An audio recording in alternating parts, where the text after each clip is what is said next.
Hello. I hope I haven't kept you waiting. Yes, this is the Crime Club. I'm the librarian.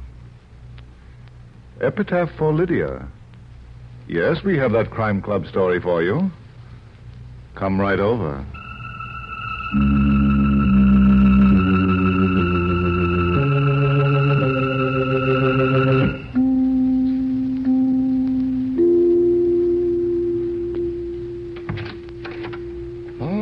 You're here. Good. Take the easy chair by the window. Comfortable? The book is on this shelf. Here it is. Epitaph for Lydia by Virginia Ruth. The exciting story of a missing person who was found by death. Let's look at it under the reading lamp. It is late evening in San Francisco, and in the spacious living room of an impressive house on Lombard Street, a party is in full swing. A tall, keen-eyed man, bored by the noisy music and the chattering people, retreats to the comparative quiet of an adjoining room. Attracted by several modernistic paintings on the wall, he steps over to one for a closer look. Do you like it? Huh? You're Michael Dundas, the detective, aren't you? Well, I'm really an architect, but You were pointed out to me when you came in. Oh? I'm Lydia Courtney. You don't know me. Well, no, but... Do you like modernistic art? If it's art, yes. Well, but most of the models look like exercises in children's finger painting. This one, for instance... Rooftops at sunset. Yes, at least that's what the artist calls it. To me, it looks like a hangover at sunrise. Now, there's one over here. There's possibilities. Ah, here it is. Just a simple study of some sand dunes. Why, what's the matter, Miss Courtney? I'm afraid I don't feel very well. Can I get you anything? No, I'll be all right. It's just that... That's a horrible picture. Miss Courtney, I think you'd better sit down. Right over here on the sofa. No, I'll be all right. Really, I'm feeling much better now. Fine.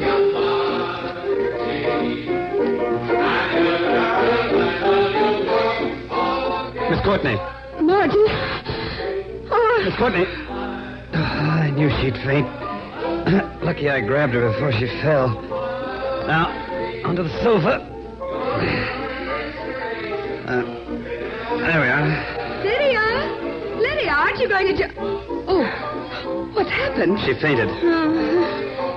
The sand dunes. Many a one for him shall mourn, but none shall know. I've forgotten. That's odd. What? That she should quote from that old ballad. She was just delirious. She didn't know what she was saying. And I guess Margie doesn't mean anything either. Margie? Yes. By the way, I think I know you from someplace, don't I? Yes, I run a bookstore, Mr. Dundas. I think you've been in it a few times. Oh, that's right. I bought some books and had them sent. Your name is, Bond, isn't it? Yes, Sally Bond. Uh-huh. Tell me, how'd you burn your wrist? Oh, some grease splattered on me. I see. Sally. Yes, Lydia. I didn't say anything, did I? No, dear. Now, you just lie still. That's right. Can I give you a lift home? That won't be necessary, Mr. Dundas. Our escorts are somewhere in the crowd. They'll drive us back. I see. Just a suggestion, Miss Bond. Yes? I think it'd be wise for you to stay at Miss Courtney's home tonight. I will. You see, we live together. Oh? Don't worry about me, Mr. Dundas. After tonight, I think I'll be all right. Of course. Lydia's going to be just fine.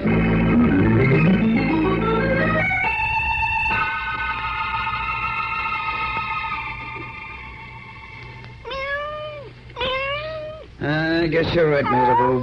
Puzzles seem to pursue me, don't they? I go to a party for relaxation, and up bounces a prettier problems I've come across in years. A painting, a song, a woman who faints, and that poetry she quoted. Oh, am I boring you? I get it. That look in your eyes. L'amour. Time for a rendezvous. Oh, but it's 1:30 in the morning. Okay. Stop pawing your whiskers, you roue. I'll let you out. Come on. Up we go. Margie, I'm always thinking of you, Margie.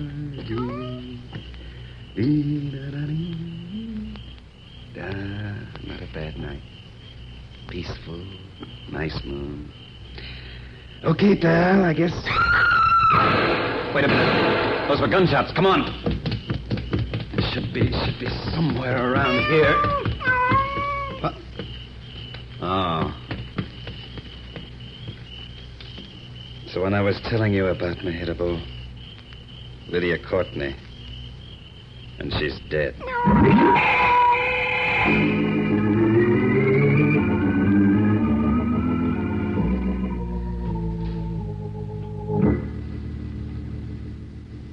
But, Inspector, that's all I know. That's the whole story. Can't be. Doesn't make sense, Mike. It's crazy. Mm-hmm. Crazy, but true. Oh. Did your boys find anything that might help? No. Say, what do you think Lydia Courtney was doing around here? I think she was on her way to see me. Mm-hmm. You see, when she spoke to me at the party, I had the feeling she wanted to talk to me about something that worried her. Yeah? Then she fainted, and when she came to, the time for opening up had passed. Sally Bond was around. Anybody else? No, their escort, Sally's brother Bill and a fellow named Jay Stanton, were among the crowd in the living room. I was introduced to them before I left. I see. Well, we'll check them all. And we'll begin with Sally Bond.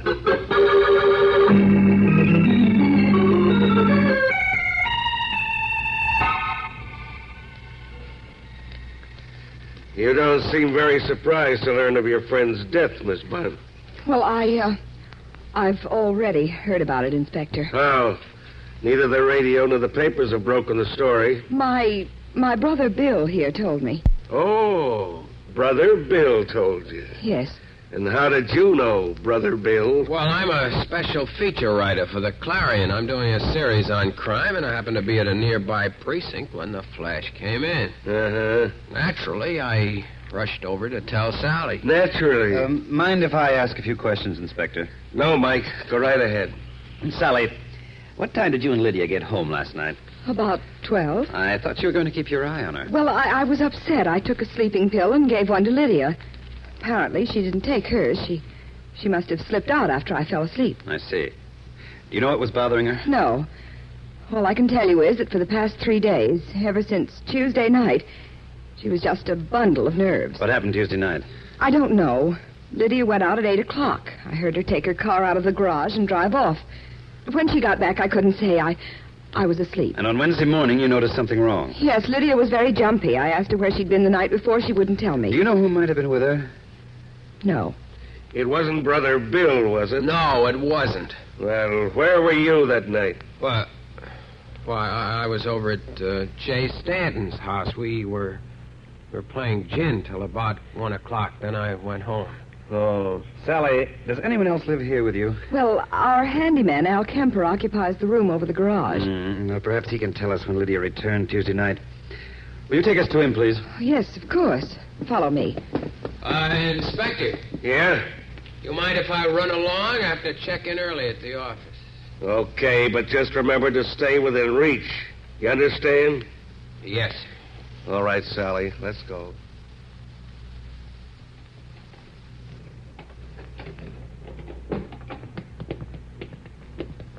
Is this Lydia's car, Sally? Yes, Mr. Dundas. How about calling the handyman? Certainly. Al! Oh, Al! He may still be asleep. Excuse me, I'll run up and get him. Inspector, Yeah? take a look at the bumper and the front fender. They've both been straightened, and the fender's been painted quite recently. Inspector! Yes? Al Kemper is gone.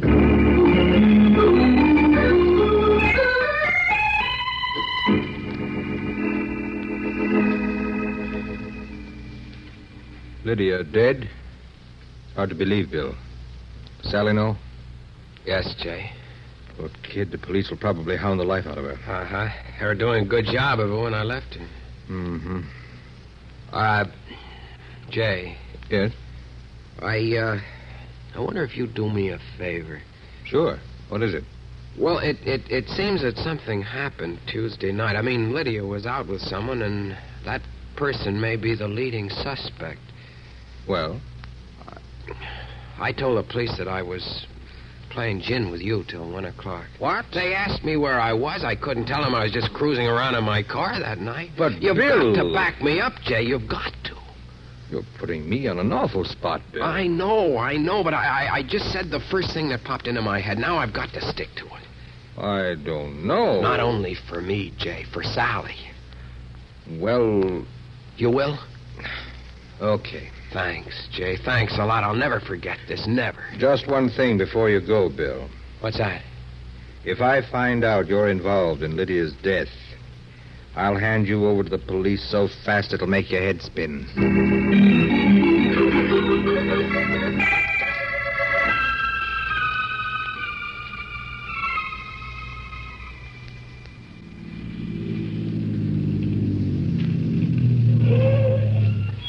Well, here we are, Inspector. Yeah.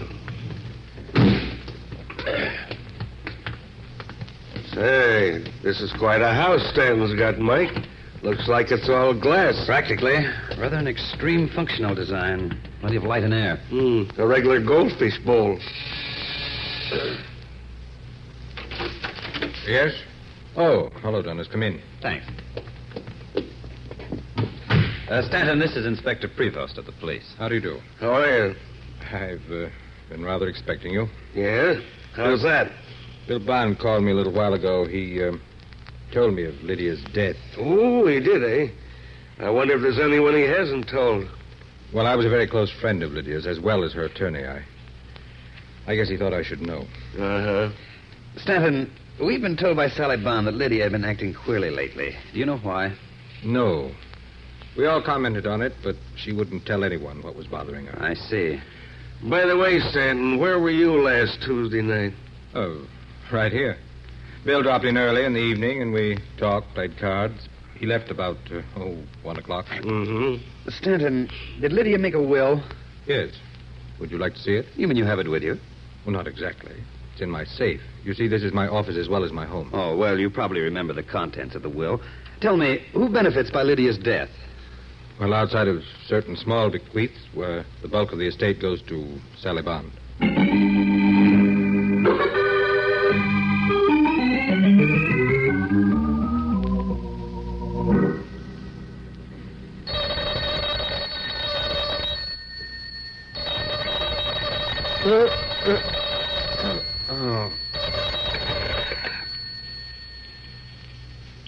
Hello? Hello, Mike. Inspector Prevost. Oh, what's the idea? I told you I wanted to catch a little shut-eye. I'm dead. I know, but listen. Is Sally Bond there? Huh? What is this, a gag? Of course not. After I left you, I decided to talk to that girl again. Well, I went over to her house and she wasn't there. Huh? I thought maybe she'd gone to see you. No. Inspector, Yes? there's a chance she went down to the bookstore she runs, and maybe... Yes? Better drive over here and pick me up. I want to go down there with you.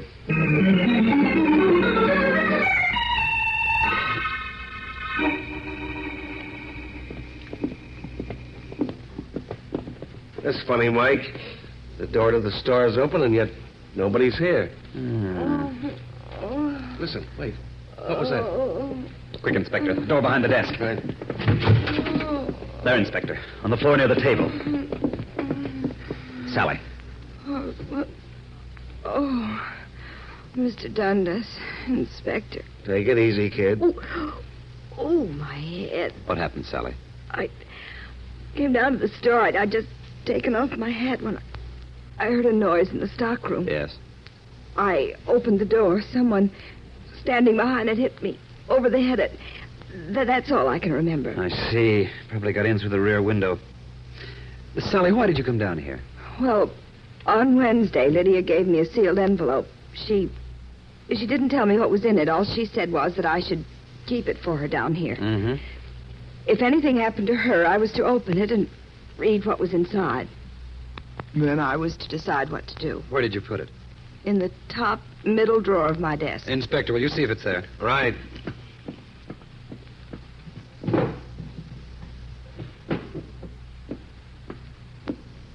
Well? It's gone, Mike. Uh-huh. It would be. Sally, we've been informed that you are virtually the sole heir to Lydia's estate. Oh. You don't seem at all surprised. No, I'm not. You see, several years ago, I happened to save Lydia's life in an automobile accident.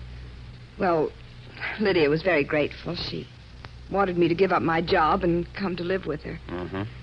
I told her I hated being idle, so she loaned me some money, and I bought this store. I suppose she thought she hadn't done enough for me, and that's why she left me everything. Well, after all, you saved her life. One other thing. Yes? That burn on your wrist. You said some grease splattered on it. But it'd hardly have happened like that. It's in one solid area, not spotted. You're right. On Wednesday morning at breakfast, Lydia was reading the newspaper. Just when I was handing her some coffee, she gave a start and jostled my hand. The coffee spilled on my wrist. Huh? You say she was reading the paper? Yes. Is that paper still in the house? Probably. We usually let them accumulate for a week before throwing them out. Come on, Inspector. I think this is the break we've been waiting for.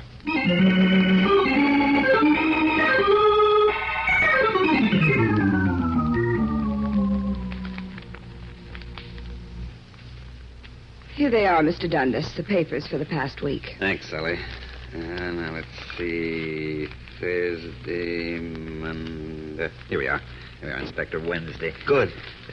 Now to find the page with the darkest and biggest coffee stain. Here it is. What could have startled her?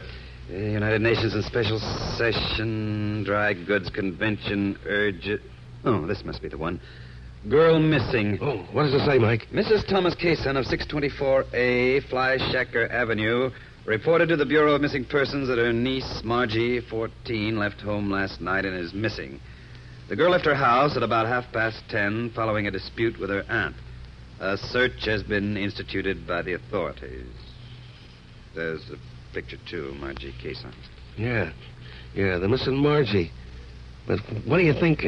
Oh, wait a minute, Inspector. I've just had a brainstorm. Huh? That ballad Lydia quoted, it just came to me. It goes, "Many a one for him shall moan, but none shall know where he is gone.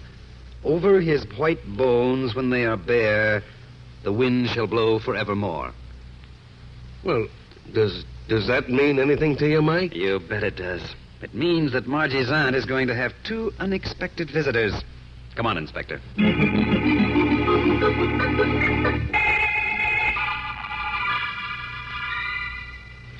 Why don't you two guys beat it? Go on, let me alone. But, Mrs. Kaysen, we want to talk to you about your missing niece, Margie. Margie? She ain't missing. Go on, get out of here. I don't think she knows what she's talking about, Mike. Maybe she does, and maybe... Wait a minute. Get a load of the stock of liquor on that table. Yeah, scotch, rye, bourbon. That stuff must have cost a small fortune. Uh-huh. And where did she get the money for it? This place makes Tobacco Road look like the Waldorf. Inspector. Yeah? Take a look at that purse she's holding. It's just bulging. Yeah. Mrs. Kaysen, may I look at your pocketbook? No. I shall let you look at it. Because I want to look inside. Hey, give me that purse. I thought so. It's stuffed with bills and big ones at that. Must be about $1,000 here. Yeah, that's right. Okay, Mrs. Kaysen, where'd you get it? Come on, talk. Someone sent it to me. Who? I don't know. It came in the mail Thursday with a letter. Have you still got the letter? No, I tore it up and threw it away. Do you remember what the letter said? Yeah. It said I shouldn't worry about my niece. And if I didn't ask questions, I could keep the money. Oh, so you were smeared with some dough and you called off the search, huh? So what? The kid was nothing but a little tramp anyway. Why, you dirty... Easy, Inspector. Miss Kaysen, where do you think Margie was going when she ran away? Probably to her friend Betty's. It's where she always went when we had a fight. I see. And she never reached her friend's house, did she? No. Where does Betty live? Over at 2142 Wawona Avenue, near the beach. There's a vacant sand lot on that block. Inspector, we've got a job to do. A job of digging.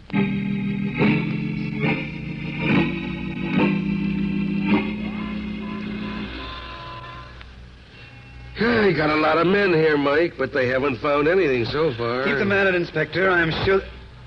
What's the matter? Bit of luck, I think. Look at that mongrel dog over at the corner. Yeah. He's digging in the sand like mad. Come on. Right.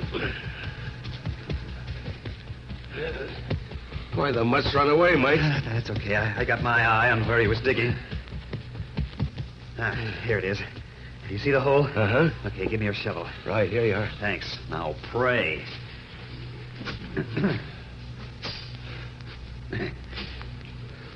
Maybe it was only a bone the mutt was after. Maybe. Do you want me to take over, Mike? No. Guess I can. Inspector, look. Good Lord. The poor kid. Under the sand. And over her white bones when they are bare, the wind shall blow forevermore.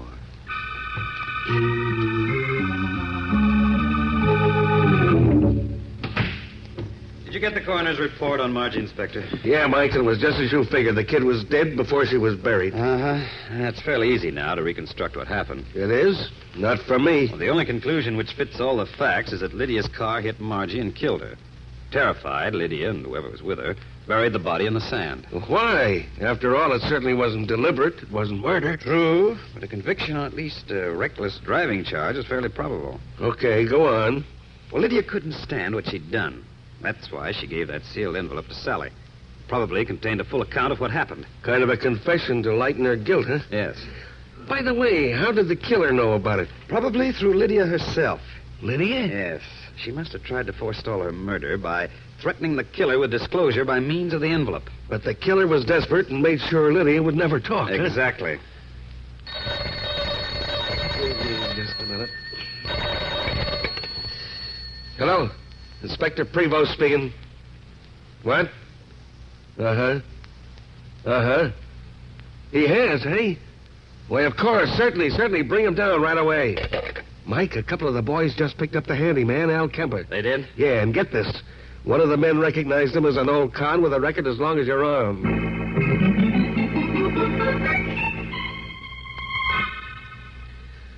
All right, Kemper, come on now. Stop stalling. Why did you run away? Early this morning when Miss Bond's brother came to see her, I was out in the yard near the kitchen. Yeah?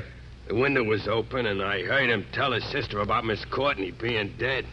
I figured me with my record, it wasn't healthy to stick around. You're lying. I'm not, I tell you. You are. Just a minute, Inspector. Kemper, where were you last Tuesday night? Well, I was in a neighborhood bar until about 11:30, and then I beat it home and hit the hay. Did you hear Miss Courtney come home? Yeah. When she drove in, she woke me up. Was there anyone with her? Yeah. Who was it? I don't know. I heard Miss Courtney's voice, but whoever was with her was whispering. Did you hear what they said? Well, not much of it. Miss Courtney was scared. She kept saying something was all wrong. The other person kept telling her she had to keep her mouth shut about it. Anything else? No, wait. There was just one other thing. Yes? The other person said something kind of funny. Let me see. Yeah. I could never stand it. Never. I'd go insane in a month. That's just what was said. Oh, not very much to go on, is there, Mike? On the contrary, Inspector. I think it's the key to the whole case. The key? Yes. Get Sally, Stanton, and Bill down here right away. What for? I'm going to trap the murderer.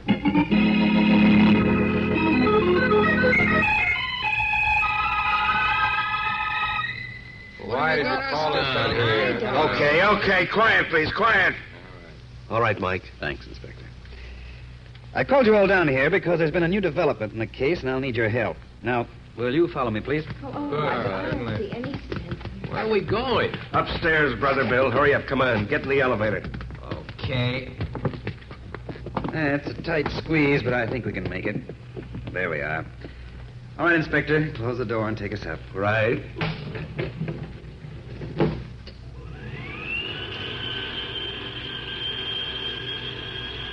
You all right, Sally? Yes, Jay.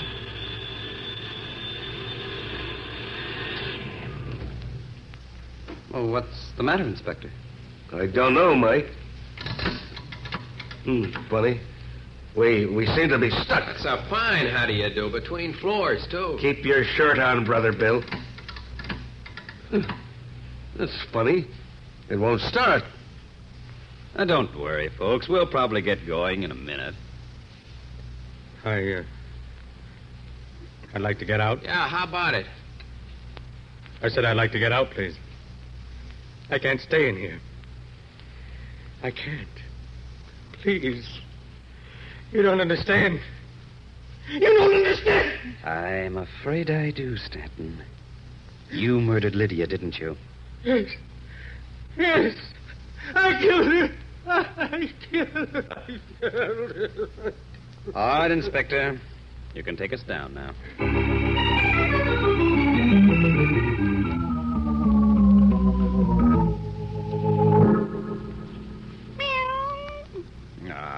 You missed me, didn't you, Mehitable? Mike, will you put that darn cat down? Relax, Inspector, relax. Relax, he says. Don't you think it's time that you answered a few questions? Okay. Excuse me, Mehitable. What do you want to know, Inspector? How did you figure out Jay Stanton's claustrophobia? His fear of being hemmed in? Well, first of all, when we visited Stanton, his house seemed strange. It was almost all glass. You yourself called it a goldfish bowl. Yeah, that's right, so I did. Then he had his office in his home, not in a building where he'd have to take an elevator every day. Uh-huh. Of course, at the time we saw him, it didn't mean too much. It was just odd. Yeah, but when were you sure? When Kemper told us what he'd overheard. As you recall, the person with Lydia said, "I could never stand it. Never. I'd go insane in a month." Yes, but how could you know what he referred to? Well, obviously, Lydia and Stanton were talking of what they had done to Margie. The only way Stanton could terrify her into silence was by pointing out a probable jail sentence if they were caught. Uh-huh. Thus, what Stanton said could only refer to what jail would mean to him. He would go insane because of his claustrophobia. I see. And when you tied that up to his glass house, having his office there, you had him all wrapped up. Yes. Oh, what's the matter, Mehitable? Rubbing your whiskers again, huh? You Casanova. Well, I'll let you out. Mike, will you stop bothering with that cat? Sorry, Inspector. There are some things which are much more important than crime.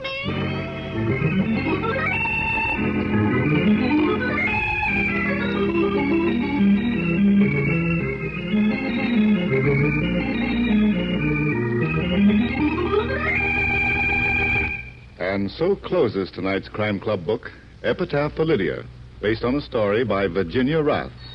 James Erthine did the radio adaptation. Roger Bauer produced and directed. Sidney Smith played Mike. Jack McBride was the inspector. Julie Stevens was Sally. Ted Osborne was heard as Jay. Mason Adams was Bill. Bryna Rayburn was Lydia. And Brad Barker was Mehitabel, the... I beg your pardon. Hello. I hope I haven't kept you waiting. Yes, this is the Crime Club. I'm the librarian. Yes, come over a week from tonight.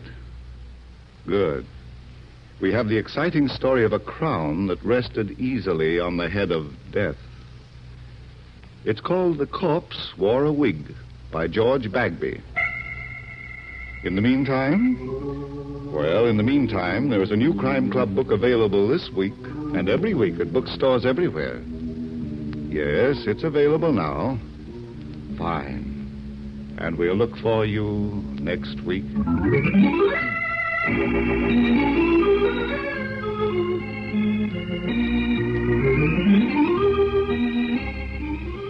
This program came from New York. This is the Mutual Broadcasting System.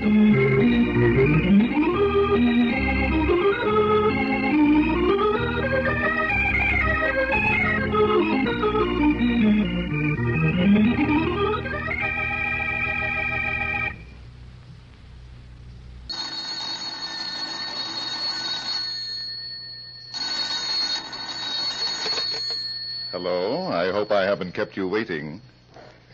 Yes, this is the Crime Club. I'm the librarian. The Corpse Wore a Wig. Yes, we have that Crime Club story for you. Come right over.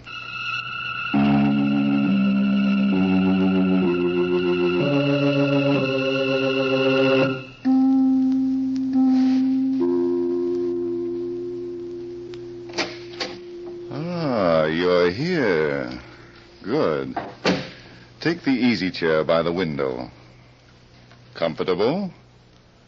The book is on this shelf. Here it is. The Corpse Wore a Wig by George Bagby. The very intriguing story of a method of dying that was as deadly as murder.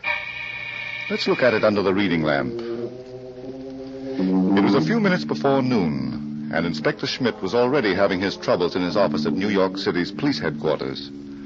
As a matter of fact, he was having his hands full, rubbing his aching feet. And oh, how they ached.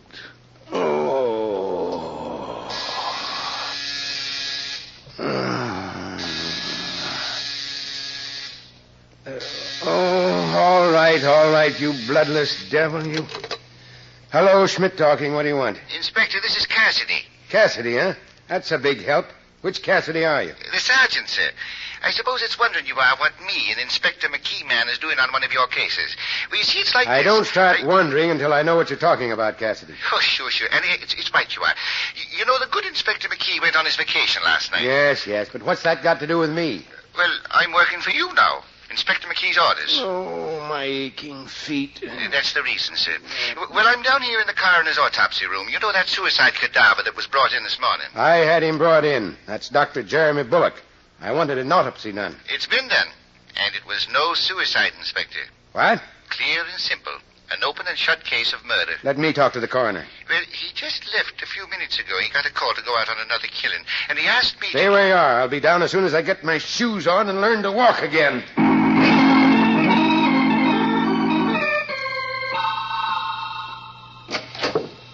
All right, Cassidy. What's this about murder? There's the mortal remains of Dr. Jeremy Bullock, Inspector Schmidt, on that table. And here's the coroner's report, sir. Thanks. It's enough to make you wonder what people will do next a case like this. In all my 32 years on the police force... Shut up, Cassidy. Yes, sir. Time of death between 11 o'clock and midnight. Last night. Contents of stomach, rye whiskey, and chloral hydrate. That's a sleeping medicine. Darn it, Cassidy. There's nothing here that I didn't know before. I found the bottle of chloral on the desk in Dr. Bullock's consulting room. Where does the murder come in? It was no overdose of medicine that killed him, Inspector. No? No, according to what the coroner told me, there ain't enough of that stuff in the cadaver to be cause of death. Well, why isn't that on the report? Oh, no, don't blame the poor fella. He's doing the whole job alone, because the rest of the staff is out giving them smallpox vaccinations. All right, Cassidy. What killed Dr. Bullock? Oh, he was shot in the head, sir. What's that? It's a fact. And at very close range, too. There's powder marks and burns all over. Are you trying to tell me I looked at that corpse less than 3 hours ago and didn't see a bullet hole in the head? Well, nobody's seen it, not even the coroner. Till the wig came off. The what? Like it was his own hair, it was. The coroner was just about to perform an autopsy on the brain when it happened. I see. It was a moment for start-outs. Oh, Inspector. Right through the top of the head. Where's the bullet, Cassidy? Here it is, sir. Here it is. It's a slug from a 25. Small, huh? But why did this guy need a wig? He's got more hair than I have. That's the one thing I couldn't understand. The wig he was wearing was the exact duplicate of the hair that was growing right out of his head. That's it on the chair. Now, bring it here. Yes, sir. Oh, yes, it's a puzzler, all right. Because there's only blood on the inside of this thing. On the lining. No bullet hole? No, sir. Mm-hmm. Then Dr. Bullock wasn't wearing it at the time he was killed. It was put on his head afterward. Yes, sir. Come on, Cassidy. You'll take a ride uptown to Dr. Bullock's place. Yes, sir. This time I'm going to do a complete job on it. And on that cute little nurse of his, too, Miss Teresa Chalmers, if she's still around.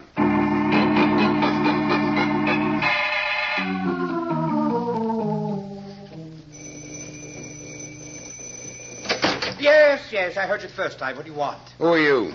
I beg your pardon. You always lead with that tone of voice? I sometimes lead with my left. I'm Inspector Schmidt, police headquarters. Please. Oh, my goodness. Well, come right in. I didn't mean to be brusque. But there's so much to do here. Yeah. So much. Oh, dear. I suppose this character with you is a policeman, too. Why, listen, you... Hold it, Cassidy. But he called me a character, Inspector. This terrible day, this dreadful day. What are you doing here? I'm Spencer Talcott, scalp specialist. My salon is just around the corner from here, one flight up. I give treatments for every known variety of scalp disorder. I also give beauty treatments, hair waving, rinses of every description. My salon is the byword. Have you got a card? Yes. Keep it. Now, Mr. Talcott, what are you doing here? I heard about the horrible tragedy, Jeremy's, Dr. Bullock's suicide. I was in the midst of giving someone a treatment when my assistant, Miss Foley, brought me the news. You can just imagine how I felt. Not now, if you don't mind. Jeremy Bullock, suicide. Unbelievable. He was so perfectly balanced. Good heavens, Inspector, what are you doing? Taking off my shoes. Any objections? Well, I must say... Well, don't. So you're a scalp specialist, huh? What do you know about wigs? Wigs?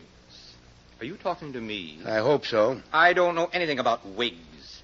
My job is to do everything I can to avoid them for my clients. I am a scientist. Yeah. Where's the girl? Would you be crudely referring to Dr. Bullock's nurse? Where is she, Talcott? Oh, well, you don't have to shout, Inspector. Miss Chalmers is resting in Dr. Bullock's living quarters. The shock of her employer's unexpected death, I'm afraid. Tell her to come in here. Inspector Schmidt, the poor child is just a tangle of nerves. Couldn't you forego the usual procedure of... Get going, Talcott. Of course. You give me no alternative. If only there were not so many brutes in this world to tell decent people where to go. And that calls me a character. Forget it, Cassidy. You notice anything about this place that's out of line? Only that worm that just crawled out of here. If I were a private citizen without the dignity of a whole department to uphold, I'd show... Why, Inspector, this room is all wrong. Thanks for the cooperation. The furniture's old and broken down. Now, this is a high-class building in a fine high-class neighborhood. Pretty expensive, huh? Well, if I'm any judge of rentals, it's more than the likes of me can... Well, I'll be an Englishman. What's the matter, Sergeant? Now, what would that dirty, dilapidated moose head be doing on the wall of a doctor's waiting room? A moose head with one eye and a crack under the chin. It ain't the sort of thing that gives peace of mind to the sick and the troubled, is it now? Not exactly, Cassidy. But it is something to wonder about. Inspector Schmidt. Oh, Miss Chalmers. Mr. Talcott said you wanted to see me. Mm-hmm. Come in. We don't have to talk long distance. I'm not feeling well, Inspector. I hope you'll understand. Don't expect him to do anything so human, my dear. I told him exactly how miserable you were, but he insisted Cassidy. on your... Yes, sir. Go through this place and see what you can pick up. I'll do that, sir. Start with the consultation room. That's where the body was found. Yes, sir. The consultation. Well, that must be that room. Now, Miss Chalmers. What do you want? I told you everything hours ago. You told me you came to work this morning and found Dr. Bullock sitting at his desk, dead. That isn't everything, young lady. What? I'd like to know more about Dr. Bullock. Why a sloppy waiting room like this, and why that moose head? I don't know, Inspector. How long have you been his nurse? 6 months. What kind of people came into this dump of an office? All kinds. What are you getting at? Miss Chalmers, I've been a policeman too long not to recognize a phony setup. You saw nothing wrong with it this morning. Bright girl. I wasn't looking for the same kind of evidence. The same kind...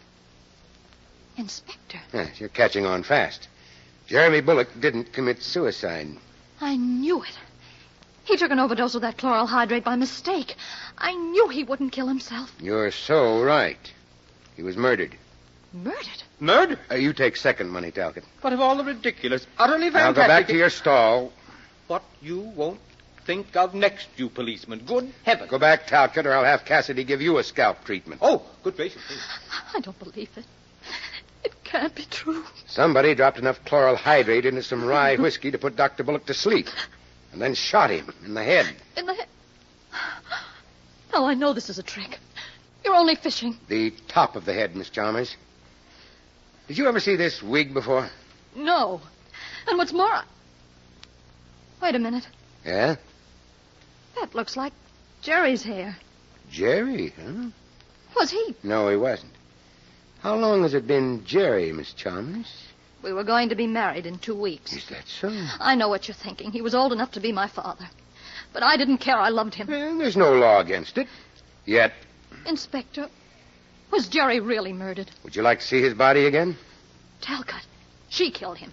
Kate Foley killed him. Kate, my assistant? Well, you must be out of your mind. She threatened him. She was here yesterday screaming bloody murder because he was going to marry me. Don't stop, Miss Chalmers. This is becoming very interesting. She said she'd kill me, too. That jealous lunatic. She had no claim on Jerry. He never promised to marry her. How do you know? Well, suppose he did and he changed his mind. He didn't love her. That's no reason to be murdered. Yeah. Talcott, would Kate Foley be in your finger-waving paradise now? Of course. But, my dear Inspector, you can't be thinking that... I'm going to tell you, huh? Come on, I want to get her side of the story, and quick. But, Kate, she's one in a million. Expert assistant. Oh, I almost forgot my shoes. Dear me. What am I going to do? Don't say another word. The minute I get into these, I start hating things. All things.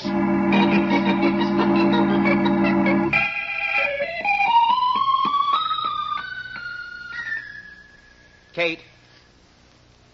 Oh, Catherine!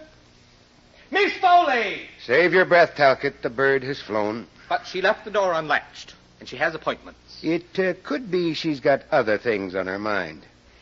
Well, where does she live? She didn't run away, Inspector. Oh, dear, such a splendid assistant. And with just the right attitude. Miss Foley's address, Talcott. Yes, it's in my book, right there on the desk. How can you be so unsympathetic? It's a tough world. Say, this is quite a display of bottles you've got in this cabinet. Aye?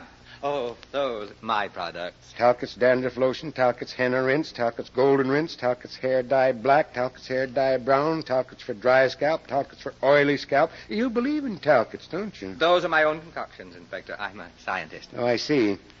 Dr. Bullock was about 55, wasn't he? About? And not a gray hair in his head. Oh, there were many, my good man, many. But thanks to Talcott's hair dye black... he was able to fool the ladies. All right, let's get back to Miss Foley. It won't be necessary to go to her home, Inspector. Dear child left this note for me. She's gone to lunch. Where? For goodness sakes, how should I know? Miss Foley has a life of her own. She doesn't have to tell me. What time will she be back? She has an appointment with a very distinguished Park Avenue matron at 4 o'clock. That gives me 2 hours to... Inspector Schmidt. I was just leaving, Cassidy. Yes, sir. The young lady told me where to find you, and I ran as fast as my leg could get. What is it? Well, sir, it's evidence I've located. Real evidence. In Dr. Bullock's office? In his file of cases. You know the file where a doctor keeps the records of his patients? I know. Well, sir, there was nothing in it. Not one record of a single patient. And that set me thinking... Sergeant, what about the evidence? Well, I'm coming to that, sir. It was thinking I was something ain't kosher. And then I looked and I found it in the bottom drawer of the desk. In a medical book. You found what? This card, Inspector, with Louis Denby's name and address on it. Louis Denby? St. Louis, the slick artist that gave us all the trouble 8 years ago. But he disappeared. Nobody ever saw him again. Nobody but the dead Dr. Bullock, sir. Because there's his name and address in the card. And it says... 974 West 52nd Street. Let's go, Cassidy. We'll find out the connection between Bullock and Denby. Inspector Schmidt. Now, what do you want, Talcott? What shall I say to Miss Foley when she returns? Tell her not to get lost. She's got an appointment with me, too. All right, Cassidy. Well, what do you know? This fella believes in advertising, doesn't he? Talcott's dandruff lotion, Talcott's hair dye black. Come on. We've given him enough free time. Yes.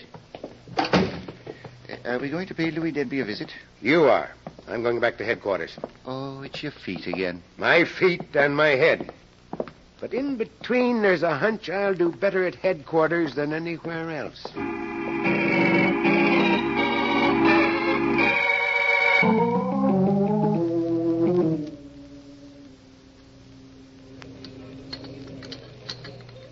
Are you having a good lunch, Kate? Oh, you. Checking up on me, Mr. Talcott? We needn't be so formal, dear. With you, how can a girl be otherwise? I've just done you a tremendous favor and at a great risk to myself. I'll bet. How much is it going to cost me? I told the police I didn't know where you were, but of course I knew all along. Police?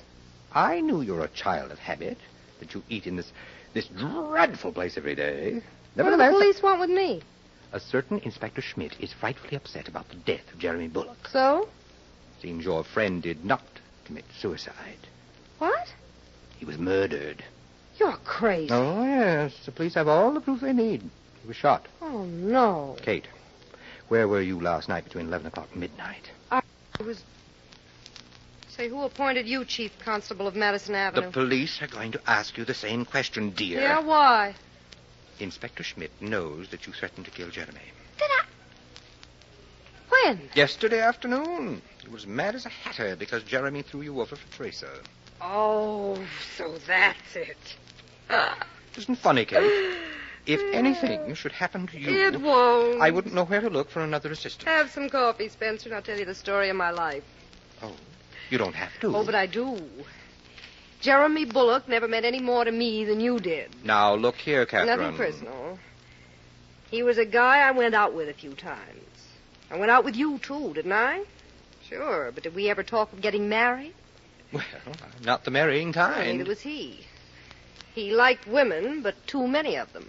Oh, dear, it gets more and more complicated. Why did Teresa tell Inspector Schmidt? Oh, so that's where he got it, huh? Naturally. Didn't you know? No, my pudgy little lamb. I thought it was from one of the other 2,000. Well, goodbye for now. Where are you going? To choke somebody with a wagging tongue. But, Catherine, you didn't have your coffee. Oh, dear. I wonder if she put too much sugar in it.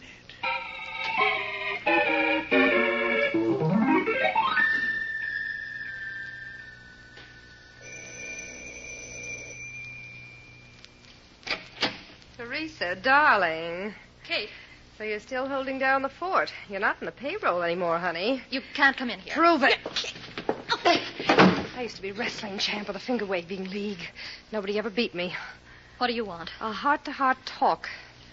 And yours better be wide open or I'll stop it for good. You're going to kill me. Well, that's up to you. Why did you tell the police I threatened to kill Jerry? Because you did. You said that if he married me... I know what I said, but why did you tell the police? What did you expect me to do? Jerry was murdered. So right away you set me up for the frying pan. You robbed me of the only man I ever loved. Oh, that's corny, Teresa. I don't care what it is. It's the truth.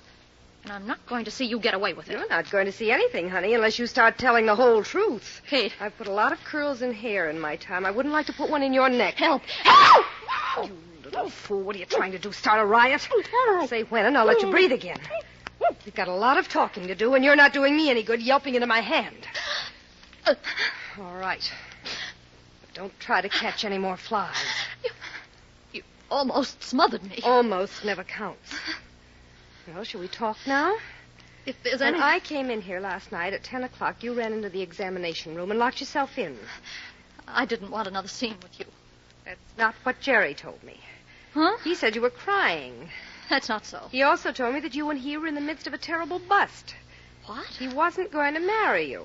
Now, see here, Kate, if you're making this When up... I left at 10:15, you were still in the examination room where Jerry kept all his medicines and drugs. He never had chloral hydrate. Who's going to believe you?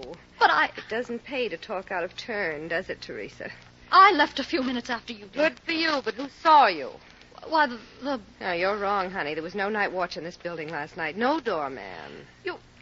You can't prove I was here last night, Kate. That's right. And if you say anything about it, I'll deny it. It'll be your word against mine. That's what it is now. About my threat to kill Jerry and about everything else. Now, what were you crying about last night? It's none of your business. Oh, please don't be cute. I've been around a long time. That's too bad. And I knew Jerry before you did. He told you last night that he never intended to marry you. Shall I go on? I can't stop you. He also told you that he was using you to get rid of me. What? But... I'm a veteran of the same dirty war that licked you. Jerry used that stunt on me to get rid of a previous commitment. Oh. So we're two of a kind. You fight for your life, and I'll fight for mine. Maybe, if we say the right things to the right people, we'll both live to a ripe old age.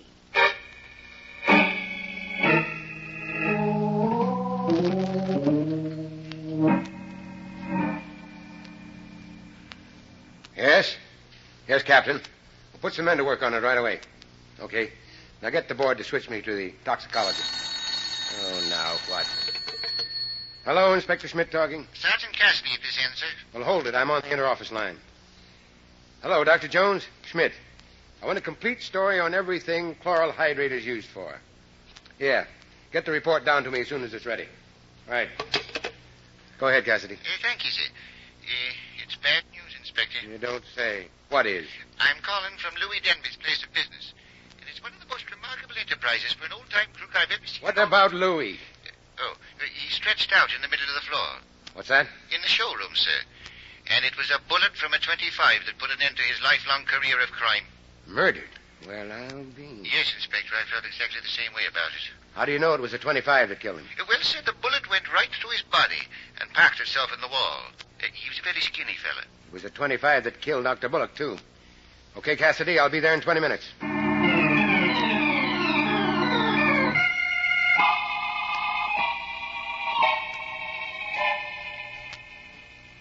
Yeah, right through the heart at close range. He's been dead around 6 hours. Somebody didn't want Louis to talk, sir. Thanks for telling me. But why, Cassidy? That's the question. Well, Inspector Smith, it's all in the record. What record? Louis, when I came to this little bare room with the mirrors all around the walls, the first thought that came into my mind was, why a bare room with mirrors? So I made a thorough investigation. Yeah? It was in that room over there that I found the reason. Keep going, Cassidy. A factory where Louis Denby manufactured wigs. What? Yes, sir. All colors and all descriptions. Good Lord. Bullock gets a wig from Denby, and they're both killed by the same caliber gun. We've got to find out why, Cassidy. Well, sir, it's about that record I was telling you. After I see what the setup was here, I decided to look Just around... tell me about the record. I found it on this card in the drawer of Louis's work table. Now, let me see it. Dr. Jeremy Bullock, 123 Main Drive, St. Louis. Well, this is a business card. It's on the other side, the information that might January 6, 1940, lead poisoning. In St. Louis. Lead poisoning. Chloral hydrate, a wig, a moose head.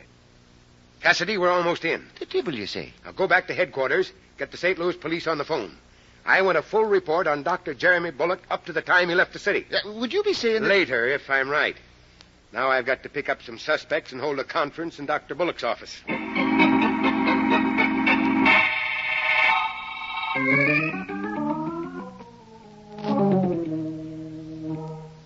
But, Inspector, my goodness, you must try to understand. Sit down, Talcott. You make my feet tired. But you have no right to detain Miss Foley. She has appointments. You're ruining my business. Don't disturb him, Spencer. I like it here. It's almost like a vacation. Miss Foley, how long have you been in New York? All my life, honey. I'm from Brooklyn, and I root for the Giants. Would you call me a traitor? Don't tempt me. How about you, Miss Chalmers? I came here from Philadelphia 2 years ago. You're next, Talcott. Appointments are going to waste, and you dare hold a geography class. How about it? Where did you float in from? I don't float. I'm a native New Yorker. And if you don't stop asking this ridiculous... I'm going to... Shut up. So none of you has ever been in St. Louis, huh? What? And I suppose not one of you ever heard of Louis Denby. Not even you, Miss Chalmers? No. Who is he? A man who knew too much about lead poisoning. What? I know lots of people who know too much about lead poisoning, Inspector, and wish they didn't. Thanks, Miss Foley. Artists and painters. Would you know what usually happens to them? Are you kidding? They lose their hair. They even get bald. But Dr. Bullock didn't get bald, did he? He didn't have lead poisoning, dearie. He did, 7 years ago. He had to have a wig. But Jerry wasn't bald. No, Miss Chalmers, he wasn't. But he was a terrible mess at one time. What did Dr. Bullock keep in that moose head? In that... nothing. Suppose we find out. Do you think this couch will mind if I stand on it? What are you going to do? Find out if this crack under the chin was a result of a fight with another moose or the work of... Holy angels.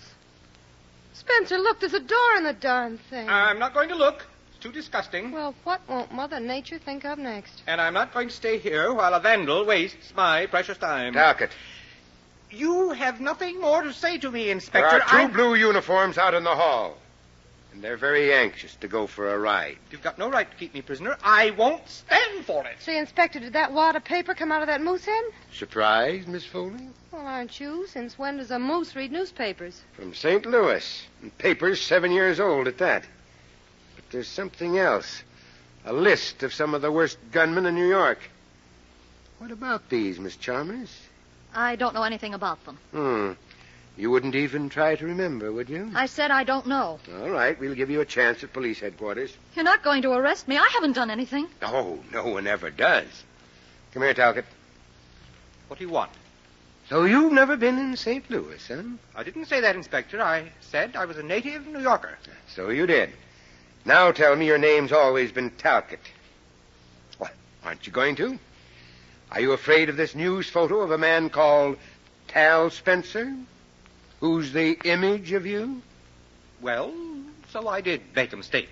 I did manufacture a hair dye that Dr. Bullock and other people used that had a lead compound in it. This paper says that you were sued by 128 people and that you skipped town. Well, naturally. I didn't have enough money to face it. But I'm ready to pay all damages now. Of course, it was a terrible mistake 7 years ago. But you can't hang a man for that. Not for that, but for murder. Let's take a ride downtown. There's so much I'd like you to tell me about the truth.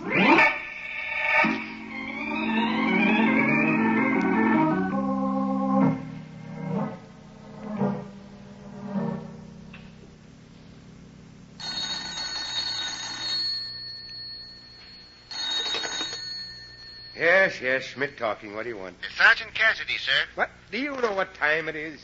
It's exactly 9:42. I'm sorry to be disturbing you at home, but You're sorry. I was giving my feet a hot bath, and you dragged me across the living room to the telephone. What for? Well, I'm still down here at headquarters. I just got a teletype report. Dr. Bullock was no doctor. He lost his license 4 years ago because he... Patching up the wounds of robbers and gunmen. Yes, that's what he was doing in New York, too. Oh, my.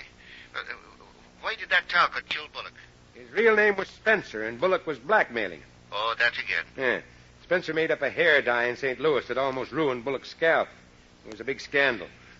One more question, and then I'll be leaving you alone to take care of your feet. How did you fix it on Spencer? The chloral hydrate. Used as a base in most dandruff remedies, and Spencer Talcott used it in his. Oh, my. You know, I always say when it comes to beating the police department of our great city of New York, a criminal has to Good get night, Cassidy. Good night, Inspector Schmidt.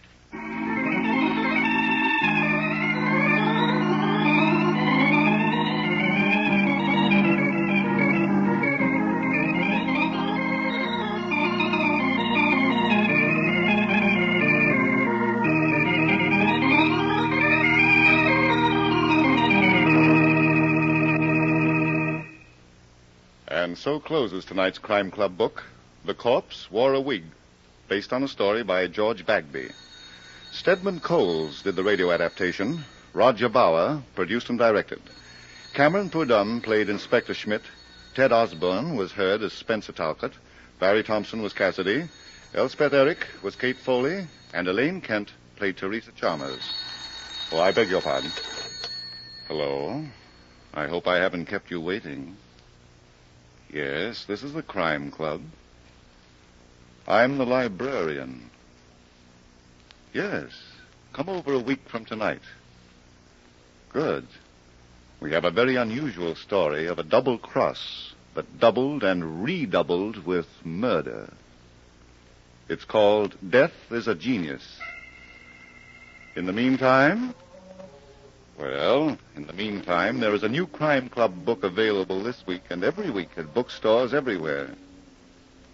Yes, it's available now. Fine. And we'll look for you next week.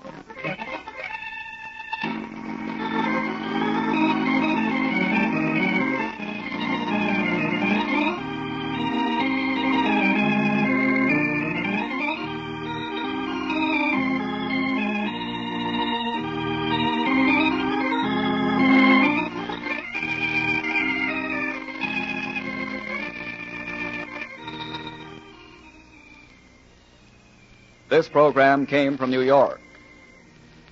This is the Mutual Broadcasting System.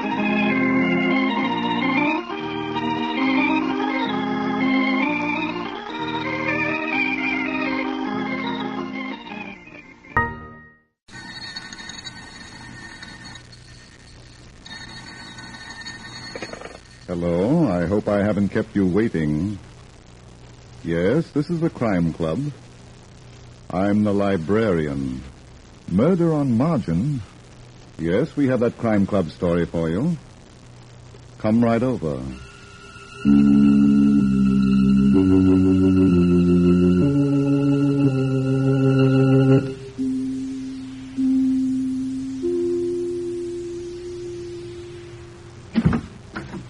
Ah, you're here. Good. Take the easy chair by the window. Comfortable? The book is on this shelf. Here it is, Murder on Margin, by Robert George Dean.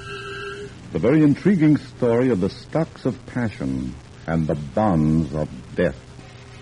Let's look at it under the reading lamp. It is late evening in a room of a shabby hotel in Midtown Manhattan.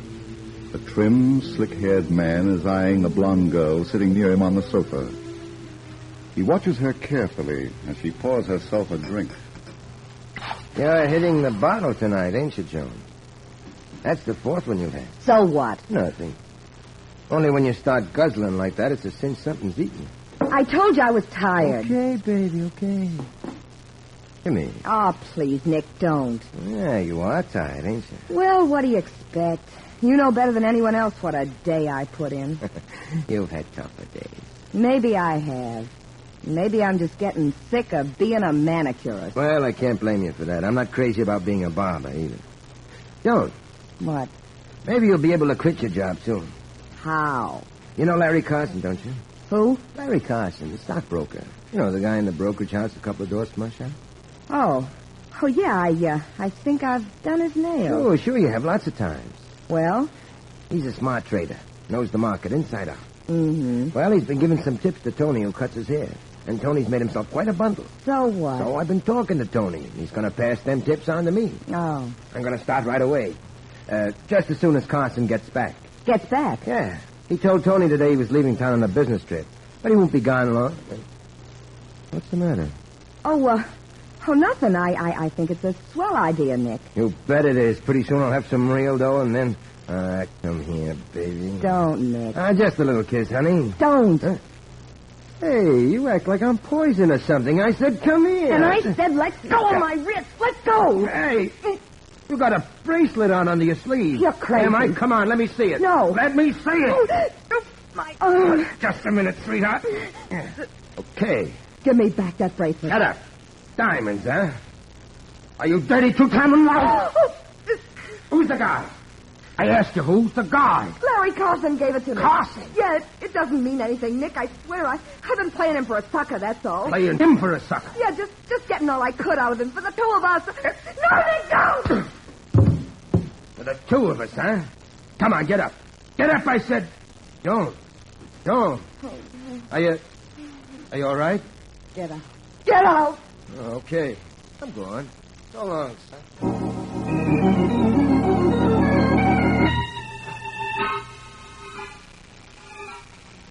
Yes, Ruth? It's rather late.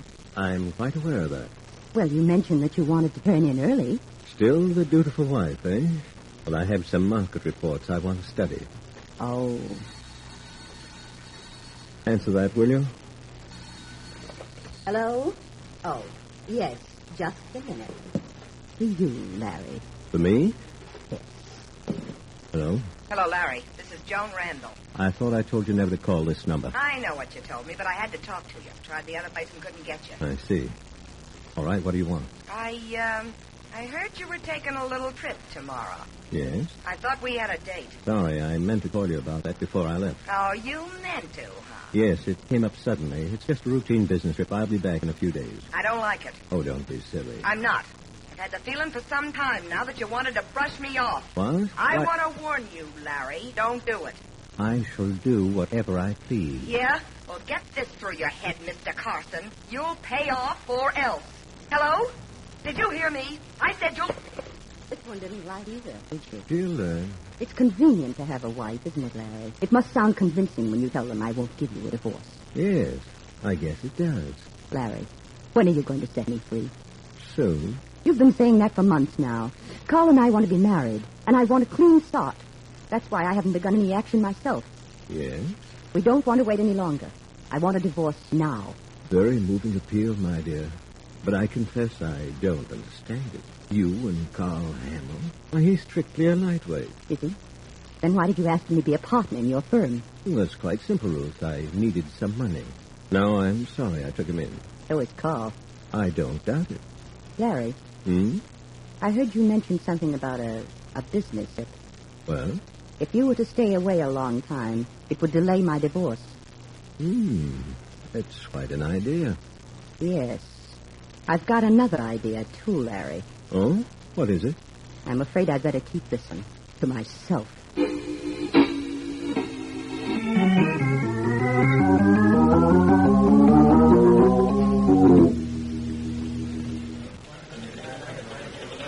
Oh, Mr. Hamill. Oh, good morning, sir. Can I help you? Well, yes, at least I hope so. I'd like to see Mr. Carson. Well, Mr. Carson is a very busy man. Oh, I know, Mr. Hamill. I've been waiting here outside his office since 9:45, and now it's 20 after. I see. Well, I was just going in to see Mr. Carson myself. I'll tell him that you're here. Oh, thank you. Oh, by the way, what's your name? Pat Barton. Pat Barton? The private detective? Why, yes. I want to consult him about some stocks. Oh, I'll be right back. Okay.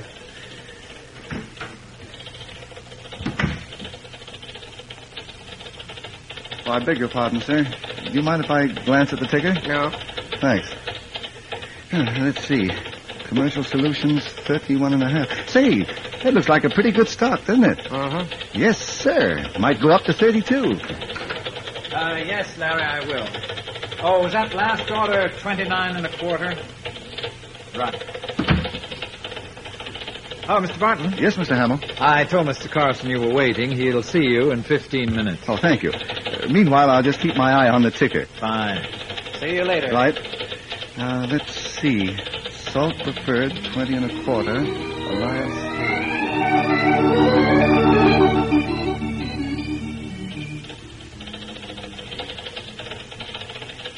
All right, Mr. Barton. I think we can go in now. Okay, Mr. Hamill.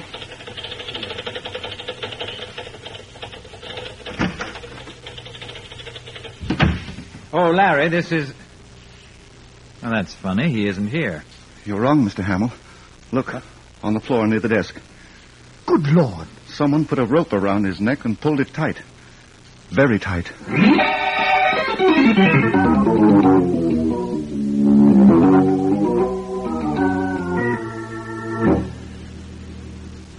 I swear I don't know how you do it, Pat, but every time there's a murder, you're right in the middle of it. Well, I'm sorry, Lieutenant Riley. It just happens. I don't arrange them. No, huh? Well, the way you solve them sometimes makes me wonder. Okay, forget it. Let's take another look at the late Mr. Carson. Okay. Let's see. After he was strangled, he must have slipped to the floor. Mm-hmm. But that would hardly account for his mussed-up appearance, though. What do you mean? Well, his shirt is half out, and his belt is twisted. Do you think that maybe he was just a sloppy dresser? No, Lieutenant. You can see his suit was obviously just pressed. And look at the shine on his shoes. Uh-huh. I think the killer must have searched him. For what? His wallet was still on him, and nothing was missing from it. Yes, but there wasn't much money in it. Did the medical examiner give you the time of death? Yeah, probably between 10:15 and 10:30. Mm-hmm. I suppose that tells you who the murderer is, huh? Not quite, Lieutenant, but it helps. Yeah, a lot. What gets me is how the killer got in and out. Now, there's Carson's private entrance leading to the hallway into the street, and that's locked. Uh-huh. And now, this door here to the main office, through which you entered. Now, you say that you were sitting right next to it from 9:45 on? Yes, and the only one who entered was Carl Hamill. I think I'll have a little talk with that guy. Mr. Hamill? Yes, Lieutenant? Would you mind stepping in here? Not at all.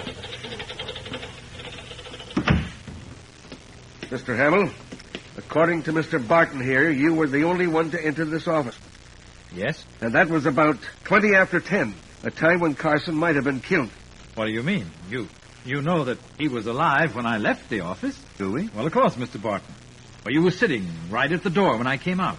You heard me turn around and ask him about that last quotation. Yes, I heard you, but I didn't hear him. Huh? Oh, that's right. I remember now. He didn't answer me. He just nodded. Oh, I see. Mr. Hamill, excluding Mr. Carson, who had a key to the private entrance of this office? Well, I believe Mrs. Carson had one. Oh, she did, eh? Yes, but surely you don't think that she had anything to do with this. Why, she couldn't... Take it easy, Mr. Hamill. Pat. Yes, Lieutenant? One of my men reported that in the hallway leading from Carson's private entrance to the street is a door of a private club. Oh. Yeah. Now, there's a doorman posted at that door from 9 o'clock on. He'll be able to tell us just who entered this office by way of that private entrance. Oh, good. Well, I get... Yeah, what's that? What is that? Supply closet, Lieutenant. Let me out. Oh, there she is, behind the filing cabinet. Oh. Hey, give me a hand, will you? I can't seem to get out of here by myself. All right. We'll just get this cabinet out of the way. There we are. Okay, come on out. Yeah, sure. Why, Miss Randall. You know this girl, Mr. Hamill? Why, yeah, she's the manicurist at a barber shop a few doors down the street. Oh, okay, Miss Randall, talk. Huh?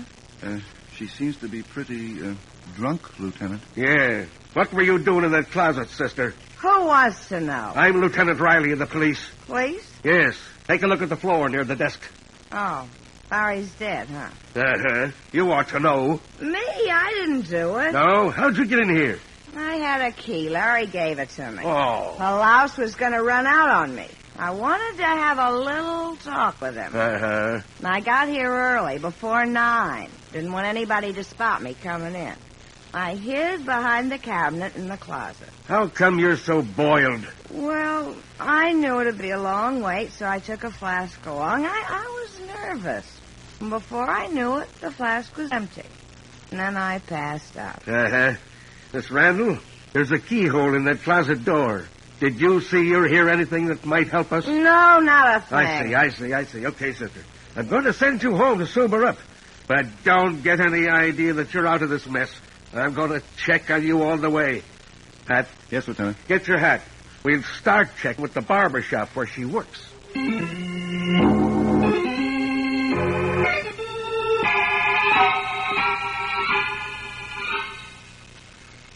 Were you Carson's barber, Nick? No, Lieutenant. Tony took care of him. Oh, well, where is this Tony? Well, it's been raining all morning. We were slow, and Tony and the others ducked out. They're probably chewing the fat in a cafeteria down the street. Uh-huh. You got a manicurist named Joan Randall? Yeah, she didn't show up this morning. I don't think she'll be in today, Nick. Huh? Well, what do you mean, Mr. Barton? Why are you so nervous? Well, Joan and me, we've been kind of going around together, and if anything's happened to her... Well, nothing's happened to her yet. But she's in quite a spot. You see, we found her in Mr. Carson's closet. Yeah? She was pickled, Nick. Now, was that a habit of hers? Well, when she's worried, she likes a couple of shots. Uh-huh. Nick, it seems that Joan and Mr. Carson were quite friendly. Did you know that? Yeah, it didn't mean anything. He had a lot of dough, and, well, you know how it is. Yes, we know. You don't think she killed Carson, do you? We're not sure, Nick.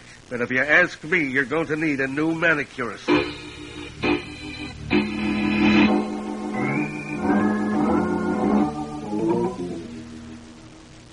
For me, Lieutenant, it is unbelievable. I simply refuse to believe it. I know, Sasha, I know. But Carson's dead. You got to help us. Huh? Me help you? How? What time were you at your post this morning? What time? Why, 9 o'clock. In all my 23 years as doorman to this club, I arrive at 9 sharp. Not before, not later. Uh-huh. And from your post, you can see anyone who enters the hallway to go to Mr. Carson's office. Absolutely. Sasha, do you know Joan Randall, the manicurist from the barber shop around the corner? You mean the blonde Barish? Sure, I know her. Did you see her enter the hallway this morning? No. Are you sure? Absolutely. She must have got here before 9, like she said. Did you see anyone else, Sasha? Yes, just one person. Who was it? It was Mrs. Carson. Mrs. Carson, eh? What time was that? About 20 after 10. And she went down the hallway to Mr. Carson's office? Yes. Did you see her go in? No. The hallway turns to the left. You can't see the door. He's right, Lieutenant. Okay. Now, I want you to be very careful about this next one, Sasha. When did she come out? I don't know. Huh? You see, a little while after she came in, I had to call a cab for a member. Yeah? I was outside for a couple of minutes. In other words, she could have slipped out during that time. Correct? Oh. Sasha, would it have been possible for anyone else to have entered while you were outside? No, this could not happen. When I went out, I looked up and down the street. There was nobody near enough to sleep in. Oh, I see. Well, Lieutenant, what's next on the menu? A blue plate special. Mrs. Carson.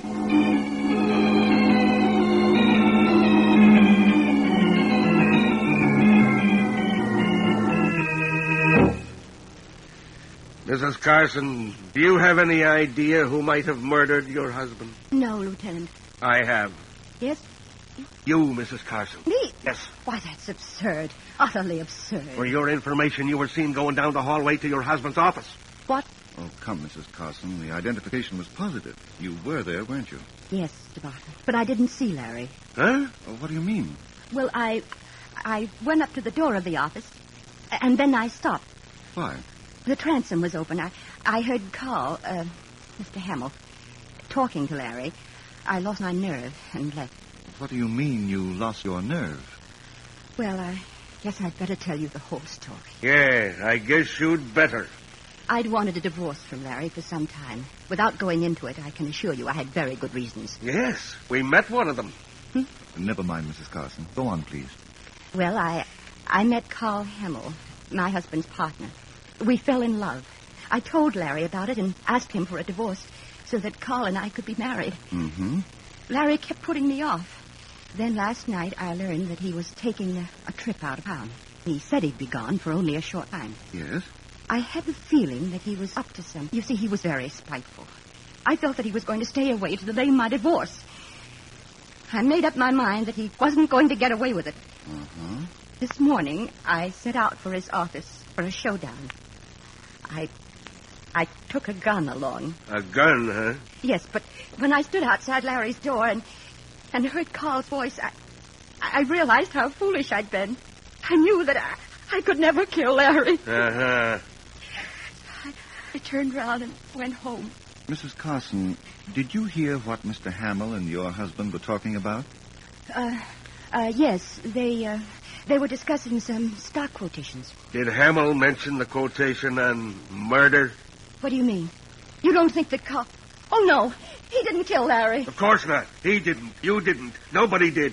Only the guy is dead, and the commissioner wants to know why.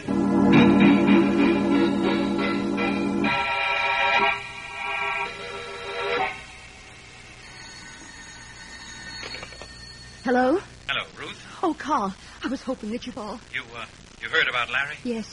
The police have just left. Oh. Carl, I'm afraid we're in trouble. What's the matter? I did something terribly foolish. I went to Larry's office this morning. What? But why did you... Wait, I didn't see him. When I got to the door, I heard you talking to him.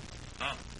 I heard you quarreling. Did you tell the police about it? No, I told them you were discussing stock quotations. Carl, is there anything you want to tell me? Ruth, you don't think I killed him, do you? No. But, darling, you sound as if... I love you, Carl. No matter what happened, remember that. I love you.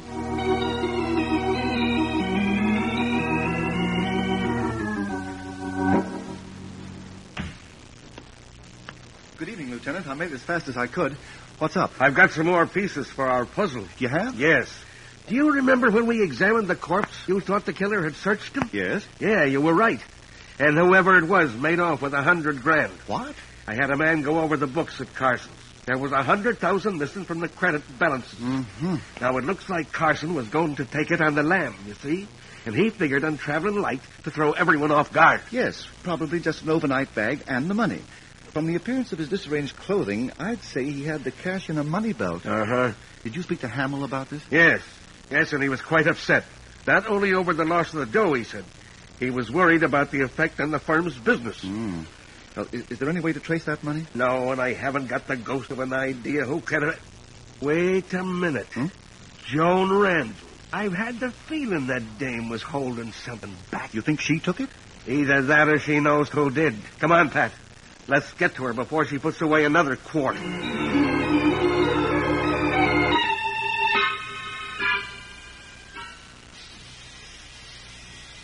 Maybe she's out, Lieutenant. Yeah, Pat, but not the way you mean. She's probably hit that bottle again. Oh, there's no use. The door's locked. I have a key, Lieutenant. Huh? A key that opens a lot of doors. Oh, well, go ahead. Make believe I'm not looking. Okay. There we are. Now, let's see. The light switch ought to be... Yeah. Well, I don't smell any liquor, so maybe... Holy smoke. She really is out. Look, for good. Yes. Whoever stabbed her wasn't kidding. She must have been lying on the bed. Is that odd? What is? Well, apparently, after she was stabbed, she still had enough strength to reach down and clutch one of her shoes from under the bed. Yeah, she probably rolled over and held on to whatever came into her hand. No, Lieutenant. Shoes are usually placed together on the floor. And from the position of the one still there, you'd have had to strain to get the shoe she's holding. Yeah. Well, why do you think she grabbed it, Pat? I think it was an attempt to tell us who murdered her. Oh. Well, it's a woman's shoe. And the only other woman in the case is Mrs. Carson. Or maybe... Yeah. While I was talking to Hammond about that money, he told me he used to be a shoe manufacturer. What? Yeah. Well, I guess that does it. I'm not sure. Huh? There's something that keeps buzzing at the back of my mind. Something that... of course, Larry Carson's shoes. Larry Carson's shoes? Yes. Now, there's just one thing we ought to check, Lieutenant, and then I think you'll be able to wrap this case up.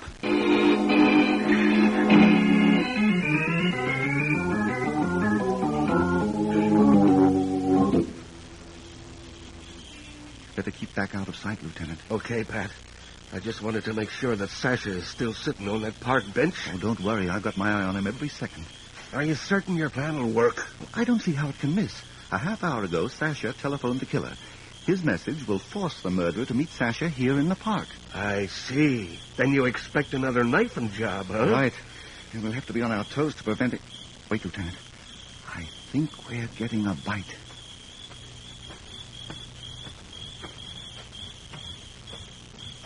Hello, my friend. I was beginning to think you weren't coming.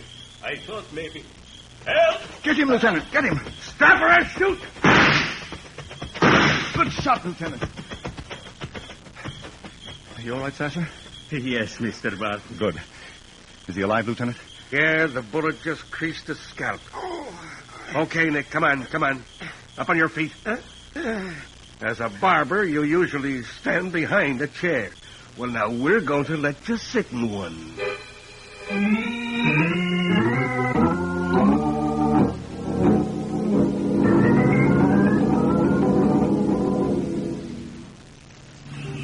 Did Nick reveal where he hid the money, Lieutenant? Yes, it was under the floor in his room. Oh, good.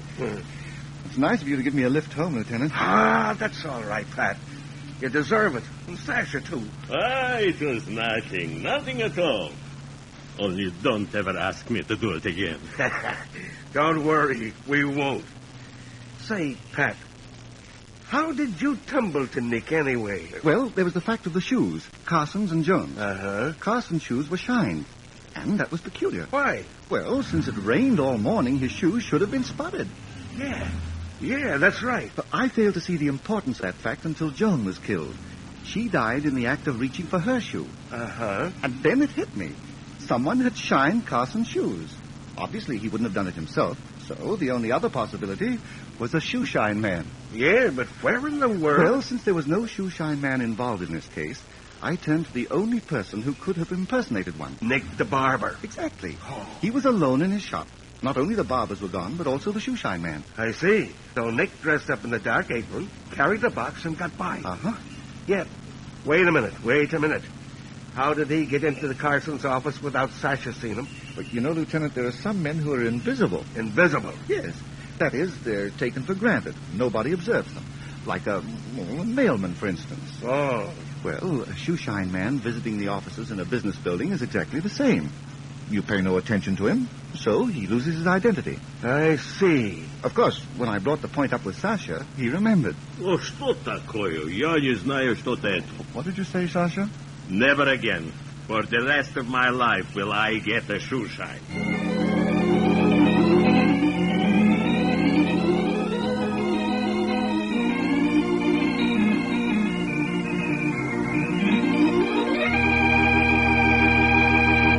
And so closes tonight's Crime Club book, Murder on Margin, based on a story by Robert George Dean.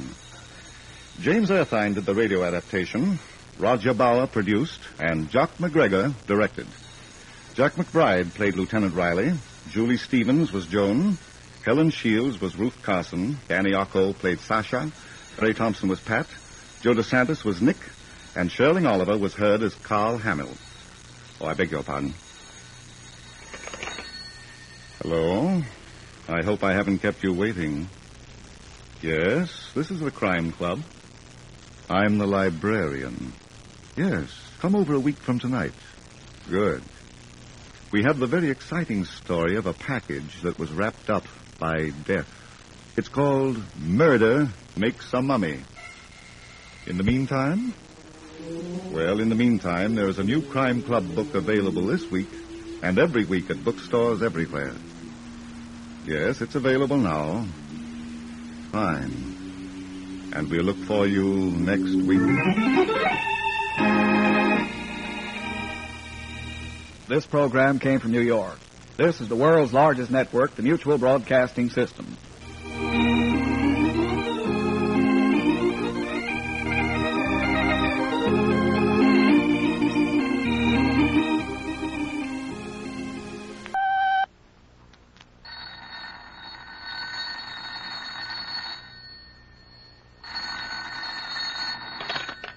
Hello. I hope I haven't kept you waiting. Yes, this is the Crime Club. I'm the librarian. Murder makes a mummy? Yes, we have that story for you. Come right over.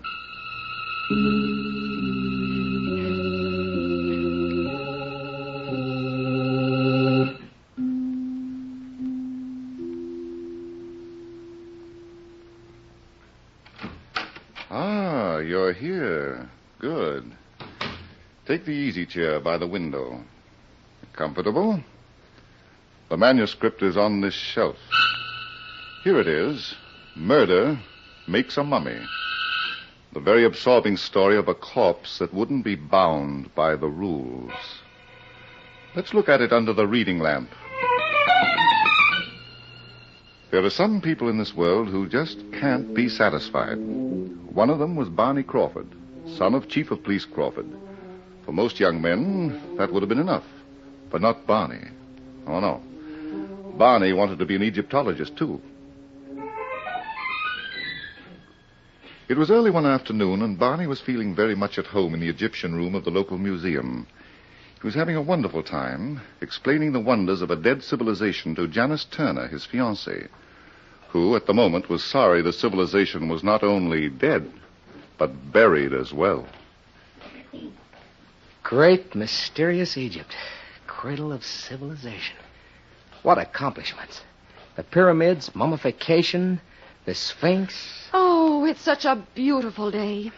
I'll bet there are some people who are really enjoying it. Look, here in this case is the scarab. To you and me, an ordinary beetle. But to the ancient Egyptians, a god who is... It's pretty. Of course. It's solid gold with emerald eyes. Now, that would make a lovely pin on my new dress. Yeah. Let's go on, Janice. There's something in that case over there I want you to see. I'll probably never get over it. Yes, sir. One of the marvels of all time. The mummy. How do you do? Let's read what it says on the card. If you must. This mummy is unknown, but is believed to be the remains of Ra Marduk, the son of Shishak, pharaoh of the 22nd dynasty. My goodness. As expensive as that? 22nd dynasty. Janice, don't you realize that's almost 3,000 years ago? Barney, I'm sure the ancient Egyptians were a great people. Great. They were tremendous. But I never knew they wore rubber heels in those days. Why, they had inventions that... Huh? What did you say? I said, I never knew the Egyptians wore rubber heels. Well, of course they didn't. Whoever said they did? Don't argue with me. I'm just looking at the feet of this mummy, where some of the wrappings have come off. Holy mackerel. That is a rubber heel. Come on, Janice, we better send for my father. This might be a murder.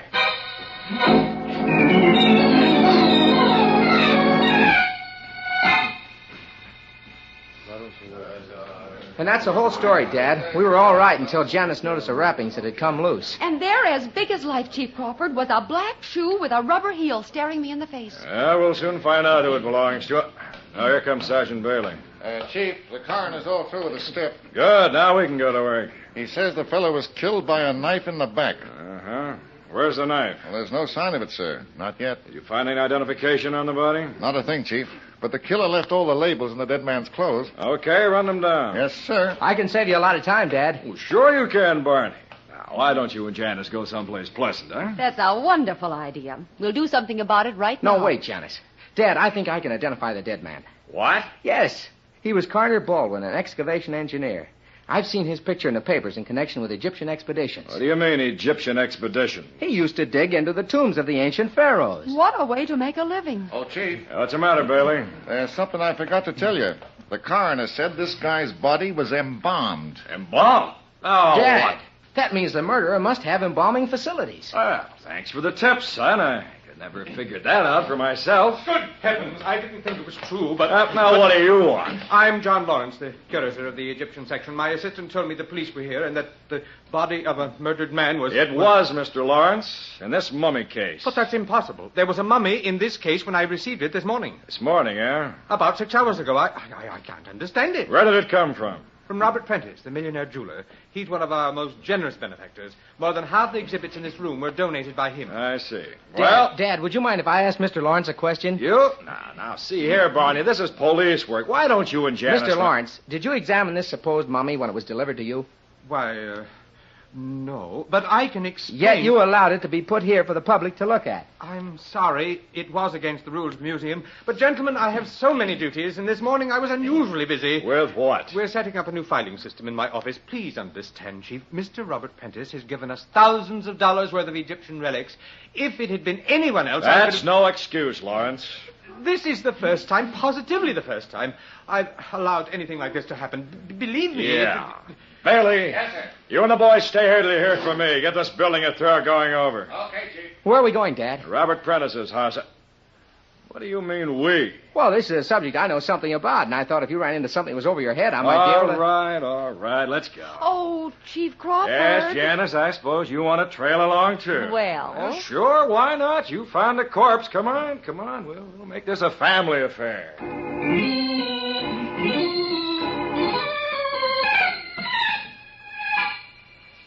Now, wait a minute, Mr. Prentice. Relax for a minute. How can I, Chief Crawford? Think of my position.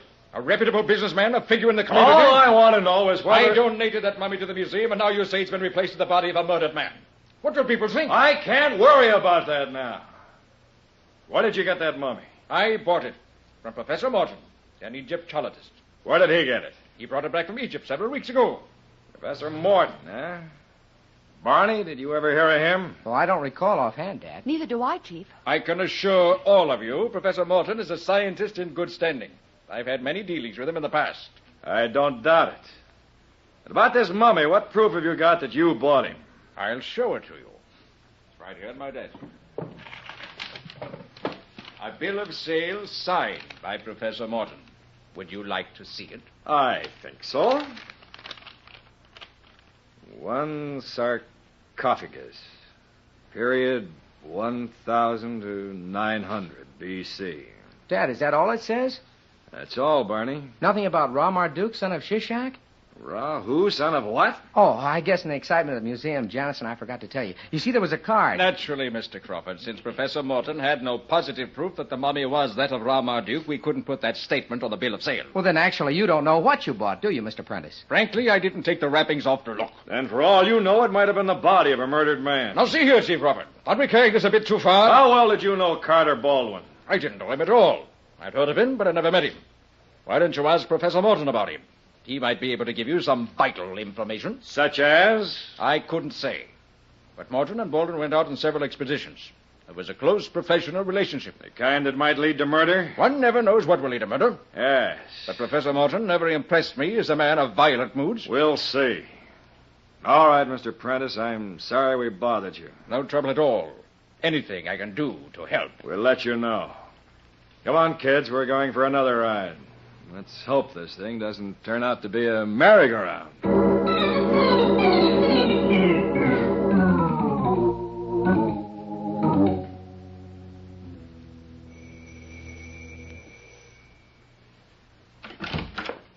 Professor Morton? Yes? I'm Chief of Police Crawford. Chief of... Oh. Have I done something wrong? That's what we're here to find out.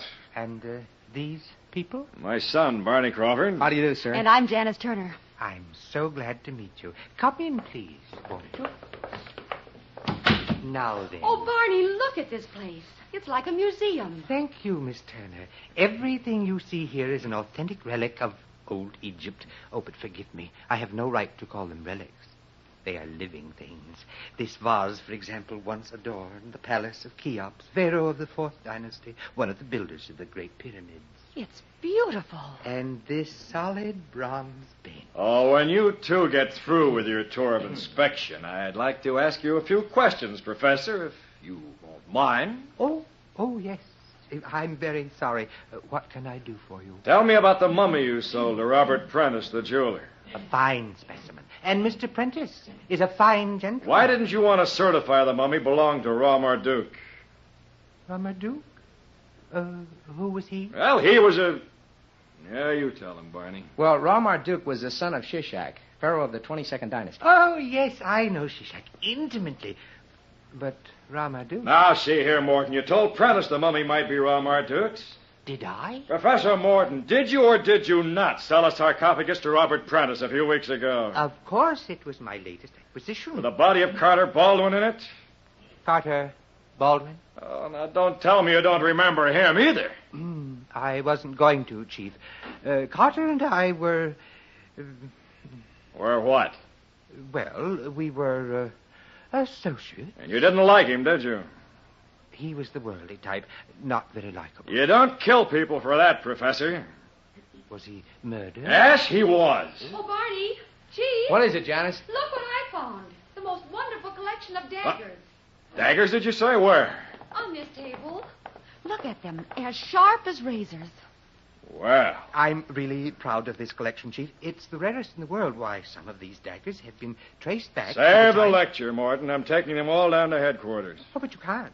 They're priceless, irreplaceable. We'll take good care of them. Oh, dear, this modern world. Why must you take them away? Well, one of them might have bloodstains on it that don't go back 3,000 years. Let's go, kids. Oh, my. Stick close to the house, Professor. We might need you later. I won't go away, but I don't understand why... Chief Crawford, you don't think that sweet old man is a murderer, do you? Maybe. Oh, just because he had those daggers in his house. Good heavens. Dad, haven't we overlooked something? What now, Barney? The mummy.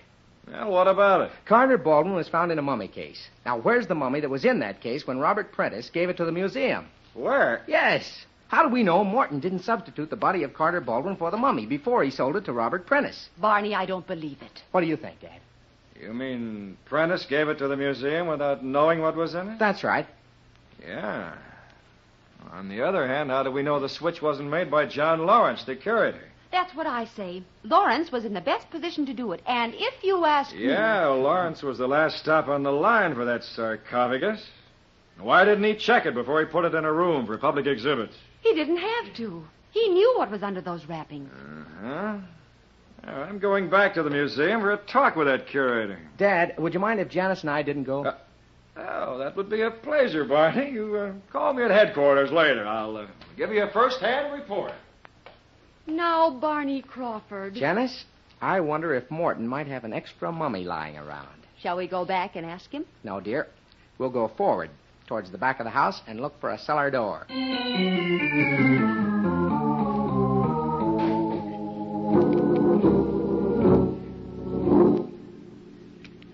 Say when, Barney, if you need another hairpin. No, thanks. This'll do.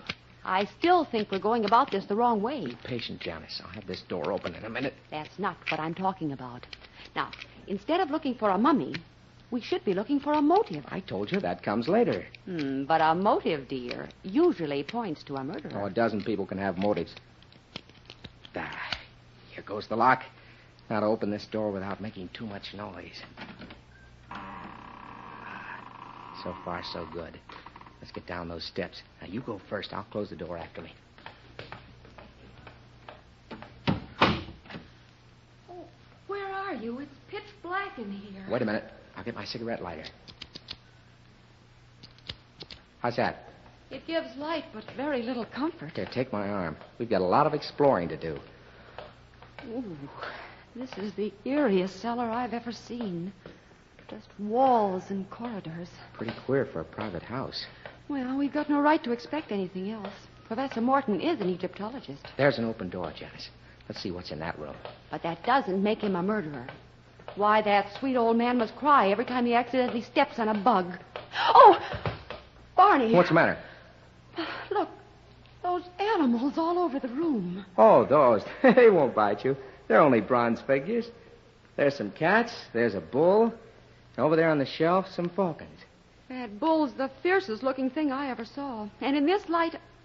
Barney, what's the idea of the menagerie? Well, the ancient Egyptians worshipped these animals as gods. They must be priceless. I wish they were somewhere else. Here's what I'm looking for.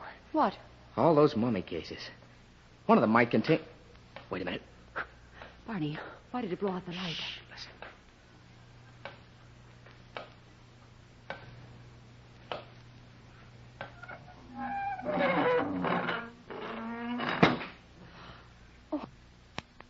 Oh, someone's closed the door. We're locked in. Must have been the professor. Hey, let us out! Bang on the door. I am. Bang on the door, Barney. I don't hear you doing it. I am. Yes.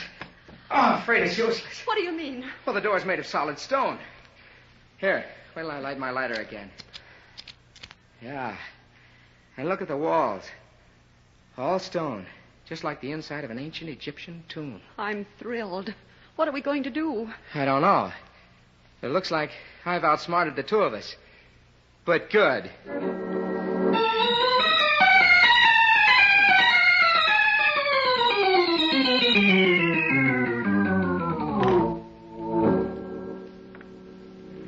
Barney, how much longer are you going to open and close mummy cases? This is the last one, Janice. Well, no mummy. Thank heavens. All I need now is a mummy to cheer me up. You know, your father should have arrested that Professor Morton. Oh, have you changed your mind about him? Barney, what do you think he'll do with us? I don't know. After we're dead, do you think he'll embalm us and sell us to the museum as mummies? What a thought. Did you say embalm? Yes, but I'd rather forget it. That's it, Janice. If Morton killed Carter Baldwin and wrapped up his body as a mummy, then he must have embalmed him. And if he did... Don't tell me you're going to start hunting for the embalming apparatus. Oh, Barney, not but Janice, now. I'm sure it'll be around here. I want to get out of here. Barney, if we don't find a way out, then I promise you I'll go out of my mind. Now, please, dear, take it How easy. can I with all these animals surrounding me? They're only bronze figures, darling. And that bull standing there in the middle of the floor and staring at me. Just staring at me. I'd like to poke my fingers into his eyes. Oh, look, honey, please, will you and listen? I will.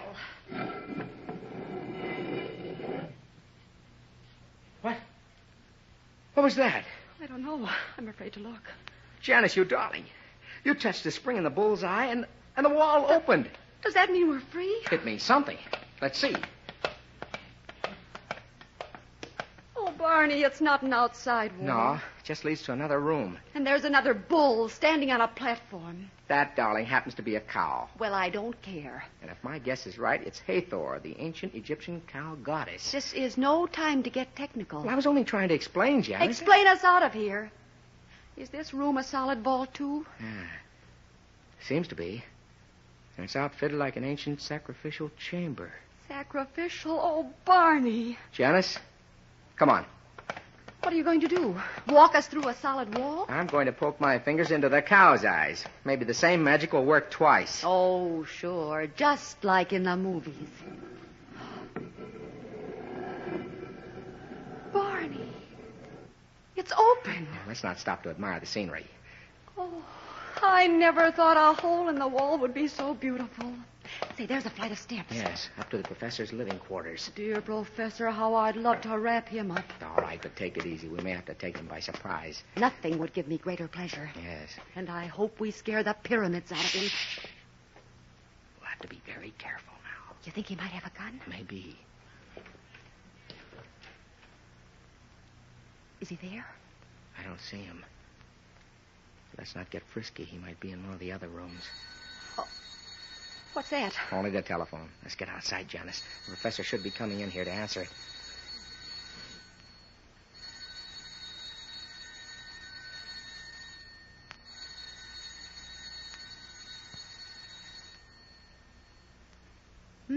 Nobody home. Unless he's got an extension upstairs. Come on, I'm going to pick up the receiver and listen. Nobody on the line. Professor's out. He's run away. Yes. Well, I better call Dad at headquarters and tell him about it. And while you're giving him an earful, tell him how that sweet old man locked us in an airtight vault and left us to suffocate. I'll give him a full report. Hello, police headquarters? Chief Crawford, please. This is his son. Oh? Yeah, I'll try in there. Thank you. Goodbye. Well? Dad's still at the museum. Then that's where we're going. I want to tell him about Morton right away before that murderer has a chance to go too far.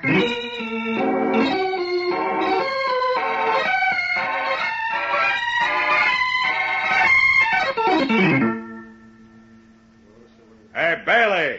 Bailey! Yes, sir. What are you standing around for? I told you to turn this place upside down to get every man working. Oh, Dad! Well, what do you want, Barney? I tried to get you at headquarters. He got away. John Lawrence got away. Slipped right through my fingers. Wait till we tell you what we've been Not through. now, Janice, please. What about Lawrence, Dad? Well, we got here right after closing time. That curator was not in his office, so we decided to look here in the Egyptian room. And, of course, Yeah, there he was with his nose stuck halfway into one of those mummy cases. He took one look at me, dropped the lid, ran out of the room on the other side. We haven't been able to find him since. What about the missing mummy, Dad? That, too. We've searched this building from roof to cellar. Every mummy case that's supposed to be empty, every closet, the boiler room, we Now we even checked the furnace. But no mummy. I see. Bailey! Get headquarters on the phone. Tell them to send out a nationwide alarm. I'll get this guy Lawrence if it's the last thing I do. Ooh, your pop's really in a huff. Well, we should have told him about Morton anyway. Come on, Janice. We've got things to do. What kind? It's 9 o'clock and the public library closes at 10. We'll have to hurry. What are we going to do at the public library? What are we going to do? Some reading, of course.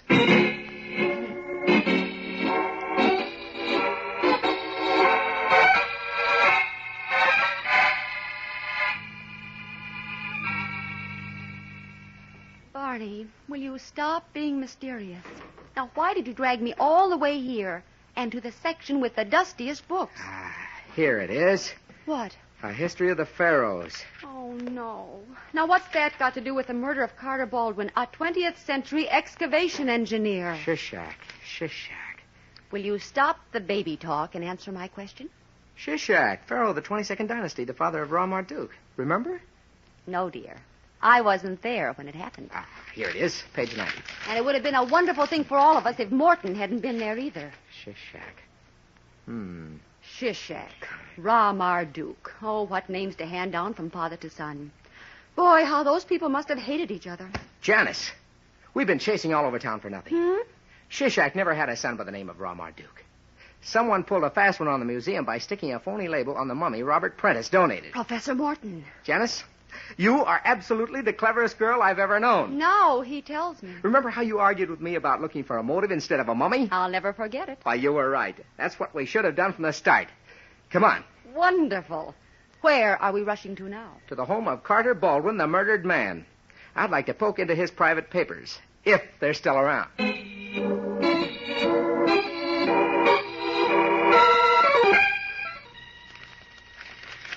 Well, Barney, what goes? Not a thing, Janice. I've gone through every paper on this desk. Baldwin may have had other hiding places. Why don't we turn on the room lights? Well, the cigarette lighter will have to do. We're less apt to be seen from the outside. Yes, darling. But suppose the well runs dry. Oh, then we'll... what's this? Discover it? This book on the table. The Great Jewel Robbery. Barney, you're not going to read it now. No, dear. I did that once before, some time ago. It's very interesting, and I think it solves our case. Barney, you sure you're all right? I'm perfect. This book tells me all I want to know about the murderer and his motive. I knew it. Too much Egyptology. Listen, I'll tell you the story. It's about a band of thieves that became very rich, plundering the tombs of the Egyptian pharaohs. You know, a lot of those tombs are studded with emeralds, rubies, and other precious stones worth millions. Go on. I'm beginning to see what you mean. Well, legally, those stones belong to the Egyptian government, and excavators are duty-bound to turn them over to the authorities. But this gang smuggled the stones out of the country. Yes. Then, posing as Egyptologists, they transported the mummies and other contents of the tombs and either sold them or donated them to museums. Was Carter Baldwin mixed up in that kind of a He racket? might have been. He was an excavation engineer, and he and Professor Morton... Barney. What's the matter? Kill that light. There's someone at the front door. Let's get behind the sofa.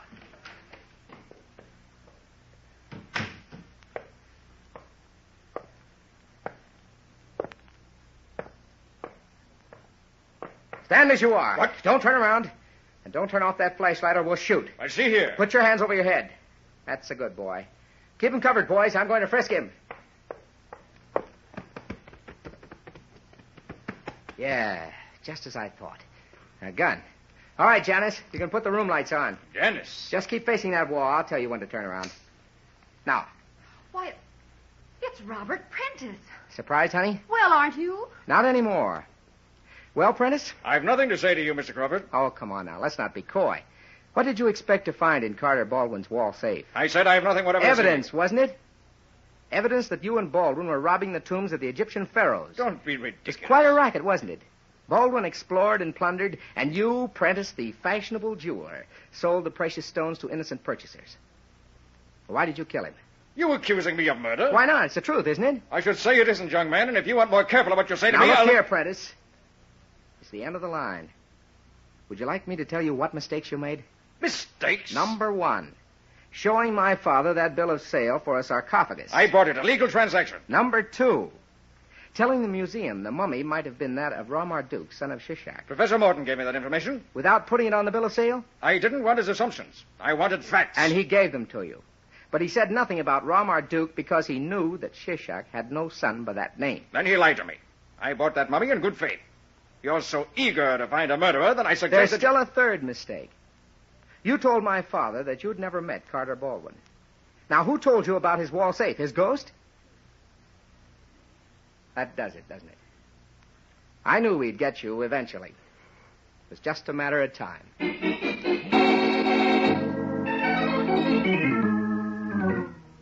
Well, Janice, Prentice just made a full confession to Dad. Is it worth listening to, Barney? Well, that depends on if you care. Baldwin was going to cut Prentice out of the racket, so Prentice killed him. And had him embalmed. Who did that, Barney? An undertaker's assistant. The fellow's answering a lot of Dad's questions right now. But, Barney, why did Morton lock us in that vault? Well, he didn't know we were there. He went out of the house and simply closed the door to his storeroom, and we just happened to be in it, that's all. And it would have been that's all for both of us if I hadn't made a bullseye. Or if I hadn't made a cow's eye. I'm going to ignore that, Barney. But what about John Lawrence, the curator? Well, I knew he was innocent the minute Dad told me what Lawrence was doing in the Egyptian room. He was looking into a mummy case, wasn't he? Yes, and obviously he was looking for the missing mummy. Now, if he'd been the murderer... He'd have known where he'd hidden the mummy, of course. No, dear. He'd have known there'd never been a mummy. What? Now, look here, Barney Crawford. Prentice showed us a bill of sale for a sarcophagus, didn't he? I know all about that, but what I don't know... Well, a sarcophagus is a mummy case and nothing more. If there'd been a mummy in it, the bill of sale would have said so. Oh, so that's why you rushed to the library to find out about Ra Marduk. Rahu? Ra Marduk. I haven't got the slightest idea who you're talking about. Barney. Well, that's better. I know him. The other guy never existed. He was never even born.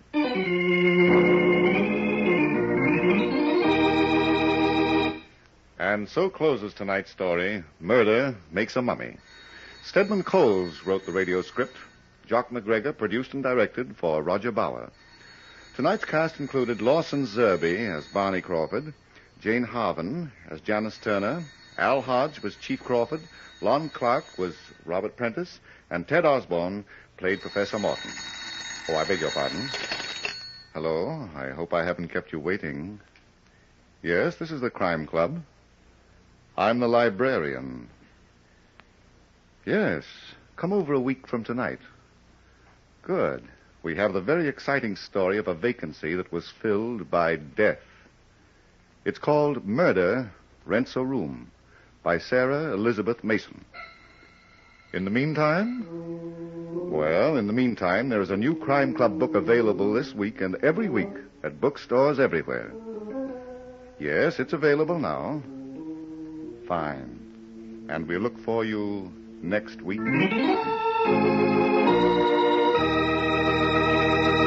Before the war, the United States was a fourth-rate military power, with a standing army of only 178,000 men, and that's smaller than Poland's, Romania's, or Turkey's. But the United States emerged from World War II in a position of world leadership, with all the many attendant responsibilities. In order to maintain the peace and build for future security, the Congress has authorized the building of the largest peacetime army in our history, an all-volunteer army of over 1 million men. Today's regular army is one of the greatest scientific research organizations in the world. And because of its emphasis on scientific research and development, its men are highly skilled in radar, small arms, chemical warfare, photography, or any of the many other highly specialized services. Remember, the regular Army man of today is not in the Army because he couldn't get a job anywhere else. He is in because he has brains and ability and desires to profit by technical training that is second to none.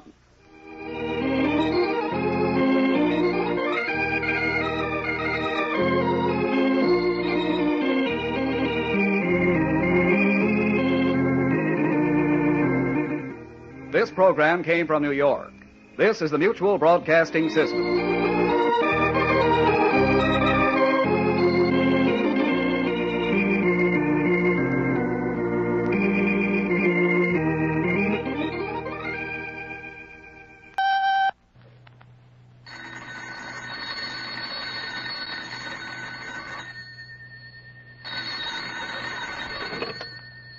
Hello, I hope I haven't kept you waiting.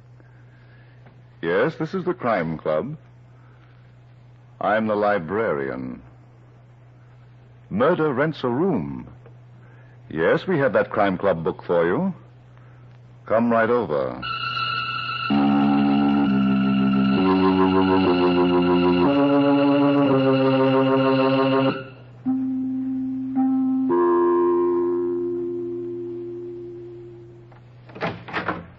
Ah, you're here.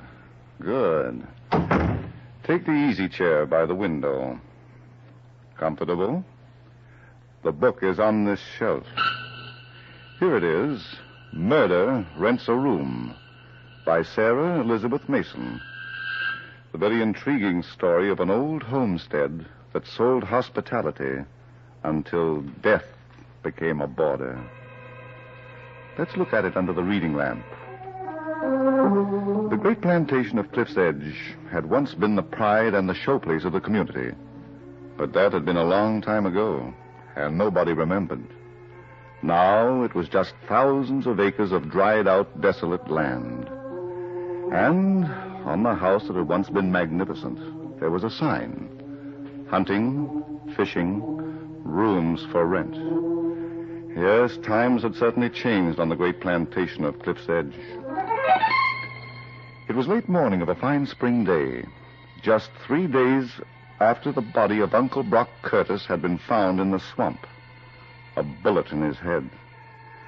Now Uncle Brock was lying peacefully among his ancestors on the hill, and his survivors, having paid their last respects, were in the huge living room of the house, waiting. Yes, they were waiting for Lee Randall to read the will. And so was Sheriff Bill Davies, as he stood unnoticed by the door with Tom, his deputy.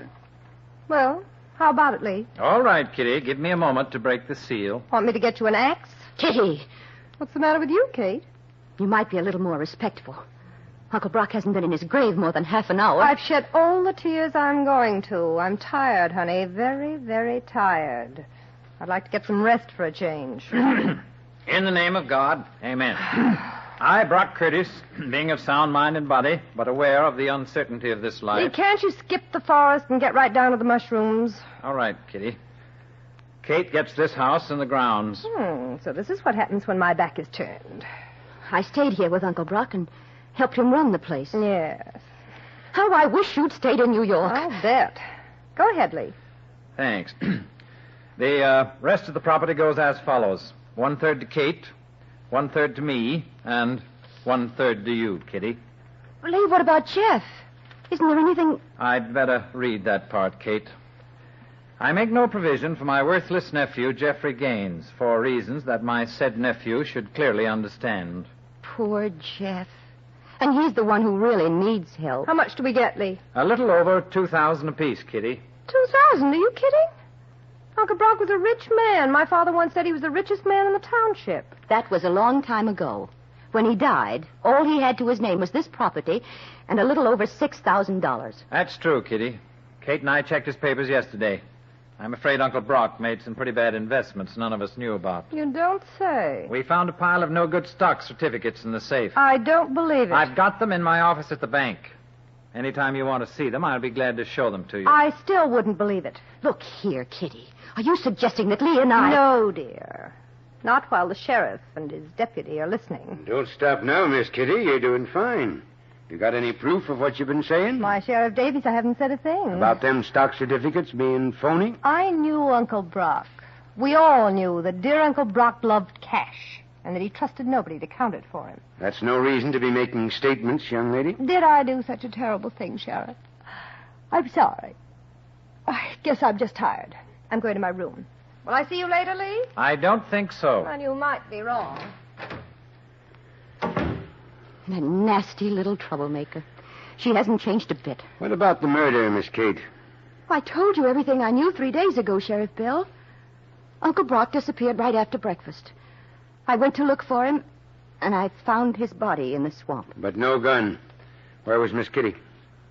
Didn't she tell you that she'd gone riding? Yep, just checking. Story's got a way of changing with time. Now, Mr. Randall, when can I see about them stocks that belong to Brock? Any time after lunch. I'll be in my office all afternoon. Okay. Come on, Tom. We gone, Chief? When I say come on, that means we're going. Sure. Well, goodbye for now, Miss Kate. Oh, by the way, what's Jeff Gaines using for eating and drinking money these days? I help him whenever I can. Was he counting on some of Brock Curtis's cash? Sheriff Davies. Just checking. You never know what's what when there's been a murder.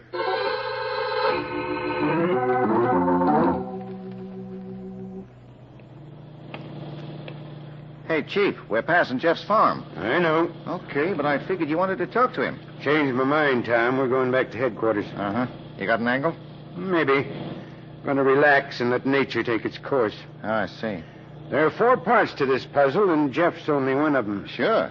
We do nothing until all 4 parts get moving.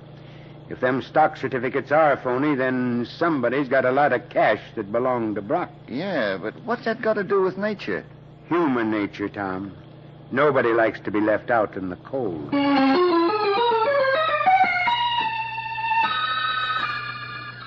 Well, goodbye, Kate. I've got to rush back to town. I'll phone you later. But, Lee, I was expecting you to have lunch. Some other time. This is a business day. I may be only second vice president, but the bank still needs me. All right. Do me a favor, please. Forget what Kitty said. I can't. But I told you she didn't mean it. She was disappointed about the inheritance and got excited. She knew Sheriff Bill Davies was in the living room with us, listening to every word. But she didn't realize, and she apologized. Oh, yes. It's about time you recognized her favorite pastime, getting people into trouble and then apologizing. Well, I'm not going to worry about it. If those stocks are fraudulent, then Kitty will have to prove how she knew. She's just guessing. Goodbye, Kate. And please don't tangle with her. All right, Lee. Remember that. I'll speak to you later.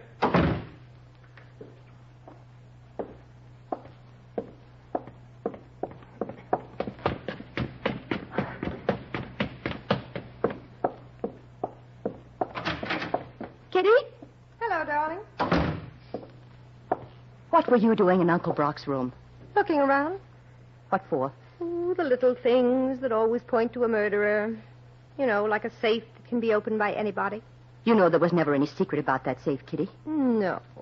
And nobody ever went to it, except Uncle Brock. Nobody, dear. Kitty, I'm warning you. If you're bent on making trouble... What will happen? Will my body be found in the swamp, too, with a bullet in my head? What do you want? My share of Uncle Brock's money. You're getting it. Yes, darling, but not where I like it. Think of Jeff. He gets nothing. You're changing the subject, dear. Kitty, why don't you try to be reasonable? It isn't my fault or Lee's fault that Uncle Brock made those investments. You know how he kept things to himself. Yes, I know. Lee checked those stocks through the bank. And when he told me they were worthless... You sat right down and cried. Oh, shut up. How do you think I feel about losing my share of $150,000? I could never imagine. Owning a lot of paper in companies that don't even exist anymore. Do you think I like it? Then why don't we make a deal? What do you mean? You killed Uncle Brock, honey. Did I? Don't misunderstand. I'm not complaining. Just give me half the money and we'll kiss and make up. You're very shrewd, Kitty, but not smart. Business before compliments, cousin dear. Do you think asking me for money is going to make you look innocent? Oh, a twist of the table and I'm under it, huh? Why did you come back from New York? I couldn't resist the call of the wild. You were gone for 2 years, and not one letter from you. But 4 days ago, just one day before Uncle Brock was murdered, you came home. Why? Don't get wound up, Kate. You needed money, didn't you? You're liable to break a spring. Didn't you? And you knew exactly where to find it. Then you admit those stocks are phony. You were the first one to bring that up. Excuse me while I eat my words. Was it part of your plan to get the sheriff to suspect everyone but you? No, dear, it was my plan to get what I was entitled to. But I'll take what's left. You've done such a good job of convincing me. What have you done with the money? You don't seem to understand, Kate. I'm agreeing with you. There is no money, except $6,000 and a lot of worthless paper.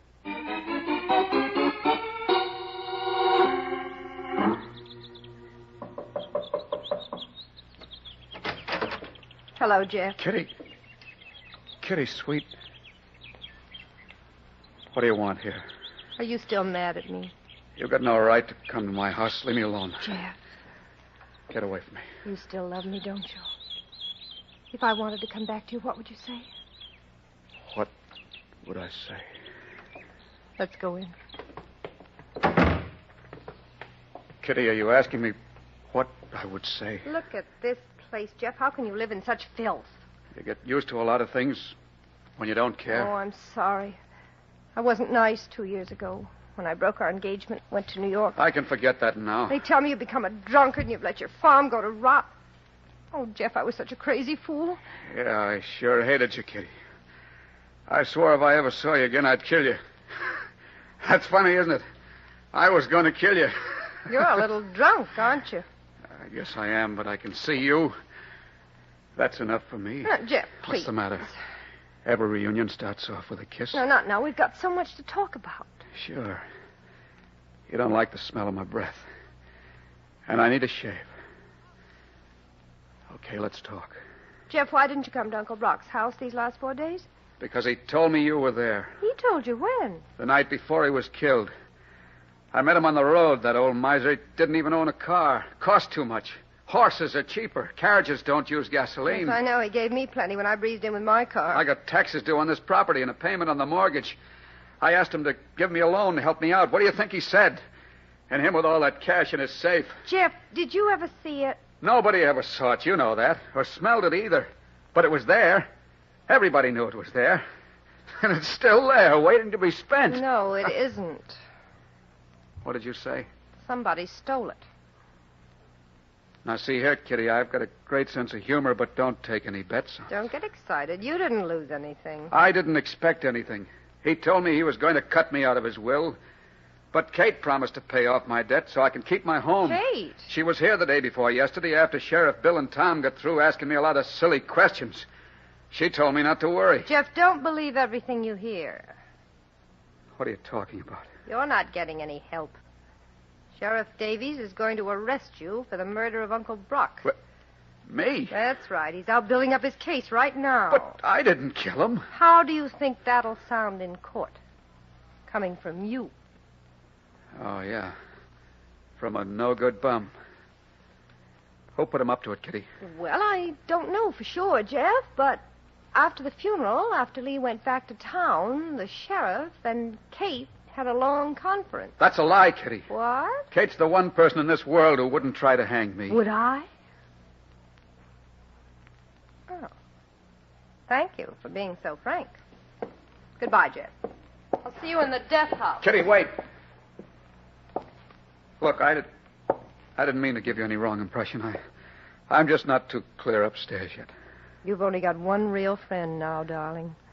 Keep that in mind. Oh, but it doesn't seem possible that Kate would. Kitty, don't you understand? She loves me. $150,000 worth? The little things she's done that proved it over and over again. She'd bring me money. She knew I was going to buy whiskey with it. She brought me my meals every day, cooked meals. Uncle Brock's been murdered and his money is gone. Once when she thought I was out cold, she kissed me and said how much she loved me. I wanted to cry because I was thinking of you. Jeff, are you going to listen to me? What do you want me to do, Kitty? Believe that Kate is framing me? Believe that I love you. Sure. All right. Now, we've got to get away from here as soon as possible. I'm ready. But I want Uncle Brock's money. What? My share of it. He left it to me, and we'll need it, Jeff. Do you want me to find it? Yes, speak to Kate. Ask her to marry you. What? Yes, that's good. Tell her her husband can't testify against his wife. She'll go for that, Jeff. Maybe I ought to shave first, huh? Oh, you think of everything, don't you? No, you do. I just fall in line like a well-trained monkey.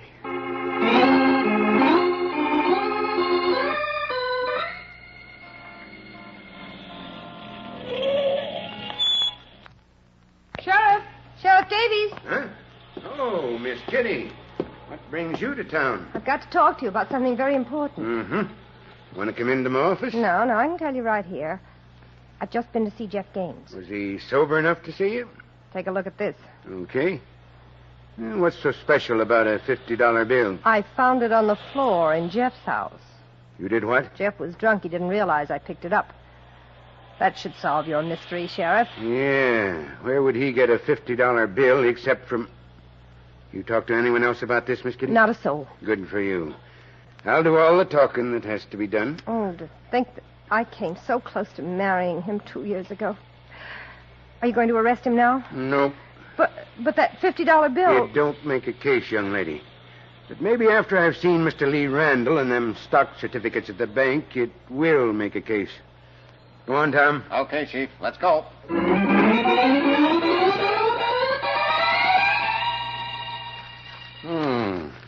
A lot of gold mining stocks, huh, Mr. Randall? Uncle Brock seems to have had a preference for them, Sheriff. Yeah, and here's some shares in an oil company in Peru. Are these all the stocks you got? All of them, representing 18 different companies. And all of them out of business? For years. Before Brock put money into them? Before? Didn't you check that when you checked the companies? Why, no, it never occurred to me. Hey, Tom. Yeah, Chief? Get some paper and make a bundle. We're taking this stuff to headquarters. Okay, Chief. But, Sheriff Davies, I need those certificates. So do I. I'm filing Uncle Brock's will for probate. These prove what's become of his estate. They might prove a lot more, Mr. Randall, when I get through with them.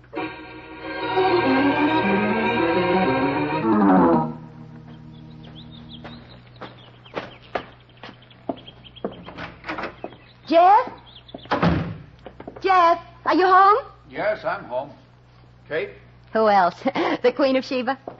I brought you some lunch. I'm sorry I'm so late, but... Why, Jeff, what are you dressed all up in your Sunday suit for? Still looks good, doesn't it? It's the first time I've worn it in 2 years. Why? I thought you might like to see me as a human being for a change. You've never looked like anything else to me, Jeff. Thanks.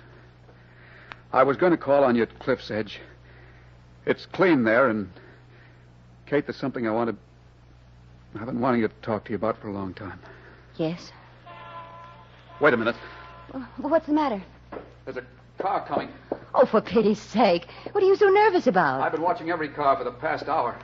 Looking out of the window like a hunted criminal? Shut up. Why? It's turning into my driveway. It's the sheriff and Tom. What? I ought to kill you for this, Kate. No. You sent for them, didn't you? You told them to meet you here. You were bringing me lunch. A cooked lunch. But that takes time to eat. What are you taking down that shotgun for? You're not going to frame me, Kate. I'm going to be just outside this back window. And I'm going to be listening. If you so much as tell them where I am, I'll kill the three of you.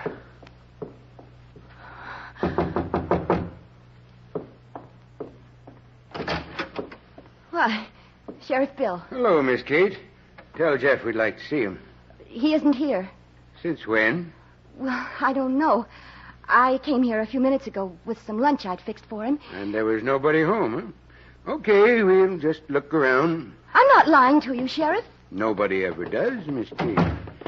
Go ahead, Tom. You know what to do. Okay, Chief. And don't forget to look in the closets, too. Okay, Chief. Sheriff Bill, would you mind telling me what this is all about? We got a tip there was some money in this house. Here? Who told you? Miss Kitty. She found a $50 bill on the floor. When? A couple of hours ago. I see. It ain't funny, Miss Kate. Oh, Sheriff, it's a riot. Kitty walks in and there's $50. I've never had such luck. Are you saying she didn't find it? I'm saying she did. But not here. Mm-hmm. Where? In Uncle Brock's safe. Can you prove it? Why did she come back from New York? She hates Cliff's Edge and everything that goes with it. That ain't proof, Miss Kate. All right. Then account for the fact that Uncle Brock was murdered just one day after she came back. That still ain't proof, and until you got it, I'm going to keep on thinking what I'm thinking. Say, Chief. Yeah, what is it, Tom? He ain't here. You searched the whole house? 4 rooms and 2 closets. That's all there is. Okay. Now we'll start taking this place apart. You won't find any money. You sure of that? I'm sure Jeff isn't a murderer. Mm-hmm. You got a pretty good crush on that fella, ain't you? Now, see here, Sheriff Bill. Well, that's all right. Being in love's a mighty fine thing. But don't let it go to your head.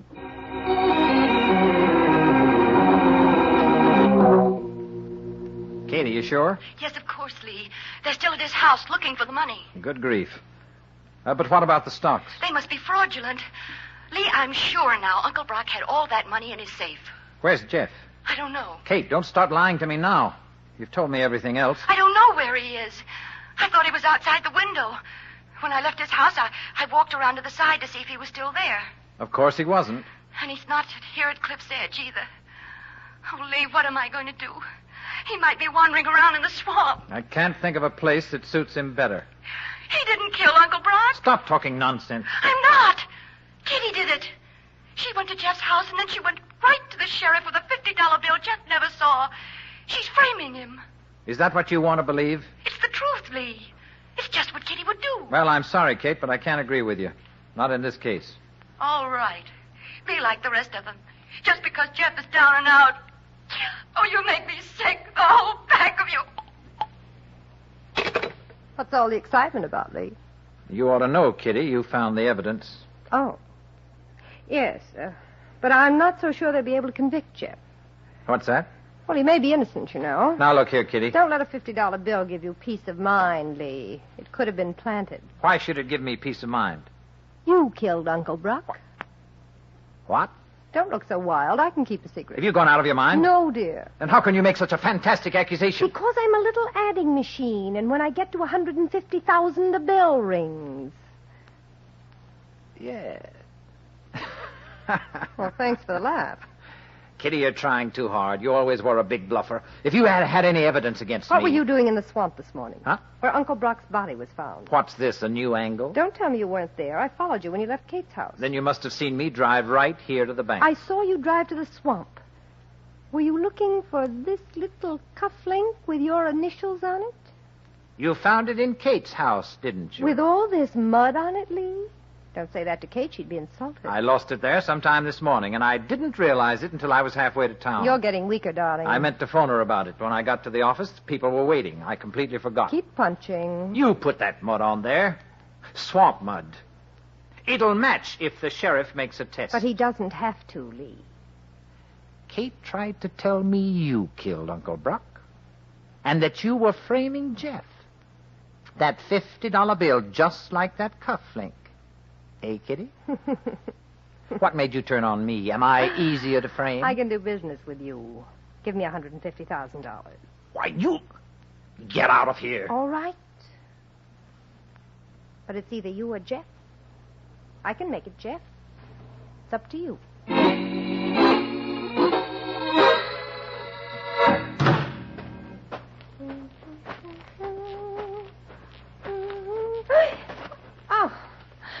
Jeff, you almost scared me into an early grave. Don't ever come from behind a tree without blowing your horn. I've been waiting for you for a long time, Kitty. I was in town. Yeah, I found that out. Where's Kate? I don't know. The last time I saw her, she was at my house talking to the sheriff. Why the shotgun, Jeff? Are you worried? No. I'll stand it up against this tree. Now, you've got nothing to worry about, Kitty. I'm not going to shoot you. Jeff, listen to me. Sure. But let's see how convincing you can be. Now. No. Now, go ahead, Kitty. I'm listening. Tell me how much you love me. You want to marry me, don't you? You're the only real friend I've got, huh? All you want is the money Kate stole from you. Kate...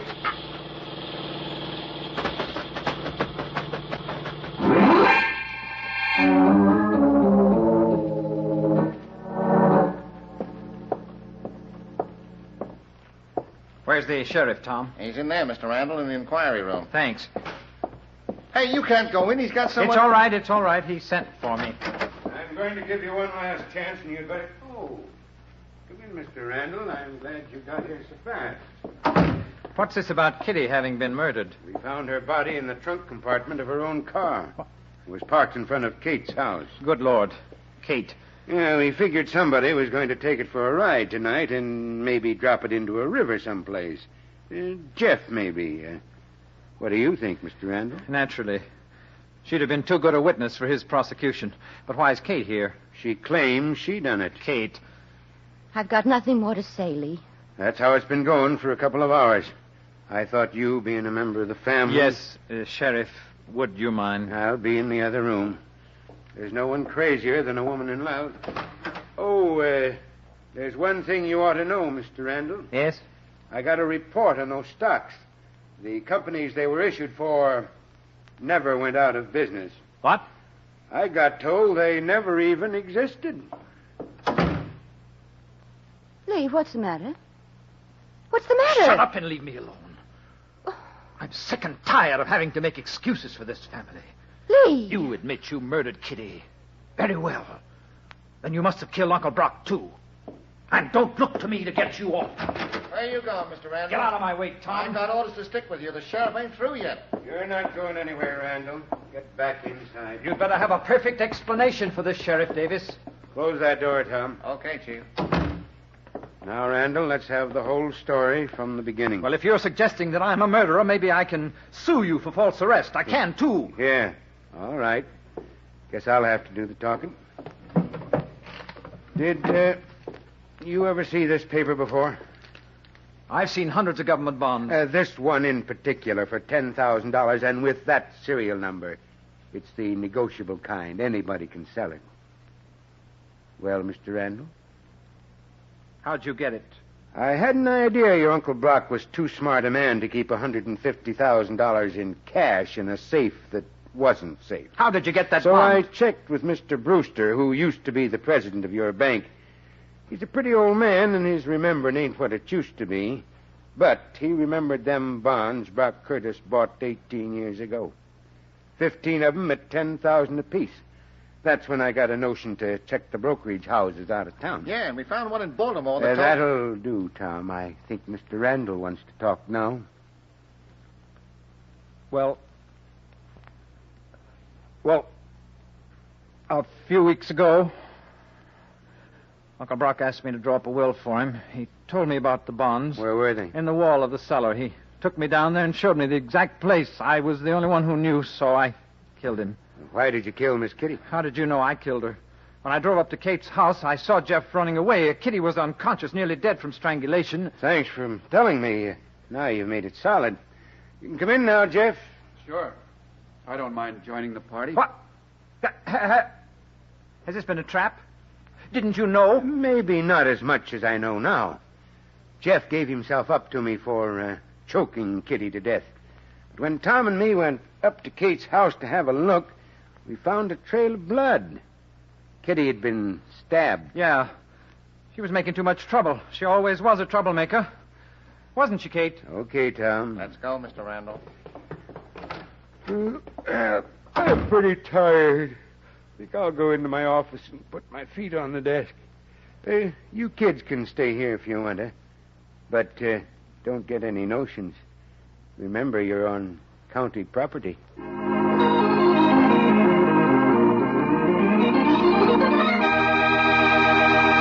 And so closes tonight's Crime Club book, Murder Rents a Room, based on a story by Sarah Elizabeth Mason. Stedman Coles did the radio adaptation. Roger Bauer produced and directed. Elspeth Eric played Kitty Bowling. Sherling Oliver was Lee Randall. Helen Shields was Kate Frazier. Bill Smith was heard as Jeff Gaines. And Cameron Prudhomme played Sheriff Bill Davies. Oh, I beg your pardon. Hello. I hope I haven't kept you waiting. Yes, this is the Crime Club. I'm the librarian. Yes, come over a week from tonight. Good.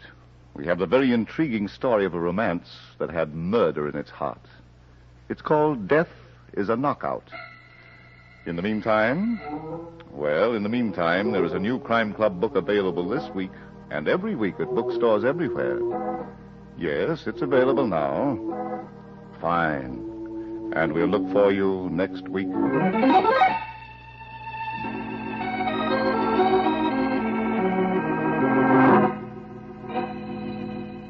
This program came from New York. This is the Mutual Broadcasting System.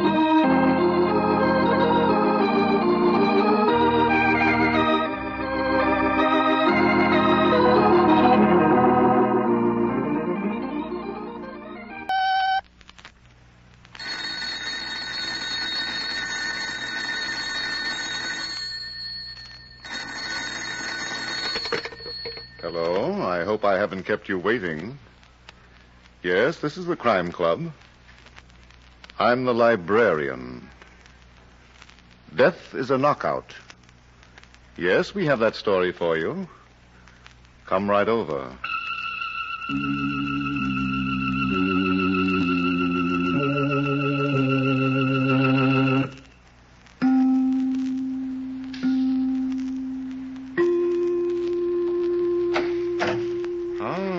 You're here. Good. Take the easy chair by the window. Comfortable? The manuscript is on this shelf. Here it is. Death is a Knockout. A very exciting story of a golden opportunity that was melted down by murder. Let's look at it under the reading lamp.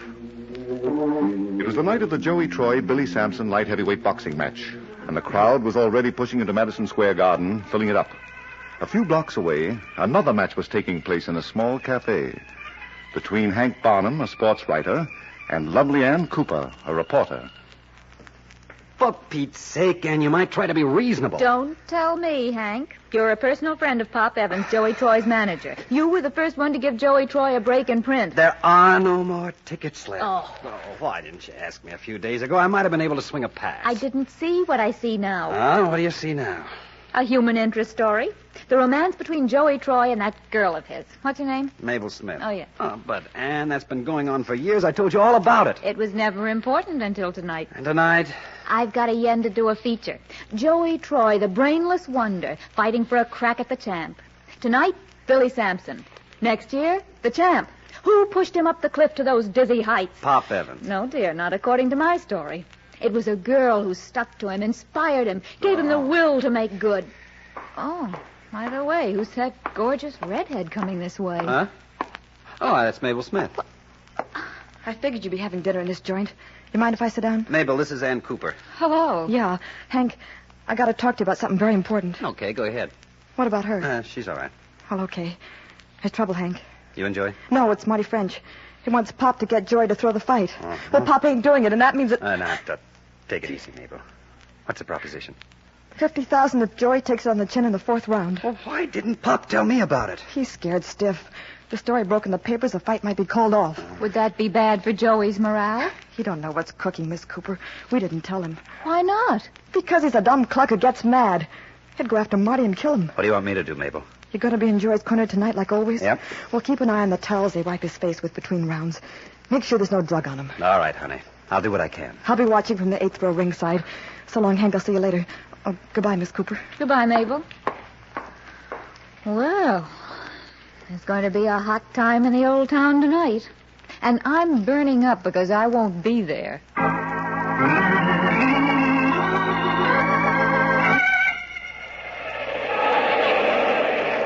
Are you listening to me, Joey? Sure, Pop. You know I always listen to you. Now, keep pushing him. Don't give him a chance to get set. You want me to take him this round, Pop? I'll let you know. You better tell me now, Pop. I don't hear so good when I'm fighting. Now, there's the buzzer, kid. Now, we've got to clear out. But, Pop, what do I do? Go after him, but don't leave yourself open. Okay, I'll knock him out.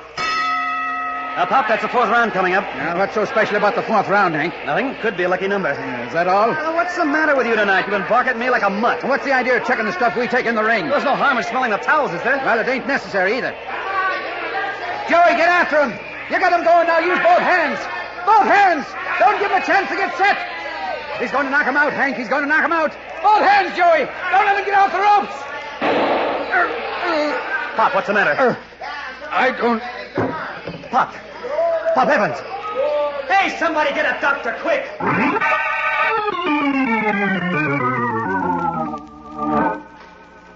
I didn't think you'd do it, Hank. I didn't think you'd try to commit murder with 20,000 people around him. Mabel, you sure you saw the gun? I told you. Marty French was sitting next to me. I know where the shot came from. I didn't hear a thing, and there isn't a mark on Pop. There was a shot, Hank. Marty was telling me how tough it would be if me and Joey never got married. And then Joey went to work on Billy Sampson, and then he... He's coming, too. Shot. You see? He heard it, too. That's when he fainted. Shot. Joey. Take it easy, Pop. You gotta relax. Let me up. I got to see Joey. He's been shot. He's all right, I tell you. Where is he? Upstairs winning a fight for you. Hiya, pals. Marty. Yeah. I saw them carry you away, Pop. I thought maybe you had an accident. You tried to kill him. Me? Hey, what's this? Something for the press? You got a gun on you, Marty. I'm going to tell you. Huh? All right, if you'd rather talk to a cop. Hank, let's not have any trouble. Listen, Pop, are you afraid of this mob? I don't want any trouble. The way I let people talk about me. Chalk it up to a good mood. I got news. Joey lost. No, sweetheart. Your dumb boyfriend is the leading contender now. He gets first crack at the champ. When did it happen? 2 minutes and 18 seconds, the 7th round. And I wasn't there to see him do it. I've been with him in every fight, and the biggest one so far... They're taking pictures now, and he's talking on the radio. You know how much I dropped tonight, Pop? That's got nothing to do with us. 100 grand, sister. But don't get me wrong. I'm not sore. I'm considering it an investment. What does that mean, Marty? You know, Hank, I look at you and I get ideas. Stick around. I'll give you a story you'll never be able to write. Such as? Just stick around. Now, I brought a bottle of champagne. The best. What for? We're going to have a few drinks to Joey. To the next champ. Not with me, you're not. Okay, then beat it. What? Say, who do you think you're talking to? Pop, tell her what I mean when I say beat it. Maybe you better not wait for Joey. Yeah. All right. I know where I stand. I'll be at the apartment. What's the matter, Hank? You look puzzled. Pop. Let me tell you. There was a deal on for tonight, and he reneged. I didn't take any money from him, Hank. He sent one of his gangsters to training camp with an envelope. The sneak gave it to me and drove away. There was $20,000 in it. I didn't know. I promised you 30 more, didn't I? And I told you where to go. Where's the 20 grand? Where? Why, you dirty crook, I gave it back to you yesterday after Joey and I got back from the training camp. Oh, quit kidding, pal. You're not making any impression on the press. He is, Marty. I believe him. You don't say. Are you going to write about it? Huh? We'll wait for Joey, huh? Maybe he'll want to drink some of this champagne with us.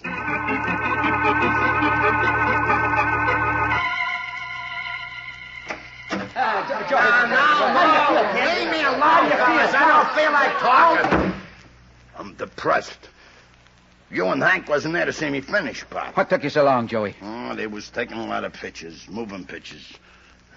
Where's Mabel? She had to go home, kid. What for? She always waits for me to get through working. She had to go home, Big Shot. I ain't talking to you, Marty. That's what you think. I don't want you to bother me. I don't feel so good. What's the matter, son? Get these gloves off me, Pop. Sure. You don't have to act like you're lost. I ain't putting them on never again. What? What do you mean? I mean it. Fighting's too dangerous. What? I'll be a monkey steps. Oh, wait a minute. Let's find out what he means. You know what almost happened in the ring tonight? What happens every time some guy hits me hard? What's that? I get mad, and I don't know what I'm doing, and I might kill some guy sometime, and then I'd be sorry. I know you're tired, kid. Come on, I'll give you a rub down. I don't want to be sorry. I don't want to kill nobody. You haven't killed anybody yet, and you're not going to now. Come on. I'm scared, Pop. I never said it before because I don't want you to feel bad, but tonight... What's so different about tonight? I think they took Billy Sampson to the hospital, Hank. Oh. You'll get over it, Joey. And next year, when you're beating the I don't champ, want you to talk to me, Marty. then you tell him, Pop. He's in the big money now. You're not letting him quit, are you? Listen, Joey, we've worked a long time to get you to the top. And what do you think you're going to do to Mabel if you walk out on us now? Mabel? She wants to be the champ someday. Maybe she wants you to be famous and have a lot of money. She's been waiting for you, son. For me to be champ? Sure she has. Now, if you quit now, you'll break her heart. That's worse than getting mad, ain't it? Yeah. Yeah, I guess I'm just a dumb guy. I don't think. Open that bottle of champagne, Hank. We're celebrating. Open it yourself. I just seen a miracle go to waste. Okay, I don't mind.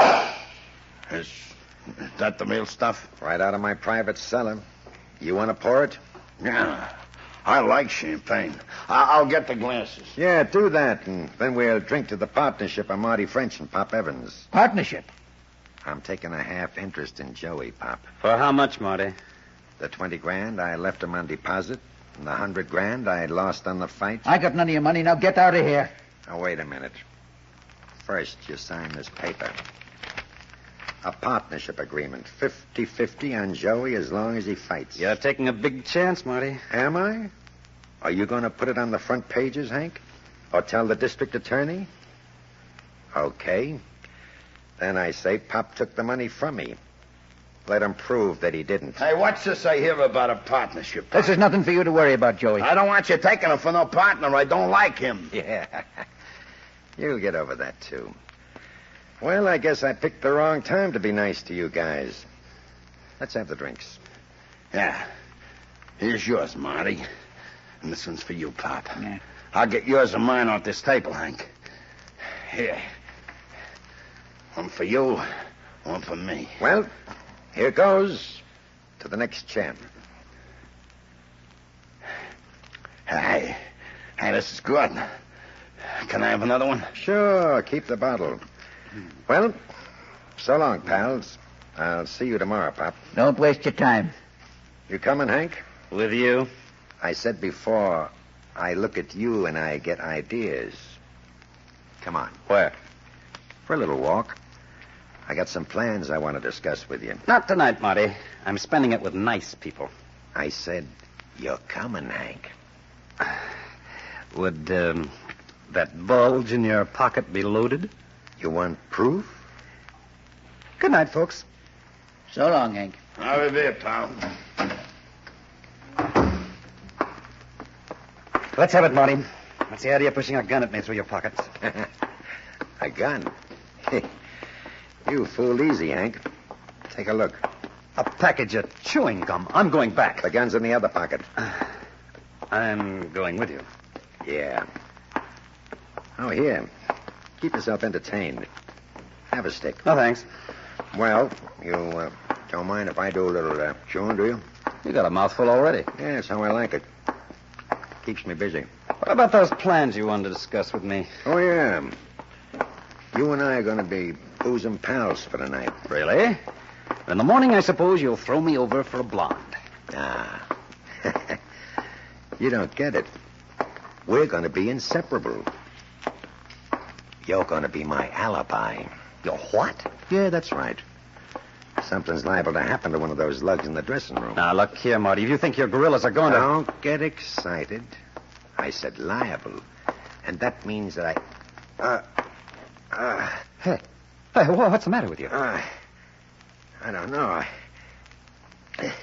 Something just hit me in the stomach. I got pains awful. Marty. Marty. Well, I'll be... He's dead.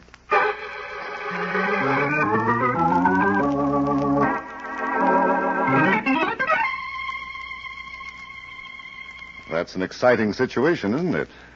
What do you think will come of it? We'll return to the story in a moment. You see, I'd like to talk to you for just a minute. As librarian of the Crime Club, I'm extremely interested in what you think of crime stories. And all of us will be very grateful to you for a short letter about them. Do crime stories supply a kind of relaxation for you after your day's work? Do they perhaps take your mind off the various problems that you would like to forget for a little while? Do you find them interesting as sidelights on the minds of evildoers and as illustrations of the eventual failure of evil? Won't you take just a few minutes to write to us, to tell us why you listen to crime stories? Your thoughts are so important to us. A letter or a card will be most deeply appreciated. Won't you please write one to the Crime Club in care of the Mutual Broadcasting System, New York 18? You'll be doing a great service to us, and you'll be helping us in planning these programs for your enjoyment. The address is the Crime Club, care of the Mutual Broadcasting System, New York 18. May we hear from you? And you shall hear from us now as we continue the story of Death is a Knockout. Marty French is dead in the corridor outside Joey Troy's dressing room. It is 15 minutes later, and in the dressing room... I tell you, Hank, Joey didn't put a thing in Marty's drink. Listen, Pop, the police are going to be here in a few minutes. They're going to ask a lot of questions. He was all standing around this rub-down table, wasn't he? Did you see him do anything out of line? Not here, but we didn't see him pour the champagne. Wait a minute. I don't like what you're saying, Hank. That ain't friendship. All I want's the truth. You take that back. Take it back. Stop it, Joey. Stop it. Stop. Okay, Pop, you're the boss. But he's got no right to put ideas in my head. All right, Joey. Now get dressed. We're going home. Mabel's waiting.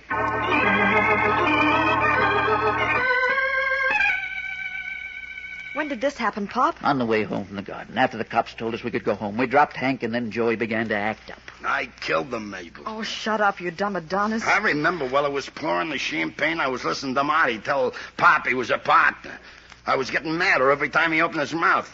There was a bottle of rubbing down stuff on the table with a skull and bones on the label. You didn't use it. Do you understand? I understand, honey, but maybe I did. Hank kept saying I did. What am I going to do with him? How can I go after a match with the champ as long as this idiot thinks he's a murderer? Matches and money. That's all you ever think about. Squeeze the gold out of him. What have I done to you? Mabel, that ain't no way to talk to Pop. Don't tell me how to talk. Why don't he let us get married? Why don't he cancel that no marriage clause in your contract? Well, I signed, Mabel. Did you know it was there? Did you even bother to read the paper? No, honey, I was a kid, and Pop said it was okay, so I... Listen, Pop. Joey, have I been a good manager to you? Oh, who says you wasn't? Didn't I take you into my house when you had nothing? I fed you, I clothed you, I built you up to be a leading contender? Well, I ain't complaining, Pop. All right, then. Believe me, son, marriage is no good for you now. Not until you're the champ. You can't have too many things on your mind. You hear that, Mabel? I gotta do what Pop says. Oh, you make me sick. Even so, now that I'm thinking, you wouldn't want to get hitched to no murderer. That again, huh? Well, maybe you know why you killed Marty. Yeah, he was getting in Pop's hair. He made me mad. Pop's hair? Sure. Say, Pop, even if Joey had 50 managers, he'd still get his 60%. Of course. But a partner would cut your profit in half. What are you getting at, Mabel? You had a reason for killing Marty. And all the time you've been letting Joey think he did it. Now, that ain't so, Mabel. Pop ain't no killer. No? Watch me prove it. Get away from that phone. Try and make me. I'm going to call the cops and I'm going to give them the whole setup between you and Marty. Drop that phone. Oh. Hey, Pop, cut it, aren't you? Twisting them on. Well, I'm sorry. I didn't mean to lose my temper. But I want no more talk of murder.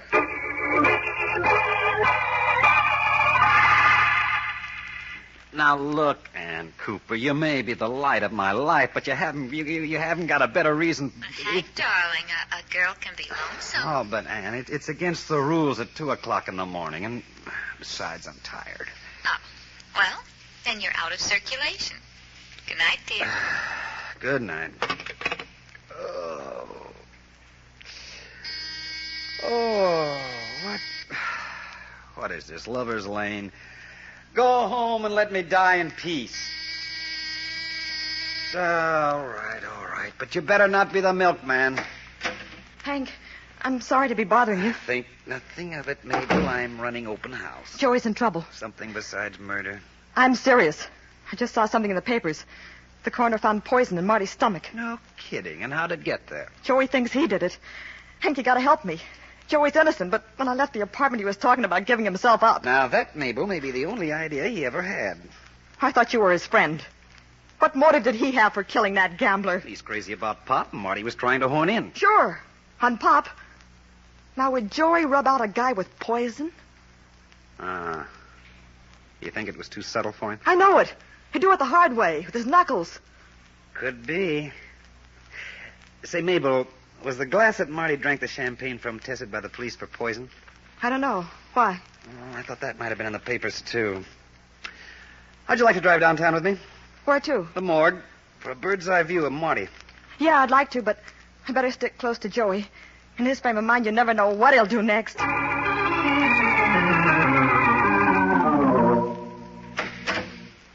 Hello, McCab. Oh, it's you, Mr. Barnum. Come in.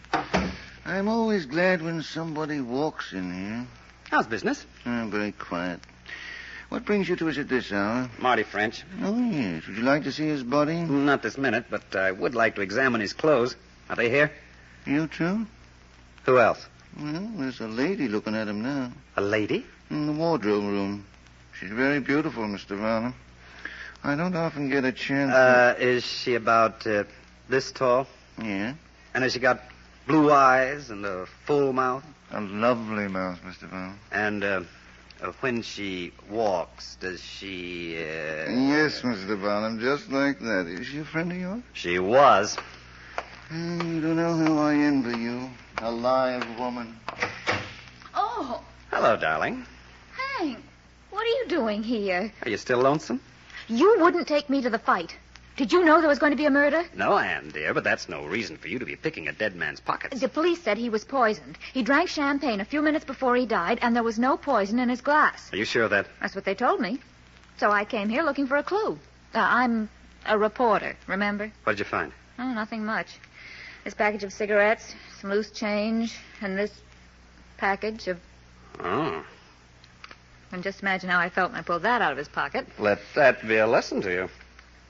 Where's the package of chewing gum? How'd you know about that? I'm psychic. Let me have it. Oh, Hank, it's my favorite brand. Well, you better switch, honey. That kind good is what for what ails you, if you want to stop ailing for good.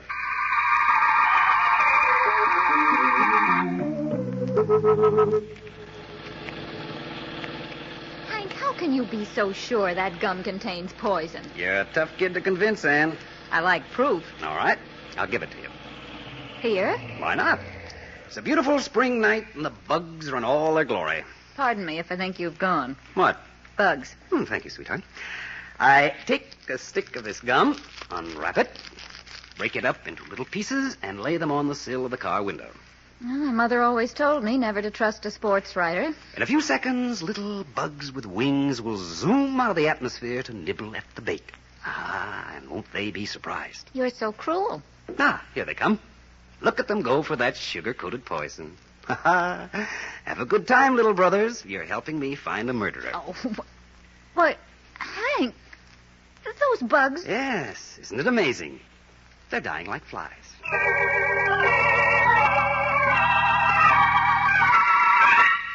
Joey, will you stop moping and go to bed? I ain't staying here in the apartment with you. I want Mabel. No, I don't know where she is. I've looked all over town for her. You ain't telling me the truth, Pop. Joey. You don't like Mabel. You twisted her around. What's the matter with you, boy? You're like a wild animal. Yeah, a wild animal. I get mad and I don't know what I'm doing. I could kill a guy and not know I'm doing it. Oh, come on, now you're tired. Go to bed, sleep it off. I notice you getting mad like that, too. If I killed anybody, I'd know about it. That's where you got it on me, Pop. Everybody knows I'm a dope. What are you trying to do, pin that murder on me? Mabel said you got the reason, didn't she? So that's it. Well, now listen to me, son. I'm not taking the rap for you or anybody else. Ha! What's so funny about that? You ain't so smart, Pop. I just tripped you up. Huh? You seen me do it, didn't you? So you do what? You saw me slip the poison in the glass. Now look at here, Joey. I don't want any more talk. Go to bed. I'm going to find Mabel. And then I'm going to give myself up to the cops. Now, look, Joey, please listen to me. You got a brilliant career. We worked hard. We're near the top. You can't throw it away. Get out of my way, Pop. Think of me. I'm an old man. I can't go out and start looking for somebody else now. It takes years to build a good fight, and I haven't got the time. Pop, you're making me mad. You owe me something. I pulled you out of a pool room and made you into a human being. You're not going to let me down. I don't want to give it to you, but I don't want to. Pop, you all right? Don't lay there like it was dead. I didn't mean to hit you.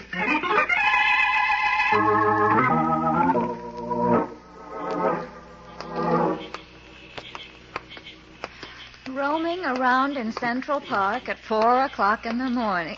What do you think we are, Hank? A couple of sailors? I don't like it any more than you do, Ann, but we gotta find Joey. We're not going to find him. You want to bet? Huh? There he is, sitting on that bench under the obelisk. Well, of all things. His favorite spot. That's where he met Mabel for the first time. Shh. Hello, Joey. Huh? Oh, it's you, Hank. Yeah, and this is Ann Cooper. How do you do? Pleased to meet you. What are you doing here, Joey? I couldn't find Mabel, so he wanted to be alone with my thoughts. Oh, you poor thing. She throw you over for a wrestler? She wouldn't do nothing like that. She's a good kid. Now, calm down, Joey. Have you seen Pop recently?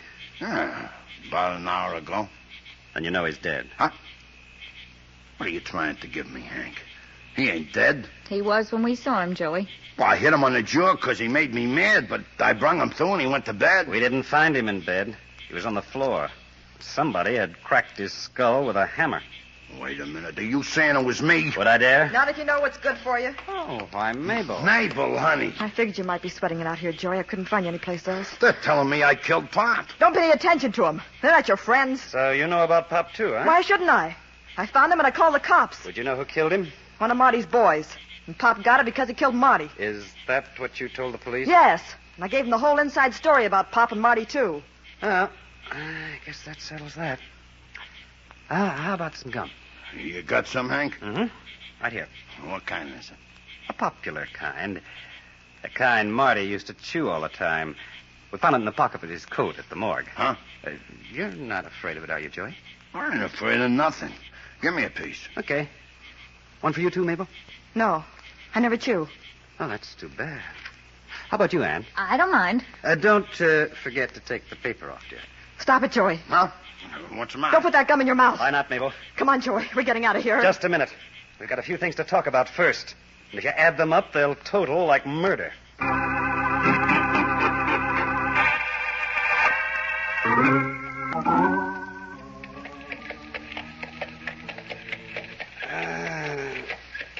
Tell me, Ann, do you think the automobile will ever replace the horses?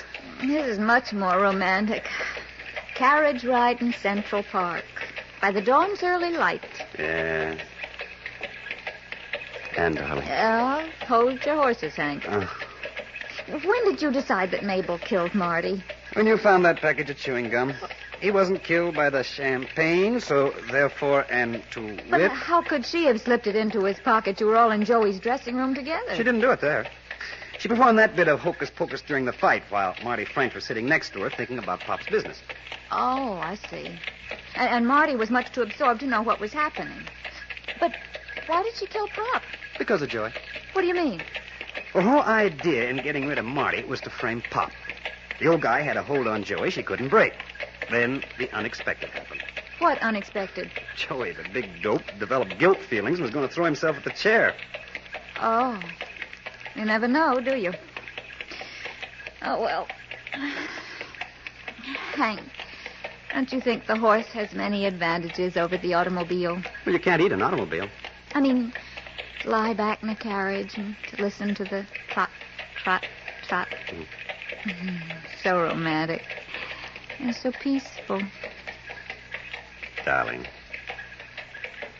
have I told you tonight how lovely you are? Not yet. But it never hurts. You're like a moonbeam on a... Anne, look at me. What's the matter? Would you kill a couple of men just to get me? Don't be silly. Of course not. But I'd slaughter a couple of dozen women.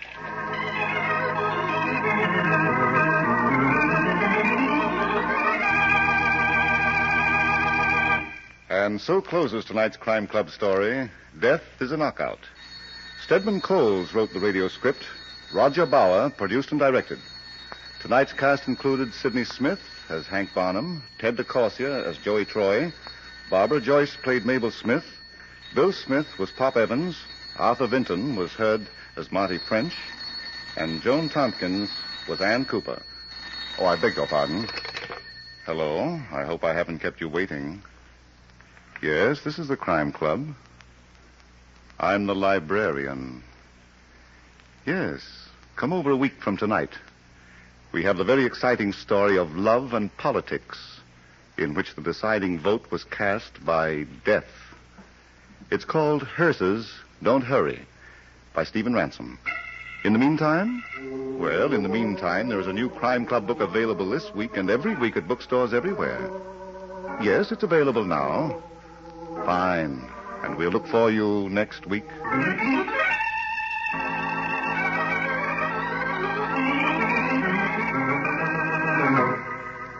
This program came from New York. This is the Mutual Broadcasting System.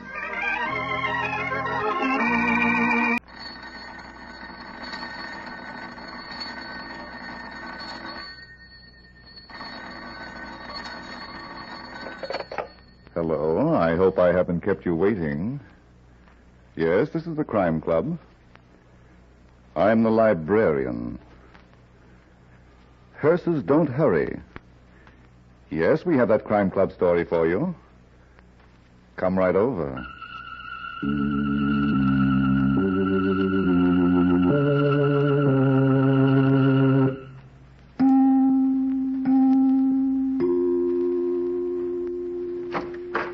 Ah, you're here.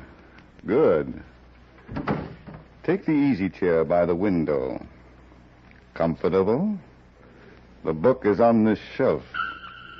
Here it is. Hearse's Don't Hurry, by Stephen Ransom. The very exciting story of a cleanup campaign that was messed up by murder. Let's look at it under the reading lamp. The city was small and clean and comfortable.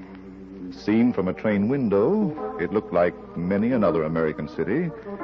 But something new had been added to this one that could not be seen from a train window. It was Christopher Chance, young special prosecutor, who's been appointed by the governor to investigate corruption in the office of Anthony Pierce, the district attorney. It was early evening when Christopher Chance left the courthouse after a long conference with his friend and political benefactor, Judge Rossiter. Main Street was deserted, and so was the little side street, 2 blocks away where his office was located. He walked slowly, but as he was about to step into the lobby of the small building, he turned just in time.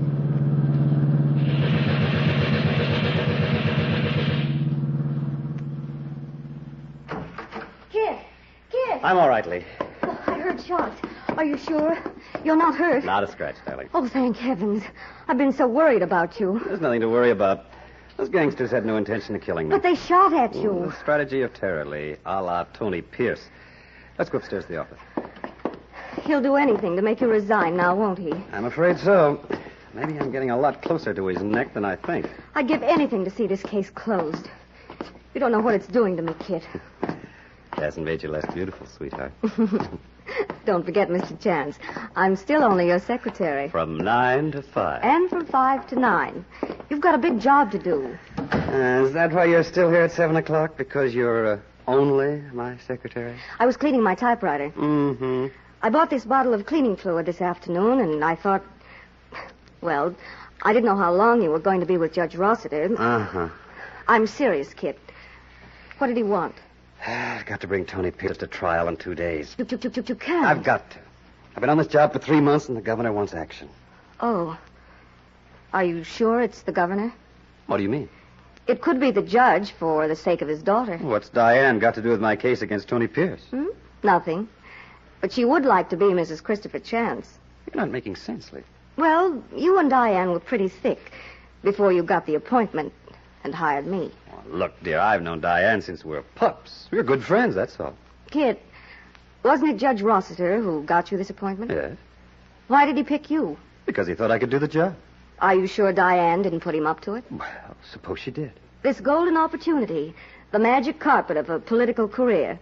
Make good and you can go anywhere. All right. She wanted you to have it because she wanted you. But now I think she's out to break your political neck. You don't know Diane. She's very sweet, dear. But why is her father putting the pressure on you? He knows you're not ready to bring Tony Pierce to trial. I told him I have 18 witnesses who are ready to testify. Tony framed charges against them and settled for cash. He thinks that's enough. Did you tell him that Tony never took that money in person? Yeah. I even told him about Hope Schuyler, the mysterious lady who can't be found. Whom nobody even saw. He's got the whole story, Lee. About the abandoned warehouse on River Street, too? Where the money was left in envelopes addressed to Hope Schuyler? Yep. And still he wants you to be ready for trial in 2 days. Don't you think he realizes you have no case without Hope Schuyler? I'm not going to believe that Diane is knifing me. Well, suit yourself. I won't say another word. You don't seem to understand. These people wouldn't put me on the spot. They're the oldest friends I have. They...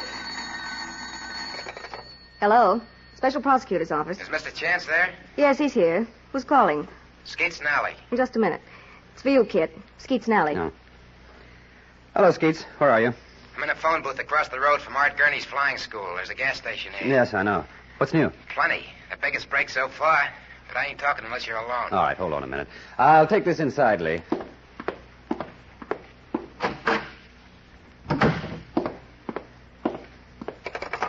Go ahead, Skeets. Listen, I got the dope on Hope Schuyler. What? Yeah, I figured that she and that Tony Pierce guy must have been like mashed potatoes, so I done a little snooping. Go on. Well, he's got a cabin in the woods near Bedminster, about 100 miles from our town. Some of the folks up there remember seeing Tony Pierce driving through. Oh, what about Hope Schuyler? She used to get there by plane. Did anybody see her? No, but lots of folks saw the plane. And what do you know, boss? There's a very small landing field right near the cabin. Very, very private. How do you know there's a woman in that plane? I checked the cabin, that's how I know. It's called Lark Lodge, and there was a woman's dressing gown in one of the closets. Great. Does that prove she was Hope Schuyler? The plane that dame was using came out of the Art Gurney Flying School. How do you know? Because I seen it. It's a two-seating job with the initials HS painted on the side. Well. I got a break, see, when the two Gurneys, Art and his wife Phyllis, went up for a little stratosphere. They left the hangar door open. So what was I going to do? You did fine, Skeets. Stay where you are. I'll be there in 15 minutes. Okay. I guess the Gurney should be able to give us a good description of Hope Schuyler. See you later, pal. Lee, darling. Lee, come on in. Lee, we cracked the case. We've got... Lee. Chloroform. Operator, get me police headquarters right away. I want to report a kidnapping.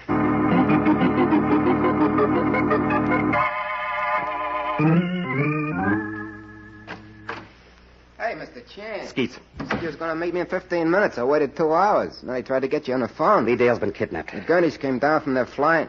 Huh? What did you say? Right out of my office while I was in the next room talking to you. Chloroform and carried out. Wow. Somebody took an awful I've chance. been scouring the town with the police. Every joint from the warehouse on River Street to the back rooms of the pool parlors. Tony Pierce got this job done. And if you ask me... I thought of Lark Lodge, too. Did you tell the cops? No, not yet. Well, I don't get it. I've got to be sure she's there before I do anything. Oh, okay. I'm expecting a phone call. That's why I came back to the office. Who's going to call you? One of Tony Pierce's gangsters. And I can tell you exactly what he'll say. Yeah? Resign as special prosecutor and kill the evidence you've got, or you'll never see Lee Dale alive again. Suppose that happens. What'll you do? I don't know. Would you quit? I said I don't know. Okay, so you'll quit. Just when we've gotten Tony Pierce and Hope Schuyler. Hello? Kid? Oh, Lee, darling, are you all right? Yes, I'm all right. Where are you? I don't know. Just a minute. Skeet. I know. You want me to trace? Make it snappy. Lee, tell me what happened. How? I can't. What was it, Tony Pierce? I haven't seen him. Kid, I've got something to tell you. Naturally. These men want you to quit. Yes? They say that if you don't quit, they'll kill me. I expected it, darling. I don't want anything to happen to you. Tell them No, Kid, I don't want you to resign. I don't. But... Kid, listen to me. I don't care what they do to me. I don't want you to... Lee! Skeets! I just got it, boss. The number's Bedminster 942. Lark Lodge. That's what the operator said, Mr. Chance. Are we going now, or are you still quitting? We're going.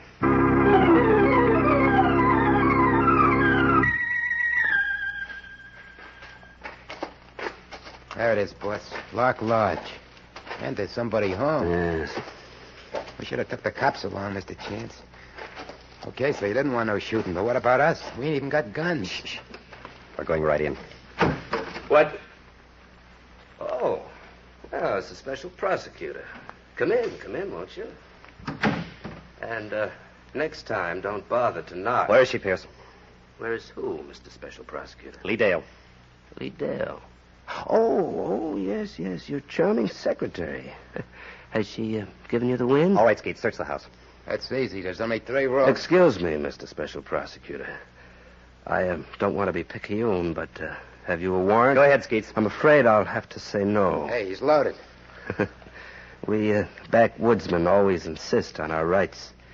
We don't like intruders who break in without warrants. Listen, Pierce, I'm not only going to send you to jail as a crook, I'm also going to send you to jail as a kidnapper. Really?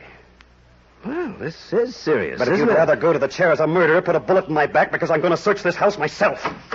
You don't have to, kid. What on earth? Hey. Diane. Well, I guess I won't need this gun now. You can search the place if you still want to. Diane Rossiter. I'm sorry about this, kid. I didn't think that Tony and I would ever be found out. Where's Lee Dale? My father mustn't know. It would kill him. He must never find out. Just tell me where I can find Lee Dale. I don't know. You're lying. I haven't seen her since this morning. She was here. She phoned me from here. Skeets traced the call. I haven't seen her since this morning, Kit. Where's she been moved to? I... All right, if that's how you want it. But listen to me and you too, Pierce. You've given me my case. I can drag Hope Schuyler into court now. You're wrong, Kit. I'm not Hope Schuyler. But I'll forget the whole thing if Lee's in her apartment by the time Skeets and I get back to town. Does that mean that you're going to resign? That you've got exactly 3 hours. Come on, Skeets. Kit? Leave him alone, Diane. He knows what he's doing. But Tony... It's a great sacrifice. I told him once that hearses don't hurry. The grave always waits. It's too bad, Mr. Special Prosecutor. We had to dig such a deep one for you.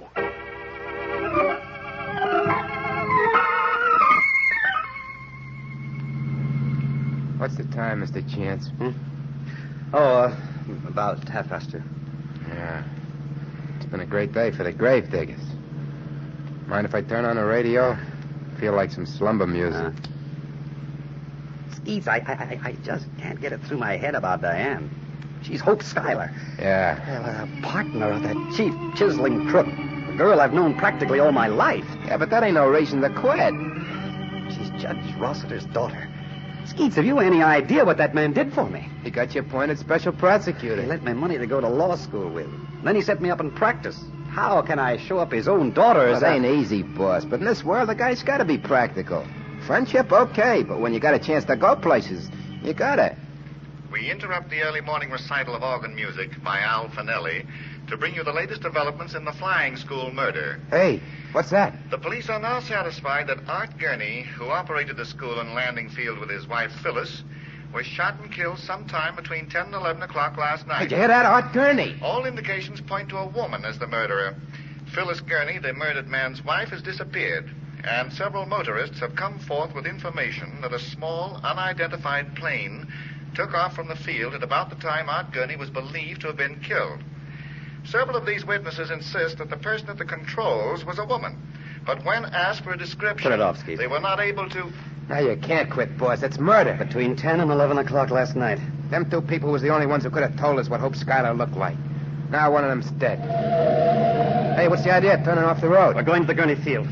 I want you to see if Hope Schuyler's plane is missing. Sure, but I can tell you right now. Look, Mr. Chance, does that girl Diana Rossiter know how to fly? She has a license. Okay. I go where you go, but between you and me, I'd rather go home.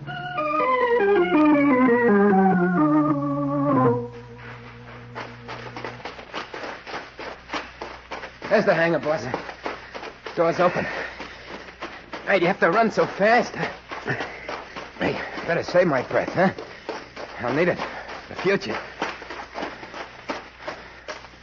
All right, Skeet. Phew. Where's the light switch? Should be, right about here. I got it.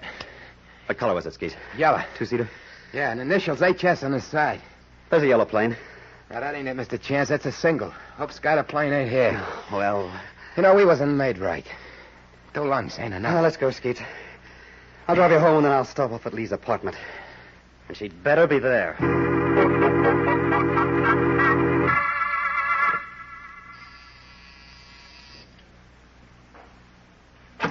Lee. Kid. Oh, Kid. Oh, please. Not all at once. Darling. Don't you think we ought to close the door? All right. Oh, you don't know what looking at you does to me. I'm a little glad to see you myself. Let's sit down. They didn't hurt you. Kid, they let me go. They drove me to the door downstairs. They even let me see their faces. Why, Kid? I'm resigning. No. I've got to, Lee. Tony Pierce hit me twice tonight. Once with you and I'm once... not letting you quit. I don't care what kind of a bargain you made with Tony Pierce about me. You don't have to keep it. He's a thief. There's more to it than that. Diane Rossiter is Hope Schuyler. What? There's no doubt about it. If I bring Tony to trial, I'll have to prosecute Diane for murder. Murder? What's the use?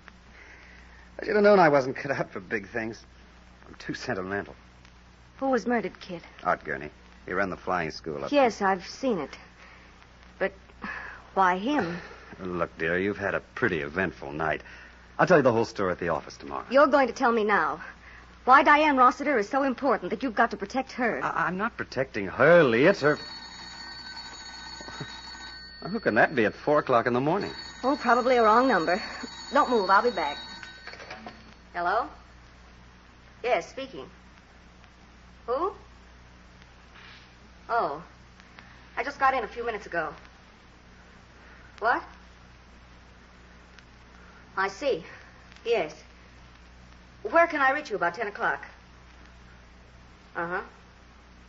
All right, phone me in the morning. No, here. I'll tell you where I can meet you. Yes. Goodbye. Who was it, Lee? What? Something the matter? The matter? No. No, of course not. That was a friend of mine. She's at a party and she... It's nothing important. Nice people. Well, see you at the office. Yes. I'm going to be a little late. I got some business with Judge Rossiter first. All right, Kid. I'll see you whenever you get there.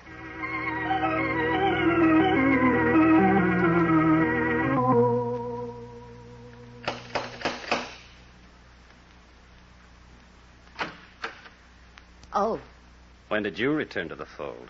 Kid, please. Yeah. Tell Judge Rossiter I'd like to see him.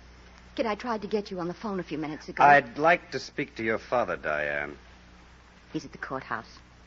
He left early this morning. All right. I'll speak to him then. Wait. What for? I want you to give me a chance to explain about last night. Some other time. No. You're not leaving here until you've let me explain. Now, look, Diane. Don't be a fool, Kid. I'm not Hope Schuyler. I hate the living sight of Tony Pierce. Sure. You've got to believe me. I went a little crazy yesterday. I saw Lee Dale in the morning. She told me that you were going to be married. She told you? I stopped thinking. Oh, kid, I've been in love with you for years. I've never shown it, but I hoped that... And then that girl, in less than 3 months... Now, what's that got to do with Tony Pierce? I hated you, kid. I wanted to hurt you. Anything, so long as it would destroy you. What about that crook, Diane? There was only one way. Your career. I knew you would never finish the case against Tony if it meant disgracing my father. So I called Tony, and I told him that I would be willing to let you suspect me of being Hope Schuyler. And I told him why. But last night at Lock Lodge, you denied it. I lost my nerve. I realized what a vicious thing I was doing. And then when you asked Tony and me about Lee Dale... You knew she'd been kidnapped. No. No, all I knew was that Tony was sure you'd come there. I didn't know why. Yeah. You don't believe me? How did you get up to the lodge? In Tony's car. He called me a few minutes before 8 and asked me to meet him near the lots. What about your plane? My what? The one you stored at the Gurney Flying Field. Kid, you know I've never owned a plane. Do I? I have a pilot's license, but... What are you talking about? The Art Gurney murder. I heard about it on the radio. The plane that took off between 10 and 11 and never came back belongs to Hope Schuyler. Oh. Art Gurney was killed between 10 and 11 last night. And you think that I... You've got nothing to worry about. I won't tell a soul. Kid, you're so wrong. You're so wrong. And it's all my fault. If I hadn't lost my head yesterday, if I hadn't been so selfish and stupid and cheap. Oh, kid, forgive me, please. Forgive me. You don't know what it means to be in love with someone who doesn't love you. I didn't realize what I was doing. You'd better answer that phone, Diane. It might be your boyfriend. I can't. All right, then I'll answer it. Hello. Is that you, Mr. Chance? What's the matter, Skeets? I've been trying to get you all over town. Your apartment, the office, no answer, no place. So I figured What do you want? Listen, I spotted that Phyllis Gurney dame. She was driving right through the middle of town. What's that got to do with me? Well, listen, will you? So I get in the cab and I follow her. Guess where she went? Skeets, in case you've forgotten, I'm resigning. Yeah, I know. She went right to that old warehouse on River Street. What? You know, the place where Hope Schuyler used to pick up the sucker dough for Tony Pierce? Where are you now? I'm in a phone booth a couple of blocks away, the ferry station. Wait for me. I'll be there in 10 minutes.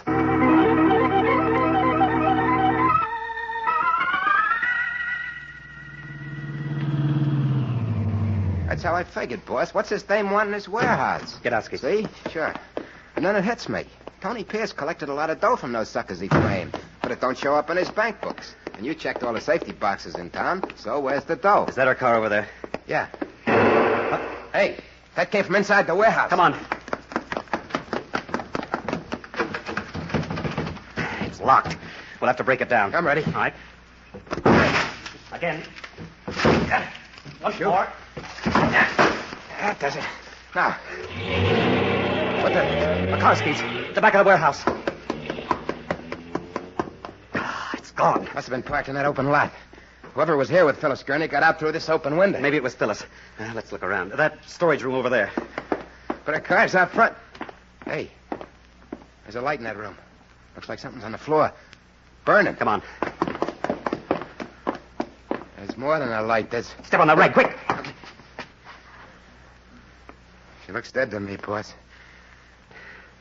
She is. Huh. First the husband gets knocked off, now it's Phyllis. Maybe I was wrong about her coming here for... Hey, I smell cleaning stuff. Her dress is saturated with it, Skeets. You mean that burning rag was meant to... Holy mackerel. Somebody was out to do a good job, huh? But didn't have time to finish it. The killer even forgot to take the empty bottle.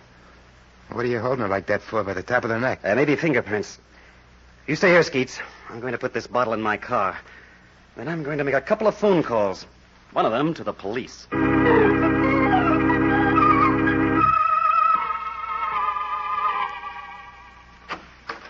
Oh, he's just come in, Judge Rossiter. I'm sorry I bothered you. Goodbye. Kid, where have you been? I surely thought you'd gone to resign. There's no hurry, Lee. I can do that an hour from now. You're not going to do it at all. Kit, you must listen. Where were you about 40 minutes ago? Where? I called you here at the office several times. There's no answer. I was downstairs looking for the super. I forgot my keys, and he had... I noticed your car downstairs. What's the matter with you? I always leave my ignition key at the garage. I have my car delivered every morning. Oh, I'm sorry. There's been another murder. Oh? Who? Phyllis Gurney. Good heavens. When? About an hour ago. Well, I guess I'd better get cleaned up if I'm going to see Judge Rossiter. You're not resigning, Kit. I'm afraid there's nothing you can do about it, Lee. Where's that bottle of cleaning fluid you bought yesterday? Listen to me, please. It was standing right there in your desk when I came in last night. You were using it to clean up your typewriter. That's not important now. Don't you realize what's going to happen to you? You'll be called a failure. Look, honey, I want to get these grease spots out of my coat. Will you get me that cleaning fluid? Kit, don't I mean anything to you? Have you been just talking to me about love? Lee, haven't you got that bottle? Yes, I have it, if that's all you care about. It's in the closet where I put it. You'll worry about grease spots, but I can talk myself sick. Here's the bottle of cleaning fluid. Enjoy yourself. Thanks. I spoke to Tony Pierce on the phone before I came back here. Of course. You're his buddy now. He is at Lock Lodge. I'm not interested. He couldn't have been in town this morning and gotten back to the lodge so fast. I know he didn't fly. Say, did you screw this cap on yourself? Yes. You must have hidden strength.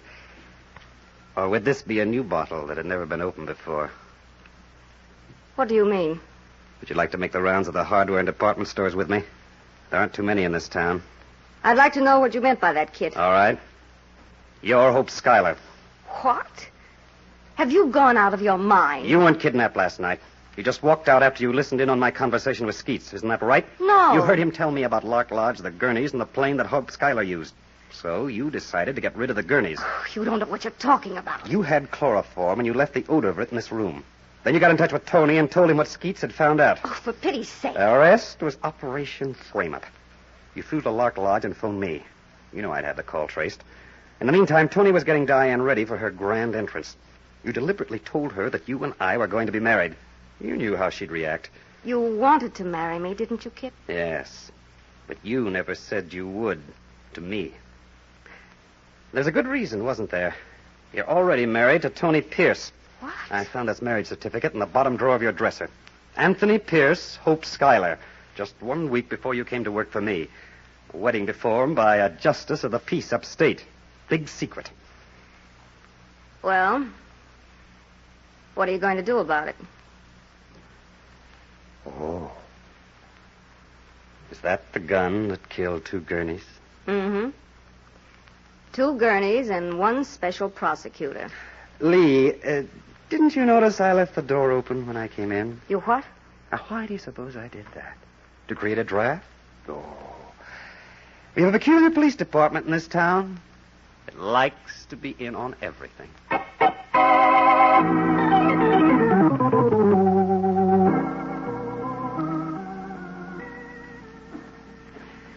There's only one place in the world that feels like home.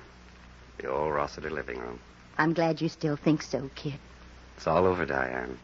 Lee confessed. Tony confessed. They're going to be tried for murder, and I'm prosecuting. But Tony didn't commit murder. Well, he certainly did. Lee did the shooting, but Tony helped her plan it. Kit, what made you suspect Lee? Up to this morning... A bottle. The fact she didn't answer the phone at the office. That's all? That's all a fellow needs, honey, to start thinking. After that, I remembered everything. How things began to move after Skeets phoned me about Hope Schuyler. Then the mysterious phone call Lee got at 4 o'clock in the morning. Who was it, really? Phyllis Gurney. You see, Tony and Lee had been paying the Gurneys to keep quiet about Hope Schuyler. But when Art Gurney was murdered, Phyllis decided it would take a lot of money to compensate her.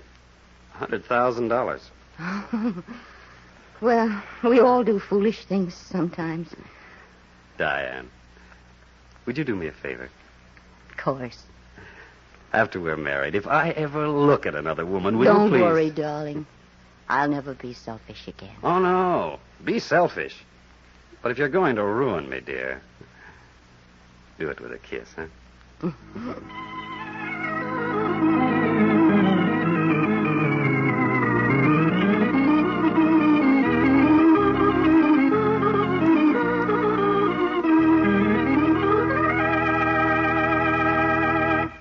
And so closes tonight's Crime Club book, Hearses Don't Hurry, based on a story by Stephen Ransom.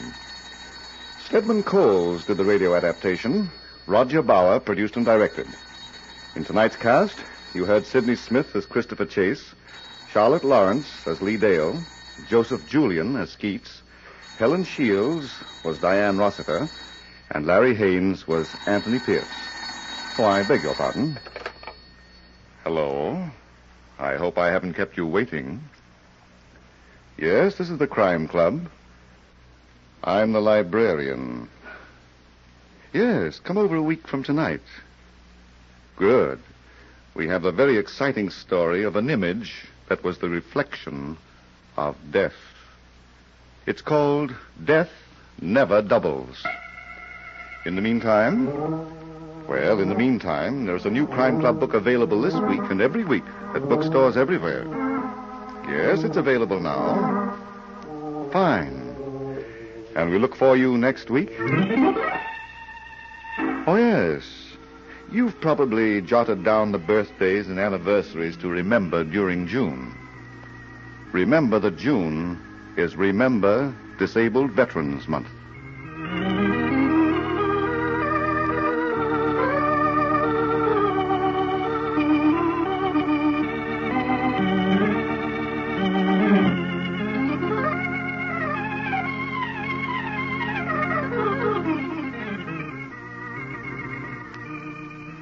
This program came from New York.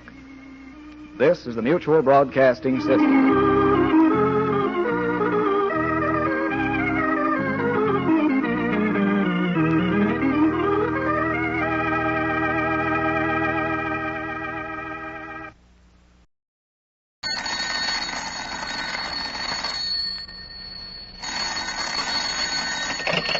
Hello. I hope I haven't kept you waiting. Yes, this is the Crime Club. I'm the librarian. Death Never Doubles. Yes, we have that story for you. Come right over.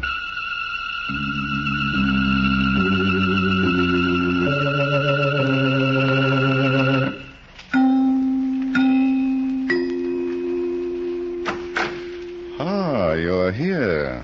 Good. Take the easy chair by the window. Comfortable? The manuscript is on this shelf. Here it is.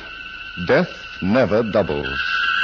The very exciting story of a past present that had no future. Let's look at it under the reading lamp. It was early evening, and Peter Woods, a young lawyer, was in his apartment getting dressed for his appointment with Hilda Ryan, his fiancée. He was not expecting a phone call, but when it came, he answered it as if it meant nothing at all. Then, 5 minutes and countless palpitations later... Oh, sure, Mr. Jackson. Don't worry, Mr. Jackson. I'll be there. Yes, I know. Not later than 7:45. Yes, I got the address. 1052 West 52nd Street. All right, Mr. Jackson. Thanks very much. Bye. Wow. Oh, boy, I'm lucky. I'll say I'm lucky. This is my lucky day. Oh.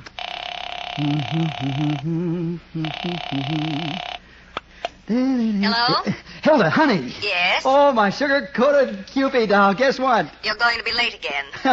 You're drunk. I'm delirious. I just fell into a pot of gold. Did you say gold? Uh-huh. Mr. Jackson just phoned me. Steve Jackson. Who's he? Oh, I don't know. But he's going to do a big operation and he needs a lawyer. He promised me $5,000.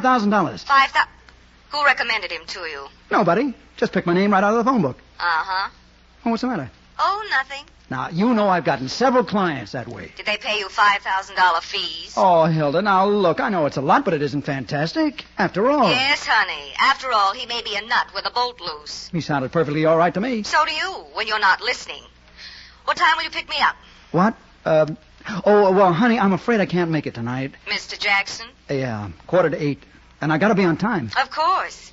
Would he mind if you brought your secretary along? Now, what's the idea, Hilda? You know I haven't got one. Oh, but you have, darling. An amanuensis from now on, who's going to keep an eye on her man.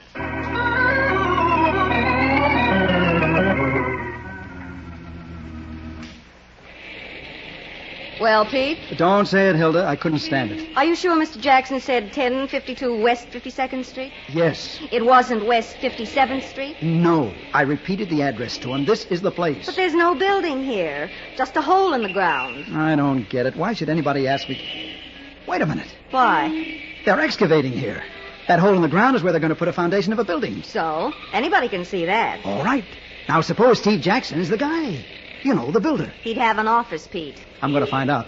Come on. Darling, can't we forget the whole thing? There's a pool room on the second floor of this building next to the light. Pete, I'd rather have dinner and go to the movies. We'll go upstairs and we'll ask about Steve Jackson. Somebody ought to know him. I'm not going. What are you afraid of? Trouble. And I think the sooner we get away... Hey, you're blocking the doorway. Huh? Oh, I'm sorry. We didn't see you. I walk like a cat. Now, if you don't mind, I'll just go inside. Duke Masters. What?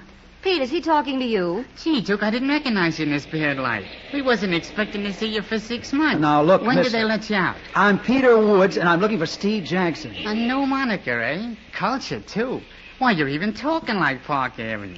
Okay, maybe it's a good idea. We can all start from scratch. I'll change mine from Marty Green to... Pete, shall we go now? Wait a minute, sister. What's the rush? Marty. Sister's name happens to be Hilda Ryan. I'm tickled. Hey, Duke, what are you going to say to Trixie about this doll? Trixie? Yeah, she's still... Hey, what goes here? Just a couple of the wrong people. Come on, Hilda. Did you know I was working all night in that dump upstairs, or did you come here by accident? Marty, now it's you who's blocking the doorway. We ain't taking no double cross, Duke. We've been having hard times for the last year and a half. Oh, that's too bad. What do you want me to do about it? Okay, so you took the rap for all of us. Me, Flip Morgan, and the rest of them on. You got 2 to 5 years in Leavenworth, and we didn't. But you got caught, and we didn't. Now, listen, Marty. No, you listen. You got 200 grand soaked away someplace that's going to be split. You ain't setting yourself up as no millionaire in our dough. Marty, when was the last time you were pushed through a wall? Yeah.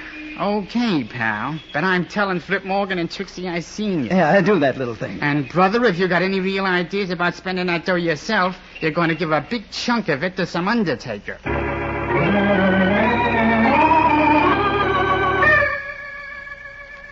Stop flipping that coin. You're driving me crazy. Well, what are you so nervous about, Trixie? I'm not nervous. All right. Will you stop it? Sure. You want me to go home to my mother? Don't be a dope. It's just that I'm... Oh, yeah, sure, I know. You'd like to see something green for a change. Flip. Well, it's my sickness, too. Duke, the wise guy. He don't trust nobody. 200 grand stacked away, and we got a scratch till he gets out of stir. I'm afraid of what's going to happen when he gets out. Well, what's that? He's got only 6 months to go, and leave it to Duke. He's behaving. Won't be 2 to 5 for him. He'll get the diploma at the end of 2. Well, what's wrong with that? I can't help it if I'm scared, Flip. Ah, he's not going to do anything to you. I promised I'd wait for him. So what? You changed your mind. He'll kill me. You're crazy. I know what I'm talking about. When Duke finds out, somebody hasn't tipped him off already. Relax. Duke's a dying duck. Huh? Only he don't know it yet. Nobody's going to tell him. What do you mean? You learned how to do arithmetic, didn't you? Flip. Uh-huh. The more numbers you got to divide by, the less everybody gets. You're going to kill him. First, he brings the dough out of hiding. I got a brain that gives me 24 hours service. But, Flip, suppose... What for? The day Duke steps out of Leavenworth, he's going to have an escort with him all the way to New York. And by the time we swing up Broadway, he's going to be all talked out. And then we bury him. I'll get it, Trixie. Yep. Hello, Flip? Yep. This is Marty. The Duke's out. What? Yeah, Duke Masters. I seen him. Hey, now listen, Marty, if this is a gag... I tell you, I seen him with my own eyes. I talked to him. And you should hear him, Flip. Like he went to college instead of Leavenworth. Just a minute. Trixie. Yeah? Marty just saw the Duke in town. What? Yeah, what a break. 6 months ahead of time. What are we going to do? Same thing. All right, Marty. What else? We're getting a double cross. Hey? Dude, the Duke says he ain't the Duke. He says he's a guy by the name of Peter Woods. Go on. And he's got some fancy dame with him, Hilda Ryan. A real cookie. Peter Woods and Hilda Ryan, hey? Where are they now? In the Bijou Club on 49th Street, spending our dough. Okay, Marty. Keep an eye on them. But I gotta go to work. Keep an eye on them, and your working days will be over. I didn't expect it, Flip. I never figured on time off for good behavior. Give me the phone book, Trixie. What are we going to do? The phone book, baby. I want to take a look at the odds. I've got an idea they're going to favor a quick killing.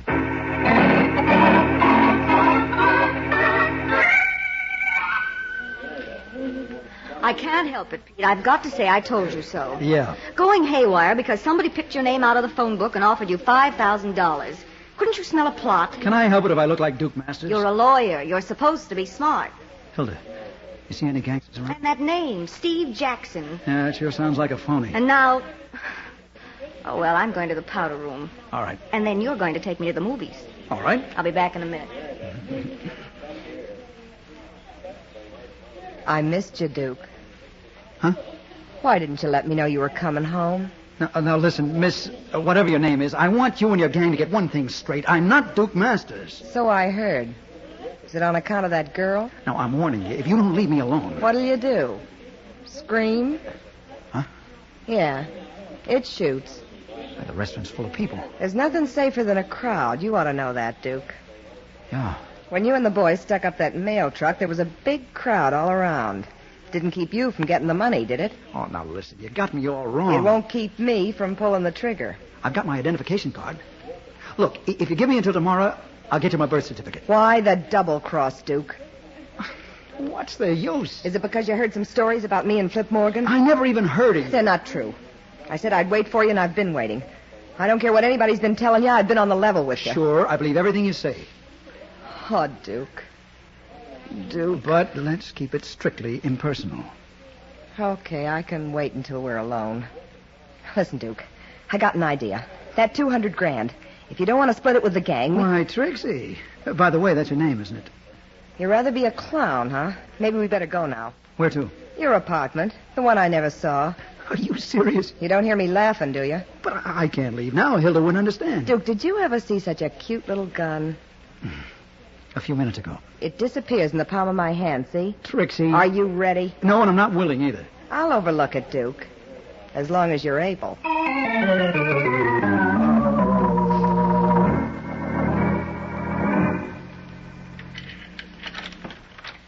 All right, Duke. Stop fumbling and open the door. I can't help it, Trixie. I'm thinking of Hilda. When she finds me The gone... door, sweetheart. Careful how you poke that gun in my back. Get in there, Duke. All right. You don't have to be so impatient. Hey, what's happened to my apartment? We gave it a thorough cleaning, pal. Huh? Who are you? Come in, Duke. Come in and stop kidding. Now, look. You've made a mistake. Give me a chance, will you? Yeah. Did you have to coax him much, Trixie? A little. He was pretty unreasonable, Flip. Oh, it's too bad. What's the matter, Duke? Don't you want to meet your old friends again? I never saw you before in my life. I've never been to prison, and I've never been in any holdup. His memory's still bad, Trixie. It's awful. We might have to give him a treatment, huh? Remember the boys, Duke? Good grief. What can I do to make you understand? That's Tom, and that's Knuckles, and that's the Bruiser. Yeah. They're all waiting to put their hands on you. I'm not Duke Masters. Sure, I know. You're Peter Woods. You're even listed in the phone book. Nice going, Duke. You took this apartment, hid the dough, then you took the rap, but not for us. Now, where is it? I give up. $200,000. It's in one of these rooms. Now, you go and make an X on the spot. You've searched, haven't you? You didn't find any money. Well, maybe we're not as smart as you are. You pull the place apart. You're next, pal. Well, what can I do? Just because I happen to look like some guy who's double-crossing. I'll give you a break. Tell us where you stacked the dough, and we'll cut you in. We'll let bygones be bygones. You can't let something be that never existed. Oh. So you become a philosopher, too, huh? You do great things at Leavenworth these days. Sit down, Duke. What for? We're going to give you something to think about. Come on, Trixie. The boys want to be left alone. Listen, Flip, don't you think... There's nothing to worry about, sweetheart. They're going to see how many times they can bounce the punching bag off the wall. Before the air goes out of it.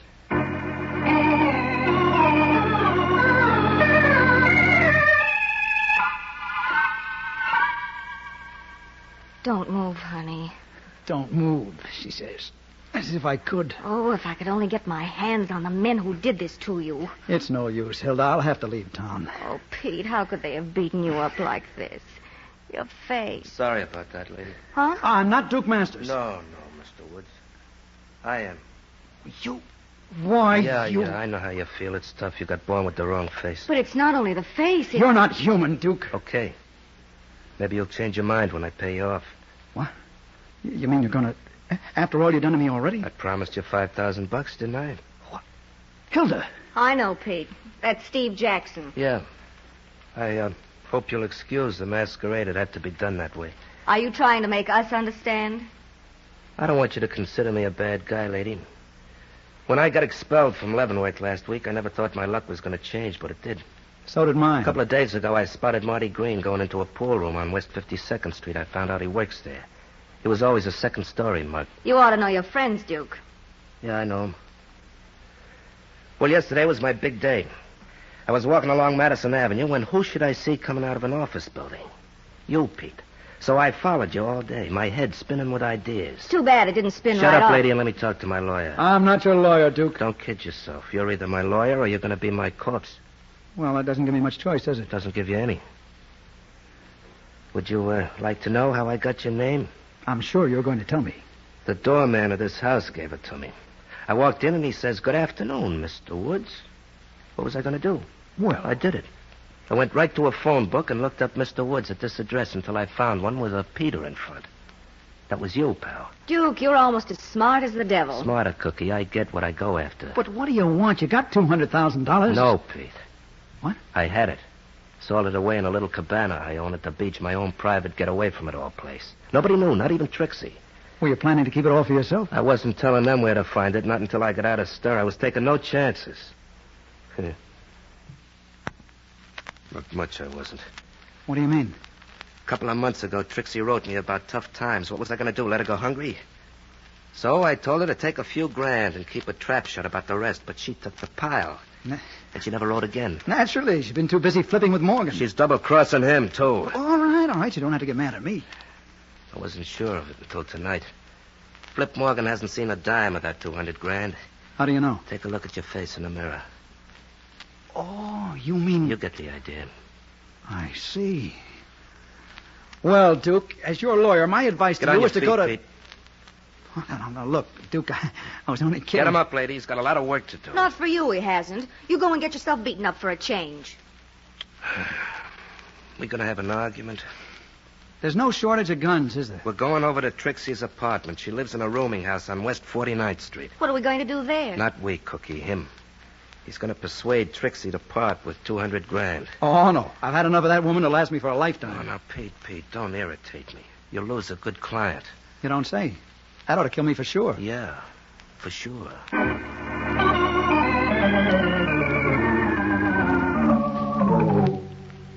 All right, here's the key, Pete. Don't we knock first?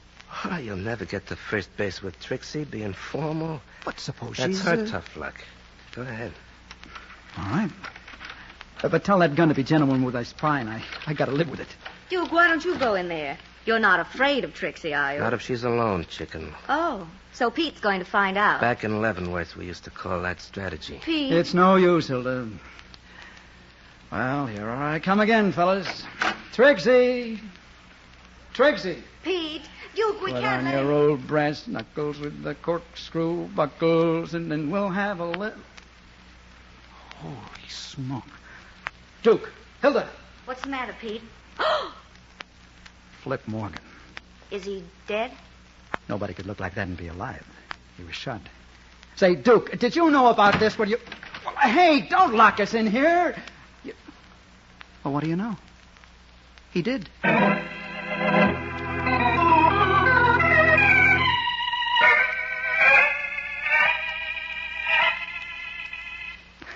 Oh, I'm sorry, Hilda. I can't get it up. Oh, dear. Of all the windows to be stuck, it has to be the fire escape window. What are we going to do? I don't know. Those guys knocked me senseless. But I do. We can stick our heads out of the other window and yell. Honey, have you gone berserk? We've got to get out of here. Sure, but don't call for help. There's a dead body in this room. How are we going to explain it? There's no law against telling the truth, Pete. Who's going to believe us? Pete. Shh. There may be Duke coming back. What are you going to do with that chair? Come on, quick. Behind that door. Hey, you two. Trixie. Put on that chair, Duke. No, while you're still behind the door. Okay, you can close it now.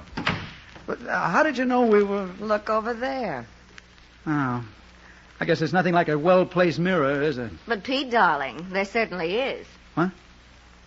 Hilda, what are you talking about? A well-placed bullet. Have you forgotten? You know, in that corner. Flip. Never again, Trixie. Flip has flopped. You killed him, Duke. You and the dame. Now, wait a minute. Let her rave, Pete. You sent me a phony telegram to get me out of here. Said you had something to talk to me about. I thought you wanted to make up. How did you get around Flip? He didn't see the wire. I read it in the hall. I told him I had... Hey, since when do I have to answer your questions? Where's the telegram, Trixie? I threw it away. I wasn't going to keep any messages from you to me. Uh-huh. I thought it was on the level, Duke. I was ready to go back to you anytime you wanted me. But you don't want me. You killed Flip and you were waiting behind that door to brain me with a chair. We thought you were Duke. He was here. Sure. You're still Peter Woods. You'll kill us one at a time, and then you've got $200,000 and no partners. Well, it's not working, Duke. Not this trip. Duke says you have the money. Did you hear what I said? I'm not even listening. Well, what are you going to do? I'm calling the cops. You're through, Duke. All right. Call them. Let's sit down, Hilda. I don't mind. It'll be a pleasure to see a blue uniform. No, never mind, operator. What's the matter, Trixie? Cold feet? Duke, how was Flip Morgan killed? He was shot. Right through the heart. You know, Trixie. Don't you dare. And you were going to let me... You didn't even try to... Hey, I'm getting out of here. Oh, wait a minute, Trixie. No. I guess she means no, Pete. Yes. Well, let's call the police. They always like to be told when a murder's been committed.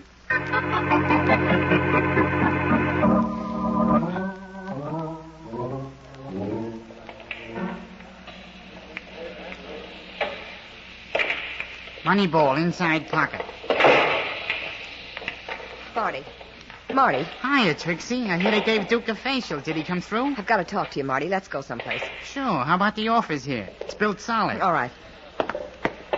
Hey, how come you're here alone? Where's Flip? In my apartment. The Duke, too? No. Who figured Duke would turn out to be a rat? The most honest guy in the mob. The guy that took the rap for all of us. He's dead, Marty. What's that? Who's dead? Flip. Oh, you're kidding, Trixie. Then go see for yourself. Flip's in my apartment with a bullet in his chest. So that's how Duke's going to hold on to the... He would have killed me, too, but I wasn't there. Listen, Marty, we made a big mistake tonight. That man we thought was Duke Masters... What do you mean, thought? He isn't. What? Now, don't tell me, Trixie. I seen him with my own eyes. You saw, I saw, but we were wrong. Duke's around somewhere watching us. Well, what's the deal, Trixie? The what? The deal. You got any special reason for wanting us to think double? Marty, don't be a dope. I'm telling you, we haven't seen Duke yet. Flip saw him, and he's dead. Would I tip you off if I was working with Duke? Yeah, you wouldn't, would you? But what makes you so sure about the other guy? When I came back to my apartment, he was there with his girlfriend. Then I saw Flip, and I started to call the cops. Marty, he told me to go ahead. He didn't try to stop me. Hi. Duke. Yeah. What's the matter, Trixie? Aren't you glad to see me? Yes, sure, Duke. Well, you might show it. Take a walk, Marty. Or anything you say, Duke. It's good to see you again. Don't go too far. I'll be here all night, Duke. That's the kind of a job I got. And don't send for any help. The boys are all downtown being questioned by the police about Flip Morgan. Huh?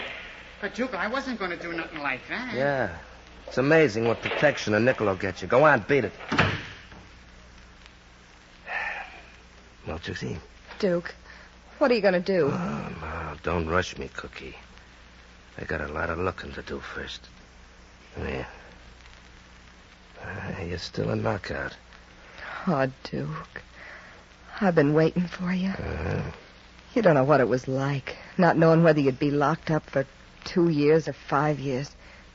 There were nights I couldn't sleep. I'll bet. I never dreamed you'd be out in a year and a half.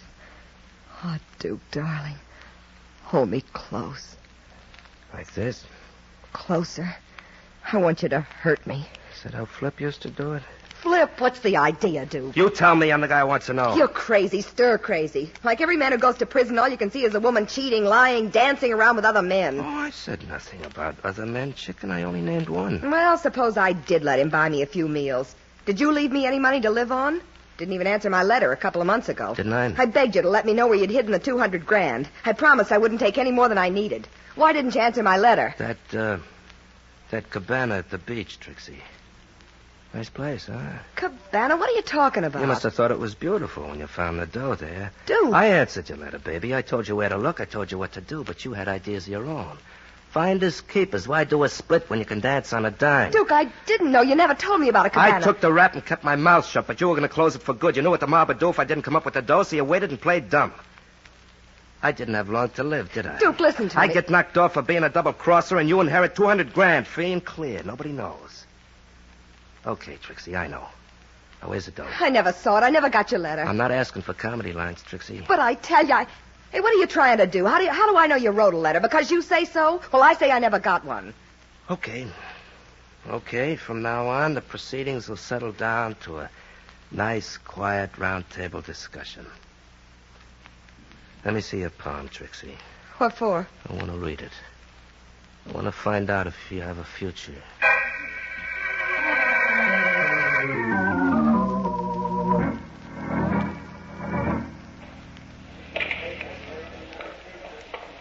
Okay, buddy, you take table 6. Table 6 ready? Hello, Marty. Remember us? Huh? Sure.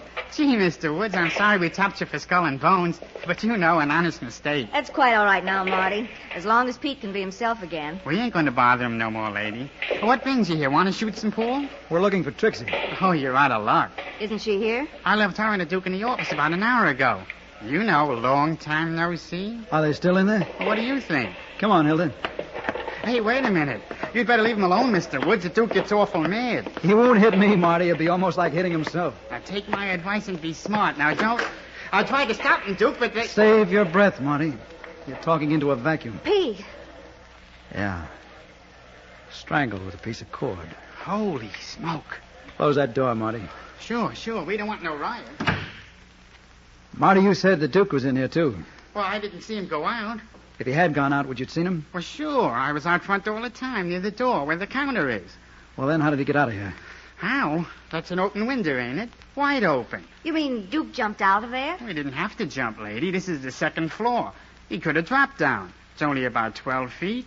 Is it? No, I can drop down from that window myself. You work here nights, don't you? Yeah, so what? Take a look out that window. Something's been happening next door. Next door? There's an open lot. There was, Marty. Now there's a great big hole in it, about 30 feet. What? For the foundation of a new building. 30 feet? Mm-hmm. Steam shovels work during the day. You see Duke's body down there? Oh, I didn't see nothing. It's too dark. If Duke went out that window, he should still be down there. Want to take a trip? Not with you, mister. Pete! Don't be alarmed, Hilda. I've been facing guns all night. How's it feel to be rich, Marty? Great. And I'm going to stay rich, see? That $200,000 is mine. I worked for it. 1 hold-up and 2 murders. So what? Duke's going to take the rap. It's no secret he used to be nuts about Trixie. It's no secret she was double-crossing him with Flip. Marty, how'd you get the money? I watched the mails at Trixie's house. I don't trust nobody. You watched the mails? For almost a year and a half. Trixie lived in a rooming house. The mail used to be left on the table in the front hall. And then, one day, a couple of months ago... Yeah, the payoff. A letter that told where Duke hid the dough. And it said, don't tell a mob. I was in. You're smart, Marty. Yeah, but who are you going to tell it to? Marty, hasn't anybody told you that shooting makes a lot of noise? I got that figured out, too. Turn on that radio, pal, loud. It's hey, different now, Marty. You just learned one thing. Never take your eyes off a moving target. Drop that gun. Drop it, or I'll twist your arm out of shape. Now, you weasel. There. Why, Pete, you knocked him out with one punch. Let me catch my breath. Phew. You're a bright girl, Hilda. You took an awful chance screaming that way. I had to, darling. It was now or never. And I figured if it had to be never, why not now? Oh, no, don't faint now, Hilda. I need you. Hilda! Hilda?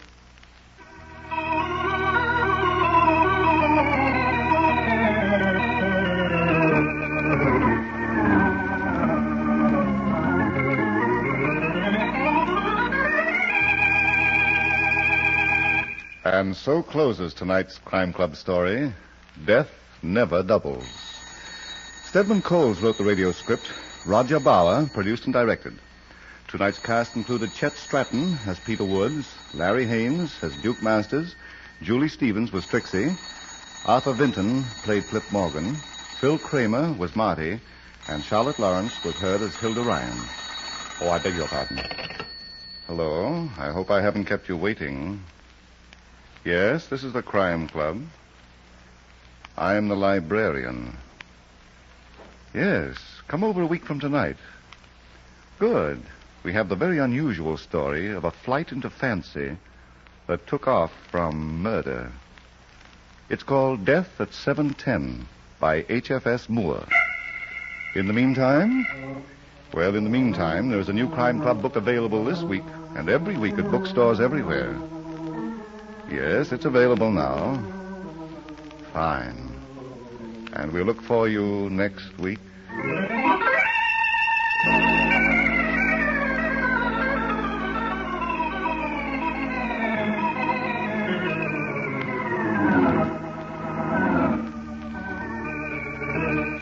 This program came from New York. This is the world's largest network, the Mutual Broadcasting System.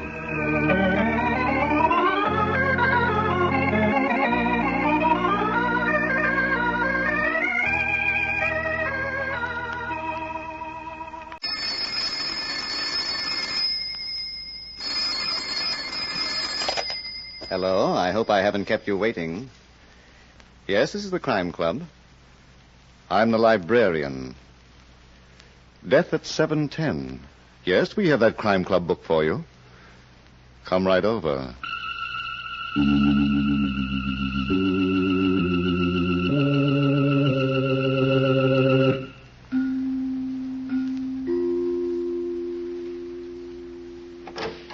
Ah, you're here.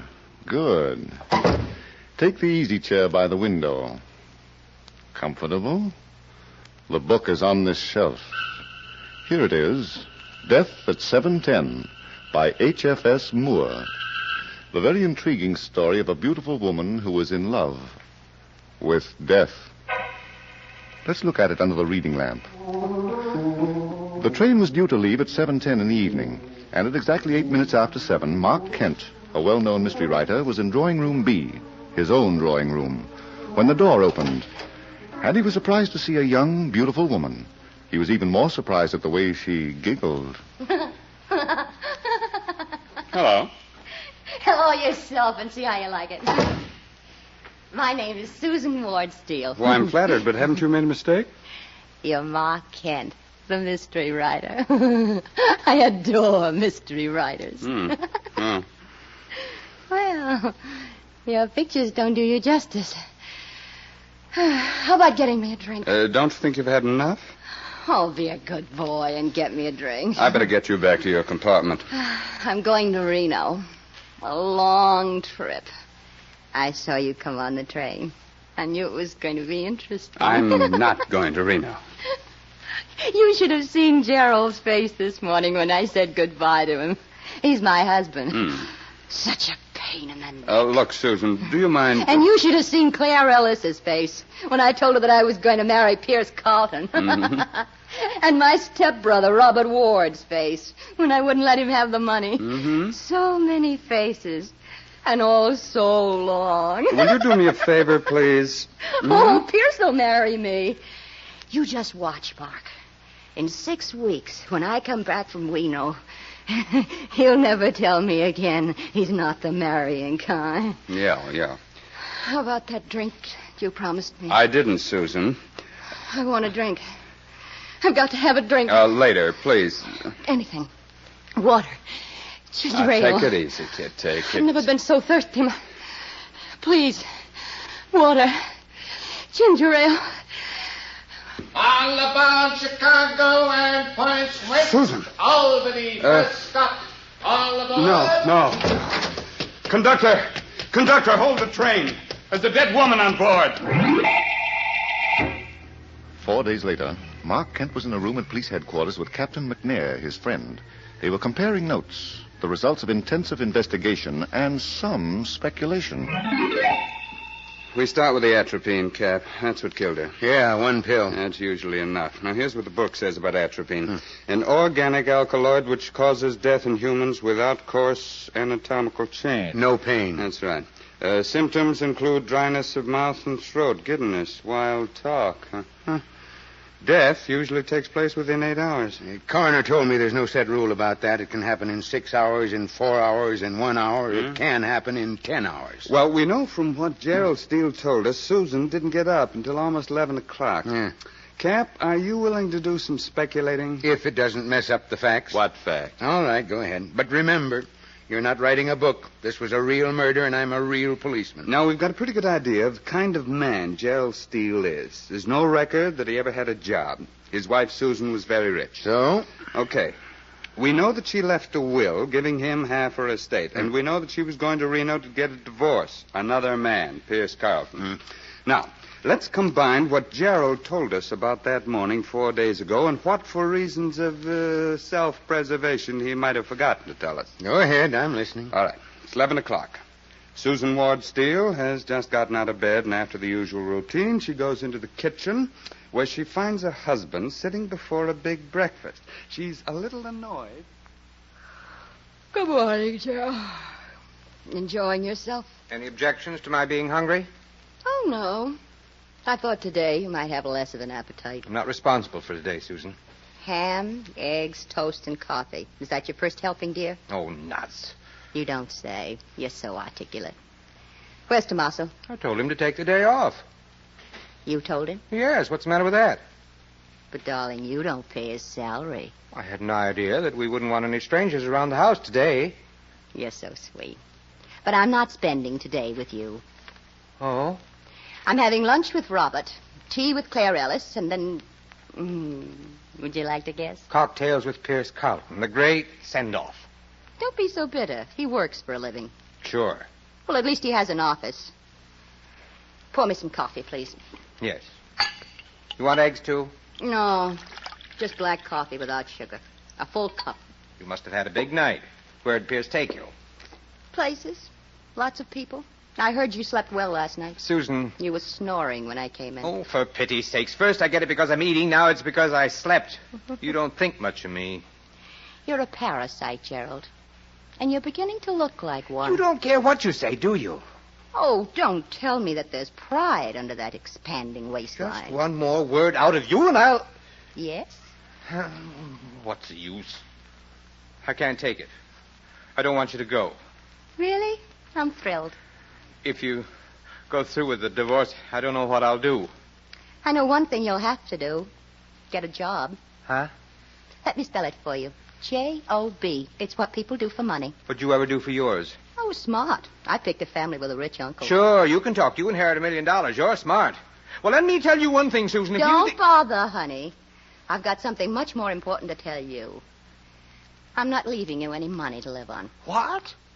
And I'm changing my will. I see. The half of my estate that you've been praying for will go to Pierce Carlton, if I should die. When do you perform the operation? After Pierce and I are married. In the meantime, if I should get hit by a truck... Yeah? Oh, darling, don't wish so hard. I'm really being very loyal to you. Yeah. Oh, well. What time's your lunch date with Robert? 1 o'clock. Good heavens, look at the time. I'll have to hurry. It takes me an hour to get my hair put up. Do you want some more coffee? Oh, I'd love it, but I can't spare a minute. Why didn't you tell me it was so late? It's your appointment, Angel. You sure you don't want another cup? Oh, dear. I really need it. All right. Bring it in the bedroom. No cream or sugar. Yes, ma'am. Anything you say, ma'am. I aim to please. That is, Cap. Gerald Steele had motive and opportunity. You're only guessing, Mark. Well, the will's on file, isn't it? We got the story of the second cup of coffee from Gerald himself. Yeah, but the rest of the stuff, about the argument, about her changing the will. Pure speculation. The deductions of a mystery book writer. Now, what about Robert Ward, the stepbrother? He's about 15 years older than Susan, businessman. How's business? Well, we got a report from several banks that he's been trying to borrow money. They all turned him down. Uh-huh. That makes him an interesting suspect. Now, let's combine fact and fiction again and see what happened at lunch. Robert Ward told us that he'd reserved a private dining room for the occasion at the Swank Cafe Aurelia. Susan was very cheerful all through lunch. What time is your train, Susan? 7:10. No, it's only 2:30 now. I'm meeting Claire Ellis at 3 o'clock. Tea and gossip at her apartment. Oh, I knew I shouldn't have eaten so much. Susan. Yes, Robert. I've been waiting very patiently. What do you mean? You didn't ask me here to a private dining room to discuss my unimportant life. You're very clever. Thanks, darling. Now, what is it that you don't want your servants to overhear? I need money. You? I know it comes as a shock, but the truth is I've, How much, Robert? $100,000. Really? Of course, it'll be a loan, Susan. I'll pay it back in due time. I'll give you a note or a mortgage, whatever you like. Business is bad. I've had a very serious setback. My entire output of washing machine motors is defective. Oh, my. What's the poor housewife going to do? We know what's wrong, and we can correct it easily enough, but naturally it can't be done without money. Naturally. I've never been without cash before, but I expanded recently, and that took all my liquid assets. Even when you're in trouble, you talk like a bank statement. When did this delightful thing happen? 2 weeks ago. Why didn't you come to me right away? Well, I didn't want to bother you. I'm a businessman, and naturally my first call was at the banks. Naturally. Did they turn you down? They didn't consider me a good risk. Overexpansion. Darling, you're as skinny as a toothpick. Susan, please don't be facetious. I'm in serious trouble. Oh. If I don't get that merchandise out of my factory, I'll go bankrupt. I won't even be able to pay my creditors.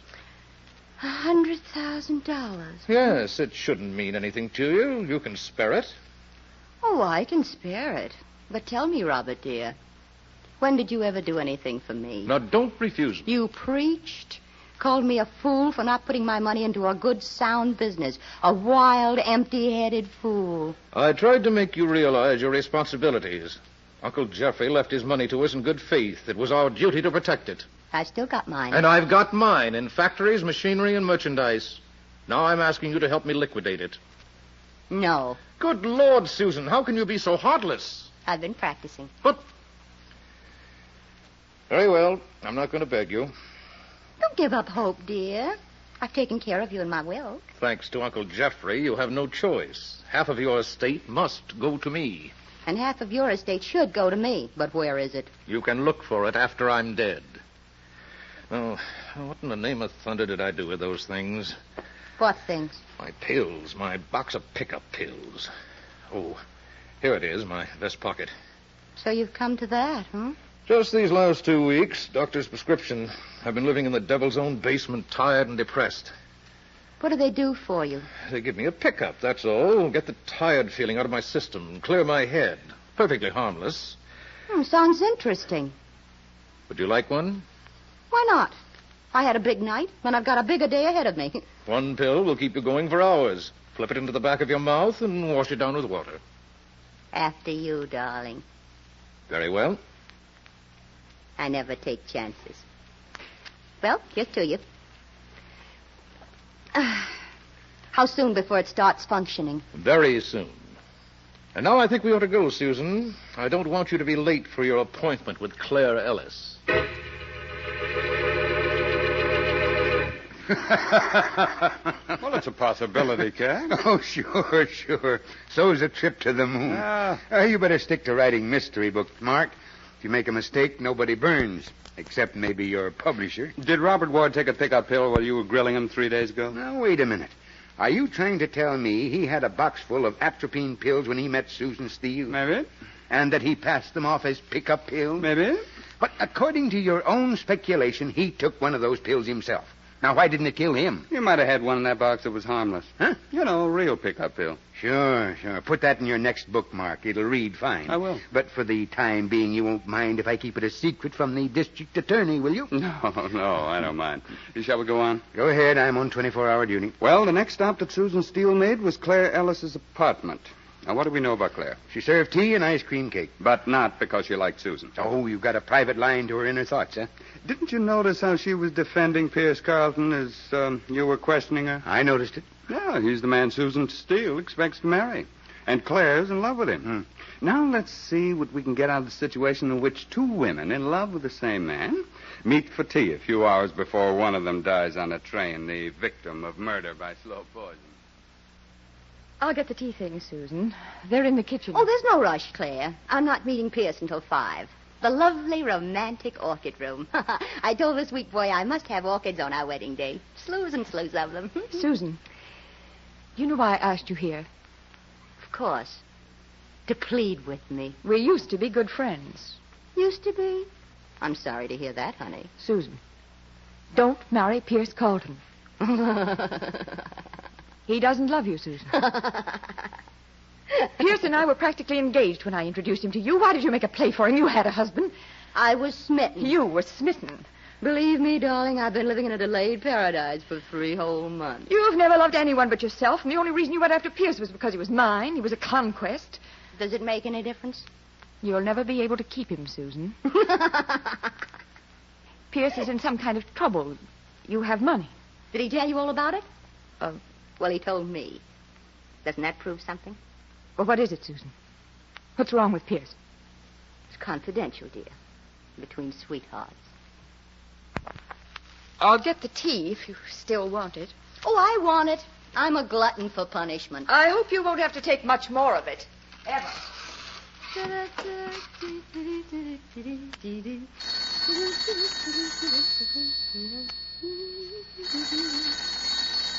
Why not? Hello, and don't keep me waiting. Oh, it's you. Of course, Gerald. Are you surprised to hear I'm still breathing? Where's Claire? Oh, she's downstairs sweeping the sidewalk. She pays off the back rent that way. I'd like to talk to her, please. Oh, she can't be disturbed. Now, look here, Susan. But I can give her a message. Ask her to call me back. No love and kisses? Not yet. I was only thinking we might go for a walk in the park. A walk? How thrilling. Gerald, darling, when did you give up driving? Oh, nuts.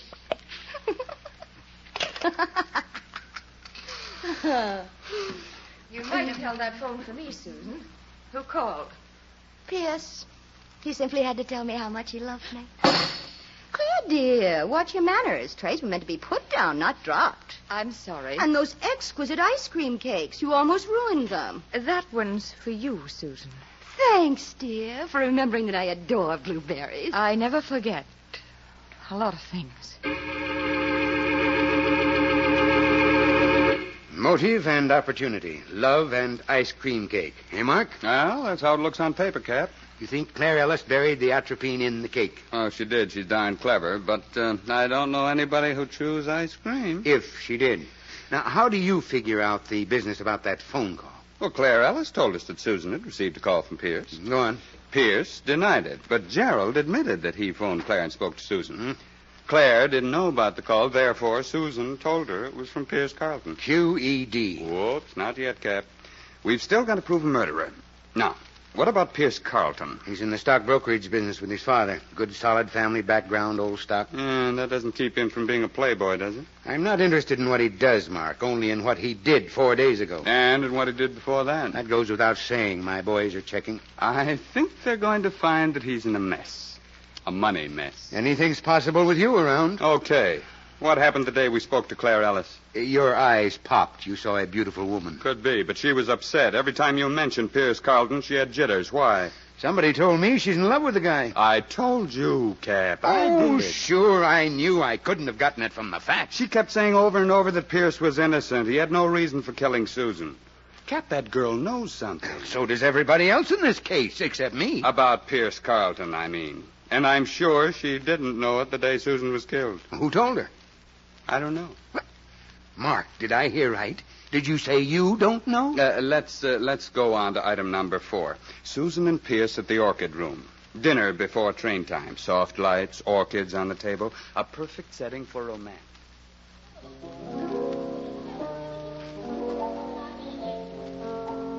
Oh, darling, darling. 6 weeks. 6 long weeks without you. You'll get used to it. Don't laugh at me, please. I'm going to miss you terribly. There's a lot of excitement in Reno. And cowboys. Pierce, how can you say that to me? Don't you like cowboys? I like you better. How was Gerald this morning? Oh, why talk about him? Why not? He's human. What's the matter with you? You'd rather talk about everyone but us. It's a wonder you don't ask me about Claire. You know, I saw her this afternoon, too. Or don't you have to ask me about her? You never could take kidding, could you? Oh, I didn't realize. Pierce will be married just as soon as I can get back from Reno. Have some more wine, Susan. You'll be waiting for me at the station. I don't want to come back to New York and be alone for a minute. Suppose I'm not waiting. You've got to be. Why? Because I'm depending on you. I'm going through a divorce for you. For me? I thought it was because Gerald ate too much. Pierce, would this come under the head of what you call kidding? Put your head on my shoulder, and I'll tell you a secret. I'd rather look you straight in the eye. I've been doing a lot of thinking. Yes? I've come to the conclusion that Gerald is a nice guy. What does that mean? You ought to stick with him. You know, till death do you part. You didn't think so last night. I wasn't thinking last night, honey. The whole process started this afternoon. I woke up and there was a vision of a wedding bell. It scared the wits out of me. You're out of luck, Pierce. I'm not letting you out of your promise. Look, Susan, be sensible. Marriage and I were never meant for each other. I'm just not the marrying kind. No? Put your head on my shoulder, and I'll tell you a secret. I'd rather just keep sitting beside you. Do you remember a certain crying jag that you had on a couple of weeks ago? Susan, I've never been drunk in my life. You were that night. And you told me a whole lot of things that you're going to regret in just about a minute. Suppose you tell them right back to me now. You lost a lot of money on a gambling boat before I met you. Huh? You paid off in IOUs. And when the gambler got tired of waiting for the cash, he threatened to see Papa. That's when you became a thief. Good Lord, Susan, what are you talking about? You took bonds out of your father's safe. He's got so many of them, you were sure they'd never be missed. I told you that? Your conscience was bothering you. Bet you didn't know you had one. It's a cinch you haven't. No, dear. I might really like meeting your father, telling him about those bonds. Yeah? I'm so glad you'll be waiting for me when I get back from Reno. Yeah. Come to think of it, not every woman wants to marry a thief. Oh, I'm lucky, huh? All right, let's celebrate with a drink. Friends? What else? You hold all the aces. Then we'll drink to that. Oh, no. Don't waste it that way. What's wrong? Let's lock arms. Then I'll drink out of your glass, and you'll drink out of mine. Why, of course. Just like real sweethearts. Yes, dear. There's nothing like good old sparkling Burgundy for launching a new life. Properly. There it is, Cap. The last episode. And you finish it with the old switch trick, the atropine pill in Pierce Carlton's glass. I'm surprised at you, Mark. It's corny. Well, it happens to be true, poison or no poison. Found out about it only this afternoon. You don't say. Who told you? Waiter in the orchid room. He saw them lock arms, and he remembered for $10. What? You give me the name of that guy. I'll have him brought in here, and I'll book him. Cat, oh. Hello, Captain McNair talking, homicide. That's all right, Finley. Go ahead. What? Are you sure? Mm-hmm. Okay. Check in at headquarters and file a report. I'll take care of the rest. What sign of the horoscope were you born under, Mark? I don't know. Why? Well, you're either very smart or very lucky. Pierce Carlton lost $80,000 on Jimmy Bryson's gambling boat 4 months ago. Uh-huh. Finley just got it from Bryson himself. The debt's been paid. That's how it is, Cap. When you go by character, you can't go wrong. Maybe I ought to have a little more respect for you, eh? Well, just read my books and I'll be happy. Yeah. Now, let's see. We've got 4 suspects. Gerald Steele, the husband, who was going to be left holding the empty bag. And who was still in the will for half of the fortune. Right. Mm-hmm. Robert Ward, the stepbrother who needed money and was turned down. He's in the will for the other half. My money's on him. Maybe. Claire Ellis, the lovesick rival, and Pierce Carlton, who didn't want to get married but who talked too much to Susan. Every one of them had motive and opportunity. What does your imagination advise us to do now? I got an idea, Captain. Can you get me a sample of Susan Steele's handwriting? Yeah, her signature's on her will. I've got a copy of it over there in the case file. All right, let's get the best handwriting man you've got, and then you and I will go to work catching a murderer. Mm-hmm. Does your imagination tell you where? Oh, of course. At my apartment.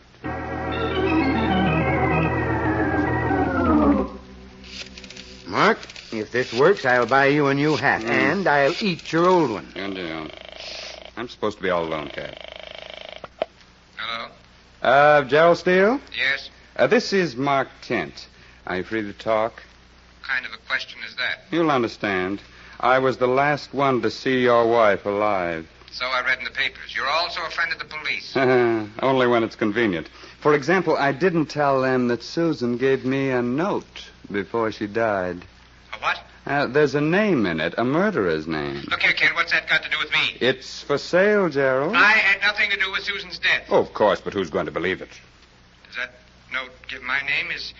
Is that what Susan's done to me? I'll be in my apartment until 7:10, Gerald. You're going to inherit a lot of money. I'm sure you'll want a partner to help you enjoy it. You certainly got your nerve with you, Mark. I've also got you for protection, Cap. Now we'll just do a repeat performance on Robert Ward. And then we'll go down the line. Claire Ellis and Pierce Carlton. One of them's liable to bite.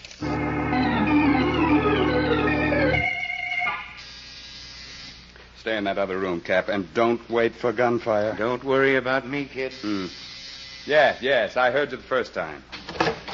Hello, Miss Ellis. Come right in. Would you mind if I called you Claire? I want that letter, Mr. Kent. You wouldn't mind.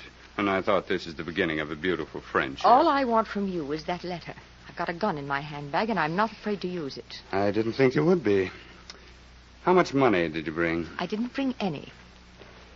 Well, Mr. Kent? I've got the answer, lady, and I'll take the handbag, too. I didn't kill Susan. Now, please, give me a chance to explain. Sure. Come on. No. Pierce told Susan that he wasn't going to marry her. And I know she put his name on that letter. You don't have to protect that guy anymore. He told me the whole story the day after Susan died, about her threat and why she threatened him. I made him tell me. Yeah, let's go. No, please. Somebody wants to come in here, Cap. Another one? Here's a magazine. Take Claire into that other room and read the advertisements to her. Yeah, come on, you. When that guy works in a case, you never know what's going to pop next. Coming. Oh. Get out of my way, Kent. With pleasure, but I'd be glad to do it even if you didn't have a gun. Mr. Ward? Are you alone? Now that you're here, practically. I don't trust you. Put up your hands and walk toward that other room. Oh, you're kidding, aren't you? Move along. I'm not going to waste any time on you. All right, but since when do blackmailers work with an audience? Just walk directly in front of me and into that room. I'm in. You're a bigger fool than I thought, Mr. Kent.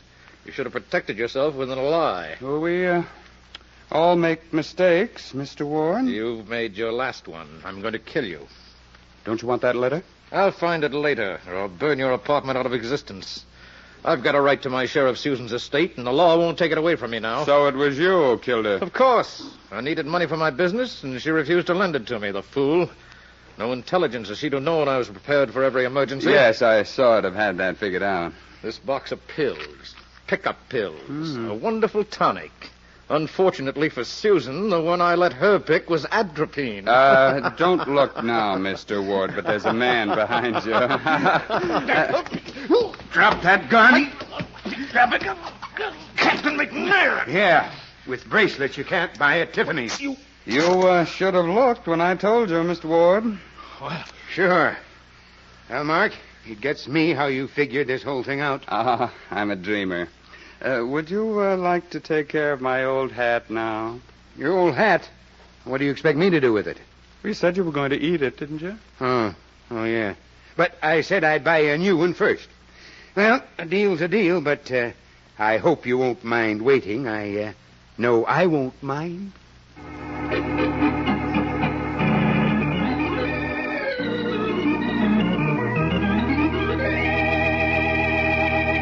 And so closes tonight's Crime Club book, Death at 7:10, based on a story by H.F.S. Moore.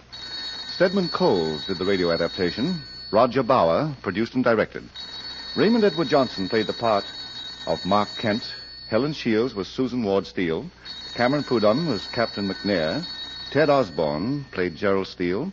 Eleanor Phelps was Claire Ellis. King Calder was Pierce Carlton. And Reese Taylor was heard as Robert Ward. Oh, I beg your pardon. Hello. I hope I haven't kept you waiting. Yes, this is the Crime Club. I'm the librarian. Yes, come over a week from tonight. Good. We have the very exciting story of a night that was made for fun and remade for murder. It's called Coney Island Nocturne. In the meantime? Well, in the meantime, there's a new Crime Club book available this week and every week at bookstores everywhere. Yes, it's available now. Fine. And we'll look for you next week.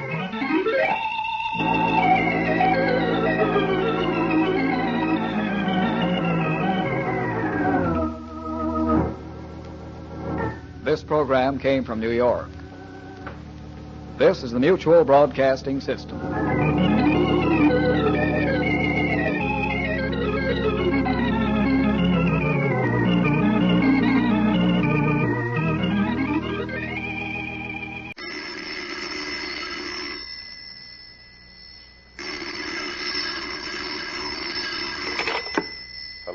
hope I haven't kept you waiting. Yes, this is the Crime Club. I'm the librarian. Coney Island Nocturne. Yes, we have the story for you. Come right over.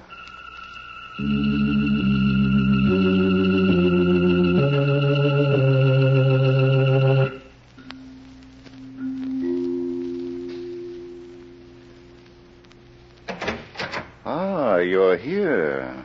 Good. Take the easy chair by the window. Comfortable? The manuscript is on this shelf. Here it is, Coney Island Nocturne. The very absorbing story of fingers that were nailed by death. Let's look at it under the reading lamp. When Mike Donahue brought Helen O'Malley to Coney Island for an evening of fun, he had only the best intentions. Naturally. He was an officer of the law, a detective. And she was his fiancée. But 3 hours later, as they stood in the middle of a crowded, noisy carnival street, they were faced with a crisis of catastrophic proportions.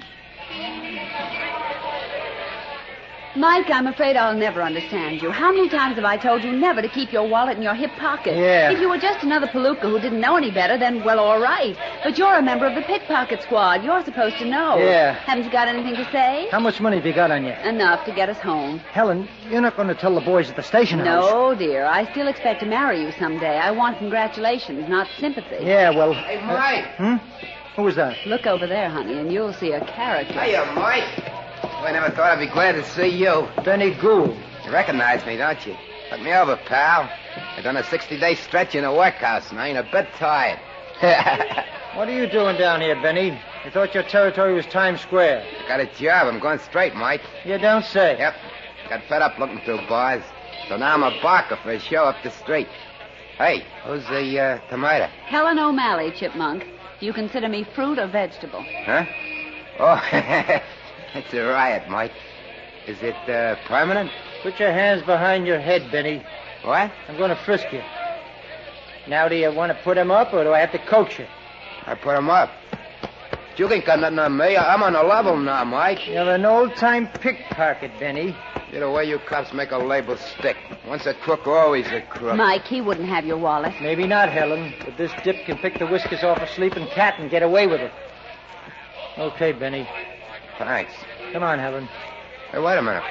Was she kidding about your wallet? You're blocking traffic. Come on, you don't have to be ashamed to tell me about it. I used to be in the business. You wouldn't be giving it to us now, would you? Look, I know every dip on the island. Give me a chance, maybe I'll get your wallet back for you. Why, Chipmunk?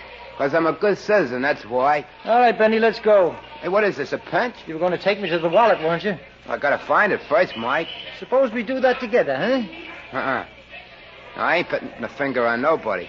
If you want your property, then you'll wait till I nab the guy that's got it, and then I'll bring it to you. Don't argue, Mike. Be practical. That's what I say, sister. I'm doing him a favor. But how is it done, Chipmunk? Coney Island's a big place. Well, I contact a few of the dips, and they spread the word around, that's all. Okay, Benny. It's going to take time, Mike.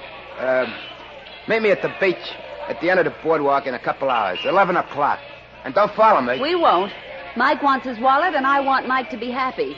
We'll meet you on the beach at 11 o'clock.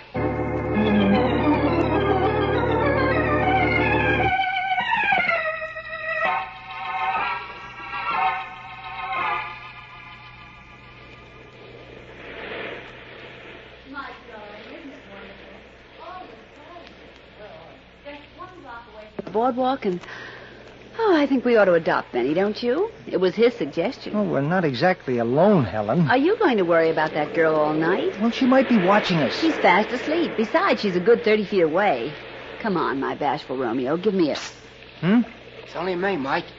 I didn't want to keep you waiting. Benny, don't you ever blow your horn when you come to a crossing? Blow my... Oh, I get it. Well, I figured it didn't mean nothing. See, there ain't no moon out. Have you got the wallet?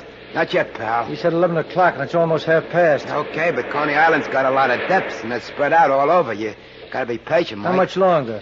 Listen, I got a couple of dozen guys working right now. Stick around for a little while. You ain't got nothing to lose with that tomato. I'll see you later. Where you going? My boss gets worried when he don't know what I'm doing. So long. Now, Mike, Where were we? What do you mean, Helen? When we were so rudely interrupted with a report about nothing. Let's go home, huh? But, Mike... Well, it's a long trip, honey, and I've got to be at the station house at 8 o'clock in the morning. But your wallet... Benny can send it to me. He knows where. What was that? Thunder, baby. We'll have to run. I hope it pours. Help me up. All right, come on. I hope it pours for 40 days and 40 nights. Let's go. Wait a minute. We can't leave that girl sleeping there on the beach. No? No, I'm going to wake her up. Oh, of course. Oh, don't be unreasonable, Helen. There's going to be a storm. How would you like to get drenched? Why wait for a storm? You can dampen my spirits. Uh-oh. What's the matter? It's raining. Already? I just felt a drop on my nose. Let's get out of here, Mike. Wait a minute, dear. Oh, excuse me, lady. I think you'd better... Miss. Why don't you just yell in her ear? I don't think it would do any good, Helen. Well, try it and find out. I just felt another drop. You just can't wake up the dead by making a lot of noise. Huh? Mike, she isn't. She is, Helen. From head to foot.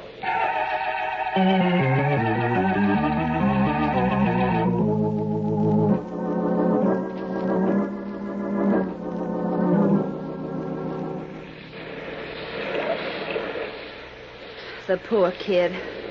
And to think we were sitting only 30 feet away on the same beach. Well, she was dead before we got here, Helen. I'll never forgive myself, Mike, the way I talked about her. But if it hadn't been for that storm that never broke... Mike, I feel terrible. Well, here's something to keep you busy. Her handbag? Yeah, look through it. She might have some identification. All right. I should get to a call box, you know. The local police might hear about this. I'm not staying here alone. I don't know what there is about the dead that scares Are people. you sure she was murdered, Mike? Her skull was crushed with the sandbag. I can't believe a little thing like that could kill anybody. Well, this little thing weighs about 10 pounds, honey, and it's packed solid. Well, Mike. What's the matter? Look. Your wallet. Well, I'll be... It was in her handbag. Give it to me. Of all things, that girl a pickpocket. 20, 25, 30... It sort of shatters your faith in people, doesn't it? 40, so young and so pretty. 34... It's all here, Helen. What's all here? My money. Oh, that's good. Well, aren't you glad? I'm too busy wondering about human nature. Postpone it until we get a line on the girl.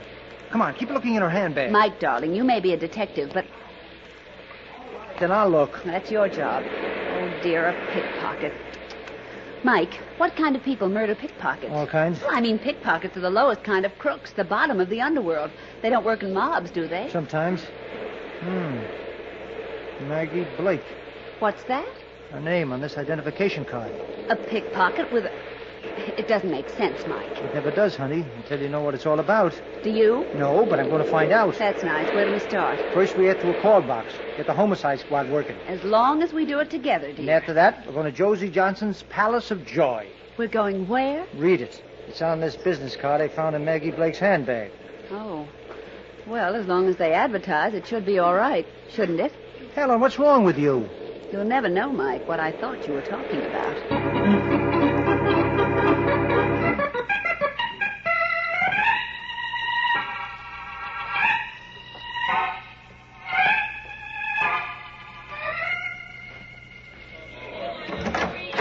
Oh, it's you. I'm glad to see you again. Where have you been keeping yourself? I went out for a walk, Josie. You're a liar. Hey, now look. I said you're a liar. What are you going to do about it? We're doing pretty good business, Josie. So what? Suckers like the show we give them. I give them. You're only window dressing like a husband should be. But you're not even good window dressing. Put that bottle back. I haven't had a drink all night, Josie. Put it back and lock that drawer. Oh, just one? There's the key on top of the desk. Use it. Between you and me, I don't care if you drink yourself into pink elephants. But you talk when you're drunk. And that's bad for me. Oh, I don't know why I gotta take it from you. Stop any time you want. There's a bed at the bottom of the ocean. Now give me that key. I started this business. It was my idea to set up the show. That was so long ago, you've died 100 times since. Where have you been for the last 3 hours? I told you. Just walking around, huh? Inhaling the fresh Coney Island air. I got tired sitting around the office watching you run You things. said you were going out front for a couple of minutes to look around. So I went for a walk. What's the difference? Came back and you weren't here, so I went out again. How's Maggie Blake? What? Don't look so dumb. You were out with her, weren't you? No. Pete, this is Josie you're talking to, your wife. I've known you for a long time. I haven't seen the girl, I tell you. You warned me to lay off, and I... Was she here? Are you kidding? Well, didn't she even bring in the take? Are you calling me a cheat? No, wait, Josie, wait a minute. You know I don't think you're a doubler, but Maggie always comes in a few times like the others, and she's pretty regular. She was too busy tonight. Not with me. Shut up, Pete. You're through making a monkey out of me. Josie, you're all wrong. Everybody on the island's talking about you and Maggie. I'm telling you for the last time, I don't like it. I don't like people feeling sorry for me. Well, why don't you give her the air? Because she knows too much. Palace of Joy. Josie Johnson talking. This is Benny. I got a message for Pete. What is it? Tell him I can't find Maggie Blake. That's all. That's enough, Benny. Nice going, Pete. Huh? When did you decide to use Benny as a stooge? What do you mean, Joe? What do you take me for, a 2-year-old? You think I start believing because Benny calls up and says you've had him looking for Maggie? Is that what he just told you? You cheap, chiseling sneak! Now get out of here. Go out front and help take tickets. I'm sorry you did that, Josie. Go on. I get sick looking at you. You've been having things your own way too long, baby. Look out you don't drop dead one of these days. You're very funny, Pete. Yeah. I'm a real comedian, but don't laugh too hard. You're liable to fall out of this world.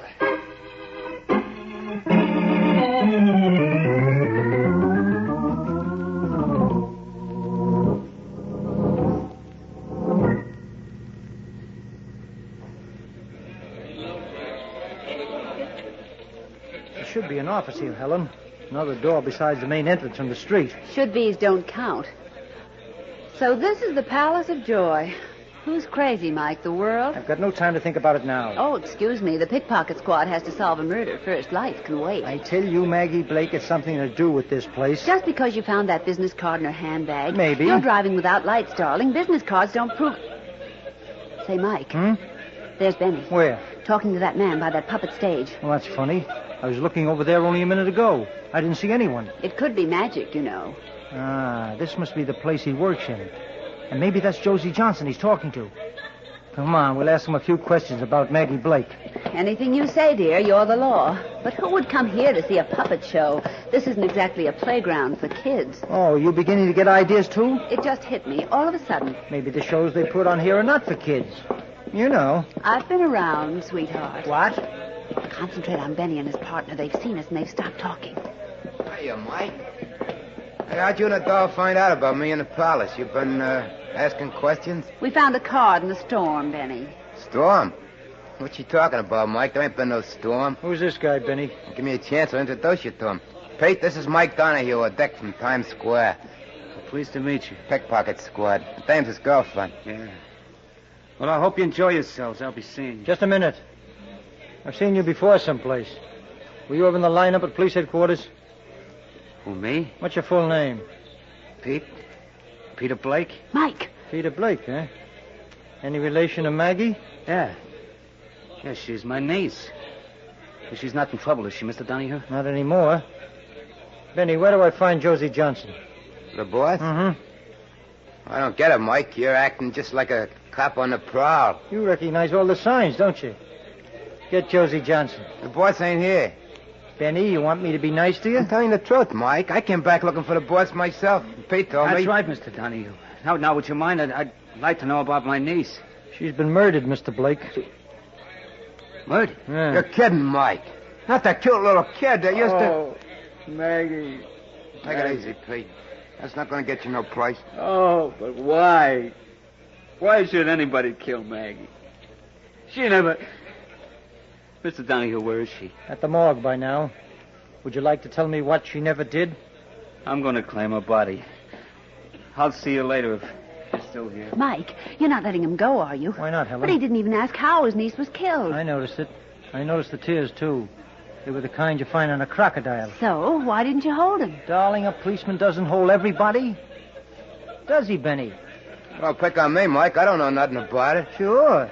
Okay, so don't give me the eye like I was ready for the wagon. I'm on your side, ain't I? I'm trying to get your wallet back for you, ain't I? Keep trying, Benny. Okay, I'll go out and contact some more depths. Stick around. I'll let you know what comes up. Mike, Why didn't you tell him you've got the wallet? Then Benny would have stuck around, too. And I think we ought to be alone. Here, with all these people? They won't pay any attention to us. They're too busy having fun. Well, we're going to get busy, too. What do you mean? How did Benny and Pete get to this puppet stage without my seeing them? Magic? Maybe. But I've got a hunch. We find out how, and we'll find out why and who killed Maggie Blake. Oh,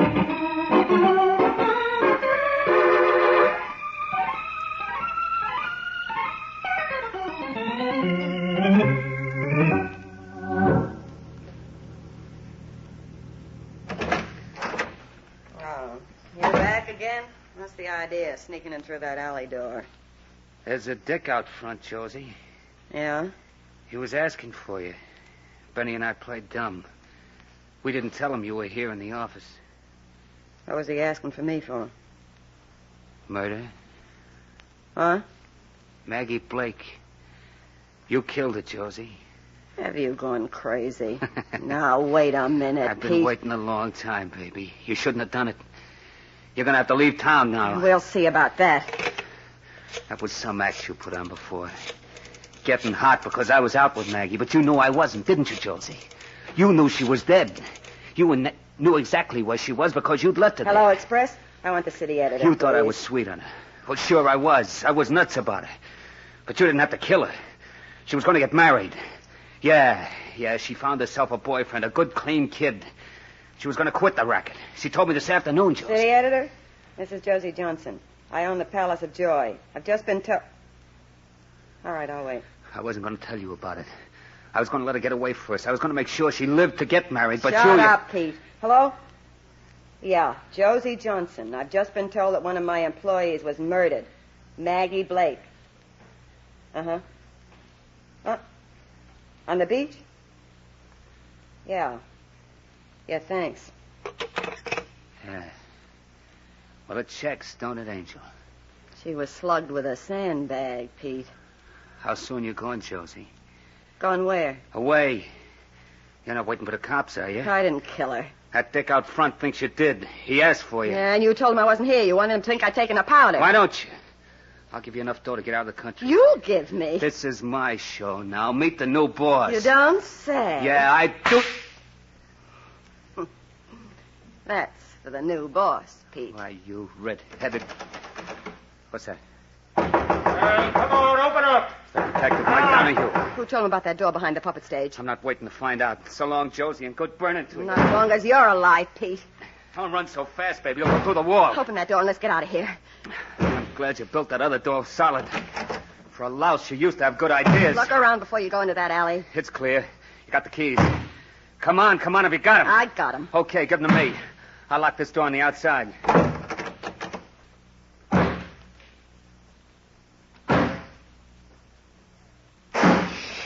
Boy, whoever put that door up... Mike, you're wonderful. Tell that to my commissioner.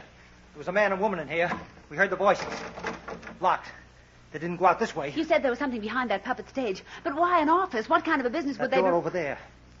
It's the only way out. Mike, is there something in this Palace of Joy besides joy? Well? Flight of steps going down the cellar. Are we going down that flight? Yeah. Here's the light switch. Oh, I'd feel a lot safer, Mike, if there were more than two of us. Let's not think about that now. Come on, follow me.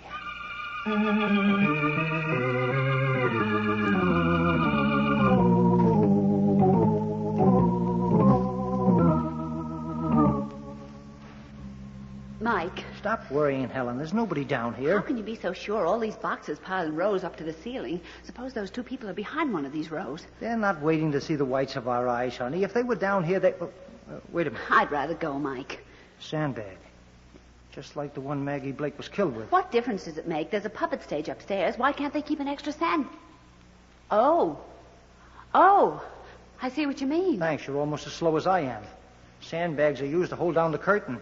The one on the beach had to come from here. But there are other puppet shows at Coney Island. But only one Palace of Joy that Maggie Blake was connected with.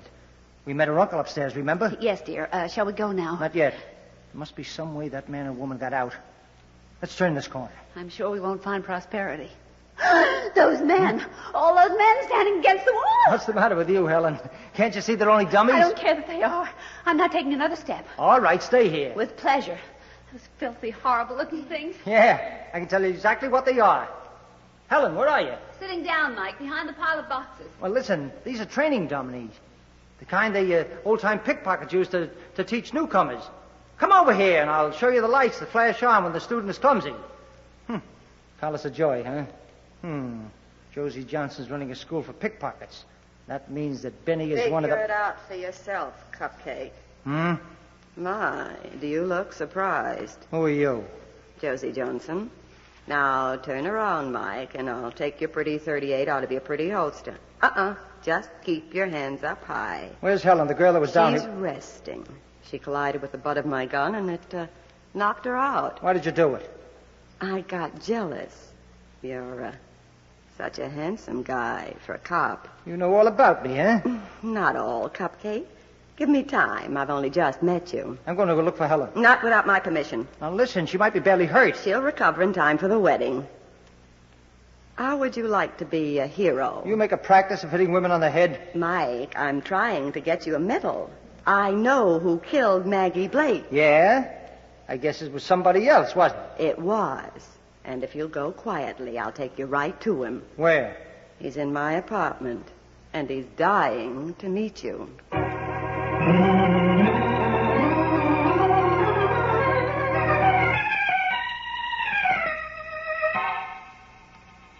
Go ahead, Cupcake. Turn the knob. How about the key, Josie? I never lock my door. I'm a free trader. Okay. Forward, Mike. I'll be right behind you. Loaded to the hilt. You're so persuasive. You'll admit I've got a way about me. Yeah, so I see. Is that the guy who's dying to meet me? That's him, sprawled out over that table, drunk again. Pete. Hey, Pete. Say, that's Maggie Blake's uncle. What? Who told you that? He did. Well, he'll tell you differently. That's Pete Johnson, my husband. Wake him up. Well, I'll get him to sit up first. A knife in his chest. Pete! He can't hear you, Josie. He's dead. Killed himself. Yeah. He couldn't take the rap. He must have done it just before we came in. He's still got his fingers around the knife. Will you stop kidding me? What do you mean? Your initials are on the handle. J.J. So what? The knife was on that table and he took it. Josie, you ought to know what happens right after a person dies. He's dead, so? His body relaxes. If Pete killed himself, he wouldn't be holding on to the knife. Huh? You catch on fast, don't you? Pete's fingers were wrapped around that knife after he was killed. You're not going to say I did it, Mike. Who else? You brought me here to arrest Pete for murder. But you knew he was already dead. Set up to look like suicide. You're raving, mister. That was going to be your alibi. Pete couldn't take the rap. Your own words, Josie. Yeah. Well? How many bullets do I get? I ought to give them all to you, both guns. That means I get a hero's funeral. Turn around and walk to that wall. I get it in the back, huh? Gangster style. That wall, Mike. All right. But remember, no practice shots. You're pretty cool for Tamale. Death in the line of duty. It makes great newspaper copy. Turn your face to the wall. Now just stand there and don't move and don't look. So long, Cupcake. Hey, what's the idea? Josie, you'll never get out of New York. You know that. Well, and she told me she never locks her door.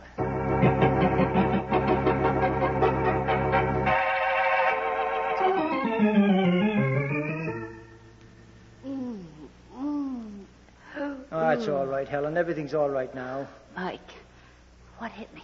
The butt of a gun. Next time you'll stick close to me. Who did? Josie Johnson. She locked me in her apartment. Oh. Lucky for me, there was a window facing a street. You should have heard me yell. Josie Johnson. Mike, did you say she? Mm-hmm. A glamorous redhead. Shh. Mike. Shh. Somebody's down here. The redhead? I don't know. These boxes are in the way. Can you get up without screaming? If you help me. All right, then. Easy now. Oh. Easy. Oh. Ooh. I made it. Come on your toes. No more talk. If it's Josie, she's got 2 guns. One of them is mine. Going someplace, Benny? Look out, Mike. He's got a gun under his You'll coat. never get a chance to use it, will you, Benny? I got my hand. Let go of the gun. Yeah. I didn't know that was you in the door, Mike. I wouldn't pull no gun on you. But you did. That's a lot of money you packed into that suitcase. Do you expect to spend it in one lifetime? You gotta listen to me, Mike. I don't got it, pal. But I'll be glad to. Look, I found out that Josie and Pete was operating a pickpocket school. When the kids was ready, they used to send them out to dip. Tell me about the money. The kids used to bring in the whole take to Josie. She'd give them a cut and put the rest of it in that hole behind that hunk of concrete. How does a barker find out about such things, Benny? I heard Josie and Pete talking. And you knew exactly where to go for the money. You gotta listen to me, Mike. I ain't no killer. Come on, let's take a walk. No, wait. I don't want that dough. I was just going to take it because, well, you know, it was there, and I figured... You should have made sure Pete was dead before you left him. What? It's not so easy to find the heart with a knife. Sometimes you miss by a fraction of an inch, and you wind up in the electric chair. What are you giving me, Mike? Pete Johnson, otherwise known as Peter Blake, famous uncle. He ain't dead. He is now, but a lot of people heard his dying statement. Would you like to know what it was? You're kidding me. Don't look around, Benny. There's no way out of this cellar except through me. You're kidding me, you dirty copper. You're kidding me. Let's go, Weasel. The show's over. And you put on a pretty good one. It's too bad for you it didn't click.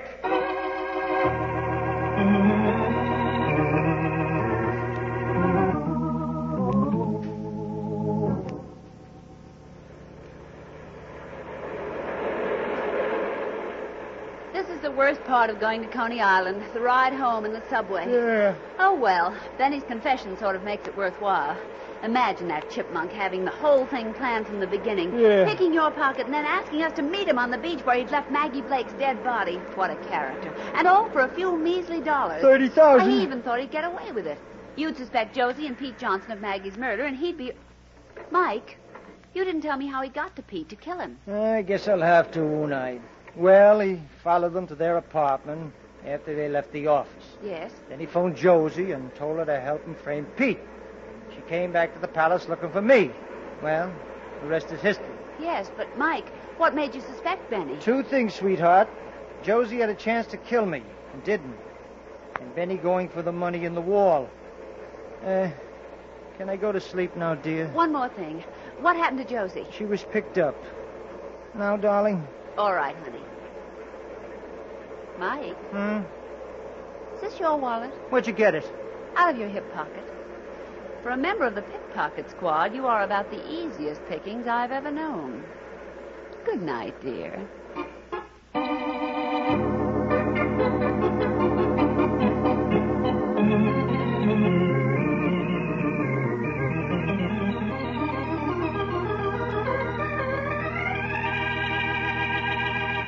And so closes tonight's story, Coney Island Nocturne.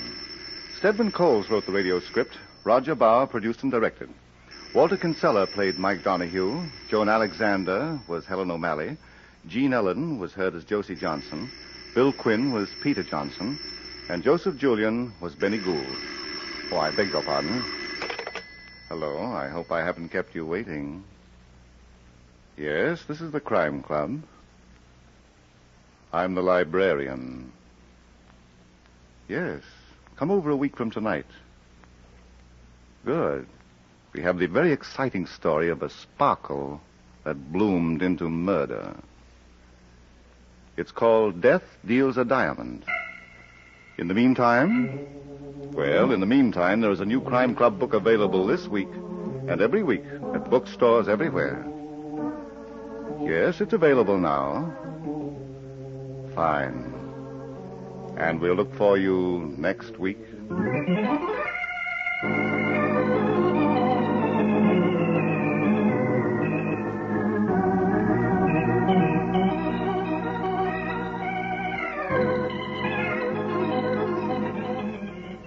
This program came from New York. This is the Mutual Broadcasting System.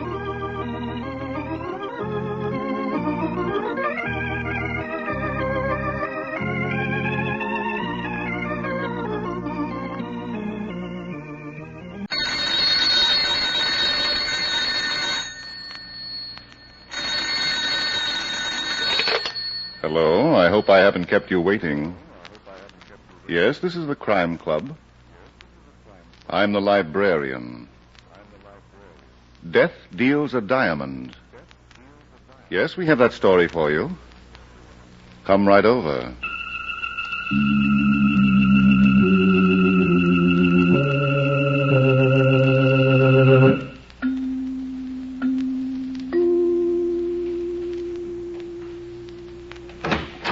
Ah, you're here. Good. Take the easy chair by the window. Comfortable? The manuscript is on this shelf. Here it is. Death Deals a Diamond. The very exciting story of a brilliant play that was finessed by murder. Let's look at it under the reading lamp. Hal Hampton had been in the diamond business, taking without paying. And then one day he heard a judge say 5 years in the state prison. And Hal Hampton was no longer in the diamond business. Our story begins early one evening, 5 years and 3 weeks later. Hal was in his room at a midtown hotel, trying to forget the past and wondering what to do about the future, when there came a knocking at the door. Not expecting anyone, he opened it anyway. Hello, Hal. Huh? So what's the big idea? Don't argue with me, sweetheart. I might get nervous and shoot. What do you want? Ask me in first. Oh, come on, be a gentleman. Well, there's not much I can do about it, is there? Would you mind if we left the door open just a little bit? Company outside? I like cross-ventilation. Okay. Behave yourself and it won't be in you. What's your name? Myra Keats. Don't look so hard. You've never met me before. I wasn't exactly looking at your eyes, Ellie. Who sent you here? I work for the Lawless Detective Agency. You don't say. No wisecracks. The boss's name happens to be Sam Lawless. All right, Myra, what's this all about? I want the diamonds you stole from Randy's jewelry store. What? $500,000 worth. And don't tell me you didn't take them. Now, look, I just finished a 5-year stretch. I've just been out 3 weeks. I know all about it. But I'm talking about yesterday when you walked out of Mr. Randy's office with a tray full of diamonds. Who told you that? Mr. Randy. Yeah? Why didn't he yell for the police? He couldn't at the time. No, he'd rather not. He wants his diamonds, and he's willing to pay $25,000 to get them. Go on, Myra. You're beginning to fascinate me. Mr. Randy doesn't want publicity, that's all. He's got a high-class trade. So I see. Well, Mr. Hampton? It just occurred to me that I'm feeling fine. I've got nothing to worry about. I'm glad to hear that, pal. What? Oh. Is that the cross-ventilation? Mm-hmm. Sam Lawless, the boss. With a gun, no less. Well, 2 guns are better than 1. Shut up, Hal. You're still an amateur, Myra. You should have had this guy hanging on the ropes by now. You didn't give me a chance, Sam. He's only a crook, and Mr. Randy's giving him a break. 25 grand instead of 20 years in jail. Shut up, or I'll give you the gun across the kisser. Ah, you're a tough guy, huh? Listen, you ex-con. Sam. Okay, baby. I got plenty of time to draw blood. Let's search the room. You take that chest of drawers, and I'll pull the bed apart. Just a couple of amateurs, huh? This is only the beginning, pal. Okay, let me know when you're through, and I'll tell you where else to look. Sam, come here. You find them, baby? Just come over here and take a look at what was under a pile of handkerchiefs. Yeah. So you don't hide things in a chest of drawers, do you, Hal? Where'd that diamond come from? Look at him, Myra. He's surprised. You're framing me. You just planted that stone in there. You tell us where you put the others, or we'll plant a stone over your head. Now listen to me. The others, Mr. Hampton, where are they?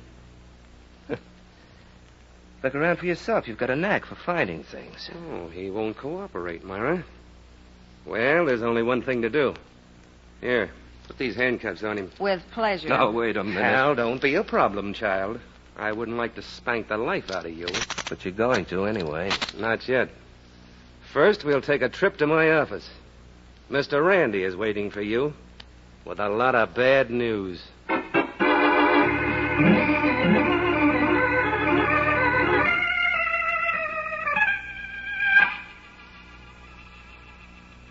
No, Mr. Hampton. There's no need to be so upset. Get these cuffs off me, Mr. Randy. Sam, the man is very uncomfortable. Maybe you'll talk faster.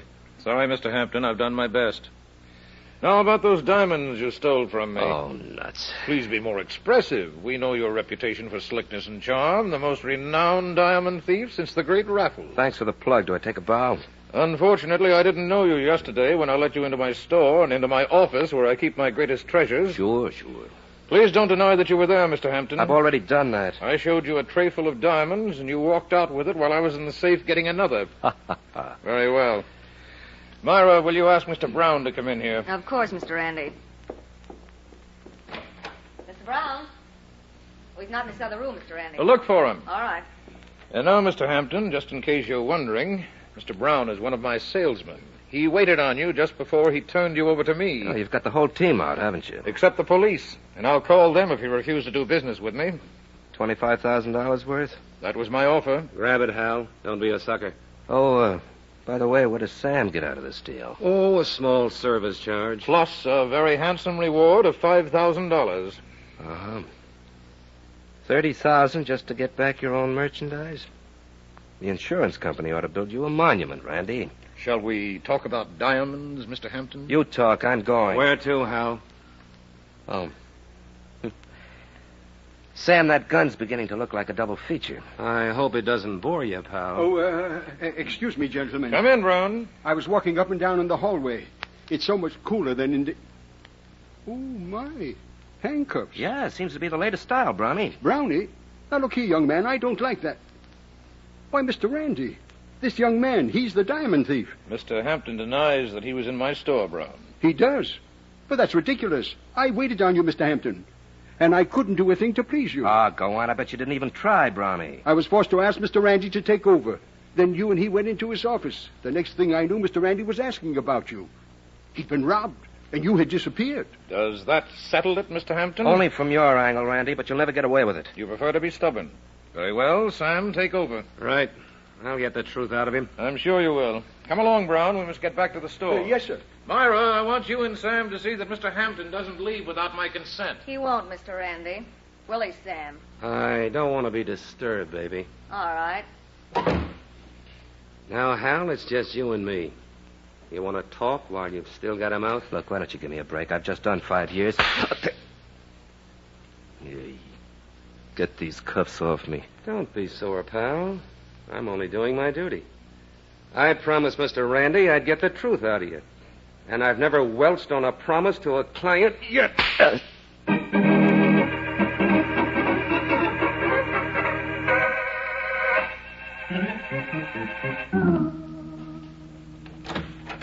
Well, Sam, It's no go, Myra.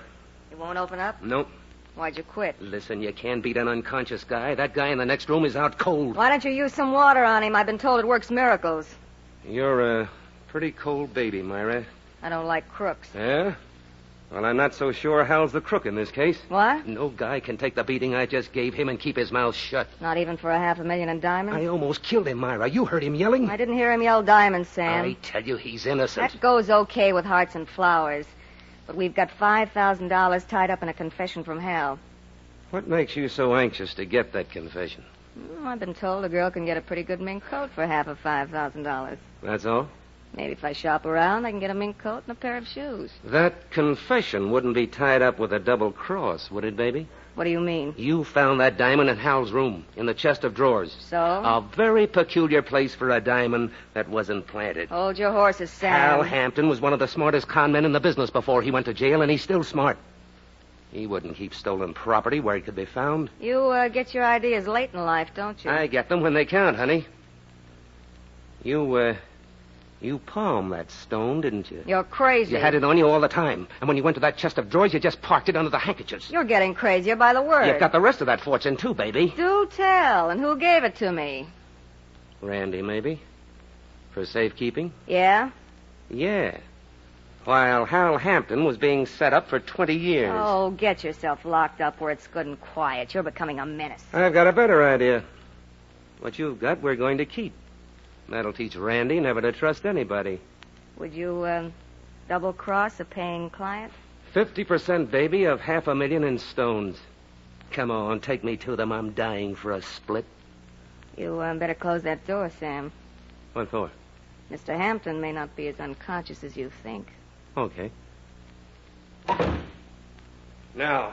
Now. Hey, put down that gun, Myra. Give me one good reason, Sam. What are you going to do? Nothing. I just want to see your apartment again. And you're going to take me there. Huh? What for? Diamonds, dear. You know what you said about me. Except this is with reverse English.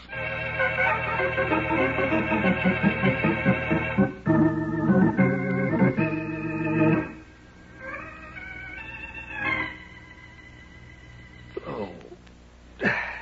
Hal. Watch me. It's Myra. Come on. Sit up. Let me get at that guy. Get these cuffs off me. They are off, honey. What? I took them off. Oh. Thanks $500,000. Was it before or after I died? I don't blame you for being sore at me. I was all wrong about you, sweetheart. I mean it. You didn't steal those diamonds. Oh, no. Please believe me. I even convinced Sam you didn't. Did it take much convincing? A little. And, you did it all for me? Do you mind? You're so handsome. No, I don't mind. Come here, baby.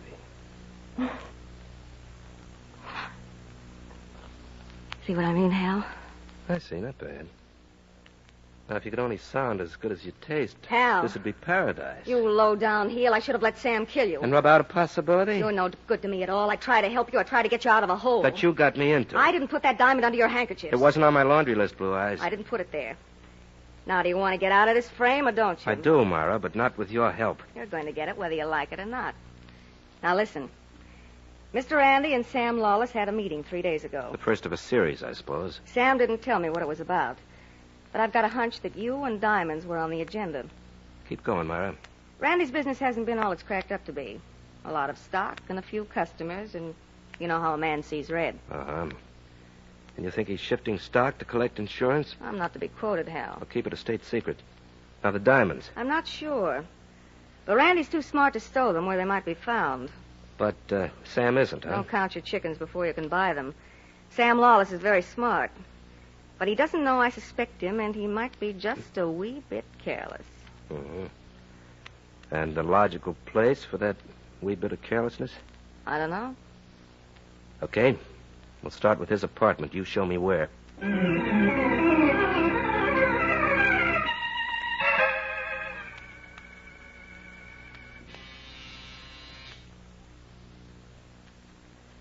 I guess we're too late, Hal. Sam's gone. Yeah. Well, No use turning the doorknob, sweetie. Sam never leaves his door unlocked. never? Well, let's say hardly ever. I don't like it, Hal. Something's wrong. Oh, living room looks all right. Well, the lights are on. Would that room over there be the bedroom? Hal? Okay. Just a point of information. Let's go look. Then the next time you're asked, you'll know. Thanks. You're so educational. Well, Edith. Holy smoke. Sam. Stay where you are, baby. Sam on the floor. How is he, Hal? He was shot through the head. Oh? Is he dead? Don't you know, Myra? What? What were you doing while I was sleeping off that beating in Sam's office? I was... Hal, did I ever call you a heel? I think you did. Then you're a double heel if you think I killed him. In the first place, what for? A sparkling motive, honey. You're wrong. I don't know where the diamonds are, and I was only guessing about Sam. And in the second place, I haven't got wings. Not the heavenly kind, anyway. You were unconscious only about 10 minutes, and I brought you two. That leaves me out. Could I get here to Sam's apartment, kill him, and then get back to Sam's office in 10 minutes? You could if I was unconscious, say, half an hour. But you... Company. I'll take it, Myra. Hello? What? Let me speak to Myra Keats, please. Why not? For you, Myra. Sounds like Randy. Oh? And he asked for me? Maybe he knows what he's doing, huh? Maybe. Hello? Myra, was that Mr. Hampton who answered the phone? Yes. What's he doing in Sam's apartment? I brought him here. Why? I distinctly remember asking you to keep him in Sam's office. And I distinctly remember changing my mind. Perhaps you'll learn that I don't like to have my orders countermanded, Miss Keats. Perhaps I will, Mr. Randy, but not tonight. Oh, I see. Will you tell Mr. Lawless that if he wants to do business with me, he'll have to get rid of you? Do you understand? He gets rid of you, or I get rid of him. You hear that, Hal? I heard it. He didn't even ask for Sam. Maybe he didn't throw him the right cue. What? There's nothing like a prearranged argument to make the case more binding. 5 years in prison have done things to your mind, haven't they? Doesn't trust anybody. All right. Then I'll prove to you I had nothing to do with Sam's death or with Randy's phone call. Wait for me. Here? Here. I wonder what you'd look like without a gun. I'm going to see Randy with it. And when I'm through with him, you'll be calling me lovey-dovey. Long distance. Don't kid yourself. And, Hal, don't try to use that phone to tip off Randy. I'm going to pay him a visit. Well, to tell you the truth... It's been disconnected. You're powerful, honey. But how are you going to keep me here without a key? I have that, too. And don't ask me where I got it. A gentleman never does. Goodbye, darling. Oh, no. Myra, don't be a fool. I believe you. Myra, I believe you. Now let me out. Baby, I don't want you to do anything I'll be sorry for.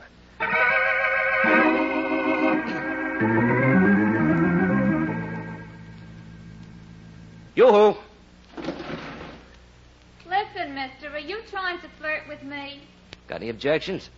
What'll the neighbors think? Tell them it's just an across-the-courtship. Oh, a comedian. Oh, now, wait a minute. Don't pull that window down.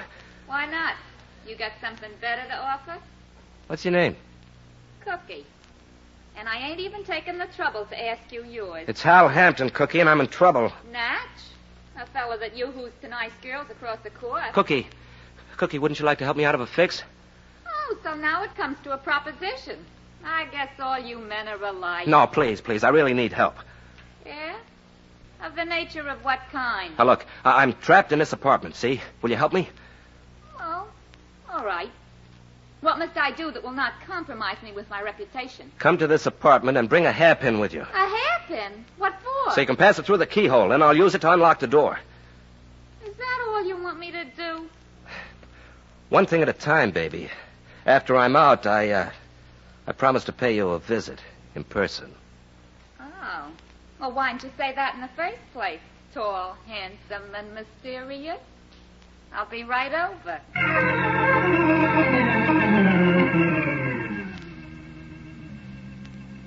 Imagine opening a door with a hairpin. Honest, Mr. Hampton, I'll never get over it. Well, you keep thinking about it, Cookie, while I use your phone, huh? I read about such things in books, but excuse me, mister. You got ideas about calling another girl? Oh, no, I wouldn't do a thing like that to you, baby. Well, then you're a gentleman. Because after all, if it wasn't for me and Now, my hold hairpin... it, baby, will you? Hello, Randy's jewelry store. Who is this? Mr. Brown, sir. Is there anything I can do? This is Hal Hampton. Let me talk to Miss... Mr. Hampton. Would you like to speak to Mr. Randy? Yeah. Well, he was here only a few minutes ago. He went out with Miss Keats. Oh, where to? He mentioned his apartment, sir. Uh-huh. Okay, meet me there right away. Aye. But what should I do with the store? I'll tell you some other time. Randy needs you at his apartment. Really? He said nothing to me. How could he, Brownie? He didn't know he was going to be set up for a murder. I'll get there as fast as you can.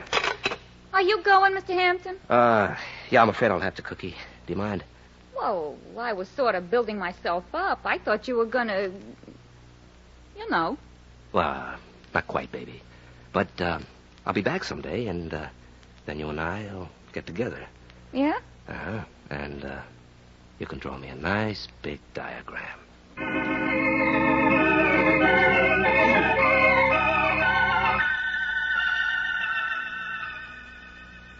Oh, Mr. Hampton. Oh, Brownie, you got here in record time. Your message was so full of foreboding, I had to rush. All right. Take a minute to catch your breath. Oh, no. If Mr. Randy's in danger, well, we must get to him immediately. Well, you're strictly loyal, aren't you? I've been associated with him for 20 years, and I've been very happy. Is that why you lied about my having been at the store? Mr. Hampton, you've tricked me. You said Mr. Randy's life was in danger. So I did. Well, boss doesn't answer and the door's locked. How's your shoulder, Brownie? And except for a little rheumatism now and then, I never complain. Swell. You're going to help me break down this door. Break it down? Oh, no, Mr. Hampton, I couldn't do that. Well, don't tell me you've got scruples, old man. Come on now, here. Oh, Mr. Randy will never forgive me.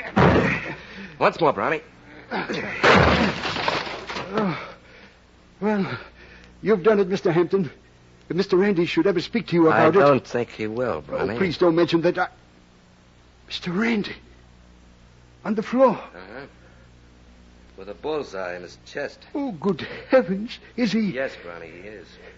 Please, Mr. Hampton, I'm afraid I'm going to faint. Oh, stop it, Brownie. Don't pass out now. I've never seen a dead man before. One who'd been shot. Well, look, Mr. Hampton. He's still holding the gun. Do you think it was suicide? Maybe. There's a note on the table. Let's see what it says. I don't know why Mr. Randy should have committed suicide. He was leading such a full life. Typewritten note, Brownie. Listen, it's addressed to the police. It'll be discovered that $500,000 in diamonds have disappeared from my store. This theft was arranged between Sam Lawless and myself for the purpose of defrauding the insurance company. I entrusted the diamonds to Mr. Lawless' keeping, but he deceived me. Now I'm left with nothing.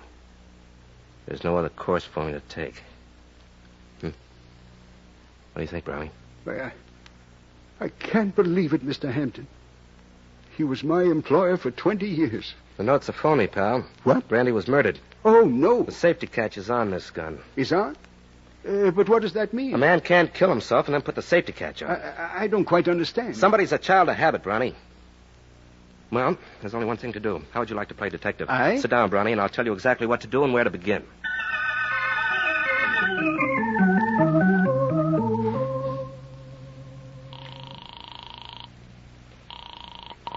Hello? Myra Keats talking. Oh, thank you. This is Mr. Brown, Is that my fault? Mr. Randy's assistant. Oh, what do you want? I think you and I should meet someplace for a very long talk, Miss Keats. Why, Mr. Brown, have you been taking lessons? I've just come from Mr. Randy's apartment. Uh-huh.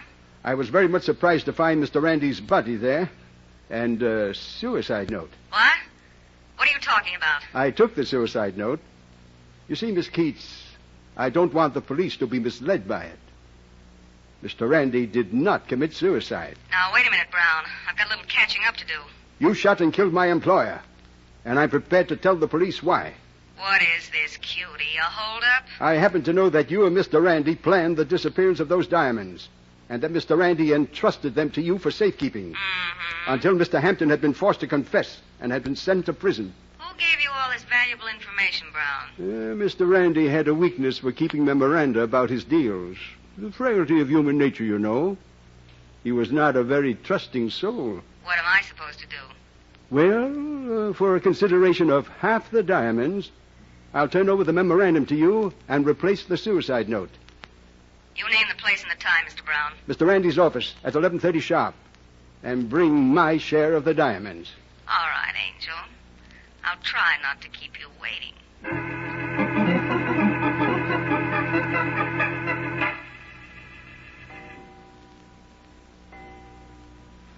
It's 12 o'clock, Mr. Hampton.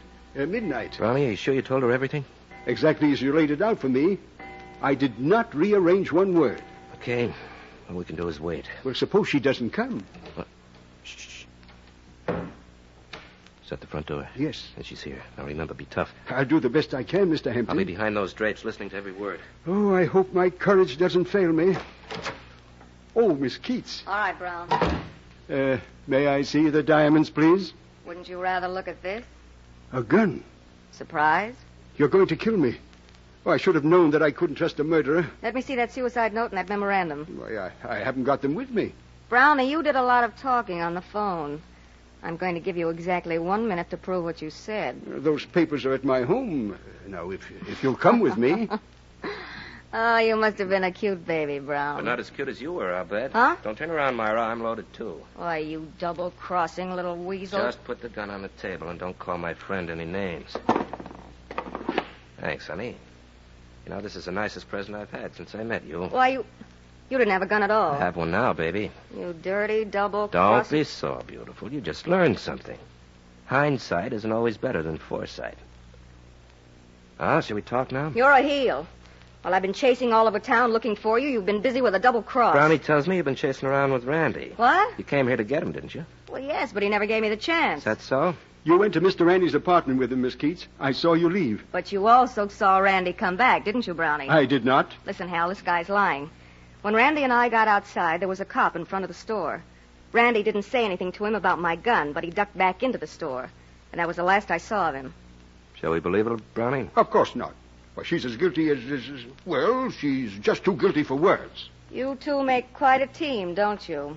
2 pitchers and 1 catcher. Oh, why don't you be sensible, Miss Keats? We know you're guilty. You have the jewels, and you committed 2 murders to keep them. You can't possibly get away. He's right, Mara. He's never been so right in his life. Yeah.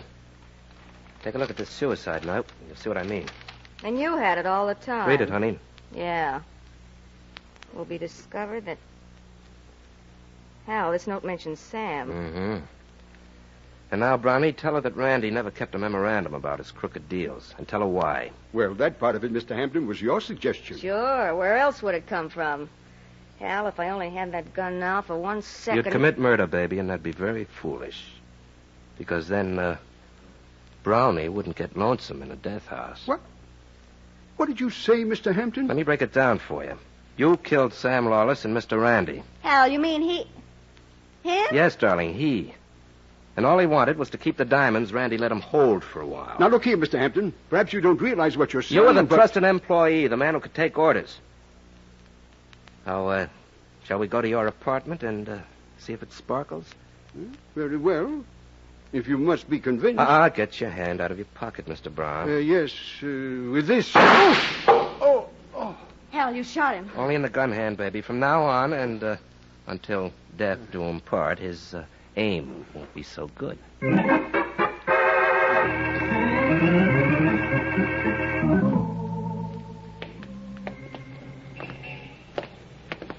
So, Brownie had those diamonds after all, just as you said. Were you doubtful, Myra? Well, to tell you the truth, Hal, But why did he kill Sam? To frame you. Me?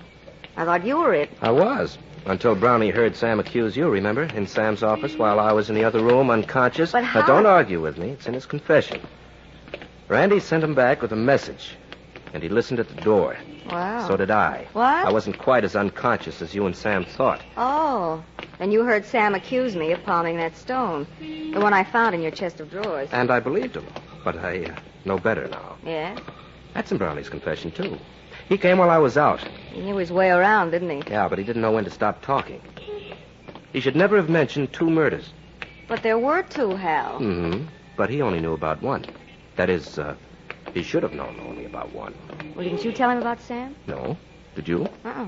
Not a word. Hal. Hmm? You were once a pretty famous diamond thief. So? Do you think you'll ever go back to it? Oh, no, dear. Not after I spent 5 years in prison breaking stones. Hal. Yeah? I'm so glad I met you tonight. Oh. Prove it. Hmm? Prove it. If, you know what I mean. And, I do hope you do.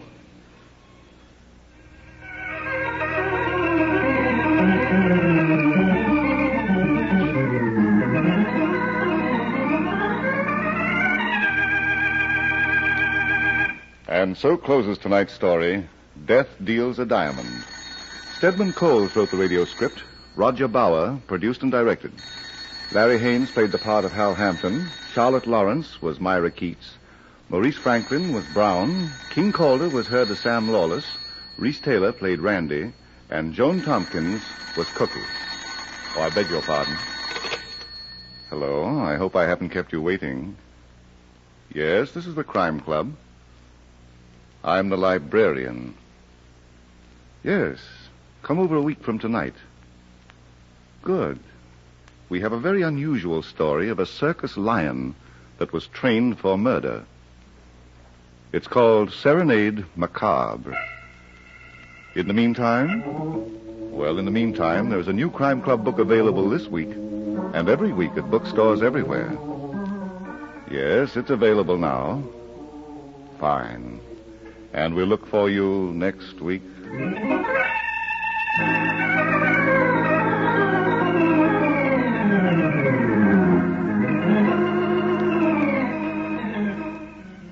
This program came from New York. This is the Mutual Broadcasting System.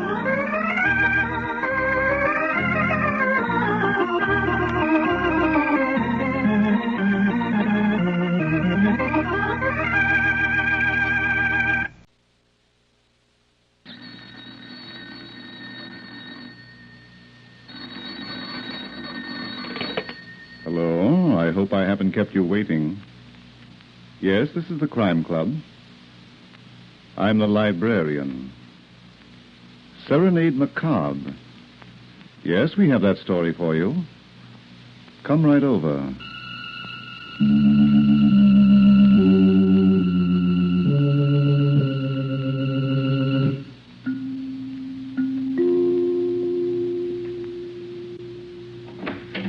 Ah, you're here. Good. Take the easy chair by the window. Comfortable? The manuscript is on this shelf. Here it is, Serenade Macabre. A very exciting story of a circus in which the last performance was given by death. Let's look at it under the reading lamp.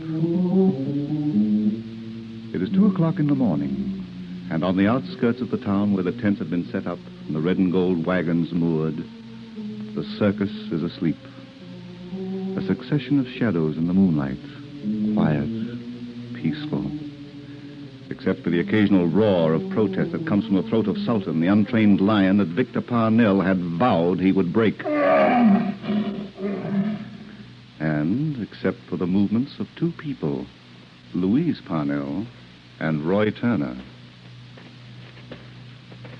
Come on. There's the training tent. Roy? We'll never have to worry about Victor again when Sultan gets through with him tomorrow morning. What's the matter? Nothing. I dropped the bottle of glue. Did it break? No. Now, listen, kid. You gotta pull yourself together. We'll never get another chance. I can't help it, Roy. I'm frightened. There's nothing to be afraid of. What if we should get caught? What if somebody should see us? I tell you, there's nothing to be afraid of. Jim Harkness, the night watchman. He doesn't get to this point till 3 o'clock. What suppose he should decide to change? For Pete's sake, will you relax? I'm the owner of the circus. I set up the schedule for him. Oh, I hate that beast. He's going to be our best friend tomorrow. Come on. We're only about 10 feet from the tent. The whole job won't take more than a couple of minutes. You know, it's murder, Roy. So? The idea of having Victor ripped to pieces by a lion. You want to get rid of him, don't you? I could ask him again to give me a divorce. Maybe if I keep after him. Duck into the tent. Roy, that's... Get in there. That's Jim Harkness. Quiet. You said he wouldn't be here until 3 o'clock. He's going to see us, and he's going to tell Victor. Oh, he mustn't see us. If you've got to kill him, he mustn't see us.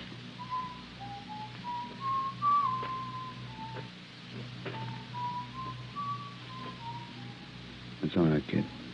He didn't look in. Maybe he saw us. No, let's... Maybe he recognized you and decided not to. Roy, let's forget about it. Are you out of your mind? Please. I've got a feeling it's not going to work out. Do you want to marry me? Oh, you know I do. Then let's not forget about it. Give me the key to the training kit. The key, Louise. There's no other way.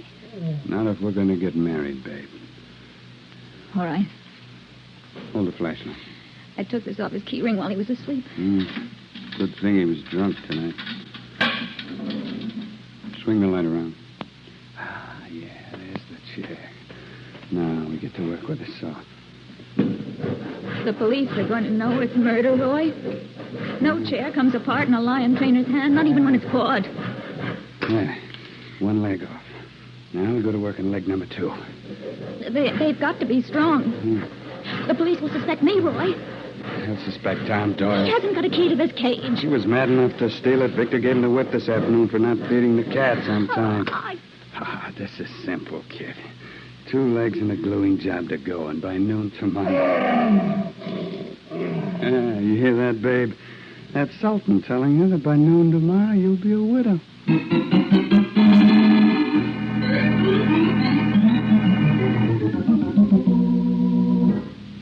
There's your wagon, Louise. I'm turning off here. All right, Roy. I'll bury the saw and the bottle of glue under the wagon that Tom Doyle's in. And we got nothing to worry about. I hope you're right. I love you very much. Yeah. I don't have to tell you how I feel about you. Good night, Lashes. Good night.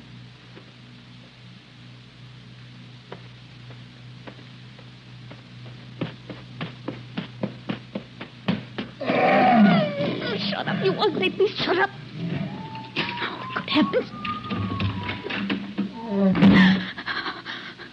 On the line, Louise. Victor. What'd you expect to find? The Maharaja of the circus?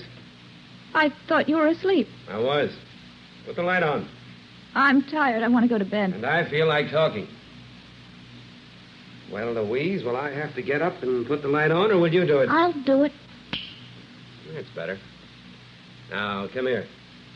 Victor, whatever it is you want to say, can't it wait? You never ask Roy Turner to wait, do you? Of course, he's the boss. The guy who inherited a circus and doesn't know what to do with it. So he keeps busy going after my wife. Please. Did he tell you tonight how beautiful you are? I didn't see him. I heard Sultan kicking up a row, so I went down to see what's the matter. Stop it, will you? I'm telling you the truth. Well, what's the matter, Louise? You're usually a lot calmer than this. Oh, I'm sick and tired of having you suspect every move I make. Since when? You can't turn your back on me without... Shut up, shut up! Is Sultan getting on your nerves, too? I can't stand him all day and all night. The cat never sleeps. Victor, I want you to get rid of him. Sure. Send him back to the jungle. Kill him. Do anything, but get rid of him. He cost me a small fortune, Louise. I don't care. You've got other lions. Well, he'll be great for my new act. You'll never break him, Victor. That's one cat that'll never take orders from you. And I say he will. You're wrong. You've been trying for weeks and you... Listen, Victor. Kill him tomorrow morning. The first thing tomorrow morning. I want him for my new act, Louise. Don't do any more work on him. Don't get into that training cage with him again. Uh-huh. This is a new twist from you. I've never asked you to quit breaking a cat before. But this time I know. It can't be done. Are you afraid of what might happen to me? He'll kill you one of these days. That shouldn't bother you. I don't want you to die. Well, that calls for a celebration. And a kiss. No, Victor. Why not? Please, leave me alone. Always told you had a beautiful mouth. Let me go. Let me Let's go. see how it looks when it's bleeding. Now, turn out that light and go to bed. I've got a big day tomorrow with Sultan.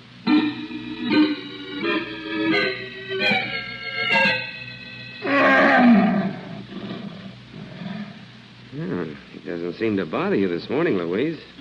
I'm getting used to him. Doesn't take long when you start hoping, does it? I warned you, if you ever hit me Tell again... that to Sultan. He might decide to help you. Yes, who is it? It's me, Mr. Parnell, Jim Hartnett. What do you want? The boss wants to know if you're going to work in that lion today. Just a minute. Mr. Turner sent me to ask you if you were going... Why? Oh, I don't know, Mr. Parnell. He didn't tell me. Good morning, Mrs. Parnell. Good morning, Jim. And that cat was howling all night. Sort of gave me the willies. He ain't like the other cats. He will be. Tell Roy Turner I'll go to work when I'm ready. Okay. And tell him I don't want anybody in the training tent when I'm working. You going to tackle that lion all alone, Mr. Parnell? Oh, Roy can be there if he wants to. And Louise, of course. But Mr. Turner don't know nothing about lions, sir. Why, if that big fella should get frisky... You heard what I said, Jim. Now, go ahead and do it. Okay. I'm only the night watchman. But if I was in that training cage with that cat, I'd want a lot of people all around with long sticks. Yes, sir. All around. He's right, Victor. I'm running my own show, Louise. Now, finish the coffee and let's get out of here. In a minute. Now. You can put your face on later. Roy won't mind seeing you without makeup. I want you to stop talking about him. Here's the gun, baby. Yeah. Too bad it's not loaded with real bullets, huh? Instead of blanks. It's too bad. But maybe it won't make any difference to you.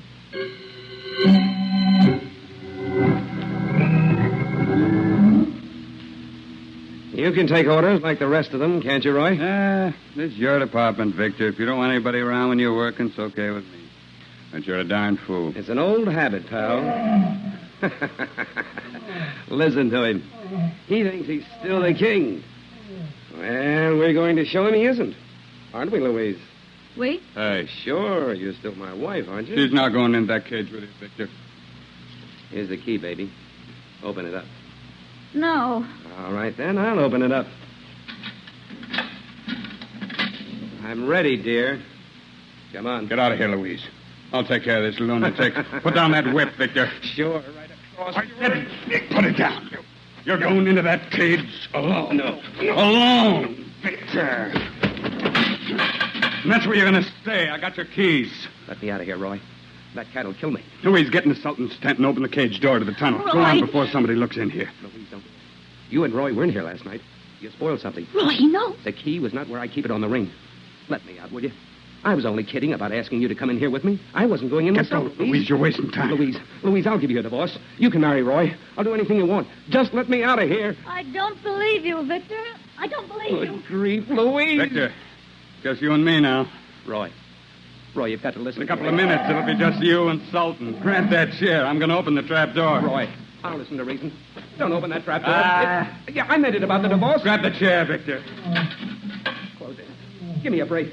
I'll never bother you and Louise Better again. get set for company, Victor. Your friend should be here any second. Yeah, battle cry of freedom. He's in the tunnel, and the trap door's open. Goodbye, Victor. The chair. Maybe I can hold him off.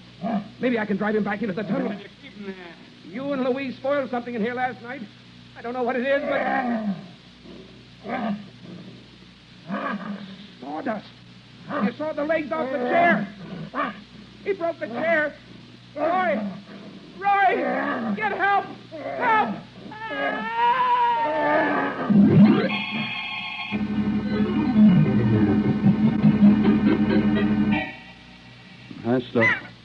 That's the whole story, Captain Williams. The chair broke in Victor's hand, and before Louise and I realized what had happened, Sultan had knocked Victor down. Go ahead, Mr. Turner. Oh, it was the most horrible thing I ever saw. That animal tearing at Victor as if to... I'm sorry, Louise, but the police want the facts. All of them, Mr. Turner. What did you and Mrs. Parnell do while the lion was working on her husband? Well, there wasn't much we could do, Captain. Louise and I were alone in the training tent. Louise had a gun, but it was loaded with blank cartridges. Alone, huh? I thought lion trainers never got into a cage unless there was a lot of protection around. Well, Victor didn't like crowds. Is that so? That's pretty unusual for a circus performer. Well, he didn't like him when he was breaking a cat. You can ask anybody outside this office, all the people working for me. I will, Mr. Turner, when I get around to them. How did you get that animal off, Mr. Parnell? I opened the trap door of the tunnel, and Louise fired the blanks in her gun. The noise frightened Sultan. No real bullets? Lions are expensive, Captain Williams. But lion trainers aren't. Sultan was my husband's property, Captain. Victor made the rules, and I kept them. Uh-huh. Are you feeling better now, Mrs. Parnell? A little. Good. I've got a couple of questions for you.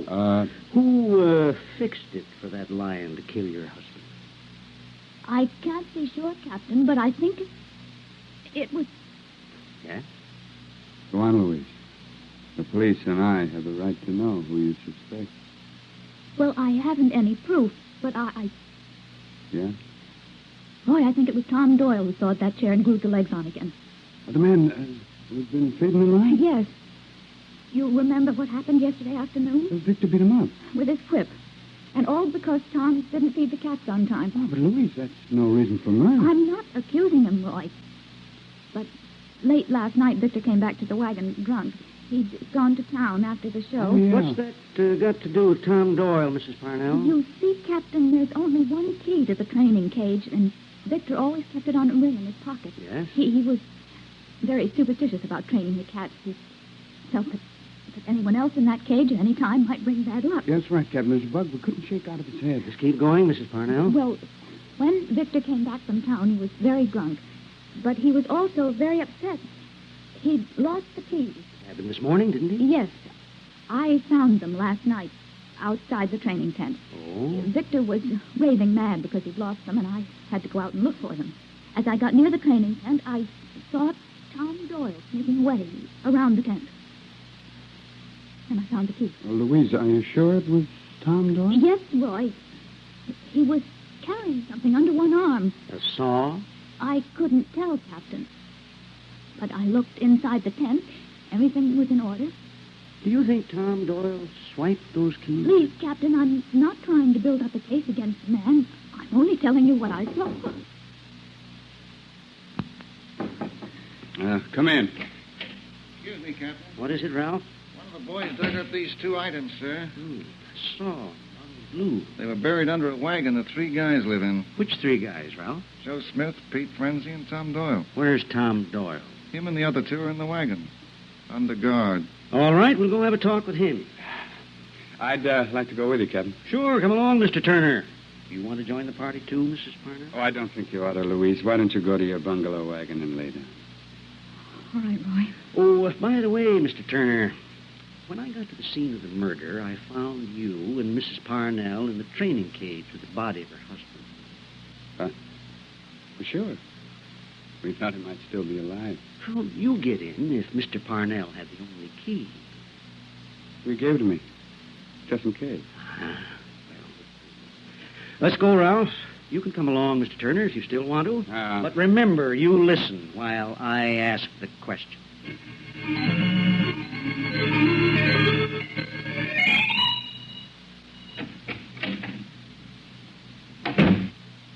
I told you there was nothing to worry about, babe. But that Captain Williams, did he believe us? He didn't believe Tom Doyle, kid. The perfect fall guy. Roy. Yeah, the Lummox had no alibi for last night, so they took him away. Then we're in the clear? Without breaks. Come here. Why not? You gave a perfect performance for Captain Williams. How about giving one for me? Thank heavens I don't have to convince you. Don't kid yourself, Toots. When it comes to love, I want all the convincing you can give. Darling. How is that? Great. As a sample. Now. Don't rush me, dear. It's been only 3 hours since I became a widow. Oh, babe, you even look better. We'll have to be very careful, Roy. What do you mean? No marriage until we're far away from this town. I had that figured out, too, Louise. So that you have to have nothing to worry about with me. What's this? Partnership agreement. I'm giving you a 50% interest in the circus. Roy. Don't crowd me yet, honey. I'm not through. What? You get my 50%, too, if I should die. Oh, you darling. I don't need all this insurance. I wouldn't want it without you. Here's the catch, sweetheart. I don't expect to die. Oh, you idiot. Now, come here. How about some more convincing? Okay. Come on, Louise. I'm waiting. Not now, Roy. What's the matter? Listen. What for? That whistling, I can't stand it, Roy. Ever since last night when Jim Harkness passed the training. Will you snap out of I'll it? never be sure he didn't see us. He didn't tell Captain Williams, did he? I just can't seem to get it out of my mind. Roy, we'll have to do something about Jim. Wait a minute. He's been with the circus for years. I practically inherited. Well, I don't want him around. Okay. But believe me, kid, you're making a big fuss about... Come in. What do you want, Jim? Answer me when I talk to you. I noticed the Sultan stopped complaining after he chewed up Victor. We ain't heard a peep out of him since. Get out of here, Jim. Well, that ain't a nice way to talk to a business associate, ma'am. Business associate? Shut up, Roy. Louise. What do you mean, Jim? She knows what I mean, Roy. I'm Mr. Turner to you. Not anymore, Roy. I'm not working for you anymore. You quitting? I'm tired of being a night watchman. For a guy like me that used to be a star tumbler, keeping tabs on a bunch of tents and animals, it ain't dignified, Roy. I'm retiring. What's that got to do with me? You're going to make my retirement worthwhile. You and Louise. Jim, what do you want? Louise, I told you to shut up. Don't get mad at her, Roy. She's only trying to keep the rope off her neck. Tom Doyle ain't no killer. But I can tell the police who is. Now, look here, Jim. If you got any bluffing to do... I seen you and Louise in the training tent last night and heard you working with a saw. You don't know what you're talking about, Jim. Maybe the cops would say different, huh? You can't prove it, you dirty blackmailer. It'll be your word against ours. Yeah, but whose word's going to count more? I seen where you buried the saw in glue, Roy. Why don't you tell that to police this morning? Oh, were the police here? What are you driving at? Well, I'm a night watchman. I work all night, and I'm supposed to sleep all day. I ain't seen the police yet. Didn't they question you? Well, I wasn't in my bunk all day. I just got back from a snooze in the park. You see what I mean? He's got us, Roy. Let's find out how much he wants. Well, you don't have to ask me twice. $50,000. $50,000? I want a nice, comfortable retirement, Roy, and I want to start today. Think it over, but don't take too long.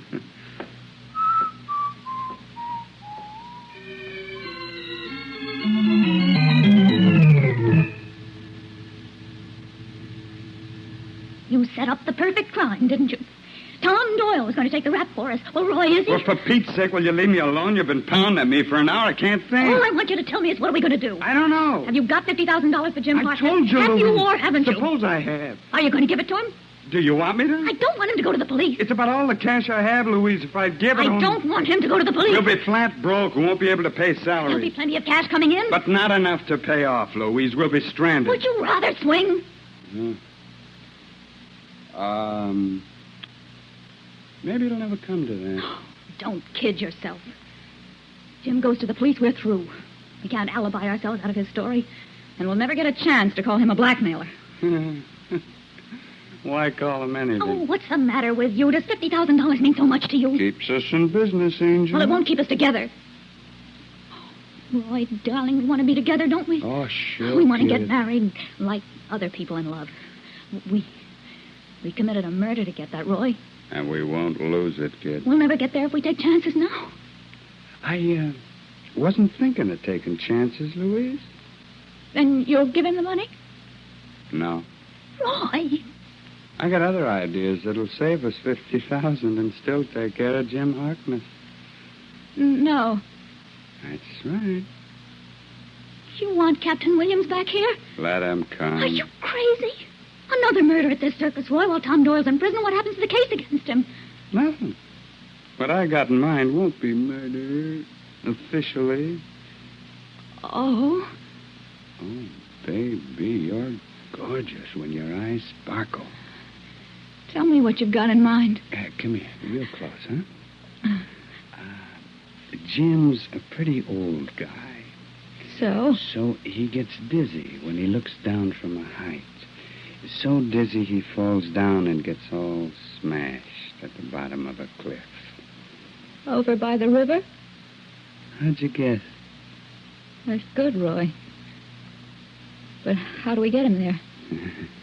We'll pull him with a $50,000 magnet. I don't know what you mean. Oh, you don't? Well, then I'll have to tell you because, kid, you're going to set the traps.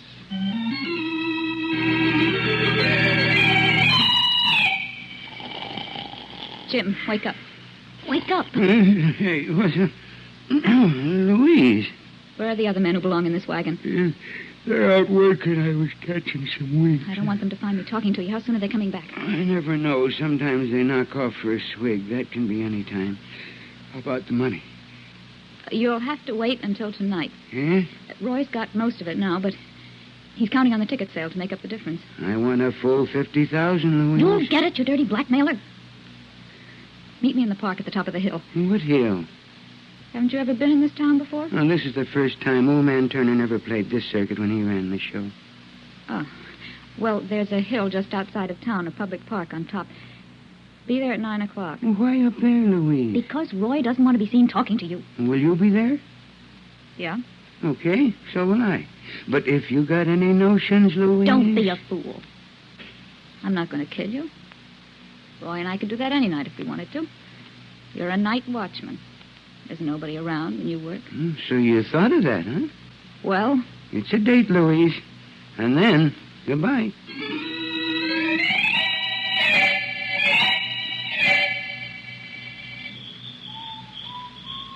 He's on time, all right, Louise. Give me that package. You got everything straight? Yes. I want to open the package, and I'll suggest that bench over there. He doesn't know about the cliff. Now, remember, keep his back to me. I'll remember. When I rush him, get out of the way. I don't want to push you over the cliff, too. He's pretty close, Roy. You better get behind the tree. Now, no more talk. Jim? Yeah. Everything all set, Louise? Yeah. Here's the package. It's got $50,000 in it. Is it all here? You can count it if you don't believe me. You wouldn't lie to me, would you? Open the package on that bench. It won't take you long to count it. Come on, I've got a flashlight.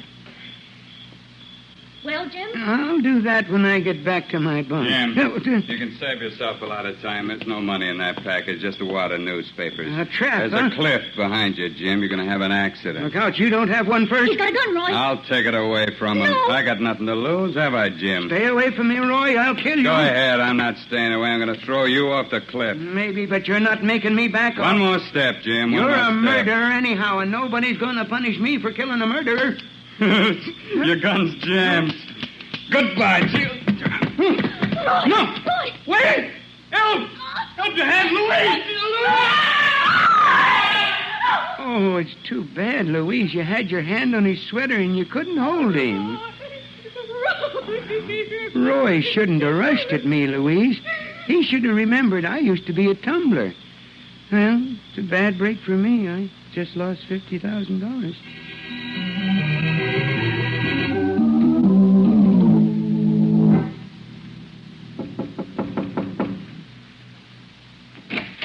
I'm back again, Mrs. Parnell.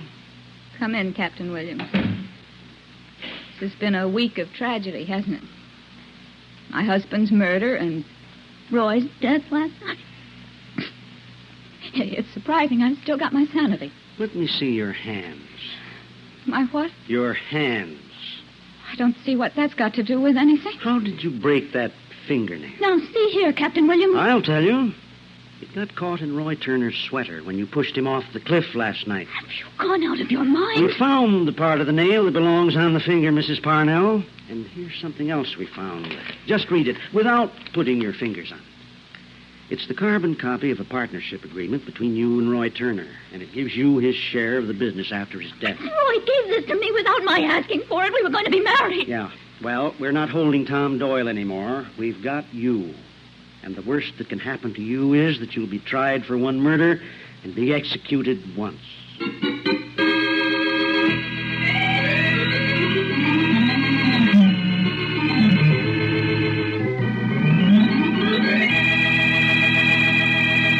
And so closes tonight's story, Serenade Macabre. Stedman Coles wrote the radio script. Roger Bauer produced and directed. Raymond Edward Johnson played Roy Turner. Joan Tompkins was Louise Parnell. Cameron Prudhomme was Jim Harkness.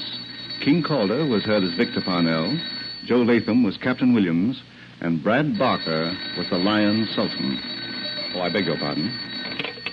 Hello, I hope I haven't kept you waiting. Yes, this is the Crime Club. I'm the librarian. Yes, come over a week from tonight. Good. Yes, we have the very exciting story of a man who tried to cheat life and was cheated out of it. It's called The Self-Made Corpse.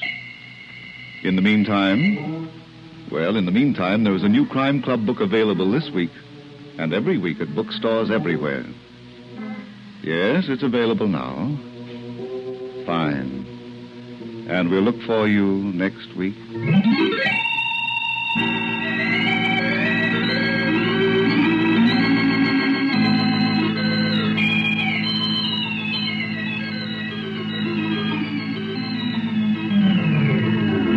This program came from New York. Stay tuned now for the thrilling adventure broadcast Johnny Madero, Pier 23, which follows in just a moment.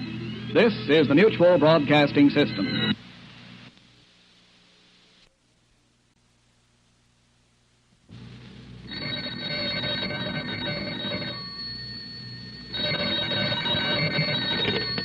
Hello, I hope I haven't kept you waiting. Yes, this is the Crime Club. I'm the librarian. The Self-Made Corpse. Yes, we have that story for you. Come right over.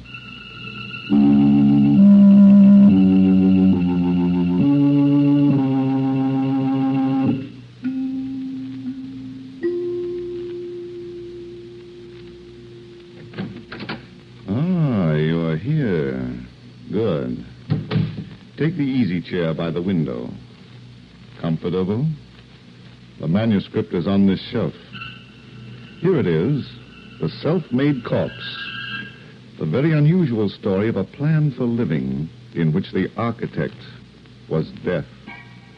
Let's look at it under the reading lamp. It was late one evening, and Skippy Parker, the hat-check girl of the Chickadee Club, was at her station in the cloakroom when a small, timid-looking man came into the spacious lobby of the club and walked over to her. Excuse me, miss. My name is Andrew Mitchell. That's nice. Here's something for you. $50? Well, it's all I can afford at the moment. Please take it. All right. But what do I have to do for it? Just tell me where I can find Mr. Spade's diamond. What? He owns this place, doesn't he? So I've been told. And he's one of the most successful gang leaders in the country, an empire builder. Andrew, you wouldn't be crazy, would you? Oh, no. Then why do you want to see Spade? Well, it's business. Very important and very private. Here's your money back. But why? Go home to your padded self. You don't believe me, do you? Traffic, I don't see it. Very well, I'll find Mr. Diamond without your help. And I'll tell him that you refuse to cooperate. But don't forget to mention my name. It's Skippy Parker. I won't forget, Miss Parker, but you'll regret it. I'm going to have you rubbed out. Well... So young and so beautiful, but your manners are bad. I'm going inside to look for Mr. Diamond. Every night a new nut. Oh, well.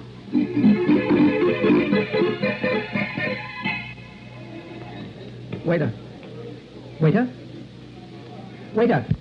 Where's the riot, mister? Waiter, this check you left on my table a few minutes ago, I just looked at it. Thanks. You're welcome. But don't you think you've made a mistake? Yeah? I had 4 small glasses of rye and ginger ale and 2 cups of black coffee without sugar. And you're charging me $16. There's a $3 cover charge if you're here at 10 o'clock. Oh? There's a $5 cover charge if you're still here at midnight. But that's an outrage. Go fight City Hall. It's a rule of the house. I won't pay it. Oh. A red. I'm not a red. I'm a fine, upstanding citizen, and I'm not going to be charged just for sitting at a table. Stand on your head and we'll pay you. I had to sit here all this time. Don't you understand? All me and the boss wants is $16. I haven't got it. Hmm? I've got a job that pays me $62 a week. I've had it for 30 years. And when I started, I was getting only $12. You're in trouble, mister. What am I going to do? You want to take my advice? Yes. Kill yourself. What? Nobody ever gets out of here without paying a check. But I came here looking for Spade's diamond, and I... What's the matter, Joe? This guy's full of liquid, boss, and no dough. Okay, I'll take care of him. Go on back to your beat. With pleasure. I want to explain my predicament, sir, if you'll just give me a chance. What predicament? You're tearing up the check. Sure, you're the great Andrew Mitchell. Great. Oh, I'm just a teller in an out-of-town bank, and... How did you know my name? I've got spies. Of course, you're Spade's diamond. How do you do? Oh, you don't look at all like your pictures in the newspaper. Your eyes and your... Oh, what's the matter? Oh, you're squeezing my hand too hard. Oh, I'm sorry. Sometimes I don't know my own strength. No broken bones. Well, I don't think so. Good. Skippy Parker, the hat check girl, said you wanted to see me. Oh, then she's redeemed herself. I'm so glad. A girl of her youth and beauty. She said that you got a business that concerns $500,000 in cash. Oh, well, I really haven't got it, sir. You see... Have I been sizing you up for nothing? No. The money belongs to the... Oh, well, this is no place to discuss private matters, Mr. Diamond. All these people with ears. Okay. We'll go into my office. Will we be alone? Like in a grave. Come on. It's one flight up. And it's soundproof.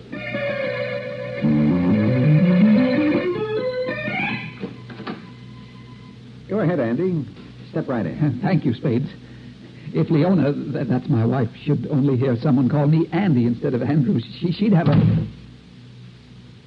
Spades. Yeah? You said we were going to be alone. We are. Just relax. But those 4 men against the wall... I bought a directors. They never talk. Oh, what, are they gangsters, too? Andy, what's your language? I didn't mean to be disrespectful, gentlemen. Oh, it's quite all right. Now, the business you came to see me about. Oh, yes. But first now, I want you to know that I've never done a dishonest thing in my life. No. And I wouldn't be doing it now if it weren't for the fact that I'm... Yes? Well, I'm bitter. Oh. I've been cheated out of my proper station at the bank. We gotta listen, fellas. He's that kind of a guy. After 30 years of loyal service, last week the office of assistant cashier became vacant. Mr. Fenimore died. And I was next in line for the job. Who do you think got it? You tell me. That young man from Princeton, Griswold Griffith. Oh, that's tough, Andy. What do you want us to do about it? Well, I've got a plan that'll punish that bank, and I've got it on this piece of paper. Yeah? Oh, what's this? A layout, Spades. Oh. Now, the bank occupies the entire street floor of a small office building at the corner of Smith and Loudon Streets in my town. Now, the main entrance to the bank is on Loudon Street. That's right over here, see? Oh, yeah. Now, but over here on Smith Street, there's an entrance to the office building into a tiny vestibule. And would this line over here be another door to the bank? Yes, an entrance through the vestibule. I see. Oh, and what's this box over here? That's the elevator to the offices upstairs. Oh. Now, mind you, those offices have nothing to do with the bank. I get it. And these 2 lines running between the bank wall and the elevator? That's a short, narrow corridor that leads to a stairway behind the elevator. Oh. And every weekday, what happens? Well, every weekday at exactly 4 o'clock, the entrance to the building is locked by the bank guard. No one can come in or go out for 10 minutes. Why? At exactly 3 minutes after 4, the money box is wheeled out of the bank by 3 men, including me. You don't say. Where does it go from there? Into the elevator, of course. We take it down to the basement and lock the money box in the vault. And there's $500,000 in cash riding that elevator? At least. How many guards? With guns, I mean. Only one. It should be very simple, Spades. Cops outside? No. You and your men could go in the building before that Smith Street door is locked by the bank guard. Stay on one of the upper floors until the money box is wheeled out of the bank. And then... The boys come down the stairs and do the job. Yes. How big is that money box? About 4 feet high and about 3 feet wide. It's built like a safe. You can't move fast with a thing like that, Andy. Well, now, wait. I've thought of that, too. Yeah? Smith Street is quite deserted at that hour. And if you forced me and the others into the elevator, it'll be quite a simple matter to bind and gag us. Hey, everything's a simple matter to you, huh? How much do you expect for your trouble? Well, I thought 20% wouldn't be too much. 20. You take 10. Okay, Andy, we'll case out the place and let you know. May I know when? When we're ready. Now, go downstairs and tell Joe to give you a drink. Plain ginger ale. What? But Spades... I said plain ginger ale, pal. From now on, you'll have to be careful what you drink. I don't want you talking at the wrong time. And to the wrong people.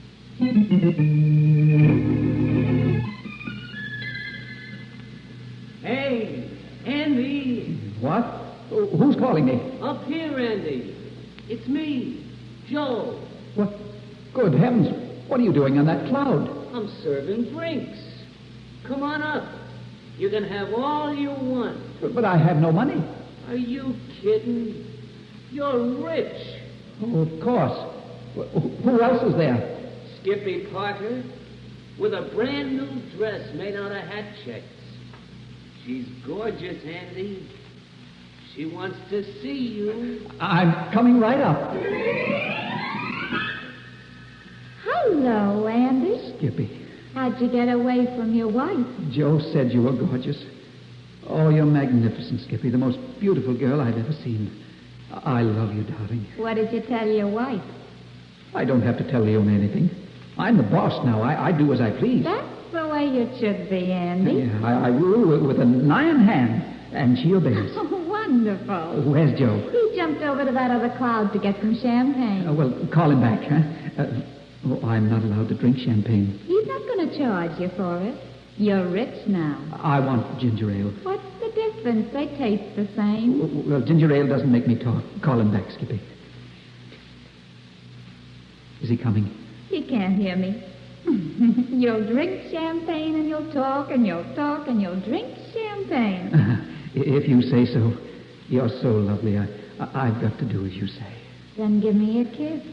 All right. Andrew. Skippy, did you hear something? Just a funny sound. Andrew, why don't you answer me? That's Leona. I'll have to hide. Answer me, you fool. Don't you know you can't get away from me? I'd better go, Skippy. You're still afraid of her. No, I'm the boss. But she gets very angry, and goodbye, Skippy. Andrew, wake up. What's the matter with you? Stop moaning and get up. I'm not going to stand here all evening wasting my time with you. Oh, for pity's sakes, close your mouth. I'm sorry, dear. I must have been very tired. Best thing you do is sleep every night before dinner, and in the only good chair we have in this disgraceful living room. 30 years in one position, and you're still sleeping. I'm hungry, Leona. Is dinner ready? Tired, hungry. You didn't complain the other night when you came home at 4 o'clock in the morning. I told you yesterday I met an old friend of mine in New York. Well, what were you doing in New York? That's what I want to know. I was inquiring about a car. You were doing what? I'm thinking of buying a car, Leona. It was going to be a surprise, but, well... Have you gone out of your mind? I may even give up my job and take a trip to California or Europe. That depends on how I feel when the time for decision comes. Good heaven. Well, aren't you going to ask me how I can do all these things on $62 a week? I didn't realize what was happening to you. Oh, good Lord. I'm perfectly sane, Leona. I've been playing it smart, that's all. What? Every day I put aside a part of my allowance, my lunch and cigarette money. And when I had enough, I began to gamble. Oh, no. Oh, yes. My luck was very good, and I bet the whole thing on a sure thing. Oh, no. When it comes in, I'm going to be rich. Very rich, Leona. Don't touch that phone, Leona. I'll answer that. Hello? Andrew Mitchell speaking. How are you, Andy? Oh. Spades Diamond, pal. We've cased out the bank. My boys will be there tomorrow. So soon? What's the matter? You getting pains in your spine? No, but I didn't think. Tomorrow, Andy, and no slip-ups. That money box goes into the vestibule at 3 minutes after 4. Understand? I understand. I won't be there, but 6 of my boys will. And they've got orders to come back with that money box. Yes? That's the idea. We're going to get along all right, Andy. Just keep on saying yes. Yes? But when do we, I mean about the, you know what? Tomorrow night at my office. Chickadee Club. You're a greedy little guy, aren't you? Well, after all... You'll get your cut. Be here at 9 o'clock. Who was it, Andrew? Huh? Who were you talking to, and what did you mean by you know what? It's none of your business, Leona. What? You heard me. Now you go put my dinner on the table. I'm hungry.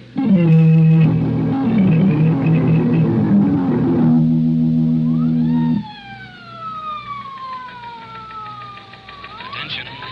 All law enforcement agencies, New York, New Jersey, Connecticut, Pennsylvania, be on lookout for 6 men in small armored truck. These men held up the bank at Belfort this afternoon and escaped with...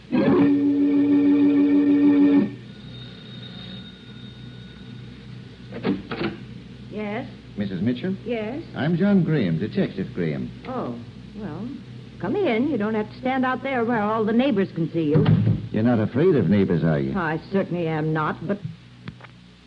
Oh, this business at the bank this afternoon, and Andrew right in the midst of it. Was he?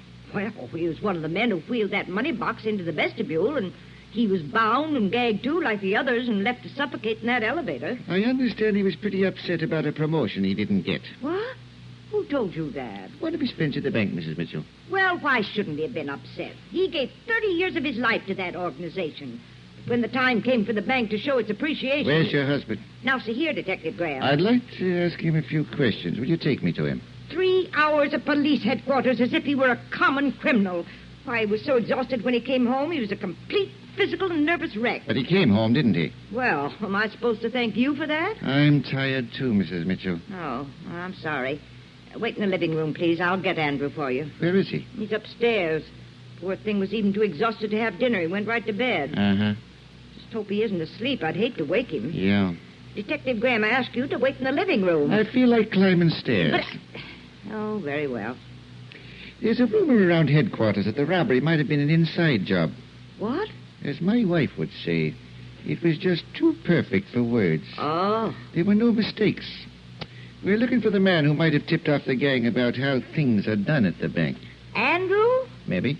Oh, of all the ridiculous things I've ever heard. Andrew and gangsters. It's happened before. We're checking everybody. Oh, here's our room.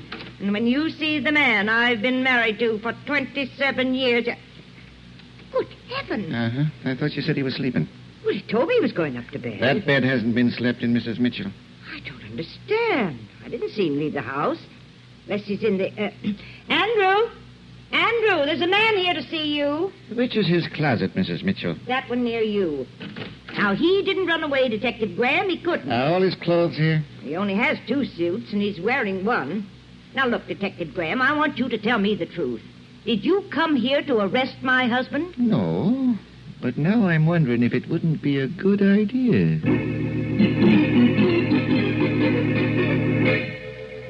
It's a lot of money, Andy. $55,000. Oh, I can't believe it, Spades. All mine. You want to run your fingers through it again? Well, go ahead. We don't mind if you're happy. Do we, fellas? That means they don't mind, Andy. Oh, does it? It's delicious. For the first time in my life, I'm going to live. Oh, I'm grateful to you, Spades. I'll never forget you. Sure, the poor man's best friend. Why don't you go downstairs and start celebrating? I can have a drink now. Sure, have a dozen. The Chickadee Club likes to make a buck, too. Well, I'm afraid I won't be able to do it tonight. Well, why not? You see, Leona thinks I'm in bed. And if she should find out that I'm not... Listen to this guy, fellas. He's afraid of a woman. That means you're killing them, Andy. I don't have to be afraid of anyone now, do I? That's the spirit. Tell Joe to get you some of that champagne I keep for my special customers. Champagne? Yeah, well, don't you like it? I don't know. I've never... Oh, for pity's sake. Now, what's the matter? I didn't thank you for this traveling bag you loaned me. Oh, that's all? I couldn't have taken the money without it. I'll return it tomorrow, Spades. Don't bother. I'm not going anyplace. Oh, well, good night, gentlemen. Give me the cloakroom, baby. Skippy. Andy's on his way down. That's the idea, honey. We don't want him to get lonesome.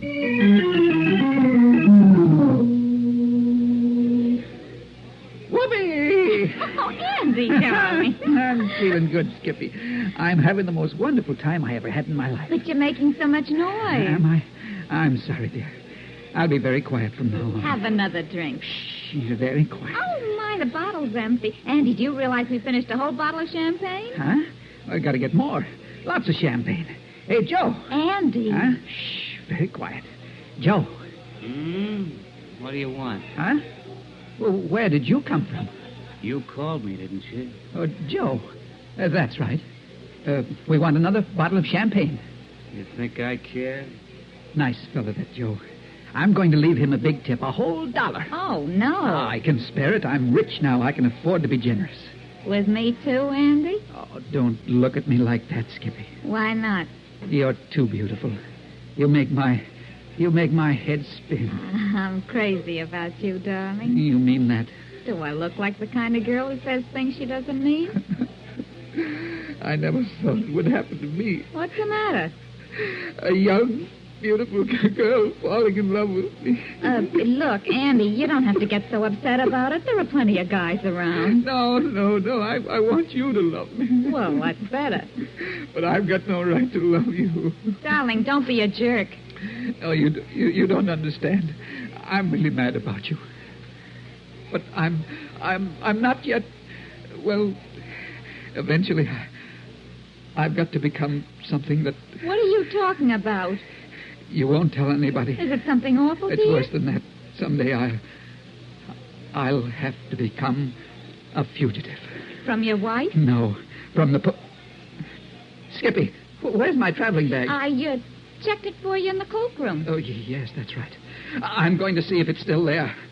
Oh, my head, I can't get up. Then don't.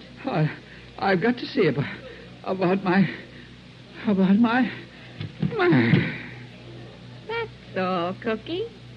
And now Mama's gonna make an honest man out of you.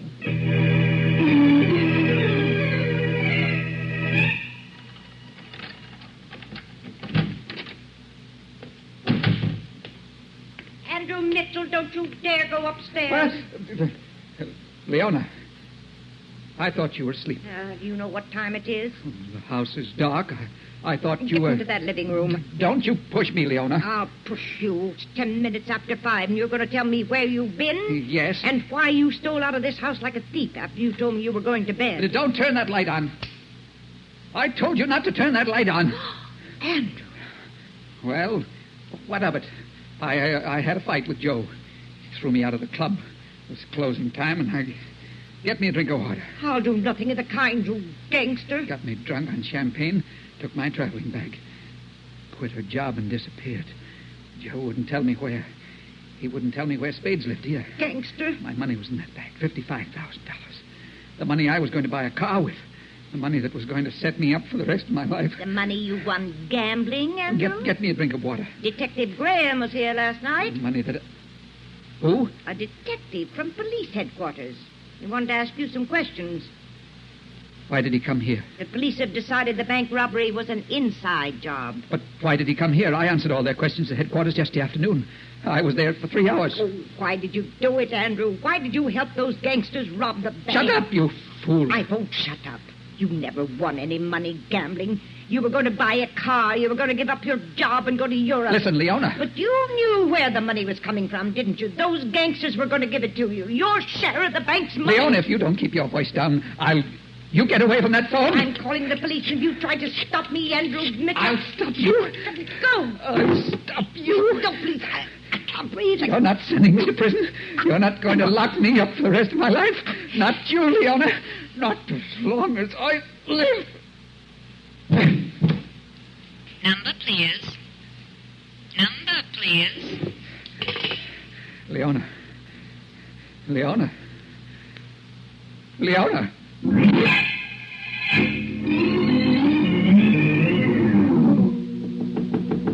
Come in.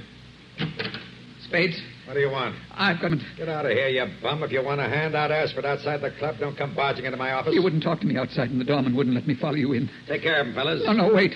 I'm in trouble. I need help. The $55,000 you gave me last night. Hey, it's Andy. I walked all the way from Belfort all day, and then I had to steal in through the surface entrance. No one saw me. It was dark. Yeah, well, you should have phoned me that you were coming. I would have put out the plush carpet for you. I'm sorry, Mr. Diamond. You dumb cluck. The first time you get your hands on real dough, you'll act like a football player with butter on his fingers. What do you mean? I know what Skippy did to you last night. Joe told me all about it. Oh. And he told me what he had to do to get you out of the joint. We don't like riots around here, Andy. Well, that doesn't solve any problems now, Mr. Diamond. I've got to leave the country. Okay. You want me to get you a passport? What good will that do without money? Can't you let me have, say, $25,000? Huh? You hear that, fellas? That means you're nuts, Andy. Oh, please listen to me. This morning when I came home, Leona was waiting for me. We had a quarrel. And I strangled her. What? She was very nasty, and I had to kill her. Now you've got to help me. Yeah. We don't want the cops picking you up. Well, Leona's body won't be found for several days. I could be in South America by then. Wouldn't take them long to make you talk, and once you start talking, brother. Okay, come with me. Oh, thanks, Mr. Diamond. He's a gentleman, isn't he, fellas? That means they like you, pal. Go ahead, Andy. Down there? What are you afraid of? It's only my private storage room. Are they going to? Naturally. They're your friends. Don't you trust them? Well, I think I'll forget all about the money. Give him a hand, fellas. No.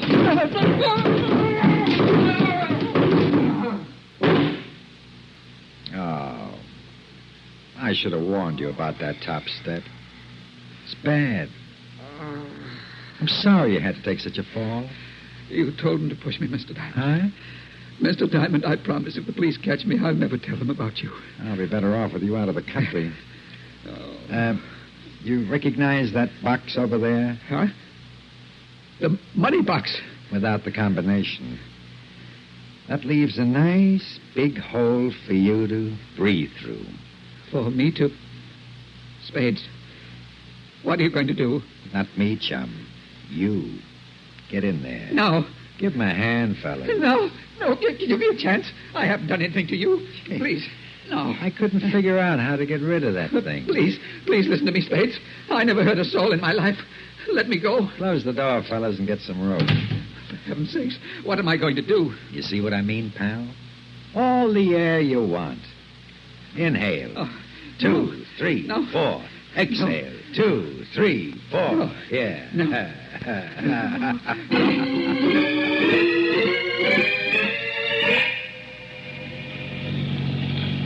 I don't want to die, Spades. Please let me live. I'll do anything you want me to. I'll go any place you say. You're going, Andy. I'll bet you've never been out this far. Can you see the moon? Shines differently outside the 3-mile limit. Doesn't it, fellas? That means it does, Andy. Look, Spades, you're a big man. How can I hurt you? I'm insignificant. I could walk along any street in the world and not be recognized by the police. I look only like so many other little insignificant people. Just let me go. I'll get out of the country somehow. You'll never hear from me again. Nobody will ever hear from me again. Spades, will you do it, please? Please. I don't want to die, Spades. Okay, fellas. Please. No, not now. Not now. No!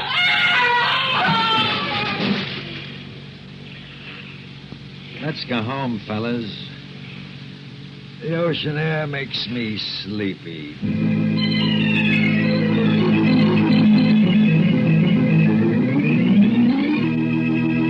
And so closes tonight's story, The Self-Made Corpse. Oh, are you wondering what happened to Spades Diamond and his gang? Well, they died in the electric chair, of course. After Skippy was arrested with the money, she told the police about the murder of Andrew. Stedman Coles wrote the radio script. Roger Bauer produced and directed. Bill Smith played Andrew Mitchell. Arthur Vinton was Spades Diamond. Irene Hubbard was Leona Mitchell. Joan Tompkins was heard as Skippy Barker. Bill Quinn was Joe, and Barry Thompson was Detective John Graham. Oh, I beg your pardon. Hello. I hope I haven't kept you waiting. Yes, this is the Crime Club. I'm the librarian. Yes, come over a week from tonight. Good. We have the very unusual story of a baseball that captured a gang of thieves. It's called A Pitch in Time. In the meantime, there is a new Crime Club book available this week and every week at bookstores everywhere. Yes, it's available now. Fine. And we'll look for you next week. This program came from New York. Stay tuned now for the thrilling adventure broadcast Johnny Madero, Pier 23, which follows in just a moment. This is the world's largest network, the Mutual Broadcasting System.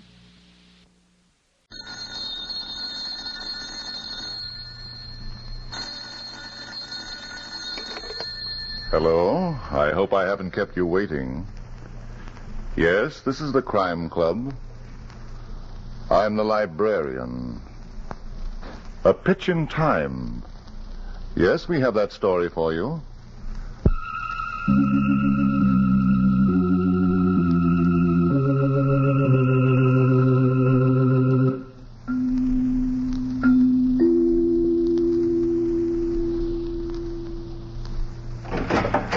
Ah, you're here. Good. Take the easy chair by the window. Comfortable? The manuscript is on this shelf. Here it is, A Pitch in Time. The very unusual story of a baseball game that was held up by foul play. Let's look at it under the reading lamp. Hank Harper was young and handsome, and he trusted everyone. And just why he became a policeman, no one in Spencertown could understand. And after the initial surprise was over, no one cared. It was a beautiful Sunday afternoon. Just the right kind of a day for the annual baseball game between the police and the firemen. And rookie Hank Harper was on his way to the ballpark with the equipment for the police team. It was one of his jobs to get it there. The other one was that of a pitcher.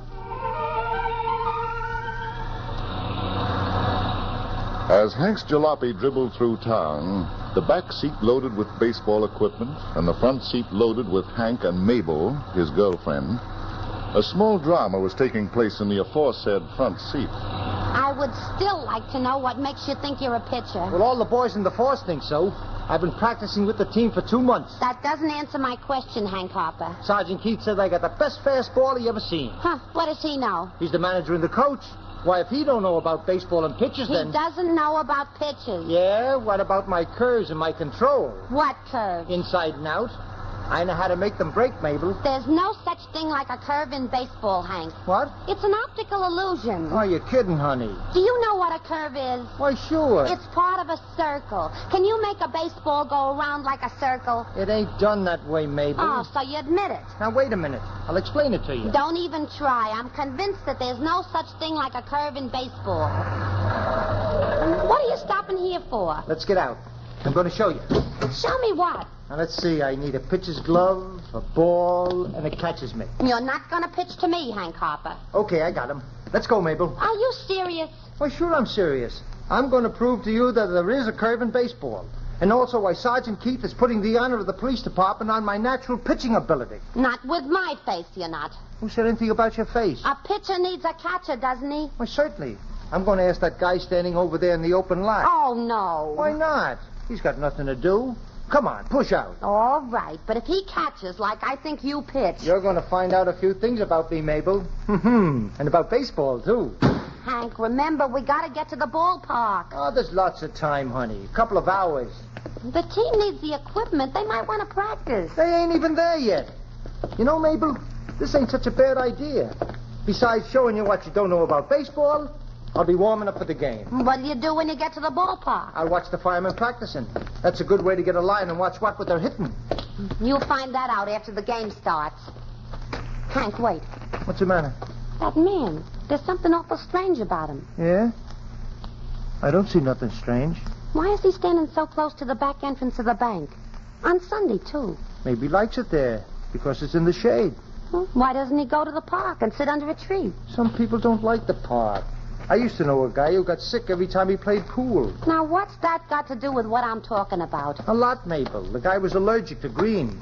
And you know something? What? It was years before he found it out. Oh, I don't care, Hank. That man over there is up to no good. There you go. Thinking everybody is a crook just because I'm a cop. You know that isn't true. He looks like any other respectable citizen to me.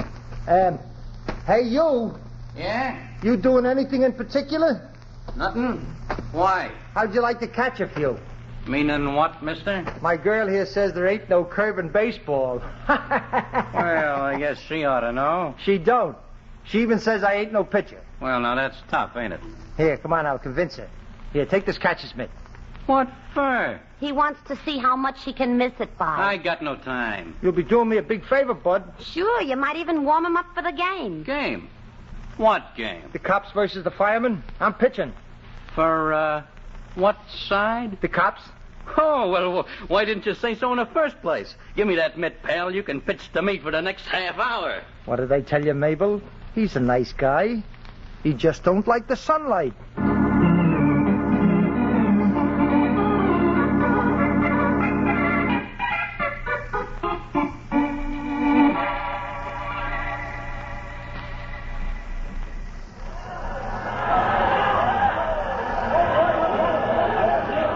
Keith! Sergeant Keith! Huh? Why isn't our team on the field practicing? That's a good question, Chief. When I find the answer, I'll break his neck. Well? Hank Hopper hasn't showed up with the equipment. I phoned his home. He left an hour and 15 minutes ago. I phoned Mabel's home. Who's Mabel? She's his girlfriend. My wife brought them together. You don't say. Oh, yeah, they're a very fine couple, sir. We're hoping that someday they... Spare me the details, Sergeant. I'm sorry, Chief. 20,000 people from all over the county waiting to see us play, and you talk about romance. The police department, without a bat, without a glove to catch a ball with. Without a ball, sir. Is it any wonder we can't nab that Benedict gang of bank robbers? We can't even come into a ballpark fully prepared. There's only one way I can figure it out, sir. Mark my words, Keith. There's going to be a shake-up one of these days. It'll be more than a shake-up. It'll be an eruption. Yes, sir, but as I was saying... I want that Benedict gang put behind bars, and I want it done fast. Sick and tired of having these hoodlums make a monkey out of me. 6 bank robberies in 2 months. 3 of them repeat. Will you step over here, Chief? Where? The public address system. There's a lot of people in the stands that'd like to hear you. No, Keith, no speeches now. I'm not in the mood. Some other time, maybe. Well, then, can I say a few words in Hank Hopper's behalf? Can you? He's a fine boy, and he's going to have a good record someday. He's still a rookie, you know. I know. I've known him and his family for many years. The only way I can figure out is not being here. He had an accident with the car. Well, be that as it may, we can't afford to wait. We'll have to swallow our pride. Well, if you say so, Chief. Sergeant, ask the firemen if they have any equipment to spare. Yes, sir. Temporarily, of course, so my boys can practice. I'll do that, sir, but it won't do any good. What? We need more than equipment, Chief. We need a pitcher. What did you say? Hank Hopper's my only hope. Now, if he shows up in time... If? Sergeant Keith, don't tell me you built our team around one pitcher. Oh, no. I had 3 pitchers, but 2 of them can't work today. Oh, are they tired? Well, Prescott was injured last night, arresting 2 burglars. And Lawson has a sore back. And I have a... Come with me, Sergeant. Where, Chief? The locker room. What are we going to do there? Pray, Sergeant. Get down on our knees and pray for rain.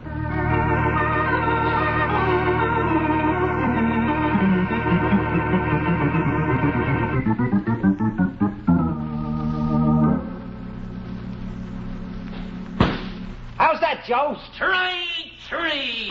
Some control, Mabel? You speaking to me, Hank? Honey, you ain't been watching. No, I'm too busy thinking. How am I going to convince you if you don't watch? What are you thinking about? A couple of things. For one, what time is it? 1:15. Sergeant Keith said to be at the ballpark by 1:30. We got 15 minutes to go. Oh, well, that gives me time to talk about the other thing. What other thing?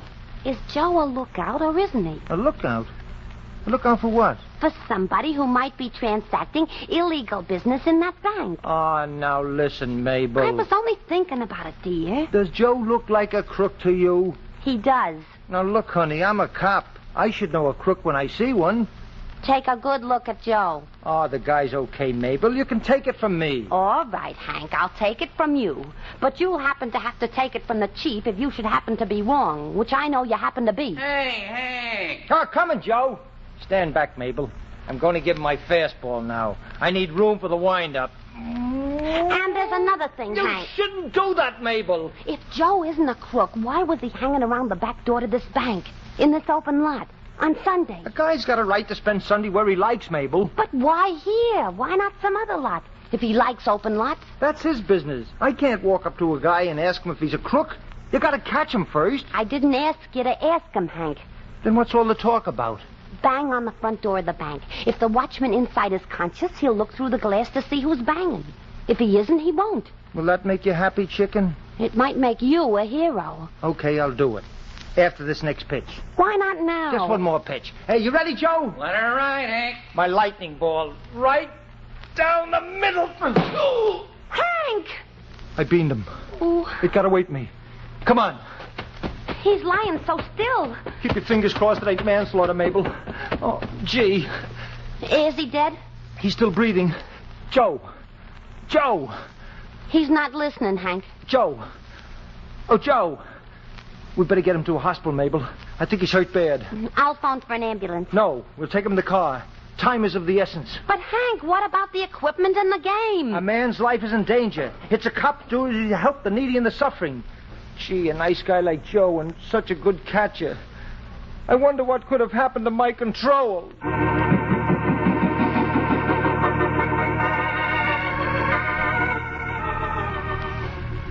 Yeah. All right, Mason. Keep the alarm going citywide. The chief wants Hank Harper here if you have to bring him in a wagon. Nothing yet, Chief? Not a word, Chief. Not even a mention. Not even the hospitals? No place, sir. Well? I'm sick, sir. Very sick. You're a healthy man compared to me, Sergeant. Well, what can we do now? 10 minutes to game time, and here we are holed up in the locker room, afraid to show our faces in public. And me, a public official. It isn't right, Sergeant, that a rookie should do this to me. His father was my best friend.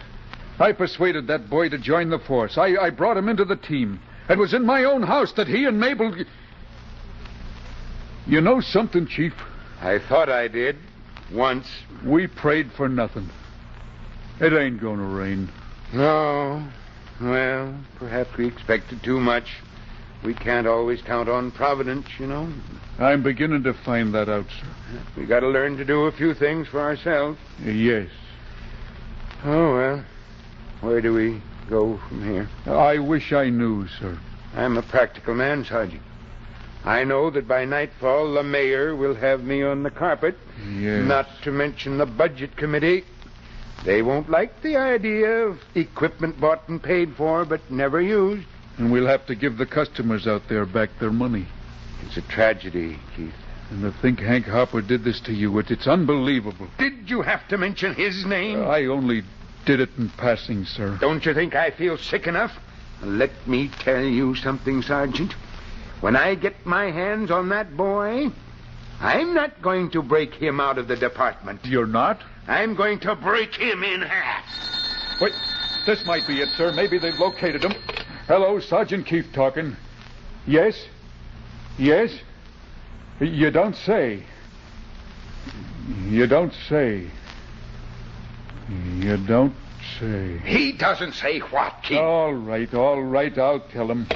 Well? That was Sergeant Danaher reporting a robbery. Well, what about Hank? What robbery? Oh, the bank on Prospect Avenue, next to the open lot. 2 men bound and gagged the watchman, then burned a hole in the vault and walked off with $100,000. Just like that? The watchman says they were on the job for 2 or 3 hours. Yeah. Any orders, sir? Yes. Call up the zoo and tell them to reserve a cage for me. That Benedict gang has made a monkey out of me again.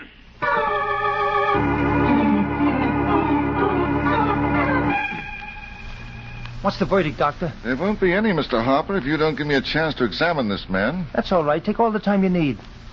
Thank you. You're welcome. Hank, What is it, Mabel? we gotta go.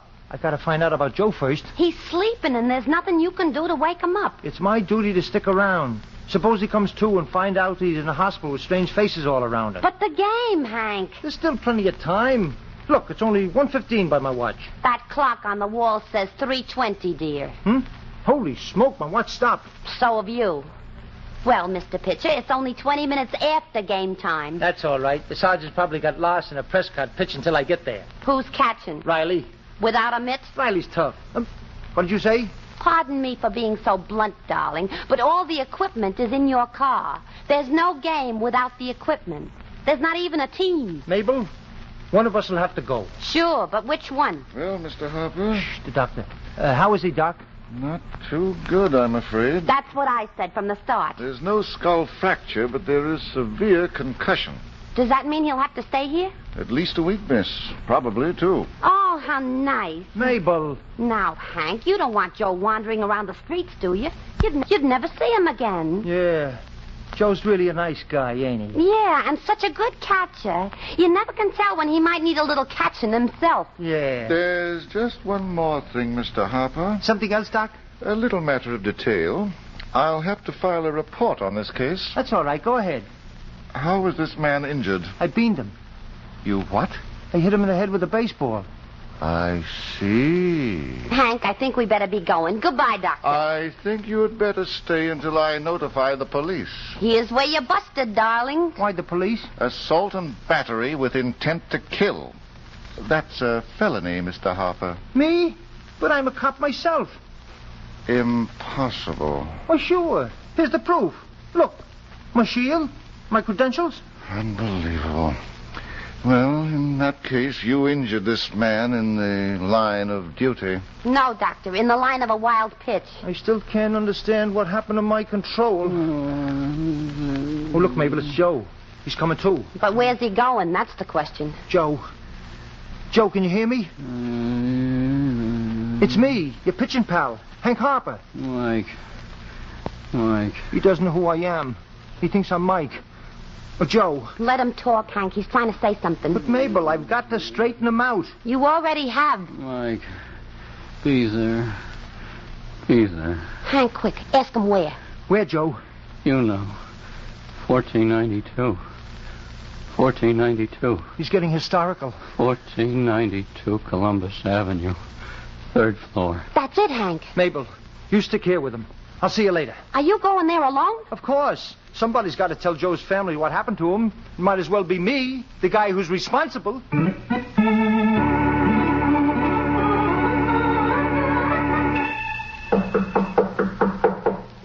Who's there? Hank Harper. I want to see Mike. Yeah? He don't live here no more. Well, that's funny. Joe said this was the place. What about Joe? Are you Mike? No, I'm Red. What about Joe? He's in the hospital. Hey, hear that, Mike? Yeah, I heard it. Come in, Mr. Harper. We'd like to hear more. What hospital? The downtown. Come on, I'll take you there. Wait a minute. I've still got a couple of questions. But Joe's hurt and he's asking for you. How'd he get hurt? I beamed him with a baseball. Oh, you did, huh? For nothing? It was in the open lot next to the bank. Me and my girl Mabel were passing by, and I asked Joe if he'd catch a few. Well, I'll be. How do you like that, Mike? While me and you was sweating it Shut out, up, Red. playing baseball with a guy and a gal. Hey, that's bad, Mike. I said shut up, Red. Yeah, but after... Shut up. Okay, Mike, I'm through talking. You fellas don't get along, do you? Oh, we manage. Oh, Joe's a swell guy. There ought to be more harmony between his brothers. Brothers? Sure, there's plenty of harmony, Hank. Once in a while we get mad, but we're only human. So you bean Joe and put him in the hospital, huh? I hope you don't hold it against me, fellas. Relax, pal. The best thing that ever happened to our brother. He's been needing a rest for a long time. He didn't look tired of me. I know. It never shows on him. But inside, you know. Yeah. A lot of people are like that. They look fine, and all of a sudden... They're leading the parade. Yeah. Sometimes an accident is the best thing that can happen to a guy. You're telling me. Oh, excuse me, Mike. There's a couple of $20 bills on the floor. Where? Here under the table. I'll get them for you. You're getting careless, Red. They must have slipped through my fingers, boss, when I picked up the pile. Here's your money, Mike. Oh, thanks, pal. Now, how about something to drink? Later, after we get back from the hospital. You worried about Joe? The doc said he was hurt bad. But he's in good hands, ain't he? Well, sure. So why worry? Get the glasses, Red. Sure, right away. Sit down, Hank. You're one of the family now. Thanks, fellas. Make yourself at home. Like you might be spending the rest of your life here.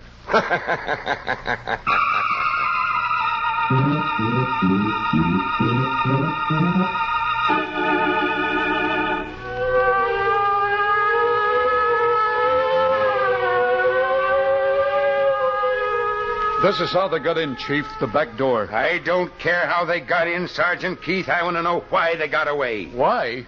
I'm asking you, Sergeant.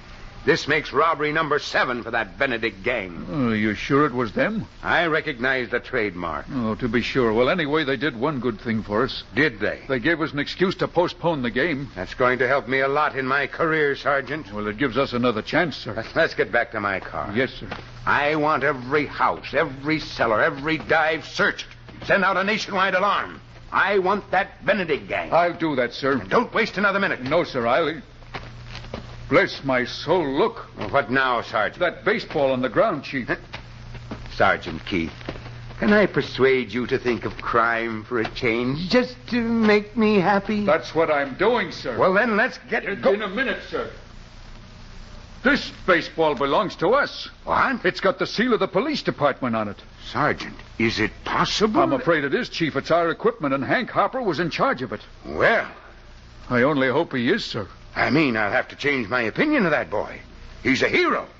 He gave up the pleasure of pitching a baseball game to do his duty. I wouldn't be surprised if he took the Benedict gang single-handed. Did he? Then whose blood is that on the ground? Blood? Where's the nearest hospital? The downtown, sir. It's a couple of blocks from here. Let's hurry. If that boy is there... He's got to be there. No, that's not what I mean. That gang of bank robbers has got to be there. Come on, Sergeant.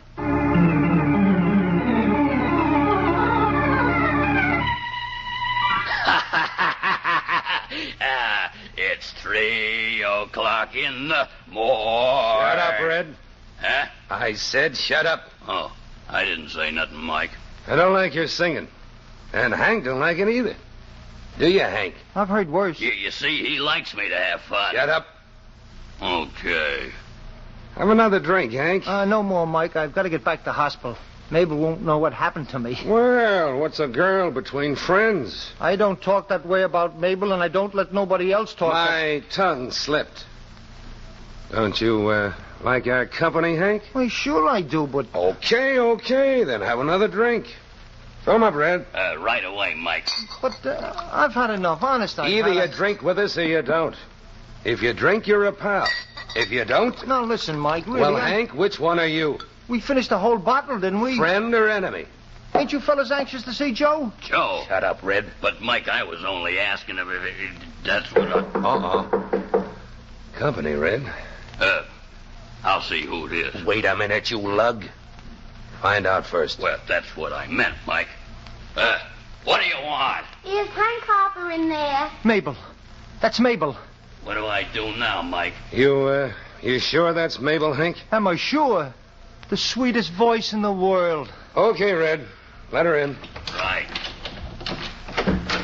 Well, what are you boys playing? Threes out? I hope you ain't mad about my not coming right back to the hospital, honey. Me mad? When you're keeping such good company? Hey, that's some tomato, Mike.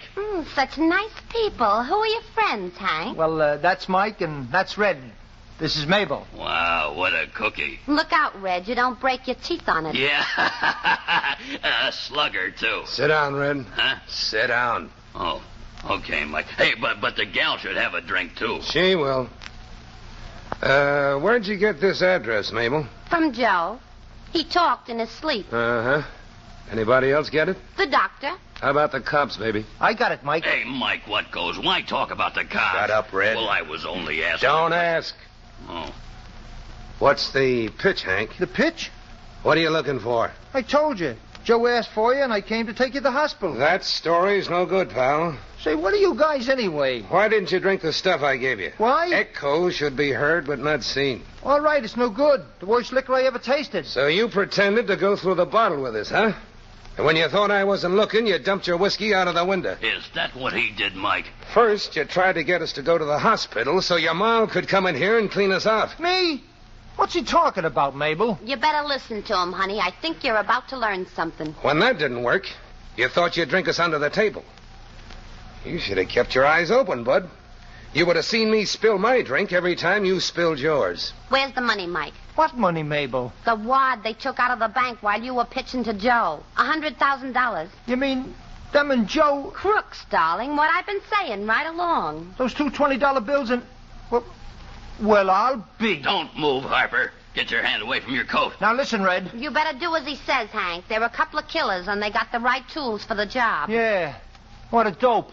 That should have been my line, darling. Frisk him, Red. Yeah, right away, Mike. Hey, look, Mike. Huh? A service holster. This guy ain't no crook. He's a cop. Well, welcome. Get some rope, Red. Oh, we gonna tie him up and leave him here? We're gonna tie him up and set fire to the apartment. Yeah, that's much better. I must be getting soft. Oh, Red. Yeah? Before you go, there's something I want you to do for me. Oh, well, what? Give me that gun. Hey.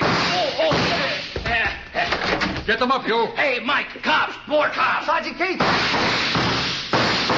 And the chief. Good work, Keith. You shot the gun right out of his hand. I told you we'd take them alive, Chief. Get the guns, Hank. These boys are through shooting for a while. My, how pretty they look with their hands up. Almost like gentlemen. Where's the money, Mike? Look for it. It's, in the closet, Chief. Double crosser. I'll get you for this raid. Don't let him hit me. Don't let him hit me. I'm turning state's evidence. I'll see that he's a good boy, Red. Here's a couple of bracelets for you, Mike. And here's a couple for you, too, Red. For me, Sergeant? But, I'm gonna sing. Sure, but you won't mind if we keep you in a cage for a while, will you? Well, you gotta do your duty, don't you? Get going. Congratulations, Harper. I'll see that you get a citation for this. Thanks, Chief. The most successful rookie we've ever had on our police force. Thanks, Chief. But there's one thing I'd like to explain. Well, what is it, my boy? About why I didn't show up at the game. You see, Mabel made the remark that there's no such thing like a curve in baseball. And then she said I couldn't pitch, so the first chance I got... Are you apologizing? The game has been postponed for 1 week. After what you just did, you can pitch for me anytime. Anytime? How about in the game? Well, of course. Why, you're the man of the hour. You just captured the Benedict gang, including Mike Benedict himself. Me? Was that the... Mike and Red and Joe, too? Hank, darling. Joe, too? And him such a good catcher?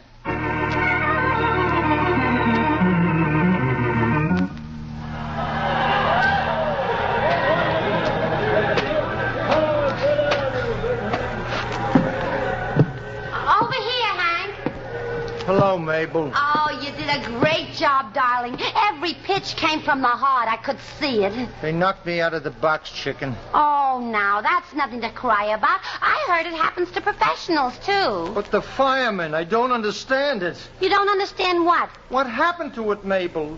What happened to my control?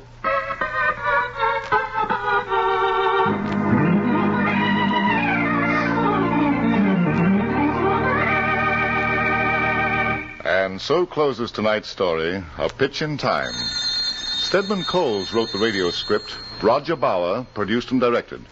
Walter Kinsella played Hank Harper. Ann Thomas was Mabel. Cameron Prudhomme was the chief of police. King Calder played Mike. Bill Smith was Sergeant Keith. Earl George was Red. And Barry Thompson, the doctor. Oh, I beg your pardon.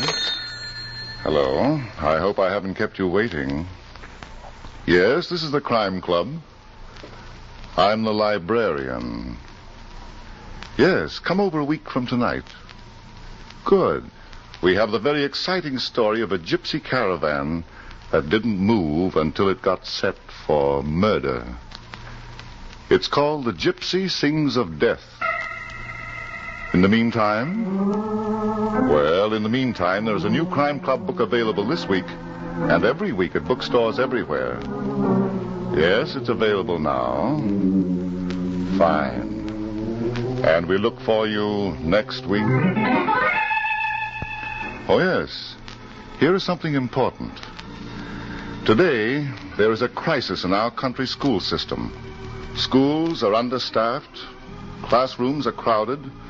and buildings and equipment inadequate and deteriorating.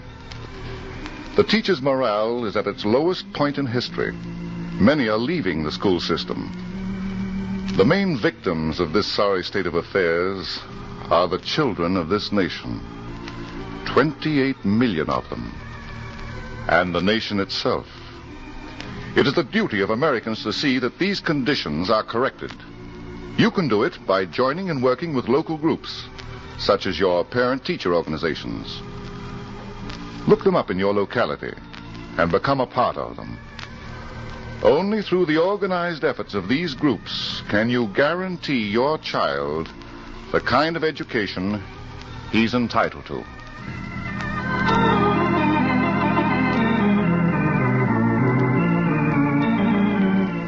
This program came from New York. This is the Mutual Broadcasting System.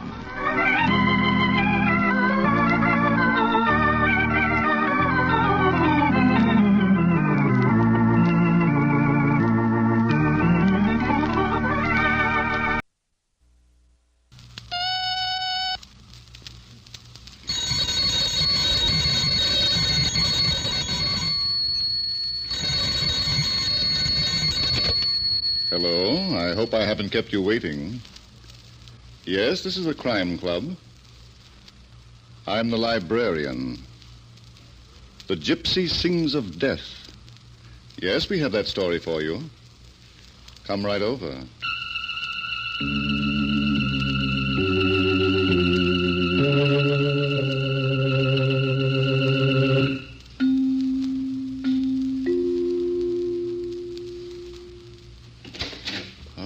You're here. Good. Take the easy chair by the window. Comfortable? The manuscript is on this shelf. Here it is. The Gypsy Sings of Death. The very unusual story of an old gypsy custom that led to custom-made murder. Let's look at it under the reading lamp. It was early evening all over New York. But in the time-forgetting atmosphere of the Caravan, a gypsy nightclub, time had stopped for Toby Randolph as she reached across the table for the hand of Paul Palmer, the well-known Broadway columnist and man of her dreams.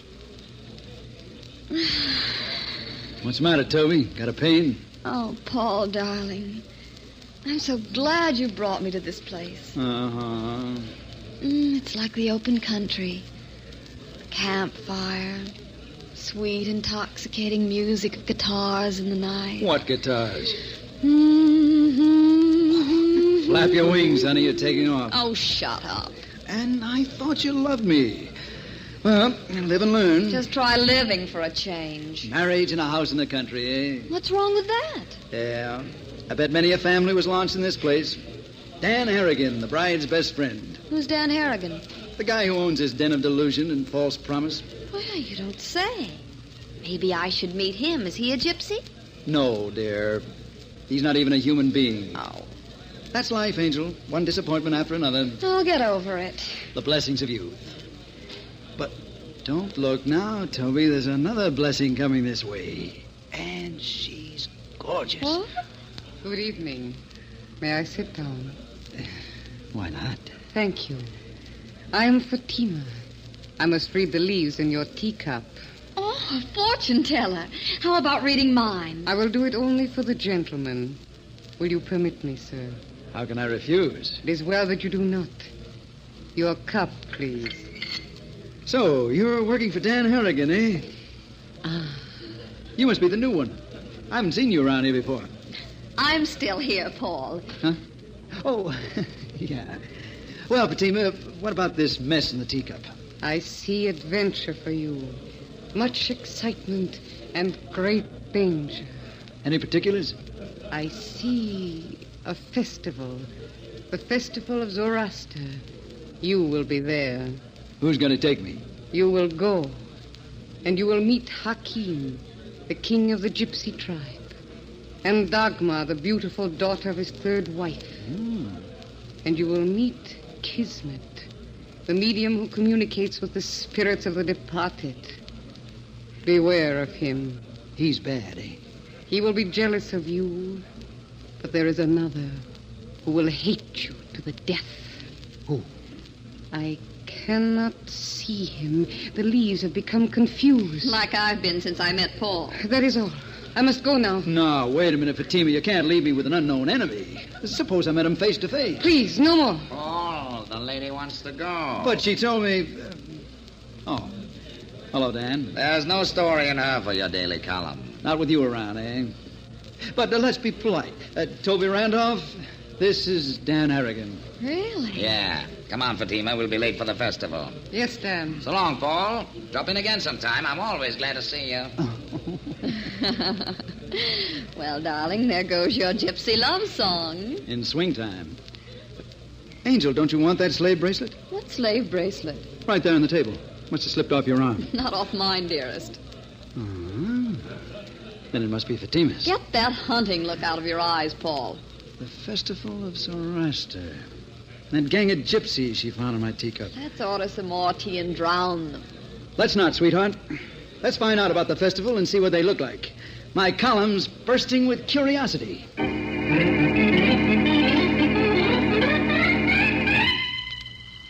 Hakim, it is time for the festival to begin, and we're not there. We stay in this house, Dagmar, until Fatima returns. Until Fatima returns. Ah, Kismet, you speak.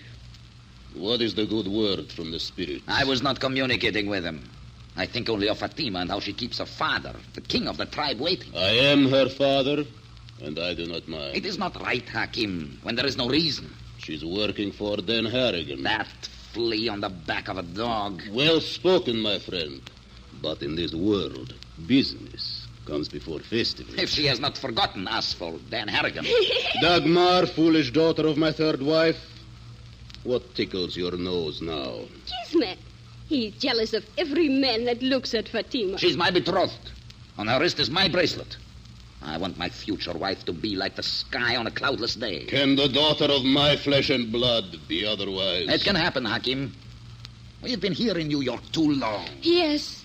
I hear Dagmar agrees with you. Sometimes, Hakim, I feel we shall never see the open sky again. You have only to look up. Hakim! Here we prosper, and here we stay. I have gone to great pains to settle my tribe. And you, Kismet, has not your spiritualist business put you in the income tax class? I can find the same spirits in Philadelphia and Cleveland and as far west as Chicago. But it is not for me alone. No. Even now, on the night of the festival, the people of our tribe are grumbling. They want to move, Hakim. They say you are getting old and too tired to be our king. Father. Ah, Fatima. Father, I did not mean to be late, but Dan Harrigan... What has he done to you? Silence, Kismet. Now, Fatima, you may tell us about Dan Harrigan. He has gone to the festival, Father. Oh? He's going to make trouble if we do not pack and move tonight. I see. He will not let you forget that you are working for him. I'm frightened, Father. By the lightning that never strikes twice, I begin to understand. There's grumbling among my people. Dan Harrigan's work. Grumbling? Have you not heard? The people are saying that... Quiet, Dagmar. It is serious business. But Kismet, Fatima's not wearing your bracelet of betrothal. She's not? She is not. Fatima, where is the priceless token of my love? I gave it to a stranger. You gave it to her? Oh, Rimba, what is the meaning of this? I could not help myself, Kismet. Betrothed to a stranger, and with my bracelet. What is the name of this foul dog, Fatima?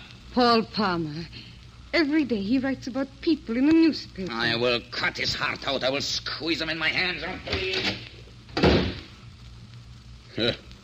Well, the problems of being a king. Fatima, is he handsome, this Paul Palmer? Yes, Dagmar. He's almost beautiful. Close your foolish mouth, daughter of my third wife. We are going to the festival now. It is a moment of solemn consideration.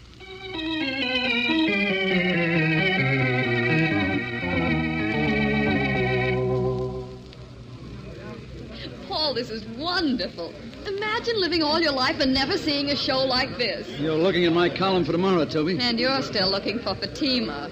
How'd you guess? Oh, darling, can't we forget her and enjoy this festival by ourselves? That brace is burning a hole in my pocket. That's not the only thing that's burning, Paul. Huh? You, dear. But I'm the patient type. I'd make such a good wife. Look out, Paul. Hey! Sorry, my friend. Why don't you look where you're going? Or at least go where you're looking. It is my fault. I have so many unhappy thoughts my eyes do not care to see. Ah, she's beautiful. He knows all the right words. I like him, Paul. Paul? With a Palmer hanging on. Say, maybe you can tell me where I can find Fatima. Paul Palmer? Arimba, it is he. Paul, he's got a knife. The murderer of my love life. Hey, wait a minute. Enough, I am Kismet, the medium whose spirit you have destroyed. Now I will show you. Oh, no, you won't. Drop that knife. First, I will kill you. Foolish man, do you think you can hold my wrist forever? Paul, trip him. Do something. I can't, Toby. This guy's built like a rock. Get help. Where? Everybody's standing around watching this. Not Kismet. everybody, thank the Lord. Kismet, you fool. What are you doing? Do not interfere, Fatima. Stop it. Leave him alone. Fatima, you slapped me. You have disgraced me before the tribe. I will have you expelled. You have disgraced me before the tribe. Phew. What's that bruiser got against me? Oh, the music. Shall we dance, Paul? All I want to know is... It will not be too painful. Well... We will dance. Do you mind, Toby? Go ahead, sucker. But before you take that first step, make sure she's not going to waltz you into a casket.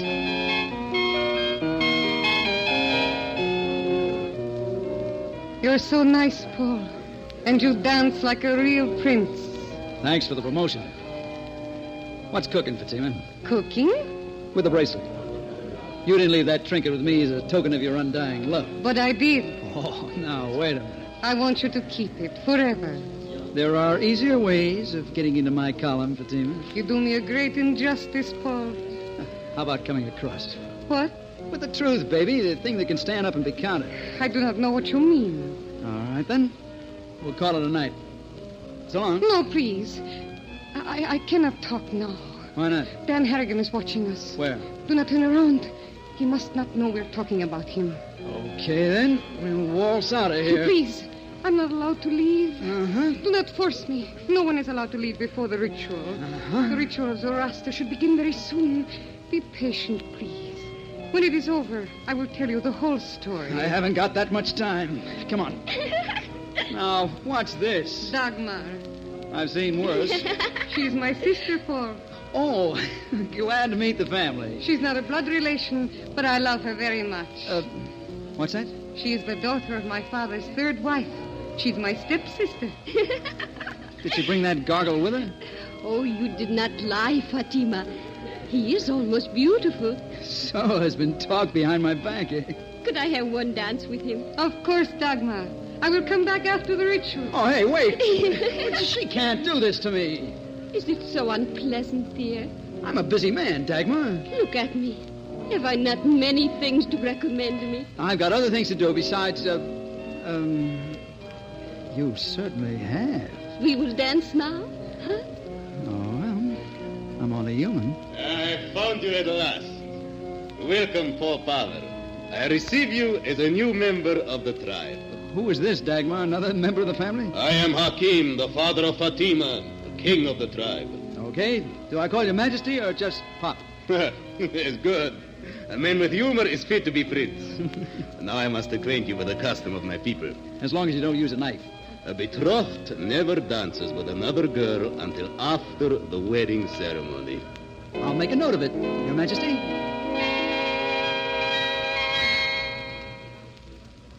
Ah, it is about to begin. The ritual of Zoroaster. I must go now. So sorry. But we will meet when it is no more. Future son-in-law. And we will make plans for your wedding. Tell me, Dagmar, is the king all right? Oh, yes. Then why did he call me future son-in-law? You are betrothed to Fatima. Me? You accepted her bracelet, did you not? I did not. Prince Paul Palmer. I'd better find Toby and get out of here. Hey, what's the idea? The lights have been turned out. The ritual begins in total darkness, Paul. The sacred moment has arrived. No one may leave. What happens if somebody tries? No one ever tries. It is forbidden by the laws. Don't try to hold me, Dagmar. Get your arms off my neck. Dagmar! Hey, somebody put up those lights. Put those lights up and be quick about it, will you? I've got a corpse around my neck.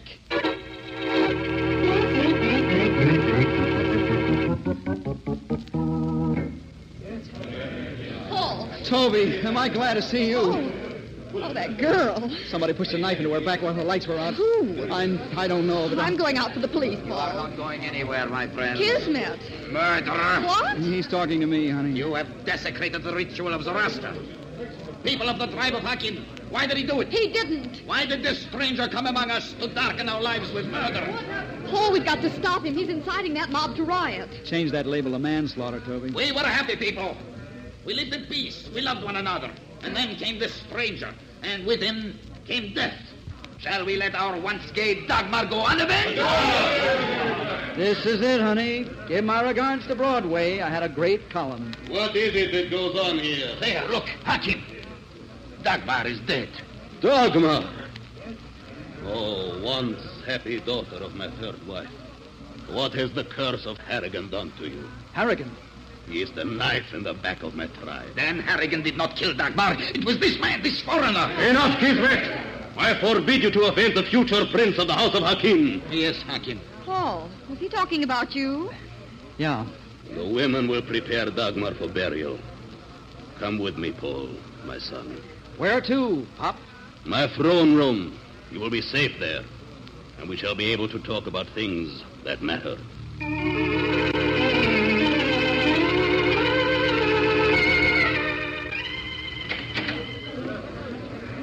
You will come in after me, Paul. Naturally. The king always goes first. Well, we made it. Let's give 3 cheers for alma mater. Paul, who is this woman? Toby Randolph. One of the common people. Hmm. But she's all right, Pop. She hates Dan Harrigan. Oh. She's going to be very useful to us. Mm-hmm. Well, she's very beautiful. But that can wait. Paul, my son, did you kill Dagmar? Me? That is enough. By the sacred names of my ancestors, Dan Harrigan has struck for the last time. Are you sure he did it, Pop? How can it be otherwise? He threatened to destroy me. What's he got against you? Wise men make foolish mistakes. Let us talk about your wedding. Now? It will take place tomorrow. But we only just became engaged. Paul, what wedding is he talking about? Toby, there's an old gypsy custom that if you take a bracelet... And you did? Yes, Angel. Now I'm a man with a betrothal on his hand. You don't have to go through with it. Tell it to him. Oh, by the way, Hakim... Which way, my son? Where's Fatima? You're impatient. She didn't come to the rescue of her future husband when Kismet was whipping the crowd. Hakim, the evil one is still with us. Kismet, I give you warning. When you speak of a future prince... Fatima is no more. What? She's gone. Dan Harrigan, too. Well... It is impossible. The daughter of my own flesh and blood would not deceive. I have looked everywhere, Hakim. Listen, future father-in-law... Be calm, my son. I will fix. Come with me, Kismet. We will look together. Now, Toby, we get out of here. Through that window. And if I ever see a gypsy again... You will, but first we're going to Dan Harrigan's apartment. Are you out of your mind? I write a column, honey, and the 2 things Broadway likes to know. Murder and what for.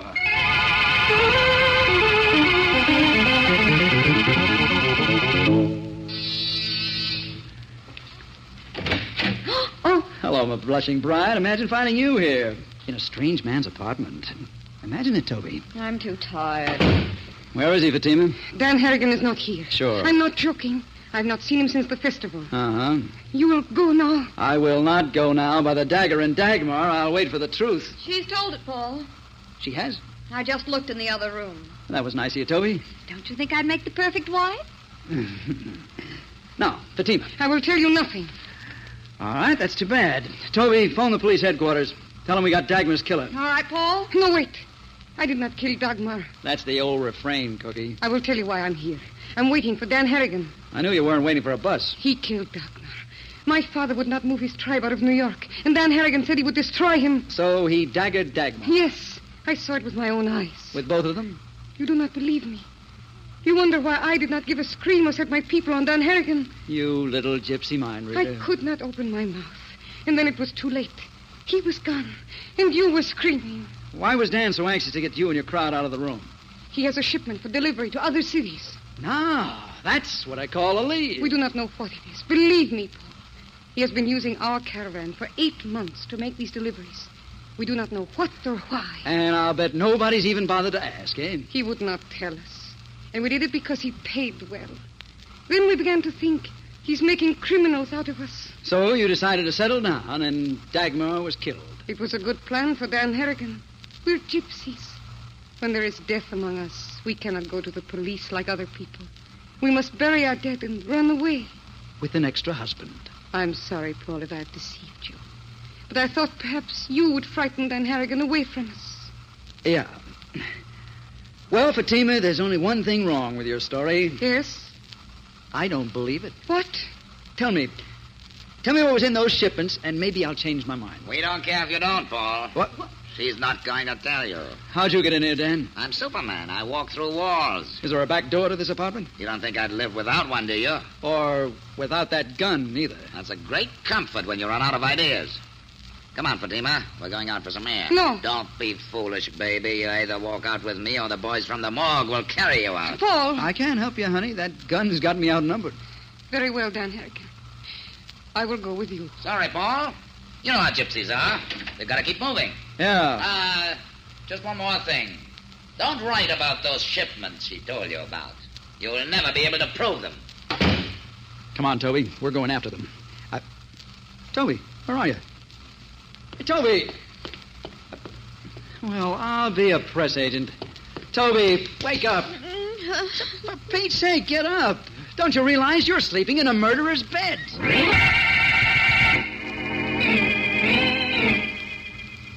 Paul, you don't really think Dan Harrigan would have brought Fatima here to his own gypsy nightclub? I'm not thinking, Toby. I'm just looking. 2255, 2256, 2200... Excuse me, Mr. Snyder. Can you tell us where... Now, don't bother me. Can't you see I'm counting the day's receipt? Yes, but I... 2157... You're cheating, Bud. You were up to 2200 before. Was I? Now look what you've done. You made me lose my count. What do you want? Dan Harrigan, that's all. Well, he isn't here, and he isn't going to be. He called me up and said he was taking a long vacation. We don't doubt it, but did he say where? I'm not his confidential secretary, miss. Now, where was I? 2257. Oh, thank you. But we'd much rather tell you where you should be. Of course. 2358, 2358. Well, what now, Paul? Just don't look. There's an apparition coming through the door. Greetings, my friends. Did he say that to us, Paul? It seems so, honey. Let me check. Hello, Kismet. I'm so happy to see you again. He did, Toby. Are you looking for Dan Harrigan, too? He's gone out of town. With our Fatima? Yours, pal. I give you a quit claim deed right now. You are my friend, and I can speak to you from my heart. Does the garlic come from your heart, too? Do not believe what you hear about Dan Harrigan. He did not go out of New York. That man over there told us What does he that know? He's only a man. But I know Dan Harrigan did not go out of New York. What makes you so sure? He has a shipment. What kind? Who can tell? Every time it is something else. Can you give us a hint? Do you want to help me find my Fatima? Of course. Anything that'll keep your hand off that knife. Then we must find Dan Harrigan. Come with me. Where? My Temple of Shadows, where I communicate with the spirits. Can you make them talk? Talk? Boy, lost friend, but I am sorry for you. Hand me a crying towel. A woman like that. No sense.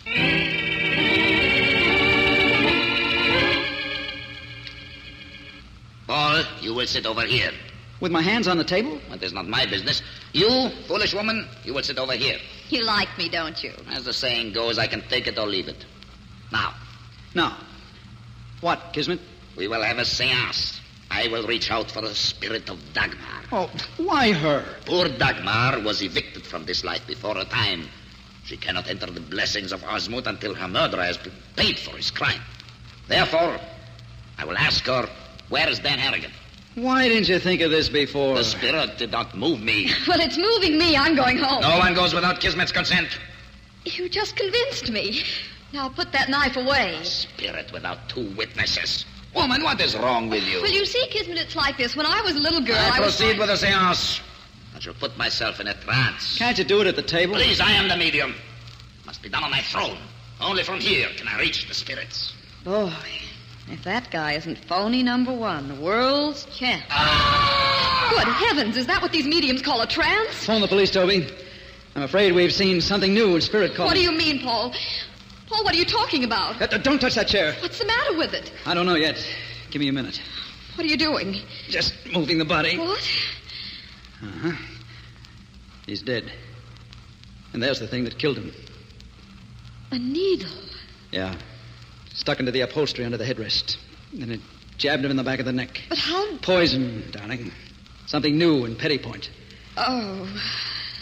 Let's go, honey. Yes. There's a phone in the reception room. We'll phone the police. What's that? There's someone behind those wall drapes. You are right. Someone is behind the drapes. Me. Why, it's Hakim. My future father-in-law. Did you expect to cut something with that knife, Majesty? Your throat, my son. Not tonight, Pop. I got a gun in my pocket, and the law says when you shoot in self-defense, you shoot in self-defense. You're lying. Do you think you can deceive Hakim? You hear that? I just released the safety catch. Would you like to hear a shot? No. I dropped the knife. I hate to bother you, Toby. Pick it up for me. No trouble at all, dear. There. I told you I'll make an excellent wife. Yeah. Well, Hakim, now I'm the boss for real. You have no pistol? No pistol. That noise you heard was just two of my fingernails rubbing noses. See? You are clever, Paul. But you would not be so clever if I were not here, but I would so... Sure. Now, tell me the story behind your killings. Dagmar and Kismet were traitors. They did not like the restful life I ordered for them. They wanted to move on, the open road. Isn't that what gypsies were made for? They were made to obey their king, but they plotted against me. They poisoned the minds of my people. It was them or abdication. And you made sure it was them? What could I do, clever one? What does an old king do when his castle is not in order? Not what you did, Pop. These days he quits. These days. These are days, my friends. What about those shipments you made for Dan Harrigan? You know about them, too? Well... I want particulars. Of course. Dan Harrigan and his tribe would steal, and Hakim and his tribe delivered the merchandise to places in other cities. What merchandise? Whatever it suited Dan Harrigan and his tribe to steal. Sometimes fur, sometimes whiskey, sometimes even automobiles. You were some distributor, weren't you? Hakim, I've got a surprise for you. You will let me go? No. I'm going to hand you over to the cops in one piece.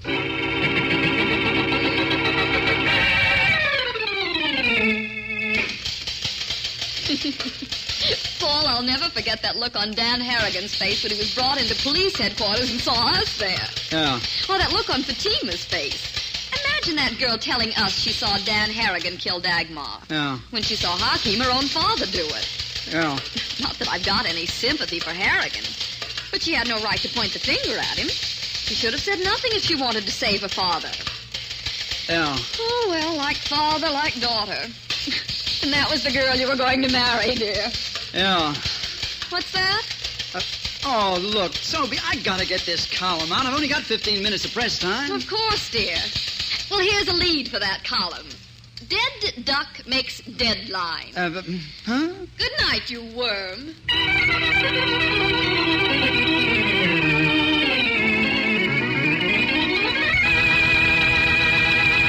And so closes tonight's story, The Gypsy Sings of Death. Stedman Coles wrote the radio script. Roger Bauer produced and directed. Chet Stratton played the part of Paul Palmer. Virginia Dwyer was Toby Randolph. Stefan Schnabel was Hakim. Peter Capel played Kismet. Inga Adams was Fatima.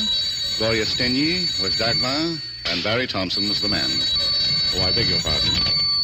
Hello, I hope I haven't kept you waiting. Yes, this is the Crime Club. I'm the librarian. Yes, come over a week from tonight. Good. We have the very unusual story of a going concern that went for murder. It's called A Deed Indeed. In the meantime? Well, in the meantime, there's a new Crime Club book available this week and every week at bookstores everywhere. Yes, it's available now. Fine. And we look for you next week.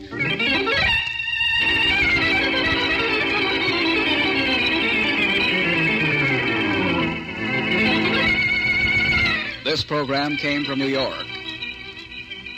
This is the Mutual Broadcasting System.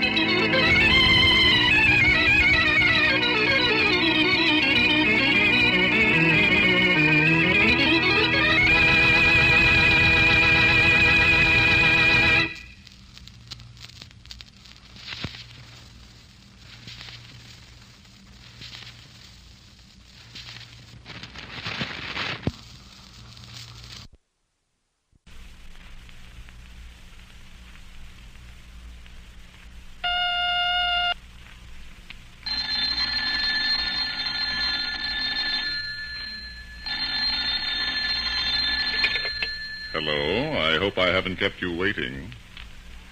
Yes, this is the Crime Club. I'm the librarian. A deed indeed. Yes, we have that story for you. Come right over.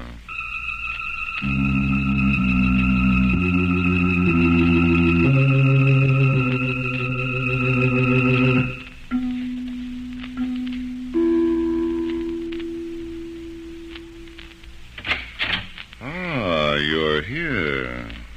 Good. Take the easy chair by the window. Comfortable? The manuscript is on this shelf. Here it is. A deed indeed. The very exciting story of a nightclub that was operated by death. Let's look at it under the reading lamp. The Mannings, that is, Mark and Julia Manning, were the kind of happy-go-lucky husband and wife who knew everyone and went everywhere.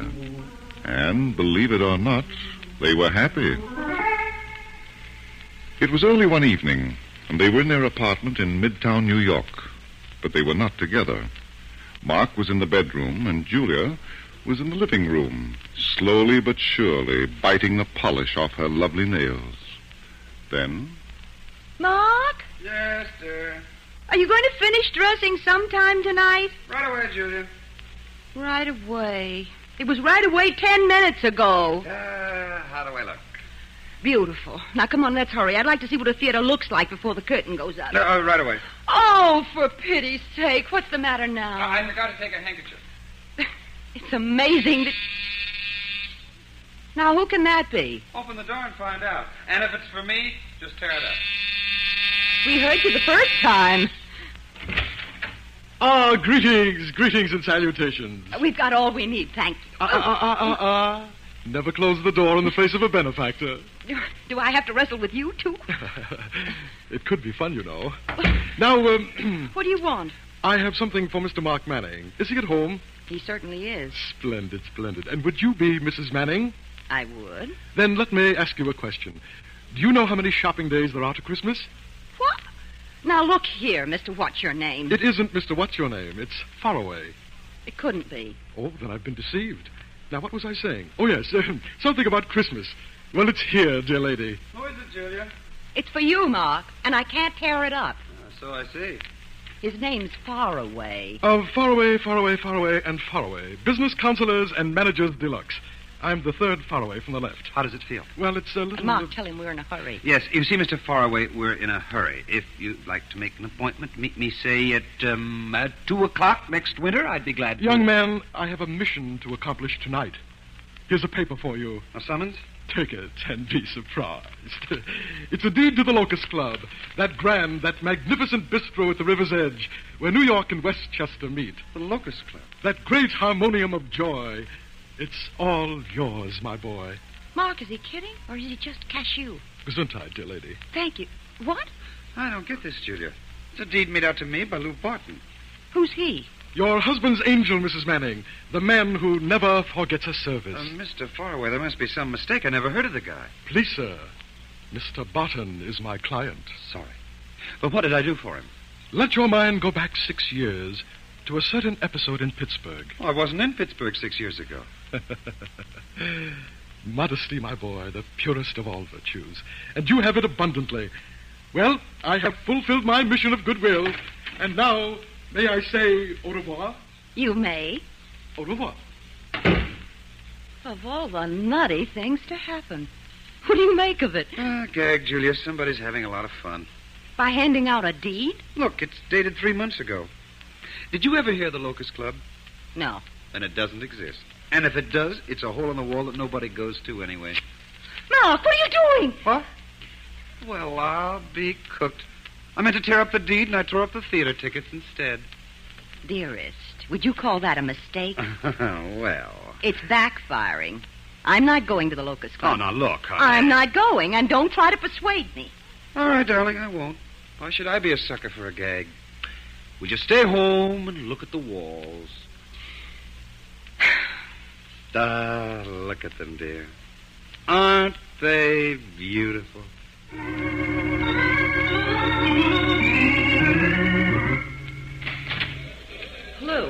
Oh, hiya, Sally. What brings you here so early? I'll give you one guess. You fell out of bed. I met Claude Faraway in New York. He told me one of Grimm's fairy tales. Which one? About you giving this club away to a guy named Mark Manning. Oh. As a matter of fact, the deed was recorded 3 months ago. What? But Manning got it tonight. I figured it was tonight or never. Why, Lou? The weatherman predicted a heat wave. Uh-oh. When did he start predicting? 3 months ago, Kitty said it was getting warm. So you ditched the club. You couldn't wait. I was taking no chances. You know how the weather is around here. Once it gets warm. Why didn't you tell me? I like your face, baby. Without wrinkles. You should have told me. Lou, we've been together for a long time. We always shared and shared alike. The club was mine, Sally. I felt like giving it away. I wasn't talking about that. Oh, sure. You don't care about the material things. Well, what happens now? Break it down, Cookie. Do we stick around or do we go to a better climate? We stick around. In the heat? We got nothing to worry about. Mark Manning's the new boss. We're working for him. Okay, but suppose he screams. I expect him to. Great. How will that register with the weatherman? Sally, you disappoint me. You used to be able to figure the angles. When I knew who to figure him against. But who's Mark Manning? What kind of a guy is he? He breathes for a living. Ah, quit kidding, Lou. What's the difference? I checked him and found out he's got a weakness for nightclubs. That doesn't mean he's going to like what you're doing to him. You're not figuring the angles, baby. I've got that guy covered from so many angles, he'll stab himself to death trying to get out.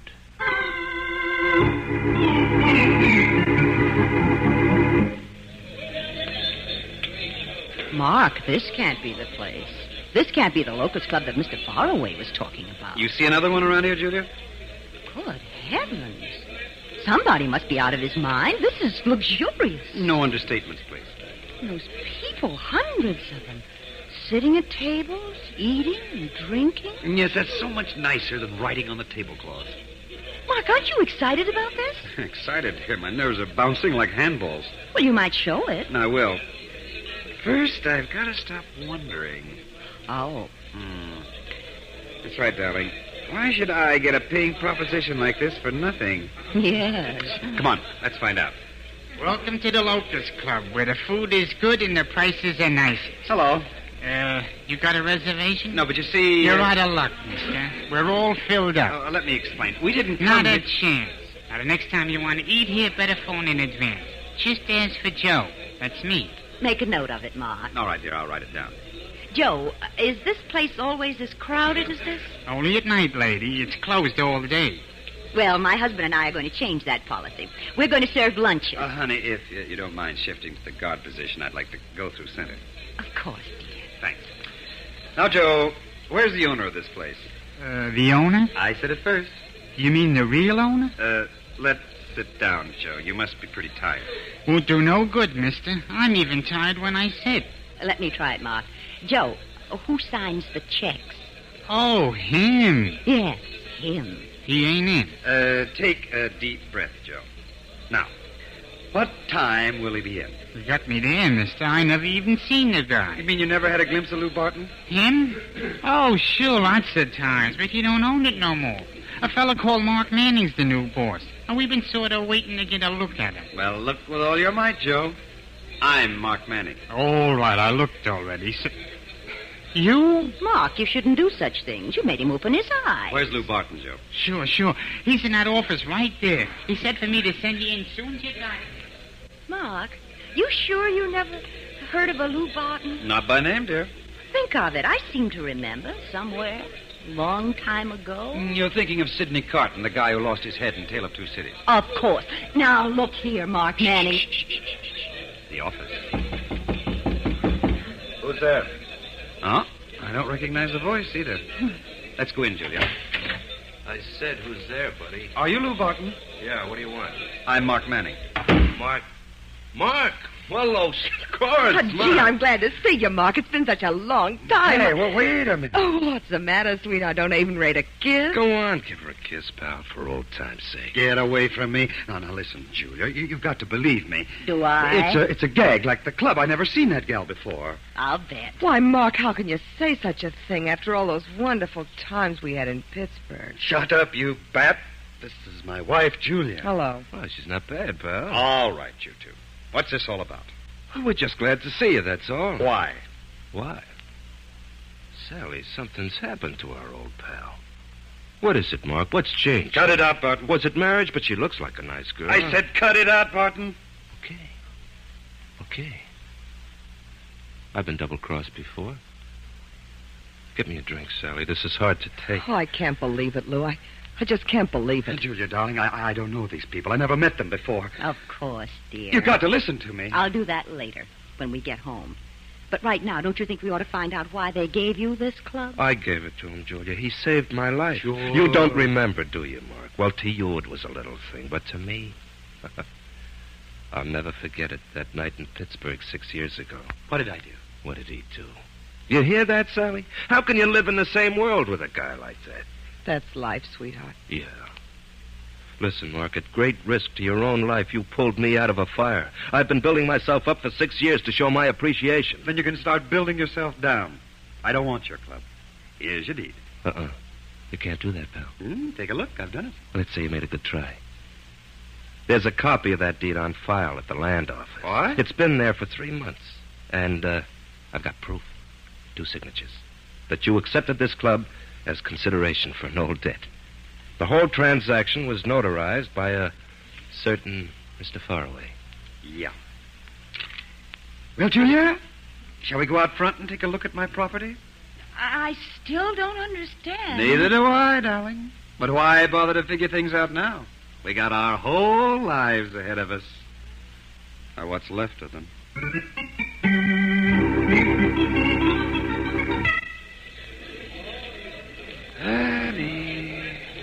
Did you say something, Ma? No, dear, but I'd like to.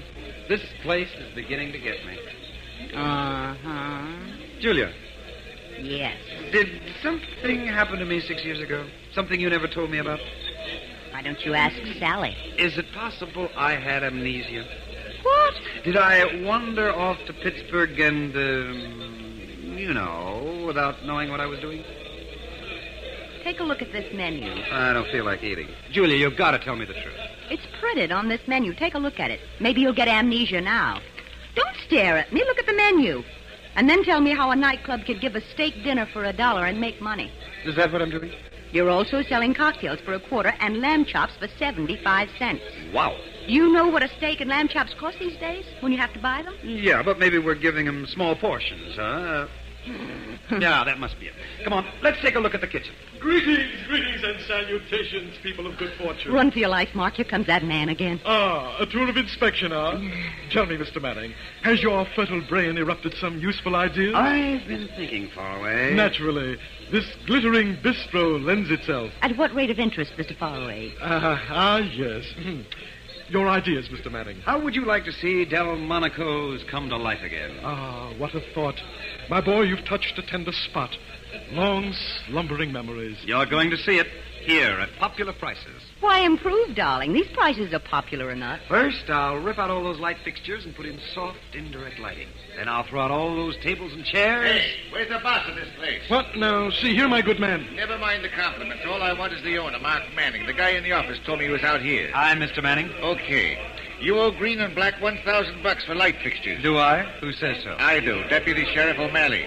You owe White and Brown $700 for tables and chairs. Now, wait a minute. And there's an unpaid food bill for $800, a total of $2,500. Would you like to pay me now, Mr. Manning? I certainly would not. Okay, boys, start ripping. Bye-bye, Delmonico's darling. Shall we go home now? Stop them, Sheriff. You can't do this without a court order. Well, here it is, mister. You can read it if you want to. Hey, you reckless. Get into the kitchen and start packing up the food. Now, listen, Sheriff. And you over there, start working on the tables and chairs. Faraway, you got to stop them. What can I do about it? Well, let me see. I'm a business consultant and manager. Listen, don't sell yourself to me now. I also have some knowledge of the law, young man. This paper is quite legal. My advice is to pay. But Faraway. If you don't, these men will ruin the place, and your creditors will have judgments against you anyway. You mean I'm stuck? I'm afraid so. Pay now, and we'll find ways and means of recovery later. All right, Sheriff. I'll give you one check for the whole amount. Suit yourself, mister. How does that line go, Sheriff? All that glitters... Don't ask me, lady. The mayor don't give us much time for reading. How awful. Not even horror stories? Hold everything, boys! Here's your check, Sheriff. A year. Okay, boys, grab it.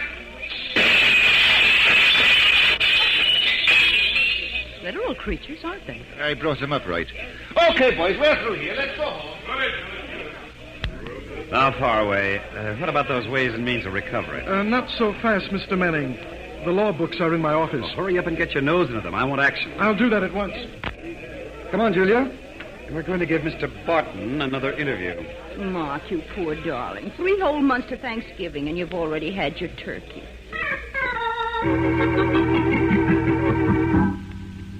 You don't believe me, do you, Mark? No, Lou, I don't. Mm-hmm. Well, maybe I shouldn't blame you. But I tell you, I didn't know a thing about those judgments. You told the sheriff where to find me. You had me all set up for the rap.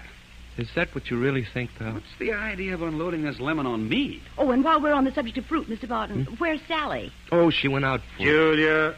Yes, Mark? Shut up. Now, Lou, do I get an answer, or do I have to pull it out by the teeth? You're all wrong, pal. But I'll make it right. How much did the sheriff take you for it? $2,500. All right. Here's my certified check for $10,000 made out to you. Your what? Certified. You know, okayed by the bank. That, darling, is what I call a profit. 300%. Even these days, it ain't bad. Yeah. And in order to get that check, what do I have to do? Just deed the club back to me.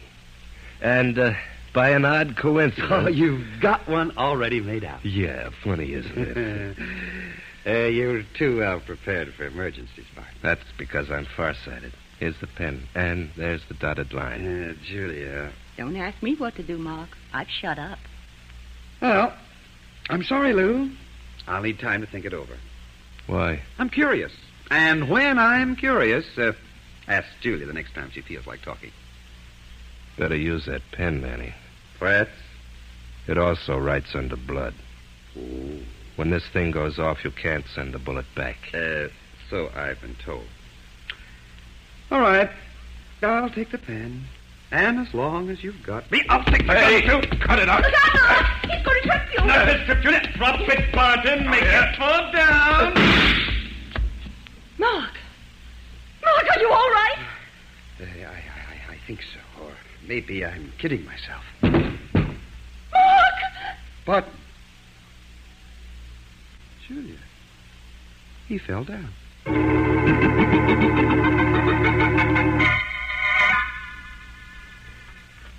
Mark, are you sure he's dead? You couldn't be wrong. If he ever starts breathing again, you can ask him. What do we do now? Find out who killed him, Julia. Didn't you? I mean, didn't the gun go off while you were wrestling with him? Yes, dear, but not the one Barton was holding. What are you talking about? Huh? See for yourself. Why, it's fully loaded. Mm-hmm. Then it's got to be murder. Yeah. But where did the shot come from? The door. No, dear, I was facing it. The window? Locked. Julia, come here. What's the matter? Darling, if you put a throw rug on the floor, would you leave it with a bump in the middle? Mark, you know I'm very particular about... Well, why didn't you tell me there was a trap door under that rug? I couldn't, dear, until I moved it. A cellar. Darling, sometimes you're so bright I can't understand why you married an ordinary man like me. Huh? Let's go down and watch your step. Do we have to do this, Mark? No, but we've gone this far. Why not follow through? Oh, so dark and damp down here. Just think of it as atmosphere. I'd rather not. Mark, look! Oh, darling, don't jump at me like that when I'm hunting a killer. Oh, never mind that. Look at all those cases marked liquor. Julia, dear, upstairs is a nightclub where people drink that stuff. But there must be hundreds of them. There are millions all over the world. Mark Manning, I'm talking about the cases in this cellar. Oh. Here's one that's open. Just take one bottle, dear. We'll come back for the rest later. Ma, this isn't liquor. What? It's the most wonderful thing that's happened to me. I'm afraid I'm going to cry. Honey, get a grip on yourself. Talk to me. In this bottle, and in all these cases marked liquor... Is that what you call talking? Vive Moore. Vivian who? Viva Moore, that new French perfume. $100 an ounce. We can't afford those luxuries yet, dear. What did you say? It's all mine. I'm set for life. All my friends are set for life. Julia, that's contraband. No, it's Viva Moore. Here, smell it. It's contraband, dear. Smuggled stuff. Huh? Lou Barton's racket. He unloaded this club on me. You mean I can't use it? Mm-hmm. Uncle Sam has a prior claim. Oh, that man. Take it easy. Let me explain something.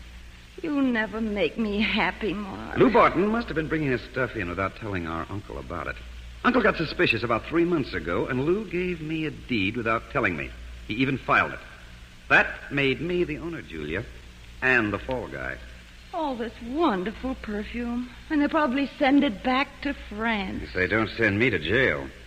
What? You know that place with bars on it? But why you? Bush just sticking to me and called me Lollipop. Oh. But why did Barton offer you $10,000 to get his club back? To get his club back? That's what I asked you. That deed he wanted me to sign was going to be locked up until after Uncle Sam locked me up. I get it. And after that, he was going to file it. Yep. All right, now, let's go look for a murderer. Down here? At least how a murderer got out. There's a small light at the other end of the cellar. It might be an exit. Wish it weren't so dark. Well, just follow me. I'll run interference.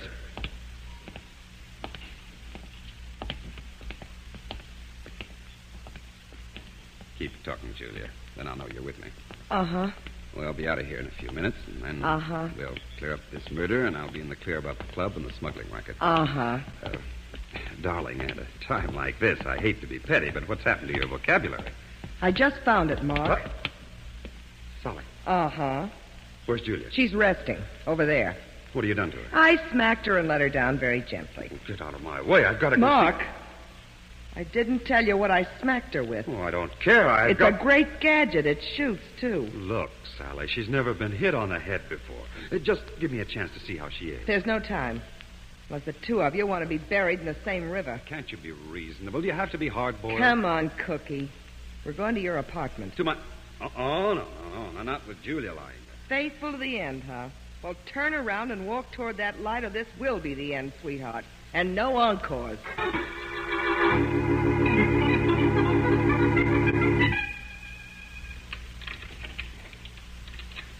Sally, I'm doing the best I can. Stop pushing that gun into my back. What do you want from me, Mark? The thing's impatient. It wants to get inside. Well, tell it to wait a minute. I'm nervous. My hands are trembling. You ought to see a doctor. Maybe you won't have to. I know a swell undertaker. Get in. All right. But you should have let me take Julie out of that cellar. Stanton there. Hey, Joe. Is he here, too? No, I just took a deep breath. Is that you, Sally? Oh, so you got him. What were you doing in that bedroom? I was laying down. I got tired waiting for you. That's a comfortable bed, isn't it? The best. Say, what kind of a mattress you got on it? First, you tell me how you got in here. Oh, I got keys that fit every door. Now, anytime you want me to do it... Shut up, Joe. Okay, I don't care. Welcome to the Locust Club, where the food is good and the prices are nicest. Hey, he remembers my spear. Yeah. Sit down, Mark. We're going to make the extraction as painless as possible. What? What extraction? Show it to him, Joe. I'll be glad to. Here, Mr. Manning. By these present do we herewith... Say, this is a deed to the Locust Club. From you to me. Sign it. But... Sign it. Well, what's Joe here for? Protection? He makes a cross like a witness. Oh, that ain't fair, Sally. You know I can write. Yeah. And you promised me a silent partnership in the whole business. You said that... Joe, do you have to talk so much? No, I don't have to talk at all. Stay that way. Okay. Well, Manning, do you write your name on that deed, or do I write you off as a bad risk? All right. I always had respect for a gun. Is, this where I sign? Where it says cellar. That's where we left Julia. Just sign it. We'll laugh later. Wouldn't you know this would happen at a critical point in my life? What's the matter? My pen is dry. Well, I'll fill it You up. don't have to. Give him your pen, Joe. Okay. But I don't like too many people using it. The point gets twisted up. Joe! I had it right here in my coat pocket. Honest, Sally. Dig down into the pocket. Look, I'm doing it. Oh, I know. It must have dropped out while I was laying down. I'll go look in the bedroom. What was that, Mark? Your last laugh? I was thinking of what Joe said before. Yeah? He said, honest, Sally. And that just ain't true. Small talk. And at your age, shame on you. You shouldn't have looked around, Sally. Let me go. Let the gun go first. Stop, you're hurting my... That's all, Sally. Now, we'll just let Julie in. Then we can have a party. Darling... Mr. Manning. Come in, Faraway. I can't begin to tell you what a disappointment you are. I'm sorry. You know Sally? Yes. Mr. Barton's aide-de-camp. Good evening. So what? I won't be but a minute. Mr. Manning, I have bad news for you. Who hasn't? I looked up the law on that matter. I'm afraid your $2,500 is lost. Nice of you to come here to tell me. You gave me a merry chase, sir. I went to the Locust Club, but the place was deserted. Fortunately, I remembered your address, so... how much do I owe you? Please, Mr. Manning, don't defile me with offers of money. But there is another matter. Sure. The matter of Mr. Barton and the Locust Club. What? Well, my boy, it seems that you are not the man who saved his life in Pittsburgh 6 years ago. Uh-huh. He regrets the error deeply, and he's most anxious to compensate you. Therefore, he has asked me to buy the club back from you. You will give me a deed, and I will give you this.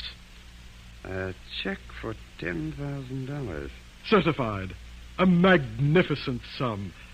I believe you'll find it satisfactory. Yeah. But Faraway, don't you know that death cancels a deal?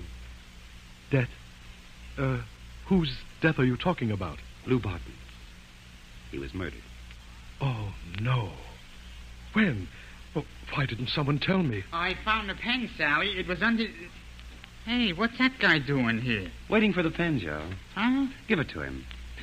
Mr. Faraway is most anxious to write a get-me letter to the police. Mr. Manning, did I hear you say police? Yes. And if you listen carefully, I'll tell you why.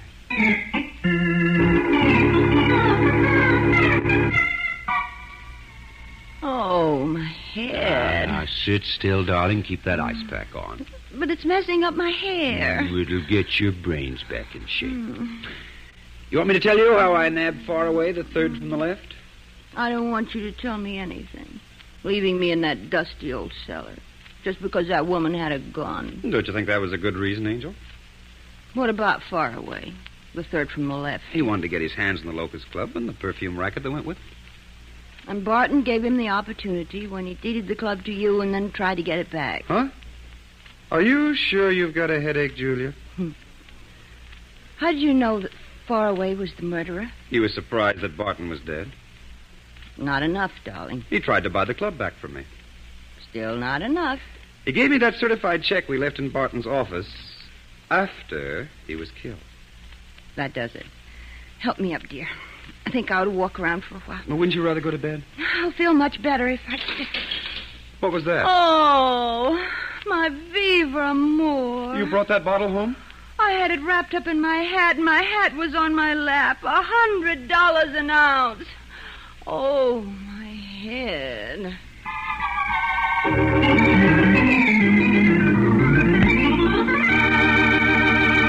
And so closes tonight's story, A Deed Indeed. Stedman Coles wrote the radio script. Roger Bauer produced and directed. Sidney Smith played the part of Mark Manning. Helen Shields was Julia Manning. Larry Haynes was heard as Lou Barton. Julie Stevens was Sally. Murray Forbes played Faraway. Phil Bauer was Joe. And Barry Thompson was Sheriff O'Malley. Oh, I beg your pardon. Hello. I hope I haven't kept you waiting. Yes, this is the Crime Club. I'm the librarian. Yes, come over a week from tonight. Good.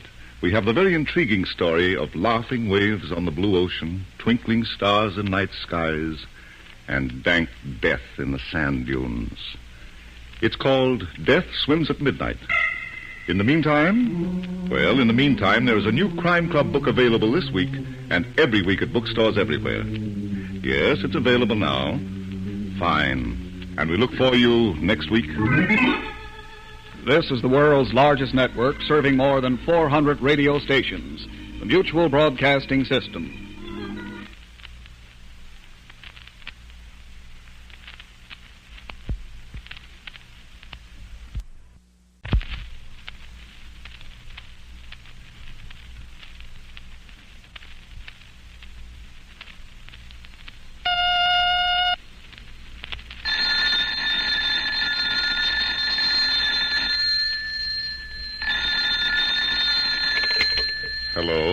Hope I haven't kept you waiting.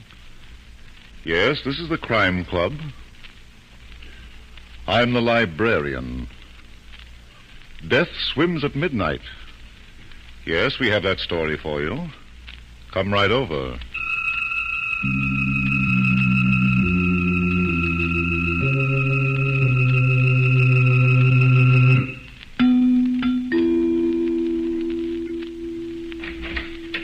Ah, you're here.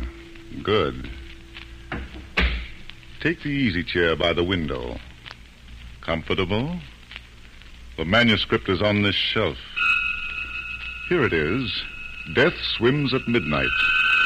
The very exciting story of a singular beach where the tide goes out and murder comes in. Let's look at it under the reading lamp.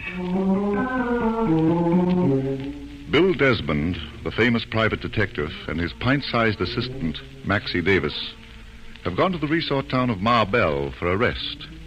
To Maxie's disgust, Bill has dragged him out of bed at 7 a.m. to go for a swim. As they stand at the edge of the boardwalk, looking out over the ocean, Maxie blinks his sleepy eyes and then turns to glare at his boss. You mean you expect me to go in there? Why, sure, Maxie. A swim before breakfast is good for the health. For a fish, yeah. Me, I should have stood in bed. Oh, you'll change your mind when you hit that water. Aye, look at how blue it is. How calm. Mm-hmm. And who knows how cold. I do, gentlemen. What? Huh? I do. Yep, the water's cold. Cold as death. Excuse me, but... Kind of scared you, eh?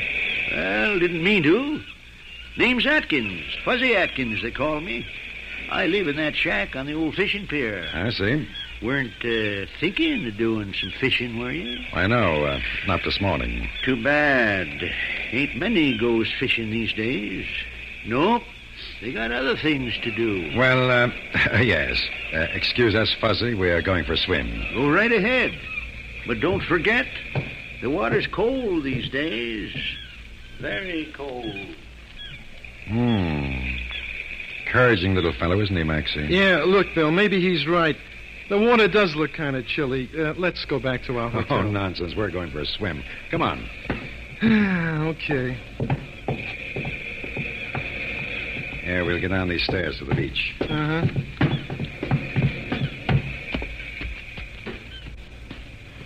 I still don't see why we couldn't have come down here later. At least we would have had company. We have company, Maxie. Where? Over there.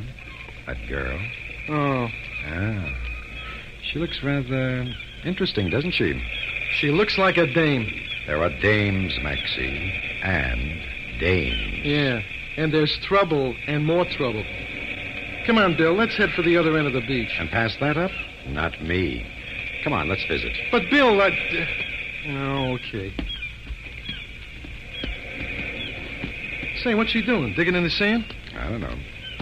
She looks rather old to be making mud pies. Hello. Oh. Oh, I'm sorry if I startled you. Well, how's the water this morning? It's okay, I guess. Nice beach you have here. Getting kind of crowded. Is it? I didn't notice. That's funny. Those eyes of yours have been noticing everything else. Well, there's nothing like exercise for the eyes, I always say. Just be careful they don't get too much. I hear that makes them turn black. Oh, does it? Yeah. Just to give them a rest, I'm going to get out of here. So long. That's the neatest brush off you ever got. Too bad, too. I've always wanted to teach a girl like that how to swim. Something tells me she don't need no lessons. Maybe not. Well, let's get to the water, eh? It's kind of nice here on the sand, Bill. What do you say we squat here for a while? Yeah, all right. Watch where you sit down, Maxie. Huh? There's quite a bit of tar on the beach. Oh, yeah. Well, here's a nice spot. Guess I'll just... Hey! What's the matter, Maxie? What's the matter? What's the idea of putting your foot under me? Put my foot under you? Not me. Oh, cut it out, will you, Bill? Who do you think you're kidding? But on the level, I swear I didn't. Well, that's funny. Wait a minute. Maybe there's something... Hey! It wasn't your foot. It's someone else's. What? Here, let me see. Maxie, there's someone under the sand. Quick, help me shovel it to one side. Right. Yeah, I don't know just where, but if the feet are down here, I think... Ah. Here we are. Holy smoke! It's a dame. Is she sleeping? Yes. The long, long sleep of death.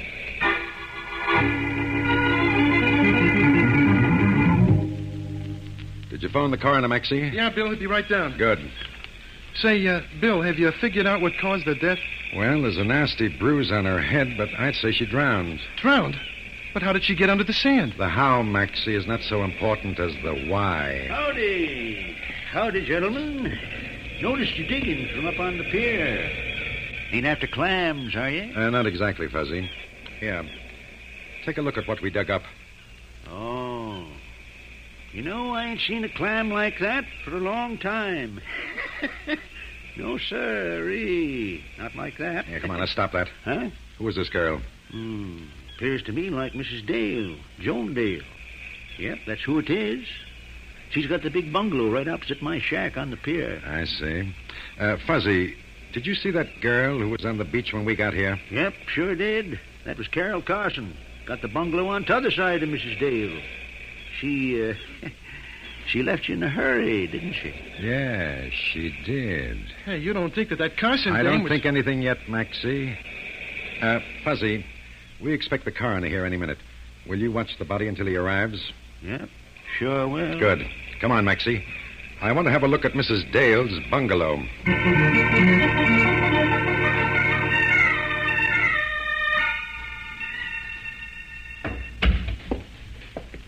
Hey, this is quite a layout, huh, Bill? Yes, Maxie. It's quite cozy. Cozy is right. With a joint like this, even I could learn how to like the beach. What are you looking for? I don't know. We'll just poke around, see what we can. Ah. What is it? This desk, Maxie. Well, what about it? I don't see a thing. Take a look at the blotter. Well, so I'm looking. All I see is a lot of numbers. Exactly. It's almost as though someone has been practicing arithmetic. Mm-hmm. And yet there are no papers on the desk. None in the drawers, and let me see. No. Nothing in the waste paper basket either. Maybe... Where you going?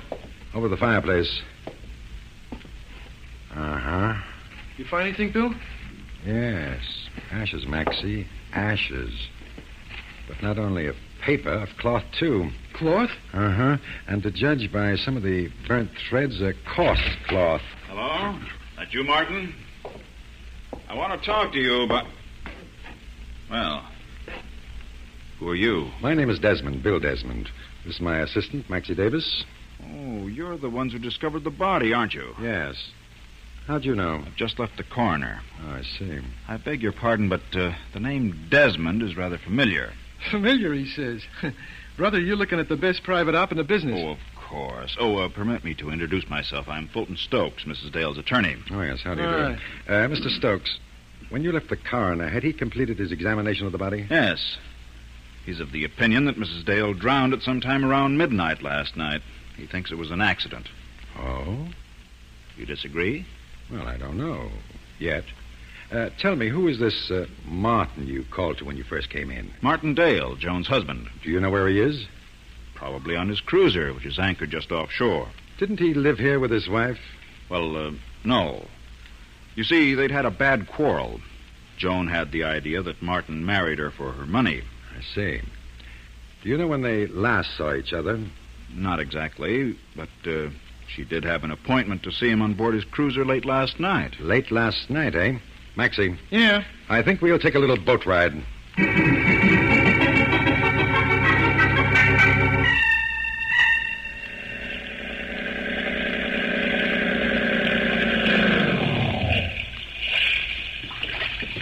All right, Maxie. Here's Dale's cruiser. Get on board and I'll follow. Okay. Up you go. Okay, I'm on. Now, give me a hand. That's it. Thanks. Hey, what do you two think you're doing? Get off or I'll throw you out. Sure. Come on, Bill. No, Max, you don't mind, Mr. Dale. He's just kidding. Kidding, huh? Okay, wise guy. You asked for it. I'll just...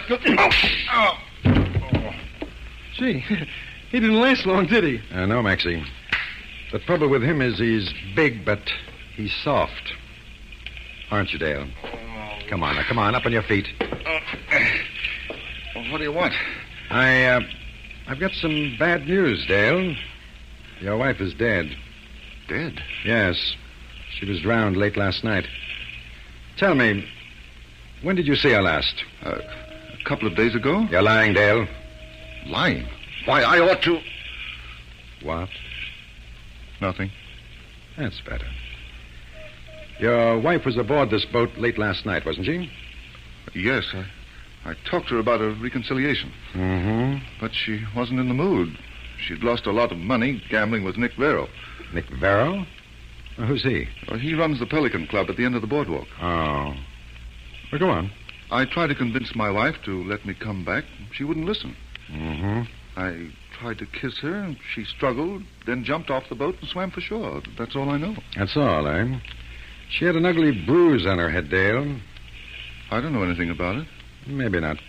By the way, where can I get in touch with Nick Vero? Well, from 8 p.m. on, you can find him at his club. Before that, he's usually with his girlfriend, Carol Carson. Carol Carson? Carson? Why, yes. Do you know her? Yeah. You might say she was a passing acquaintance, huh, Bill? Uh-huh.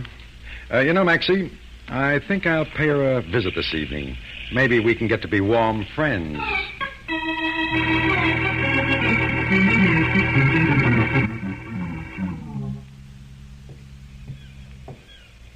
Nice view from the boardwalk, huh, Stokes?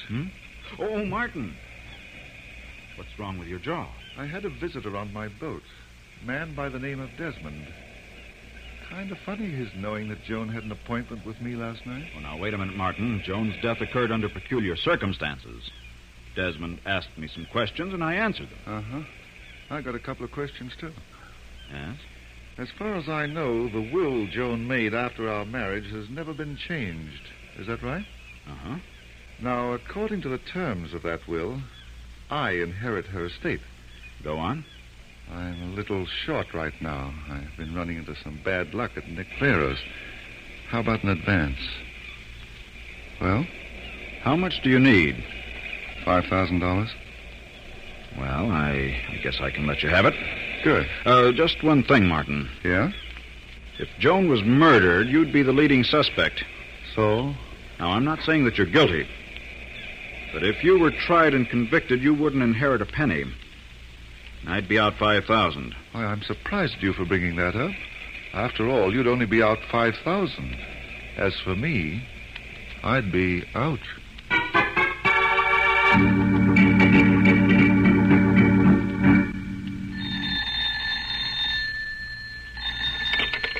Hello? Hello, Nick? Yeah? This is Martin Dale. Oh, been waiting for you to get in touch. Got that dough you owe me? Well, I've got $5,000, Nick. $5,000. Told me you'd have it all by tonight. I know, but now that Joan's dead, I'll need a little more time. Sorry, Dale, your time's up tonight. Either you pay off or else they'll shovel you in with your wife. But if you'll only wait, I'll... No, I've waited long enough. Now, look, Nick, give me a break, and I'll tell you something you should know. Okay? I'm not making any promises, Dale, but spell it. Well, there's a private detective from New York, a fellow by the name of Bill Desmond. That's not news. I know, but he was out on my boat this morning, and from what he said, I think he's got something on Carol. Huh? He said that he was going to see her this evening. Oh. Well, Nick, do I get more time? Okay, Dale. If this tip turns out to be on the level, you can forget about tonight's deadline.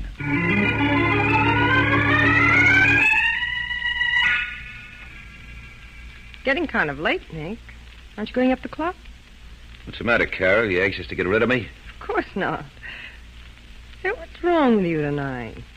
Nothing. Why? Well, you've been thoughtful all evening. So, I've been thoughtful. You're not usually when you're with me. So?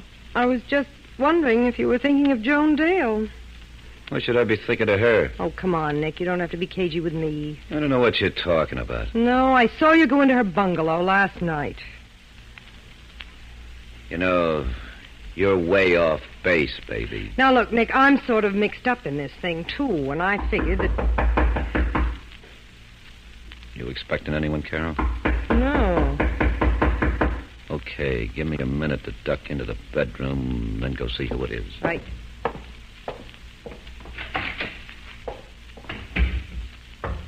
Just a minute. Good evening. Oh, the boy with the athletic eyes. Yes, Desmond's the name. Bill to you. Well, good night, Bill. Just a moment, Carol. Don't close the door till I'm inside. There we are. You get out of here. Oh, not yet, darling. Nice place you've got here. You know, I'm beginning to think that your friend Nick Vera's a fool. What do you mean? Well, a setup like this, a girl like you, I'd be hanged if I desert you every night just for business. If you don't mind, let's leave Nick out of this. Suits me. As a matter of fact, I picked my time in coming to visit you to be sure I'd avoid running into him. I see. I figured we'd be more comfortable alone. What do you want? Don't. I didn't do anything. I know, but I didn't like the way your hands were twitching. Oh, that. That's nothing. I guess I smoke too much. Yes, I guess you do. Suppose you cool off and tell me why you came here. Okay. Tell me, why did you bury Joan Dale's body in the sand? I didn't. Did it have anything to do with Nick Vero? I... Well, don't stare like that. Talk. I said... You shouldn't have hit him so hard, Nick. Shut up. But you shouldn't have hit him that way. I said shut up. It's the first time you ever hit me. Yeah. It won't be the last time if you don't shut your trap. Help me tie this lug up. I'm going to feed him to the fishes.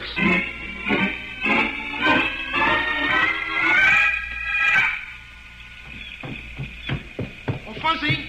Fuzzy! Yep, what is it? I've been looking high and low for my boss, Bill Desmond. Have you seen him? Nope, ain't seen hide nor hair of him.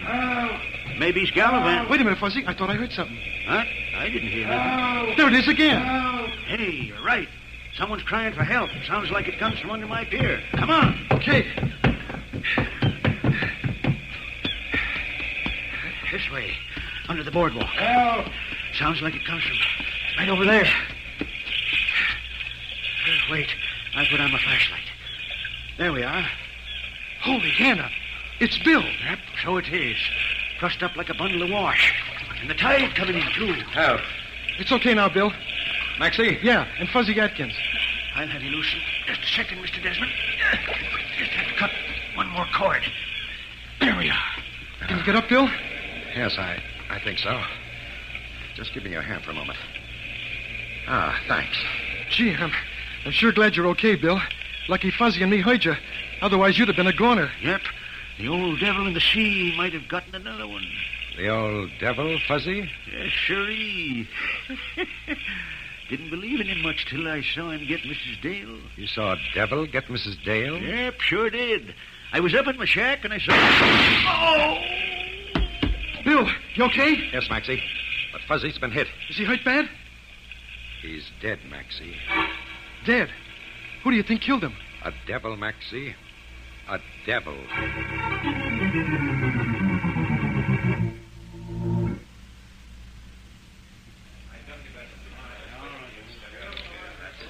Boy, what a layout this Pelican Club has. Look at all the suckers just begging to be taken to the cleaners. Yeah. Did you see Nick, Bill? No, Maxie. Let's try his private office. Right. Here it is. Better stand guard outside the door, Maxie. I don't want to be disturbed. Okay.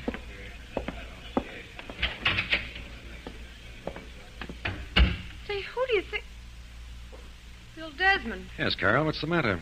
You act as though you're looking at a ghost. Keep both hands on top of the table, darling. Oh, you got me wrong, Bill. I wasn't going to pull a gun. Maybe not. But suppose you come around here, away from the desk. Okay. That's better. I suppose it must have handed you quite a laugh when Nick crept up behind me and let me have it. I didn't laugh, Bill. No? After he threw me under the pier, you might at least have gotten in touch with Maxie. No, I couldn't. Nick made me stick close to him till just a little while ago. As soon as he left, I called your hotel, but Maxie was out. Mm-hmm. You're fast on your feet, aren't you? You don't believe me? What do I look like, little boy blue? It's the truth, Bill, honest. Mm-hmm. Well, never mind that now. Where'd Nick go? I don't know. Now, look, Carol. I've got a bump on my head the size of an egg.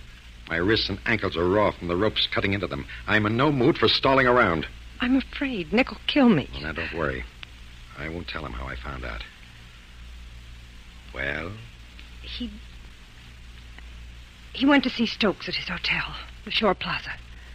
Honest? Yes. Okay, sweetheart, I'll buy it. For your sake, I hope this isn't another sellout.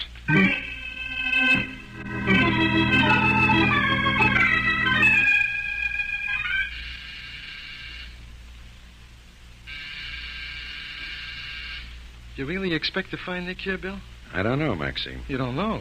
Well, I do. I'll bet you that... Yes? Oh, it's you, Desmond, and Mr. Davis. Oh, yes, Stokes. Tell me, is Nick Vero with you? Nick? Why, no. I told you, Bill. I knew she was lying. Quiet, Maxie. Okay. Do you mind if we come in for a few minutes, Stokes? Well, I'm sorry, Desmond, but I'm rather busy. Sorry, too. I want in. Now that you're in, what do you want? Well, Nick Vero. Shame on you. A big boy like you hiding behind the door. No wonder Stokes was so nervous. That gun of yours is almost as ugly looking as you. Close your big yap, Desmond, or I'll fill your teeth with lead. Until this half-pint sidekick of yours will close that door. Do as he says, Maxie. Sure. That's better. Now, what did you want, Desmond? Oh, I want to talk to you about a number of things. For instance, why you conked me earlier this evening and left me under the pier for fish bait. Me? You're nuts. Oh, I don't think so, Nick. Tell me, did you really want me to end up like Mrs. Dale? Look, Desmond, if you think I killed Mrs. Dale, you're off your trolley. Yeah? Yeah. Carol Corson thought you might have had something to do with it. That's why she buried the body in the sand. Carol acts like a dumb little twist sometimes. For instance, she shouldn't have told you I was here. She didn't. Maybe not. Well, Desmond, anything else you'd like to ask me before I go? No, Nick. But if I think of something, I'll call on you. Yeah, do that. I'll give you a warm reception. Okay, you guys, just stay where you are. I'm leaving.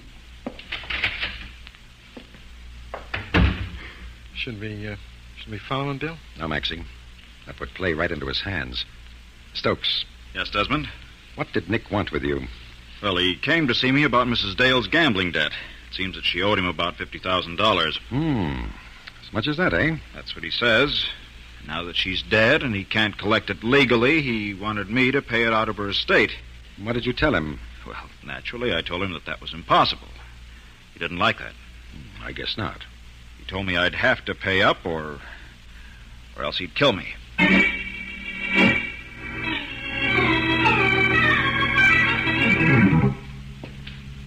What's the matter with you, Bill? Ever since we returned to our rooms, you've been pacing up and down like a stud bug. I thought you said you were going to undress and hit the hay. Yes, I know, Maxie, but I can't get this case out of my mind. The solution keeps eluding me. It does? Well, I think it's a cinch. Oh, you do, eh? Sure, look. Mrs. Dale probably drowned swimming in from her husband's boat. How about Fuzzy Atkins? Well, Nick was sore because Fuzzy helped pull you out of the water. Ah, no, Maxie, that won't wash. But who else could have killed him? That old devil in the sea he was babbling about? That old devil in the sea. Wait. Maybe Fuzzy wasn't babbling. Huh? Yes. It could tie in with those ashes we found in Mrs. Dale's fireplace. Why, of course. Of course what? Maybe.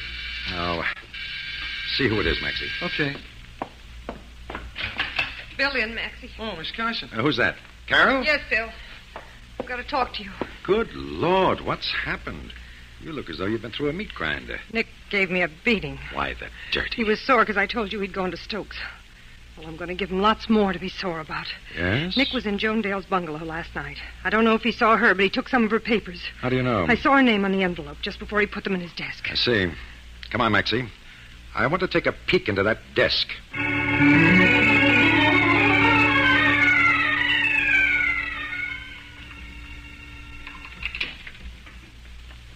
How you making out, Bill? I think we'll be in Nick's office presently, Maxie, unless I've lost all my skill with the skeleton key. There. That does it. Now, careful, Maxie, when you close the door. Okay. Now the flashlight. That's it. Uh-huh. There's the desk. Hold the light on the top center drawer. Right. That's it. This should be easy to force in the door.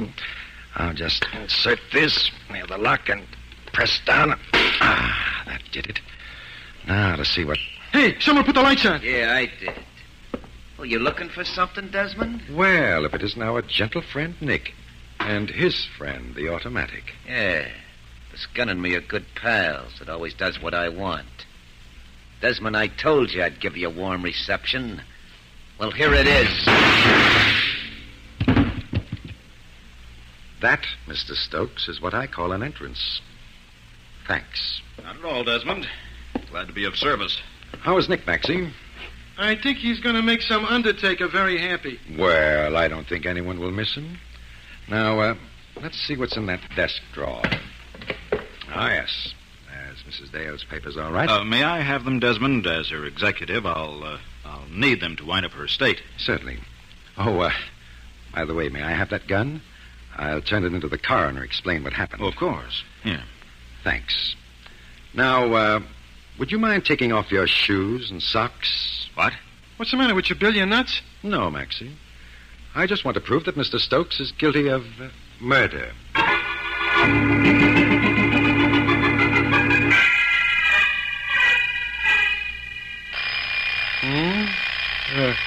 Hey, what time is it, Maxie? 7 a.m. Hey, what's the idea of setting the alarm clock? I've got a date at the beach with Carol Carson. Where the devil are my swim trunks? Wait a minute. I didn't get a chance to talk to you last night.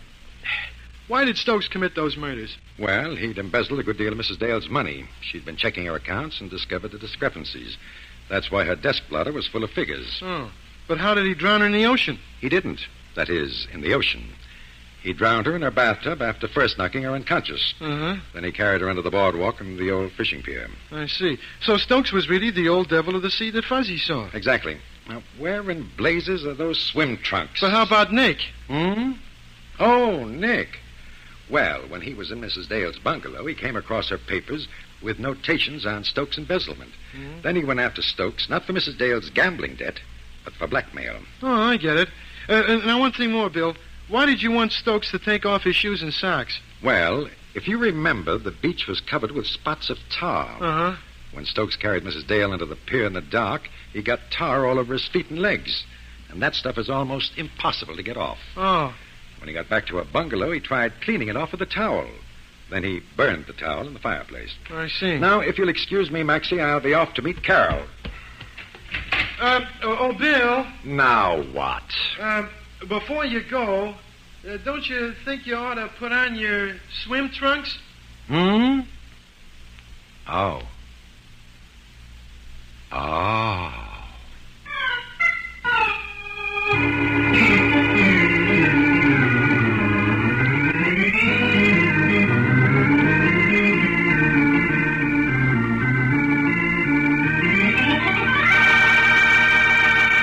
And so closes tonight's story, Death Swims at Midnight. James Erthine wrote the radio script. Roger Bauer produced and directed. Arthur Vinton played the part of Bill Desmond. Murray Forbes was Maxie Davis. Elspeth Eric was Carol Carson. Ralph Camargo was...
Hello. I hope I haven't kept you waiting.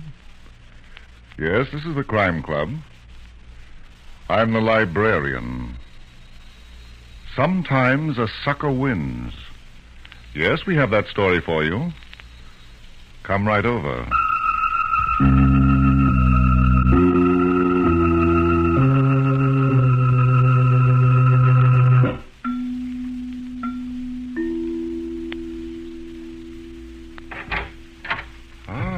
You're here. Good. Take the easy chair by the window. Comfortable? The manuscript is on this shelf. Here it is. Sometimes a sucker wins. The very exciting story of a girl who finds the key to her brother's disappearance and opens the door to murder. Let's take a look at it under the reading lamp. When Joan Adams arrived in the city, she felt uneasy, apprehensive. But the thought of turning back never occurred to her. She had a job to do, one that would require courage and patience. As soon as she'd obtained a room, she phoned District Attorney Nelson. District Attorney Nelson was a busy man. At least that's what his secretary told me every time I phoned. But I kept calling, and finally she gave me an appointment. When I arrived there, Nelson made me wait almost an hour. Then his secretary ushered me into his office. For a few minutes, he pretended to be busy with the papers on his desk. Then he looked up at me. Now, Miss Adams, what did you want to see me about? My brother, Larry. Oh, you read the papers, didn't you? Yes, I read them. Well? The story they printed is a lie. I'm sorry, Miss Adams. I'm afraid I disagree with you. Look, Mr. Nelson, I've come all the way down here from Hillsborough because I think my brother is dead. I believe he was murdered. I see. And what makes you so sure he was murdered? I just know it, that's all. Oh, the feminine intuition test, eh? No, it's much more than that. I knew my brother better than anyone else in the world. He would never run away from anything. And he would never steal. No? Look, Miss Adams, your brother was my assistant in charge of an investigation into the building racket. Certain important files were in his care. One day, without a word to anyone, he disappears with the files and with every dollar he has in the bank. Doesn't that sound like a payoff to you? No, Larry couldn't be bribed. He just couldn't. I wish I could share your faith in your brother, Miss Adams, but I'm afraid the facts speak for themselves. Well, then, you won't help me? Help you? I should say not. Due to your brother's malfeasance, the integrity of this office has been impugned. I see. And if you get involved with me, it might hurt your chances for political advancement. How dare you insinuate such a thing? I'm here to represent the citizens of this city. The only thought that... why don't you stop? What? Save that bilge for your campaign speeches. Why, Young lady, please leave this office at once. Don't worry, I'm leaving. But let me tell you this. I'm going to clear my brother's name if it's the last thing I do.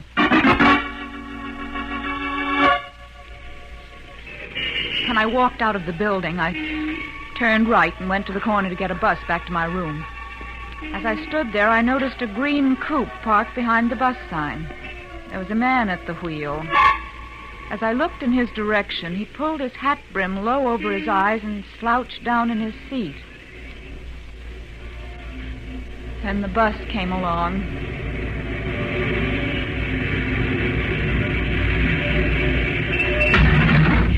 I got in, sat down in the rear.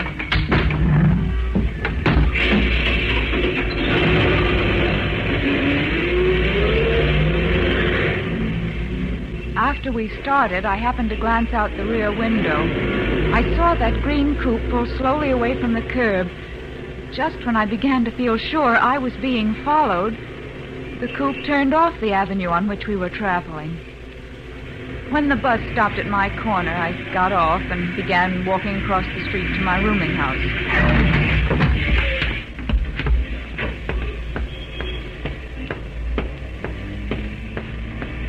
I was about halfway over when I heard the motor. I looked around just in time to see the car hurtle towards me. Are you all right, miss? Yes, I guess so. Gee, that sure was a close shave. Yeah, sure was. I told myself it was an accident. But the car that almost ran me down was a green coupe. When I got up to my room, I was frightened and discouraged. I had only one clue. A month before, in a gossip column syndicated in the Hillsborough paper, Larry had been linked with Roxy Haver, the burlesque queen. When I'd written him about it, he'd laughed it off. I looked up Roxy Haver's number in the directory, and then I called her. Hello? Hello, Miss Haver? Yeah. This is Joan Adams. Who? Joan Adams, Larry's sister. You remember my brother, don't you? Well, yeah. I guess everybody does. But I mean, you knew him. Me? Whatever gave you that idea? Well, I read about it in Guy Gilmore's column, about a month ago. Oh, that. That was just some publicity dreamed up by my press agent. But Larry wrote me it was true. Now, look, honey, maybe he did, but he was just stringing you. If I had $1 for every guy who claimed he went out with me, I'd have picked up more dough than Stymie. I know, Sorry, honey, I gotta hang up now. Wait. Yeah? Miss Haver, you're the only lead I have. I've got to see you. Huh? I'm coming down to your hotel right now. Your what? Say, don't you understand English? I told you I never knew your brother. I said I'm coming right down. Wait a minute, I'll see you. You know where the Market Street subway station is, don't you? Yes. Okay, I'll meet you there in half an hour. I'll be near the newsstand at the rear of the platform. Right. Goodbye.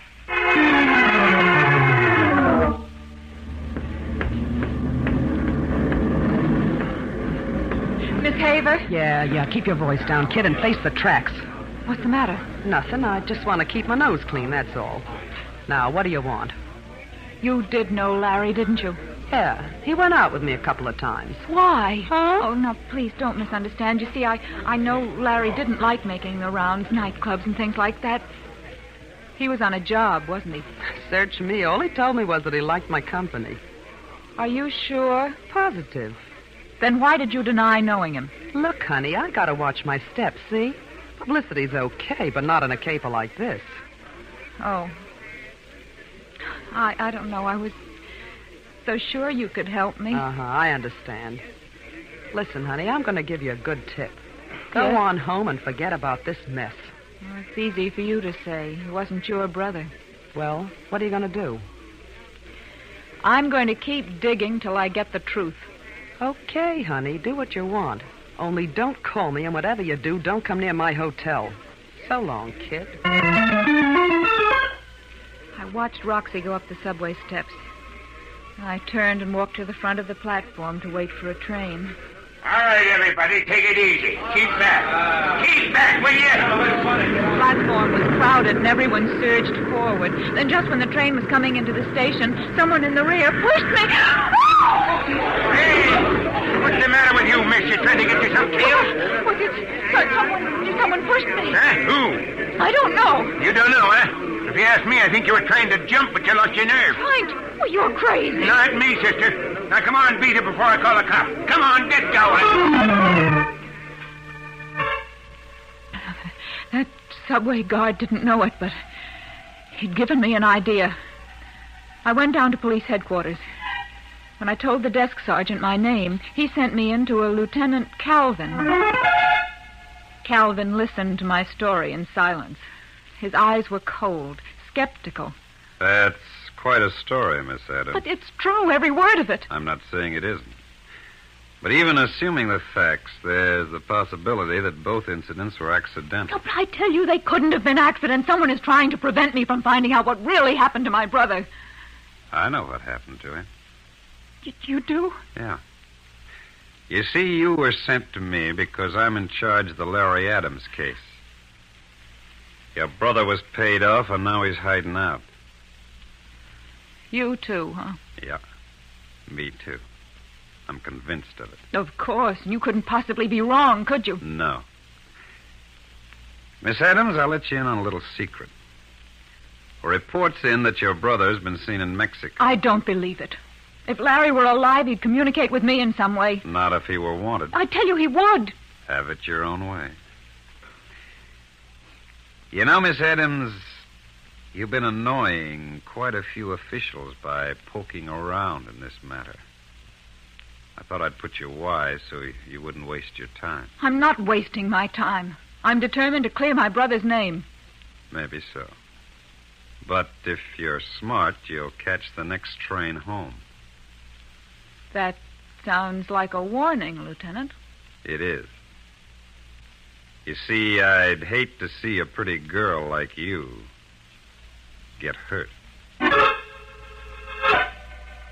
After seeing Lieutenant Calvin, I was more determined than ever to vindicate my brother. Calvin had done nothing to encourage me, except in one way. I was annoying people with my poking around. Perhaps I'd annoy the right person. A few days later, I got a telephone call. Hello? Hello, is this Joan Adams? Yes? Who is this? Never mind. I understand you want to know something about your brother. Yes? I know something, baby. Hello, you still there? Yes, I'm here. It's just that What did you want to tell me? Not so fast, baby. I don't talk on the phone. Oh, well, where can I see you? There's a little place called the Blue Swan at South and Main. Meet me there tonight at 7:30. I know what you look like. Just sit in the booth and wait, okay? Yes.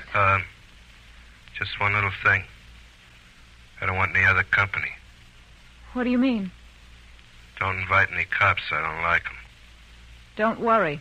Neither do I. Good. Okay, see you tonight.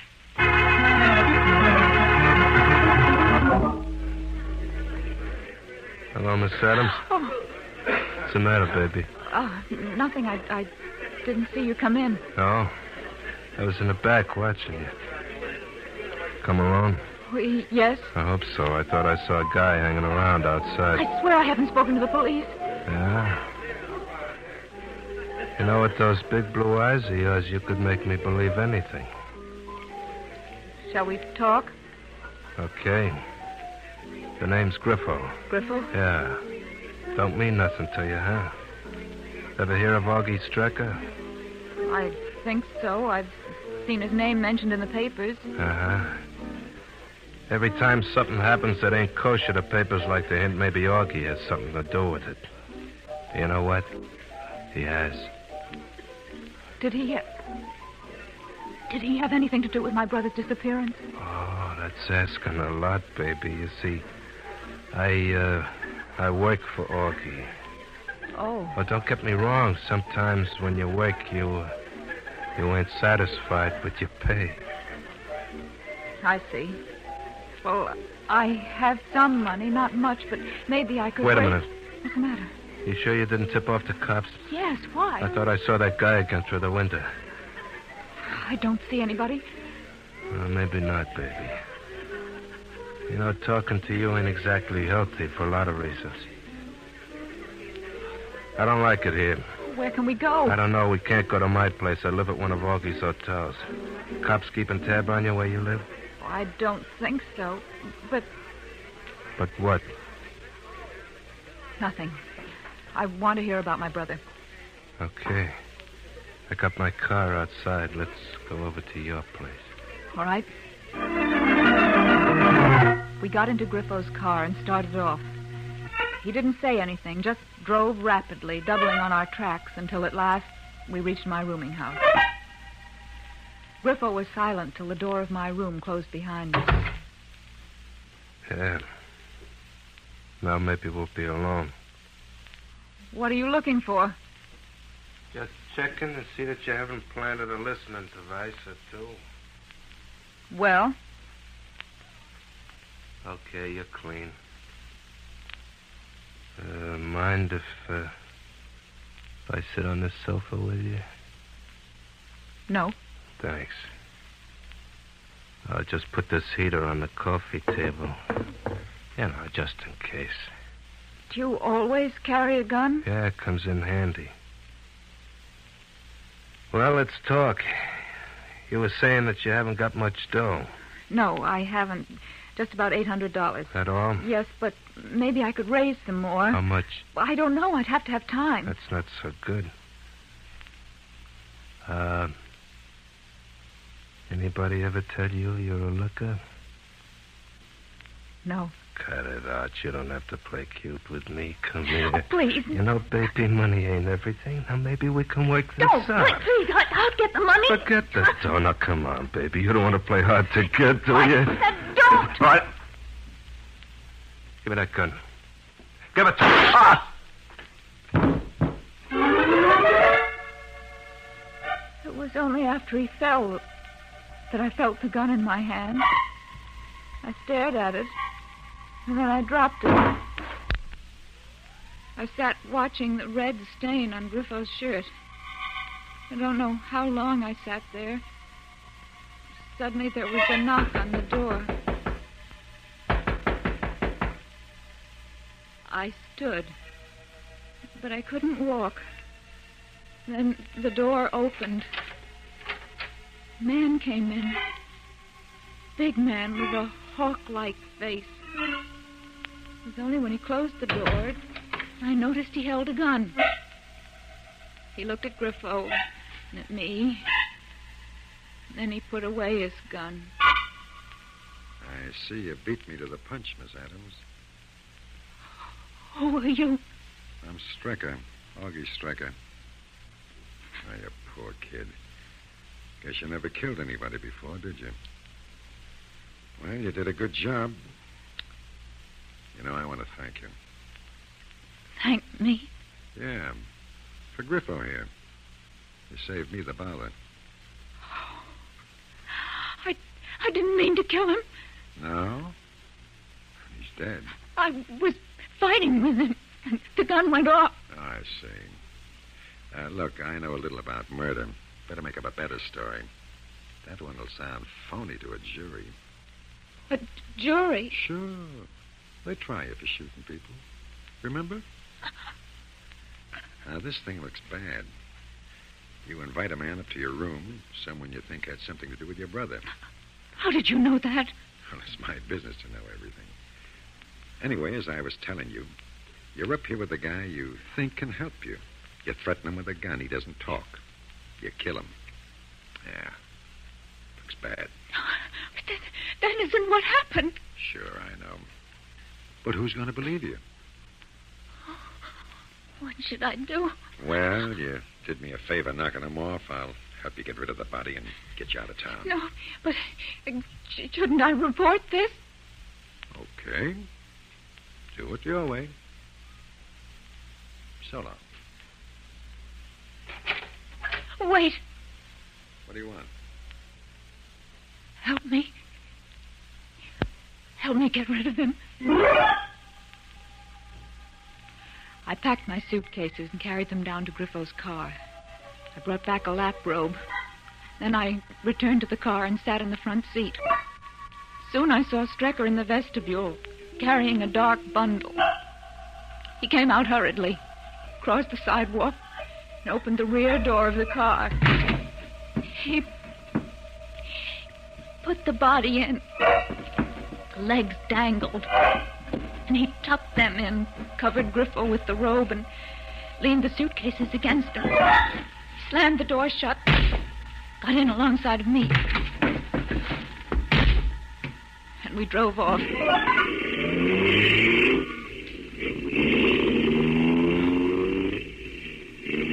come from Hillsborough, don't you? Yes.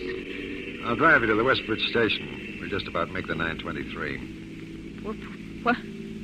What are you going to do with Griffo? Oh, don't worry about that. I always take good care of anybody who tries to double-cross me. Oh, by the way, Miss Adams, I'm buying you a one-way ticket to your hometown. Understand? Yes. Good. Something tells me you've got a lot more sense than poor Griffo. Strecker handled the wheel with a reckless disregard of traffic lights and a contempt for other drivers. There was one moment when I thought the car would overturn. It was at the railway crossing when we swerved to avoid hitting the gateman. When we reached the station, Strecker stopped the car, well out of the range of the lights there. And he got out. You wait here. I'll get your ticket. All right. Please hurry back. Okay. Take it easy. He glanced in the rear of the car and then walked to the station. I felt like jumping out of the car and running. But I remembered what Strecker had said. And the way he looked when he said it. Then I heard footsteps approaching. I was glad to hear them. They stopped at the car, and I looked up. Hello, Miss Adams. It was Lieutenant Calvin. He was standing there with his hand on the window watching me. And he looked into the rear of the car. Leaving town? Yes, Kinda sudden, isn't it? I guess so. You know, I went over to your house to see you. From what I saw there, I gathered you were leaving us. I didn't have much time to pack. I wanted to make the train. I see. I figured you'd be taking this one. I tore out here in a prowl car to catch you. Just about made it, didn't I? Yes. What do you want? Well, it's about your brother. My brother? Yeah. Remember that report I mentioned about his having been seen in Mexico? Well, they checked on it, and it's not true. Just one of those things. Oh. What's the matter? I thought I'd be in for at least as strong I told you so. No. As a matter of fact, Lieutenant, I've decided that you were right. You have? Yes, I guess I've just been foolish about things. And that's why I'm going home. I'm sorry you're leaving. Anything wrong, Miss Adams? What?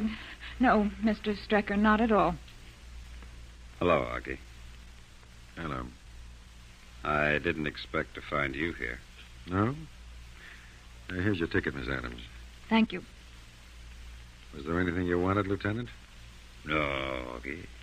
Not right now. Then suppose you leave us alone. Okay. I'll be seeing you. Oh, and maybe you too, Miss Adams. So long. Calvin began walking away. And then he stopped. He looked at the rear of the car and started to walk back. Strecker. Yeah? Your tail light is out. If I were you, I'd have it fixed. I wouldn't want to have to pull you in, you know. Thank you, Lieutenant. From a distance, I finally heard Lieutenant Calvin drive off. I was still shaking. It was the sound of the train arriving that steadied me a little. Strecker got my suitcases out of the car. Well, Miss Adams, I guess you better get moving. May I have my bags, please? Oh, don't you want me to carry them for you? No, thanks. I'd rather not. Okay. Goodbye, Miss Adams. I didn't answer him. I just took my suitcases and walked to the train.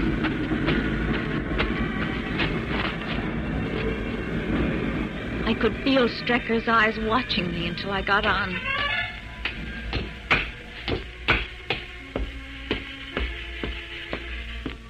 I found a seat next to a woman. It was on the side facing the station.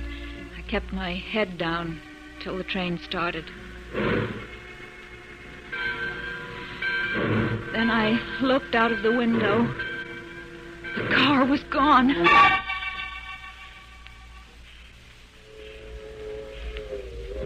you feeling all right, miss?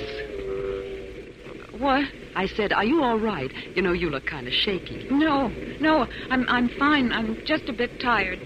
Oh, gone far? Hillsboro. Hillsboro. I hear that's a nice little town. Yes, it's nice. I like small towns. It's much better than living in the city, I always say. It's more neighborly. Don't you think so? I'm sorry, I wasn't listening. Oh, that's all right. I know how it is. Sometimes a person doesn't feel like saying a word. Perhaps you'd like to read. Wait, I have a book. Here it is. Don't bother. Oh, nonsense. It's no bother. Go ahead, take it. It's awfully interesting. It's about a murder. What? Why, what's the matter? Where are you going? I got up and walked unsteadily down the car. The wheels of the train must have been listening to what that woman said, because they repeated it. A murder, a murder, a murder, a murder, a murder. I couldn't breathe. And suddenly the wheels screamed. The train shuddered and flung me to the floor. My head hit the top of the seat. And I was was lost in darkness. When I opened my eyes, I had to close them again. The light was too bright, and I thought I'd seen a face very close. A face which didn't belong there. I waited a while, and then I slowly opened my eyes again. A man was bending over me. It was Lieutenant Calvin. Take it easy, Miss Adams. Where am I? In a hospital. But don't worry. The doctors assure me you're all right. You may have a bump where you struck your head, but it's nothing serious. The train.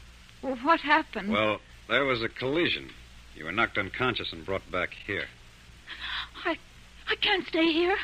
I've got to leave town right away. I'm afraid that's impossible for the time being. Why? You said yourself I was all right. Oh, it's not that, Miss Adams. You see, the train you were on collided with a car. A car? Yeah. A car driven by Strucker. Strucker? He couldn't have disposed of Griffo's body. There wasn't time.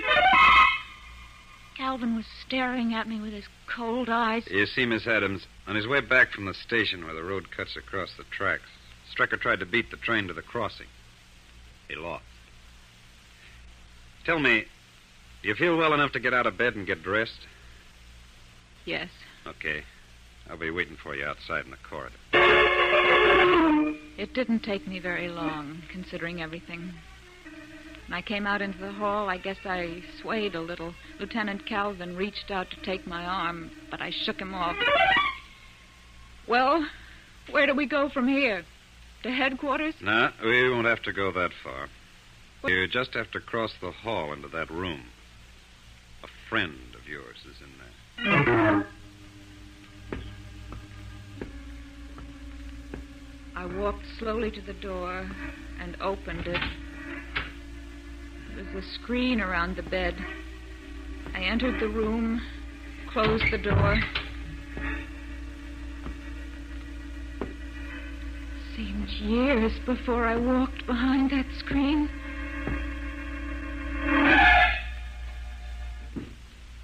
What do you say, baby? Griffo!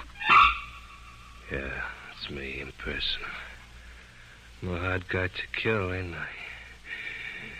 Now, look, baby, I haven't much time. I want you to listen. Yes? Up in your room, I was talking to you about your brother. Yes.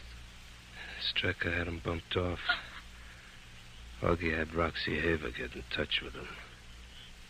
She played it like she was a stoolie with info to sell. I told him to keep it quiet. Your brother was a sucker for it. He's in the river, near the bridge. Did you tell this to the police? No. But don't worry, baby. They're listening now. He made a gesture with his head, and I saw the wire along the wall. There was a listening device in the room.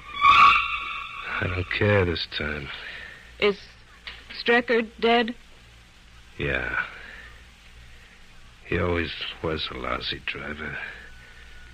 I told him to let me take the wheel. But how could you? With that bullet in you. Bullet. That's good. That's a hot one. I thought you were wise by now. Wise? Yeah. It was like the green coupe and that subway chop. You see, up in your room we gave a performance. Blank cartridge and a red stain. To bluff a sucker out of the game. But you know, baby, sometimes a sucker wins.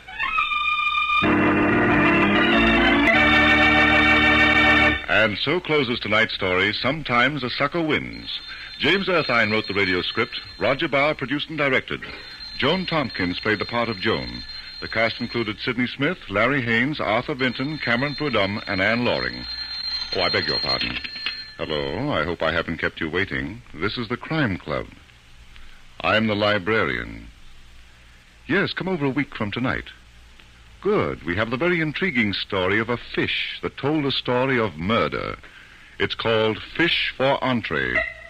In the meantime, there is a new Crime Club book available this week and every week at bookstores everywhere. This is the Mutual Broadcasting System.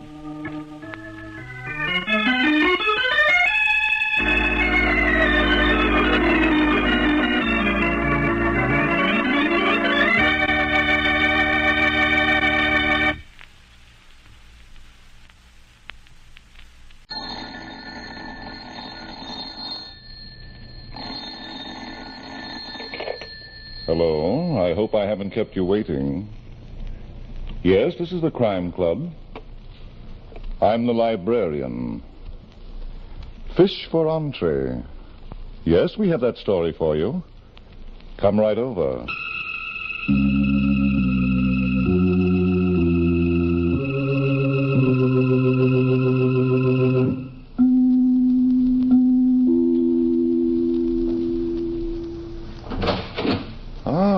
You're here. Good. Take the easy chair by the window. Comfortable? The manuscript is on this shelf. Here it is, Fish for Entree. The very unusual story of a fishing expedition that was foul with murder. Let's look at it under the reading lamp. Being the son of the local chief of police never kept Barney Crawford from doing anything that was normal. Example? Well, Barney loved to go fishing. It was late one bright sunny morning, and far out on the bay in a rowboat that was being rocked by the choppy water, Barney Crawford was holding a line, and Janice Turner, his fiancée, was just about holding her own. What a day. Yes. Why are they, Barney? Who, Janice? The fish. Oh.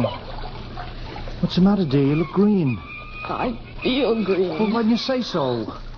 I was trying to be very brave, Barney. Nonsense. I'll pull in my line and we'll get back to shore. Thank you, dear. I'll have it up in a...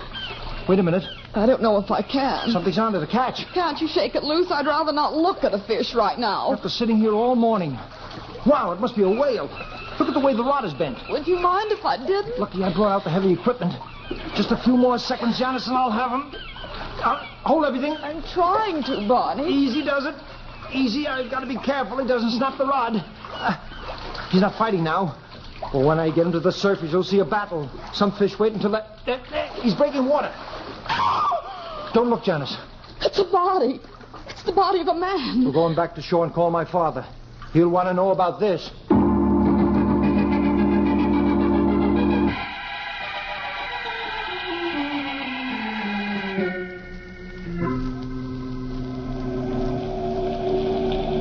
Barney, take Janice away from here. This is no place I'm not going, Chief. Now, see here, Janice. I'm not going. You see what I mean, Dad? Well, she's your woman, son. Chief Crawford. Now, what is it, Bailey? The coroner's finished. He says the guy was killed by 2 bullets in the back of the neck. I saw that for myself. How long has he been dead? About 3 days. 3 days, huh? Who was he? I didn't check him for identification, sir. I thought you might want All right. I'll do it. Let's go. Janice, that was no invitation to us. But I'm accepting it anyhow, Barney. Do you have to see everything? Now, you make a list, Bailey. I'll check his pockets. Okay, Chief. You ready? Yep. Chewing gum. Some cigarettes. Toothpicks. It's all in this pocket. Now, let's see. Nothing in the other. Now, the inside pocket. Hello, what's this? What? Barney, it's a dead fish. Here, Bailey, throw it back in the water. Okay, Chief. Now, let's see what else there is. Card. Press card. Dad, that fellow must have been a newspaper man. You don't say. Well, what I mean is... Janice, take him away before he solves this case. Oh, now, look here, Dad. Now, look, I'm too busy. 3 days in the water's washed up all the writing off this card and the name, too. Bailey. Yeah? What do you know about a newspaper man who disappeared 3 days ago? A newspaper man? Check with missing persons when you get back to headquarters. A newspaper man. There was a call a couple of days ago from a family of a certain Cal Foster. Cal Foster, the Daily Register reporter? That's the one, Barney. You know anything about him, Barney? Well, he was a byline writer, Dad. He was working on a series exposing rackets. Sure, I remember him. If that's the body of Cal Foster, then I've got a hunch. Yeah. All right, Bailey, get me pictures right away. I'm going to take one up to Sam Salliver, the publisher of the Daily Register. Maybe he can tell us what we ought to know.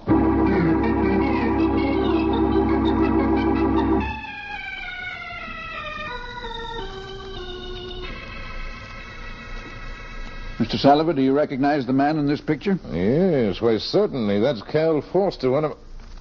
But Chief Crawford, he looks dead. He is. He was murdered. What? My son Barney and Miss Turner here fished him out of the bay this morning. Good Lord, he was my best reporter. He was... Yes? You're going to find his killer, Chief Crawford. This is one crime that's not going to go unsolved. Name the one crime in this town we didn't clear up, Mr. Salliver. I'm not going to argue with you. I want action. This paper's been fighting crime for months, exposing rackets, helping to bring criminals to justice. Oh, we know all about it. Cal Foster was doing the job with my support. Every racket in this state involving... Dad, would you mind if I asked Mr. Salliver one question? Barney, now... just one, Dad. It might help you. All right. Thanks. Mr. Salliver, what was Cal Foster working on 3 days ago? I don't know. But you're his publisher. Cal never talked about what he was going to write until he was ready to write it. Oh, then he was about to begin a new series, huh? I think so, but just what it was going to be... Well, this may sound strange to you, Chief Crawford, but I seldom saw Cal. He did all his work away from the office. When he came in, it was to get my approval of something he wanted me to run. The last time I saw him was 2 weeks ago. What did he bring in then? The astrology racket. Mr. Salliver. I'm sorry I busted in, Mr. Salliver, but I just heard a rumor about Cal Foster. Is it true? Who are you, miss? I'm Ann Brewster. I run the woman's column for this paper. Cal Foster and I are engaged to be married. Anything else you'd like to know? Maybe. Then you can send me a letter. I give out all kinds of advice and information. Now, Mr. Salliver. And that's Chief of Police Crawford and those two people with him. Police? Then it's true, Cal's dead. They told me he was murdered. Oh. Janice, see what you can do. Don't be foolish, Barney. There's nothing anyone can do at a time like this. I was coming out of my office when I met one of the reporters. He told me he was going down to the bay, something about Cal having drowned. I didn't believe him. He was shot twice in the back of the neck. Now, would you know... Would I know what? Who killed him? Well, Chief, your guess is as good as mine. Cal was a racket buster. He exposed a lot of rackets. Yes, and that... Who are you? Janice Turner. I'm his, Barney's. Were you with the police? Well, I'm sort of engaged to... Excuse me. I'll keep my mouth shut from now on. See that you do. There's one thing I can tell you, Chief Crawford. What's that? Every gangster in this state was out to get Cal. I begged him to give up his job and go away with me. Ann. Cal wouldn't do it. Why, only 4 days ago, the last time I ever saw him, he was all set to break a new story, another racket. What about? He didn't tell me, Chief Crawford. But he did say it was going to be the biggest thing that ever hit this town. And he mentioned names. Oh? The first time he ever did it before publication. I think he was frightened. He didn't say so, but... Whose names did he mention, Miss Brewster? Tony Croton, the gang leader, and Lon Fairbanks. The nightclub owner? Yes. But he didn't tell you what he found out about them. I said he didn't. All right. I thought maybe you'd forget yourself and remember. Chief Crawford, do you think I've lied to you? I'll let you know when I'm ready. Come on, Barney. Janice. There's just one question I'd like to ask Miss Brewster, Dad. She doesn't have to answer it unless I ask it, Barney. I'll take that chance. Did Cal Foster keep any notes, or did he write from memory? He kept notes, but I never saw them. Thanks. I'm ready, Dad. Then we don't have to waste any more time, do we? Chief, do you really think that girl was lying? Goodbye, Janet. Chief... It's a nice day. Now, why don't you and Barney take a walk in the park? Where are you going, Dad? Tony Croton. Well? Nothing doing now. You're going for a walk in the park. But, Dad, we found... Now, look, son, would you mind if I did the police job all by myself? Well, you're not being fair, Dad. Don't tell your mother. See you at dinner. If Tony Croton doesn't turn out to be too tough. Yeah, maybe. What do you mean, Barney? We found Cal Foster's body, and we're going to find out who killed him. Oh? Have you got an idea? Mm-hmm. Those notes he kept. What was in them that made him dangerous enough to kill? Darling, aren't you assuming too much? Am I? Cal Foster wasn't killed by someone who didn't know what he was going to write about. No. Whoever killed him must have had a motive. Cal, in one of his published stories, stepped on somebody's toes. And that somebody got mad, and boom. Let's walk away from here. I've got a theory about that girl, Ann Brewster. You think she's that somebody? She knows. And that act she put inside Mr. Salliver's office. Your father didn't fall for it. Well, maybe he didn't, but I'd like to see those notes anyway. Come on, we're going to Cal Foster's apartment.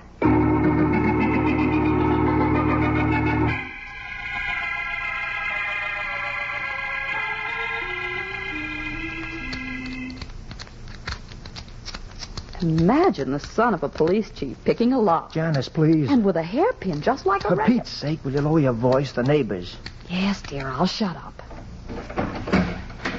Why, Barney, you did that job like an expert. Let's get inside. Oh, my. Somebody's been here. You think maybe it was a hurricane? At least. Now what do we do? Let's go for that walk in the park. No, let's not. Somebody was looking for those notes. It couldn't be that someone was looking for something else, could it, Barney? I've just had a brand new idea. Suppose Cal Foster and his girlfriend, Ann Brewster... You don't like that girl, do you? Suppose they were running a cute little blackmail racket. Janice. Cal Foster dug up a lot of dirt about dirty people. Whoever paid off was left alone. Whoever didn't was plastered in a newspaper column. Is that why Ann Brewster told Dad about Tony Croton and Lon Fairbanks? Exactly. Fall guys, you know. And the real killers, the ones Cal and she have been blackmailing... That's right on blackmailing, eh? Sure. Phooey. Let's look for those notes. Now, if I wanted to hide some papers my life depended on, where would I put them? In your hat. Janice. All right, dear, torture yourself. Where would I... Of course. I'm so glad. In my hat. What? My top hat. Let's see if Cal Foster owned one. Oh, now listen, Barney, I was only kidding. After all, dear. After all, darling, look on the shelf in this closet. It doesn't prove a thing. You're just saying that because you're licked. Now, if this lining comes out without any Barney. trouble... Well, dear?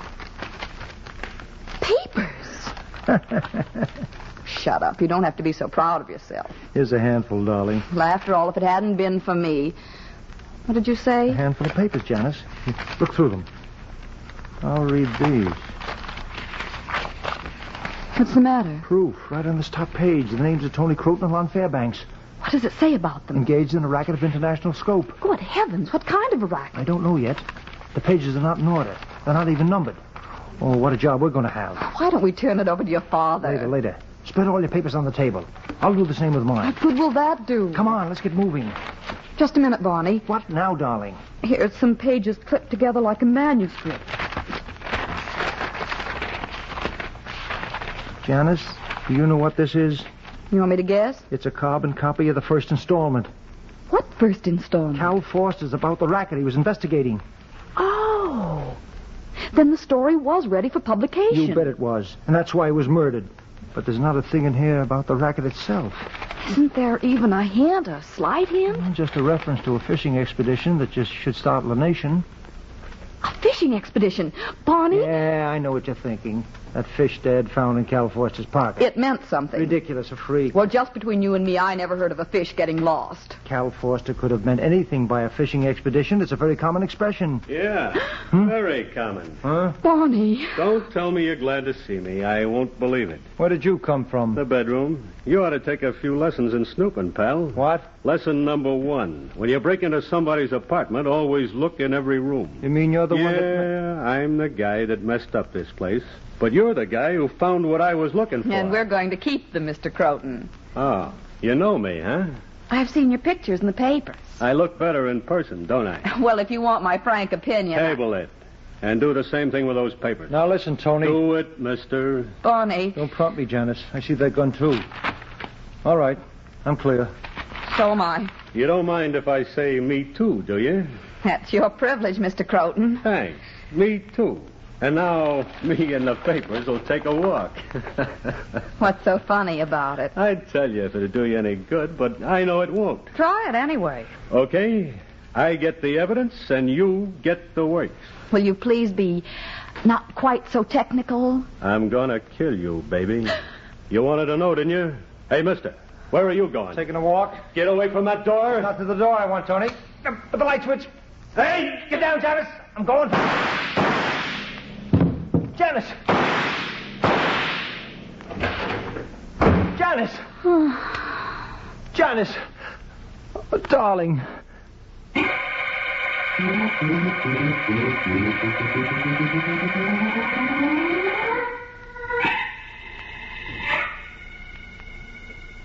You feel better now? A little. The next time you tell me to get It's not down... my fault you hit your head against the table. It's not your head either. I'm sorry. Anyhow, you falling down saved our lives. Croat must have thought he killed you.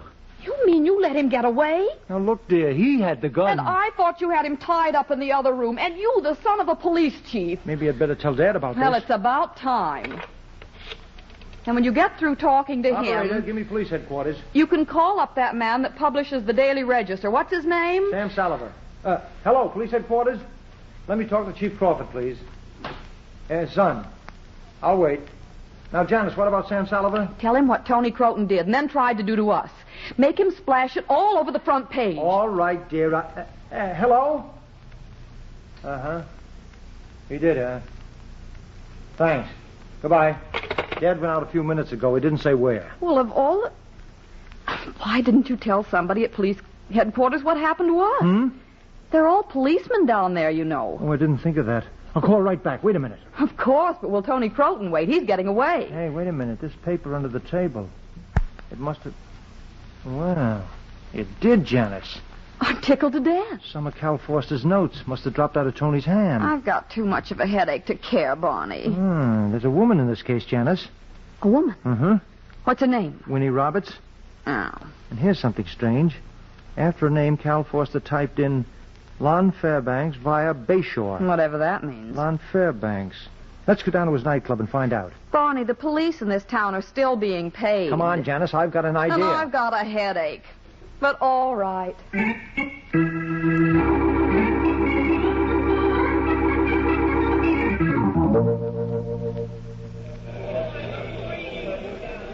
Good evening, Monsieur Crawford. It is always a pleasure to welcome such a distinguished son of... I'm here too, Henri. Oh, but of course, Mademoiselle Turner. For you, I...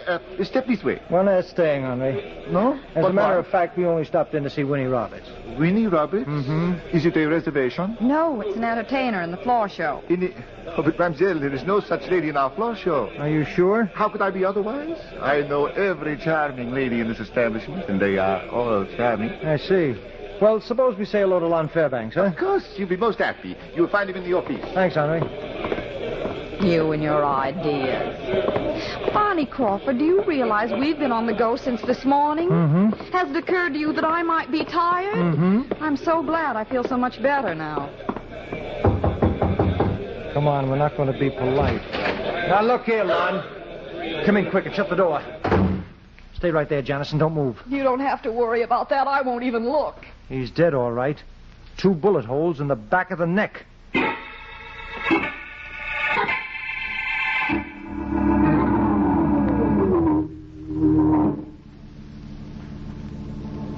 All right, Henri, all right. Now, never mind the hysterics. But, Chief Crawford, I cannot believe it. Monsieur Fairbanks... You said you didn't leave this club all evening. Oui, monsieur. How come you didn't hear the shots? But I have told you, it is possible the orchestra was playing. When that is going on, it is impossible to hear anything else. Sloppy excuse. I do not lie, monsieur. No, and you didn't see anyone going into this office either. I did not say that. What? You did not ask me. A very excited young lady inquired for Monsieur Fairbanks. I told her, and she marched into the office, exactly here. Oh, Chief. What is it, Janice? That sounds like it might have been Ann Brewster. Yeah. Say, Bailey. Yeah? Send out an alarm for Ann Brewster, columnist for the Daily Register. Do it right away. Right away, Chief. You go with him, Janice. And take Barney with you. For Pete's sake, Dad. For my sake. This is not amateur night. Henri? Oui? Where does that back door lead to? That, monsieur, leads to a driveway. The door was used by Monsieur Fairbanks as a private entrance. Can we go out that way, Chief? Any way you like, Janice. All right, Barney. Why the back door? It's quicker, and I've got things to say to you that can't wait. What have I done? You don't listen to me. When I say... Hey, what's that over there? Delivery entrance to the club. Now, Janice... Let's walk toward the street. There's a man in that truck. I don't want him to hear. Hear what? Barney Crawford. When I say to you that Ann Brewster knows who killed Cal Foster, I know what I'm talking about. Is that all you wanted to tell me? She killed him. What? She's Winnie Roberts. Good Gin. Don't interrupt me. I've got a new theory. Oh, well. Ann Brewster, as Winnie Roberts, was mixed up in this racket that Cal Foster was investigating. Ann found out that Cal was ready to break the thing wide open, so she killed him. Lon Fairbanks, too? Of course. You heard what Henri said, a woman. Now we'll have to find the reason. For what? Why she killed Lon Fairbanks. Don't you know, Janice? Oh, how would I... These drivers. It's that truck. Wants to get to the street. Come on, let's get out of the way.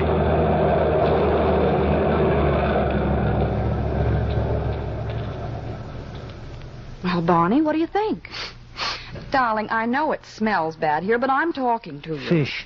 That's what that truck was unloading. Do you think I care? You should. You can build a brand new theory around that truck and the fish. What are you talking about? Winnie Roberts, let's go for a drive. Where to? Bay Shore, on a fishing expedition of our own.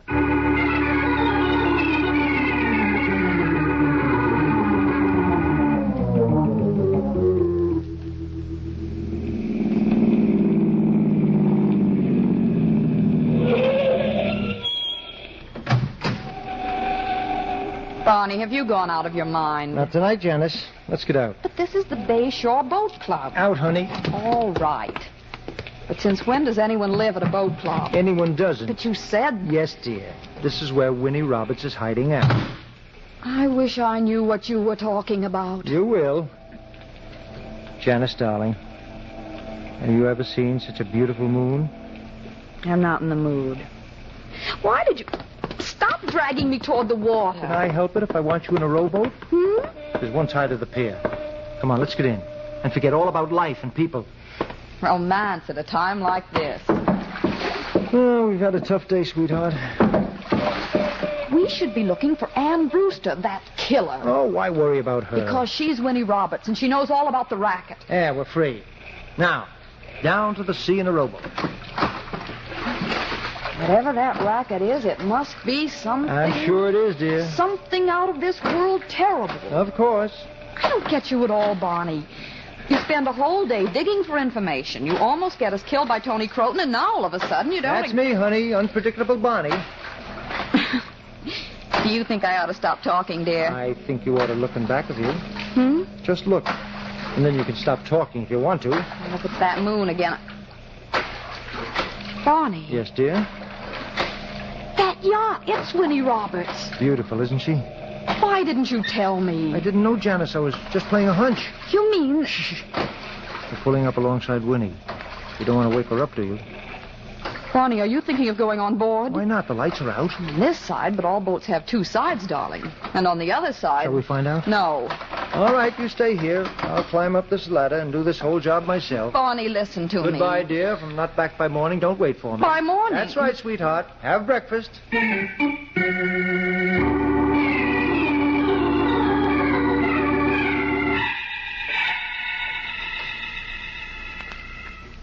How do you know that man on deck was sleeping? He was snoring. How do you know he wasn't fooling? Fish. Barney. We're getting close. What are you doing? I'm lighting a match. Look, Janice. A steel door. Barney, I'm frightened. Hold the match. I'm going to see if that door can be opened. For Pete's sake, Janice, what a time to cough. Oh, that odor of fish. Well, bring the match over here. Aha. A light switch. If anyone should see that light, Barney... There's no one down here. Come on, watch your step. Put a handkerchief over your nose. The smell's going to get worse. We're going into the hold of the ship. Oh, the things that happened to me. Barney? Yes? Are all those barrels loaded with fish? I don't know, but Yes, Janice, they are. Dead fish. Then we've got nothing to worry about, have we? Not a thing. I'm so glad. But the next time anyone talks to me about fish, even lobster thermidor, I'll... Barney, what are you doing? Squeezing a fish. Oh, for heaven's sakes, do you have to? Uh-huh. Look what's popped into his mouth. Not now, please, dear. I'm too busy trying to stay conscious. It's a package, darling. See? Paper, oilskin, and... Look, a white powder. What? A white powder, Janice. What Cal Forster meant by a fishing expedition that would startle the nation. I don't follow you, Barney. Well, this powder's a narcotic. Every fish down here is stuffed with one of these packages. I see. And Cal Forster was killed because he was about to expose a narcotics ring that Tony Croton was operating... Barney. We're on our way, Janice. The boat's moving. Yeah. Tony Croton. Yeah. I thought I killed you two. But it's all the same now. What's a few hours among friends, huh?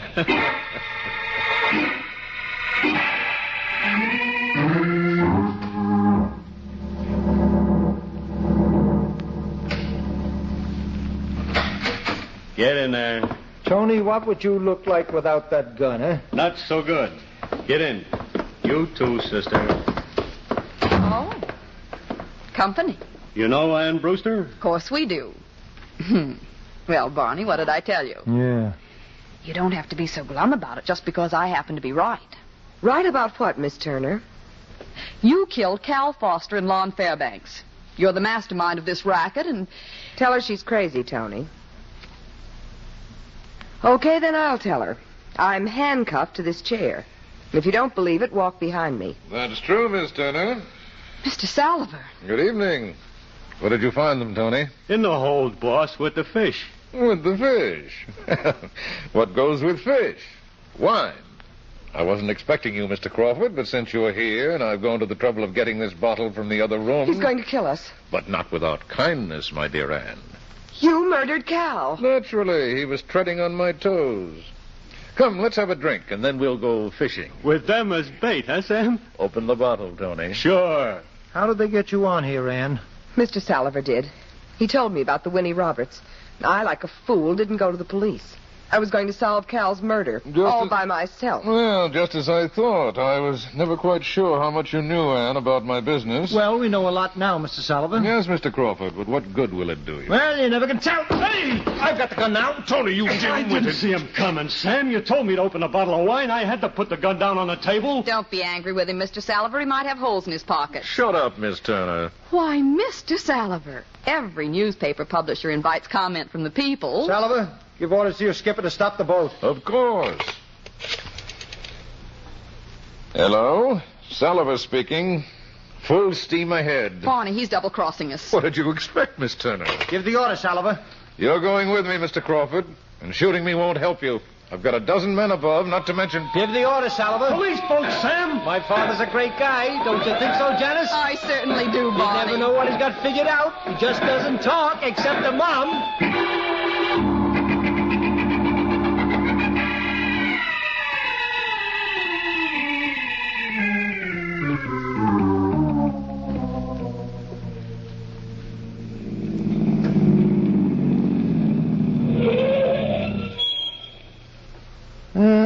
Home again, darling. Say goodnight to Barney. But why did Sam Salliver kill Lon Fairbanks, too? He was clearing the decks. What? After Cal Foster found out what was going on, Salliver got worried. He didn't know where Cal got the information. Then Tony Croton might have been next. He was. Salliver was taking no chances. But how did he find out what Cal Foster knew, after all? Remember that carbon copy of the first installment? Yeah. Where was the original? That's it, Barney. Cal Foster had given it to Sam Salliver for publication. Hey, but didn't he know? Maybe he did. Maybe he wanted to see what Salliver would do. Who can tell? Yes. Anyway, he exposed the racket. Anne's going to write the whole series on the Foster's byline. And I thought... Yes, dear. But please don't think about it now. Barney's tired.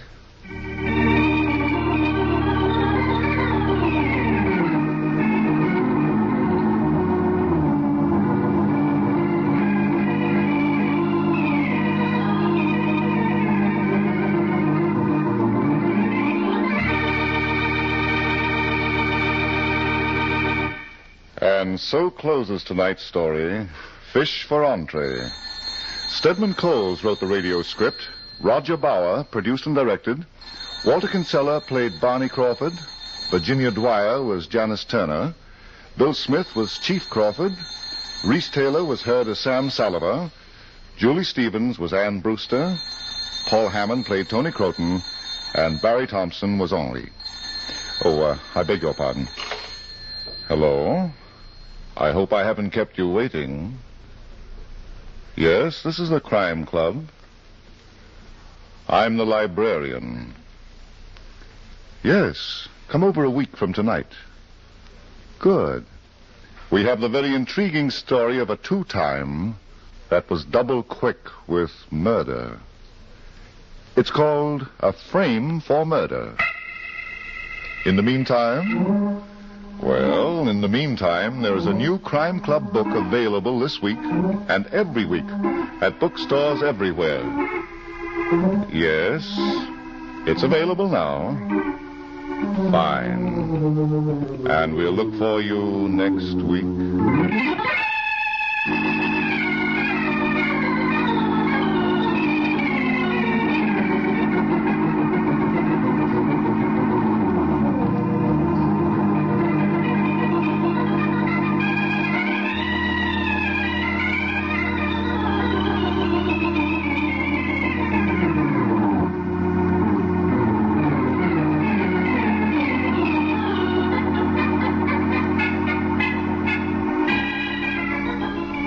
This program came from New York. Be sure to stay tuned now for that mystery-packed broadcast, Quiet Please, which follows in just a moment. This is the Mutual Broadcasting System.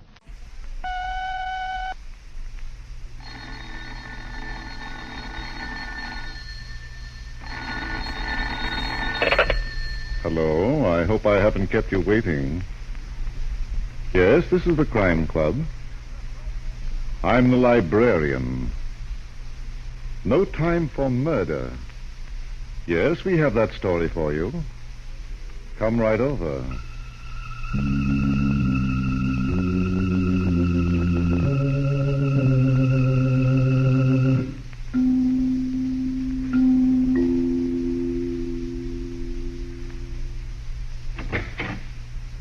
Ah, you're here. Good. Take the easy chair by the window. Comfortable? The manuscript is on this shelf. Here it is. No Time for Murder. The very intriguing story of a clock that chimed in with death. Let's look at it under the reading lamp. It was early evening, and Peter Woods, a young lawyer, had time to kill before his appointment with Hilda Ryan, his fiancée. So he took a walk along Madison Avenue, which was practically deserted. Then he stopped to window browse outside a bookshop. He was just getting interested in some of the titles when he was joined by a couple. What are you stopping here for, Dixon? Maybe I like books. Maybe you don't. Maybe you're just stalling for time, huh? Oh, Steve! Oh, let go of my arm. You are hurting me. Am I? Then let's get moving. Oh, no. Now, you don't really mean that, do you, baby? Steve! Excuse me, mister. I don't like to break into a love scene. Well, then don't, pal. Take your hand off her. Okay, Sir Galahad. Now I'll give it to you. Steve, don't. Oh, you knocked him out. Huh? With one punch. Yeah. Maybe I'm stronger than I thought. What is your name, honey? Peter Woods. Oh, Peter, darling. How can I thank you? Now, look, Dixie. If it had not been for you, I would have been... You're just in time, officer. This girl was being molested. Yeah, by who? That man down at... What man down where, buddy? Why, he's disappeared. He was just lying there, officer. Let me smell your breath. I'm not drunk. Ask this lady. She'll tell you what happened. You bet I will. Officer, this man, Peter Woods, he tried to kill me. You hear that? And if I hadn't stepped in, why... What? What did you say? You tried to kill me. And all because... Dear, now, lady, dear, now. We've got a place for men like you. Now, wait a minute. This girl's framing me. Yeah? Well, tell it to the judge. He's a great one for fairy tales. The accused, Peter Woods, having been charged by the complainant, Dixie Martell, with felonious assault with intent to kill, is remanded for questioning by the grand jury of this county. Bail is hereby set at $1,000. Hello, Hilda Ryan speaking. And if it's you, Peter Woods... It's me, Peter Woods. Don't you dare say another word. I'm sorry, Hilda. You had an appointment to meet me here in my apartment at 7 o'clock. You were going to take me out to dinner and to the theater for the first time in 6 months. I know, dear. It's 11 o'clock now. Well? I got tied up, honey. Why didn't you call me? I'm in the district attorney's office. I'd rather be with you, darling. Oh, of course. Well, as long as you're working on a case. Yes, honey, and it's all mine. Well, I should hope so. You know what I think of lawyers who split fees. You don't understand, dear. I'm the defendant, too. You?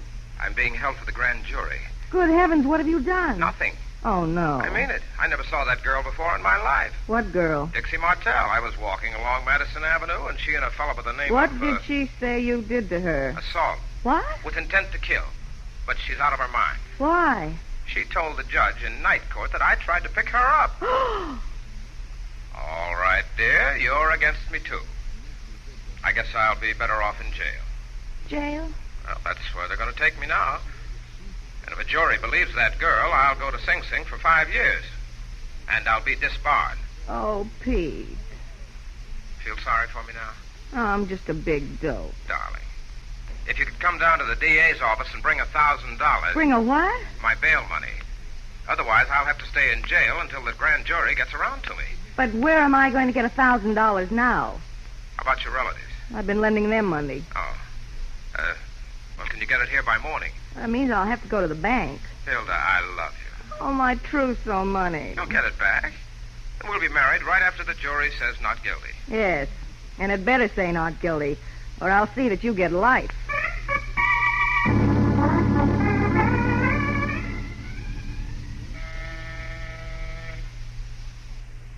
Pete, if your girlfriend were home... She's not my girlfriend, Hilda. Well, all right, then. If Dixie Martell were in her apartment, she'd have opened that door long ago. Don't think I haven't thought of it. Then why do you keep buzzing? Hope springs eternal. Well, come on, we'll get some lunch and then come back. Maybe by that time... I'm not giving up the watch, darling. But we could be eating... I'm going to be here when Dixie comes home, and she's going to tell me why she cooked up that... Pete. Take it easy, Hilda. It's not the mysterious traveler. But the door... I leaned against it. Then it wasn't locked. Now, how did you figure that out, darling? Well, you said... Listen to me, Peter Woods. The next time you get into trouble, get somebody else to put up bail for you. All right, find me another girl with trousseau money. Pete. Have you got one? Are you going in there? Of course. But I... We came here to see Dixie.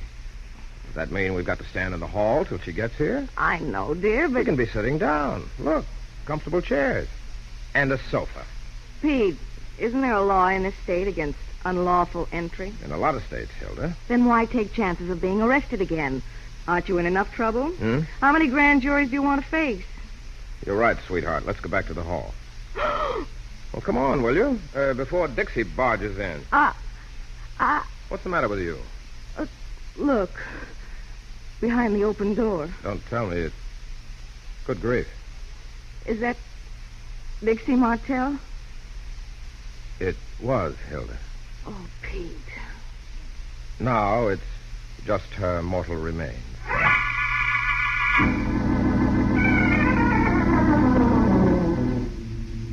Well, Pete? Yeah, she was strangled, Hilda. Oh. Took you a long time to find out. I was looking for a bullet wound or a knife wound, you know. I'd rather not. Then I noticed the marks on her throat. I thought there'd be fingerprint impressions, but there weren't. Oh. Whoever killed her must have worn gloves or used a... What's the matter, Hilda? Don't you feel well? I couldn't feel worse. Come on, let's get over to the window. That won't do any good. Fresh air. Let's get out of here, Pete. I can't. You're not hypnotized, are you? I can't run away from it, Hilda. What are you talking about? Murder. Hmm? Dixie's murder. The police will say I did it. Oh, now. Don't kid yourself, honey. They'd say it. And I'll have the devil's own time proving I didn't. But what about me? Don't you think I'll have something to say? Yeah. After all, it isn't as if you found Dixie dead and then told me about it. Yeah. I was with you, and I've been with you all morning. That's the trouble, darling. What? You posted bail for me. Now, what in the world does that mean? You've got a special interest in me, and when we tell the police and the district attorney that we're engaged to be married. Oh. Understand? They'll say I'm prejudiced in your favor, and therefore... Oh, but Pete, what are we going to do? There's only one thing, Hilda. Yes? I'm a lawyer, an officer of the court, and I'm not supposed to do it. Hmm? I'm not supposed to conceal a crime. Uh-huh. As a matter of fact, no citizen should conceal a crime from the police. But in this case... Thanks for coming out of the wherefores. What? Let's have the to-wit. I don't follow you, Hilda. Don't try. You just got lost in your legal training. Well, as I was saying, in this case... You're not going to tell the police about Dixie Martell. That's right. But, Pete, we can't just leave her here. We'll have to, honey, until I find out who killed her. Very, very interesting. Oh, hello, Steve. So you're a lawyer, huh? What law school did you go to? Not the one you're going to, Steve. Oh, I've been there. And I learned the value of a closed door. Pete. It's too late, Hilda. The horse is in. Let's take a look at that eye, Steve. From where you're standing, Don't be pal? afraid. I won't hurt your gun. Pete, is that the man you told me about? Yeah, the guy who threatened Dixie and got clipped. Nice shade of blue I'm wearing this season, huh? Why did you come here, Steve? Why? I mean, at this particular time. I get impulses, baby. Like the one that strangled Dixie? What? Don't try to laugh it off, Steve. She tried to get away from you last You night. don't say. Are you denying it? You killed her, Steve. And before you left the building, you saw Hilda and me coming in, so you hung around. Just to nab you with the goods, huh? Why did you kill her? Listen, pal, would your name be Peter Wood? Never mind changing the subject. That's what I thought. Yeah, I knew I saw that face someplace. Madison Avenue. Magistrate's Court last night. Say, is it true what Dixie said about you? Okay, Steve, play dumb. Now, she was a friend of mine, Pete, and now look at her behind the door. Oh, well, we'll have to tell the police about this, Petey boy. Get away from that phone. Don't be ridiculous. It's a public utility. I'm with you, Steve. Oh, you dumb clock. No, you dumb clock. A lady screams and you turn around. Gentleman Steve. I'll break you in half. Swing him around this way, Pete. I'll hit him with this flower pot. All right, Hilda. It's not all right. Can't you two stop dancing for a minute? I'll kill you, Woods. No, Hilda. No! Here, that does it. Thanks, you fatal charmer. Pete. Oh, Pete, darling. I got the wrong man.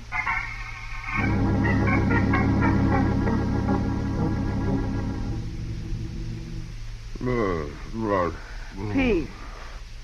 All right, Hilda. Now. Pete, will you ever forgive me? Now, Hilda. It's all over, darling. I hit you by mistake. Oh, this dumb clock. A lady screams. What did you say? I was all set to hit him, Pete, and then he swung you around and Oh, my aching head. Is there something you'd like me to do? Yes, but not now. Where's Steve? He left with his gun. Didn't he phone the police? No. Oh, so he was bluffing. Help me up. Sit there for a minute. I've got something I'd like you to see. Hilda. This piece of paper. What is it? Read it. All right, if I can see straight. Repair ticket for a clock. So? Well, when I hit you on the head with the flower pot, the pot broke and this ticket fell out. Carl Andrews, jewelry sold, clocks repaired, 980 East 69th Street. That should be on the next block, Pete. Now, why should Dixie bury a repair ticket for an ordinary clock? Maybe it isn't an ordinary clock. Help me up, sweetheart. I think I've seen everything.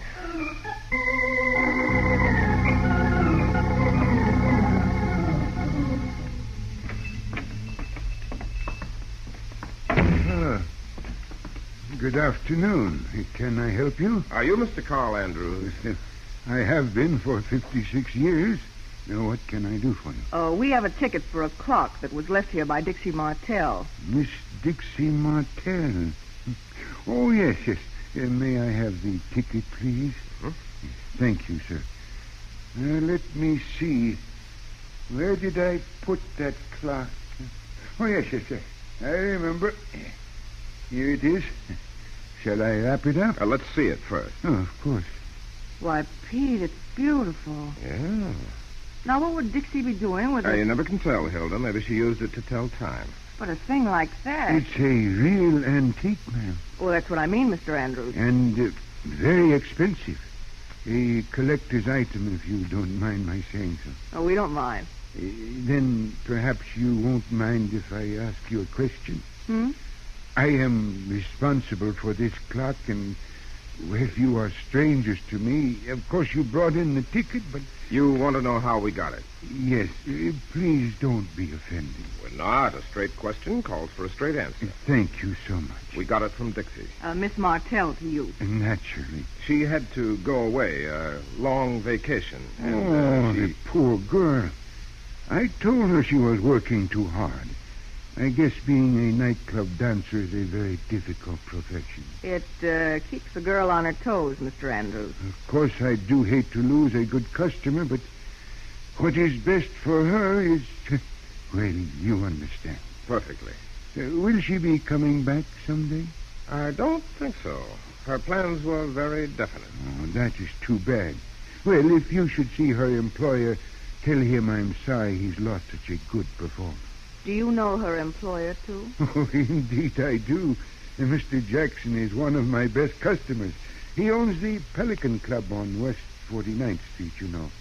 And the clocks there... are never on time. I see you know, Mr. Jackson.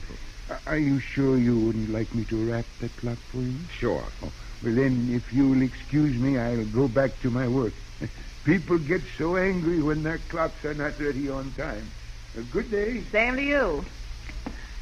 Now, there's a sweet old man. Uh-huh. Pete, the next time we have a clock that needs fixing or some jewelry that needs buying... I'll keep it in mind.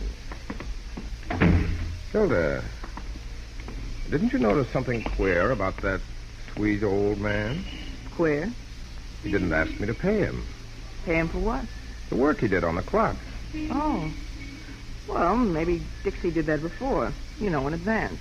Boy, how you women stick together. Come on, let's get a cab. Pete, are you crazy? You'll find out. This isn't utopia. Cab rides cost money. Take a look at the back of this clock. A metal plaque. Read it. From the collection of S. Parker Jackson. Well, all right, Mr. Andrews said. Don't you get it, honey? S. Parker Jackson. Excuse me, dear. This is my dumb afternoon. S. Parker Jackson might be the fancy moniker for a guy named Steve. Oh. Oh! Don't explode, darling. I need you.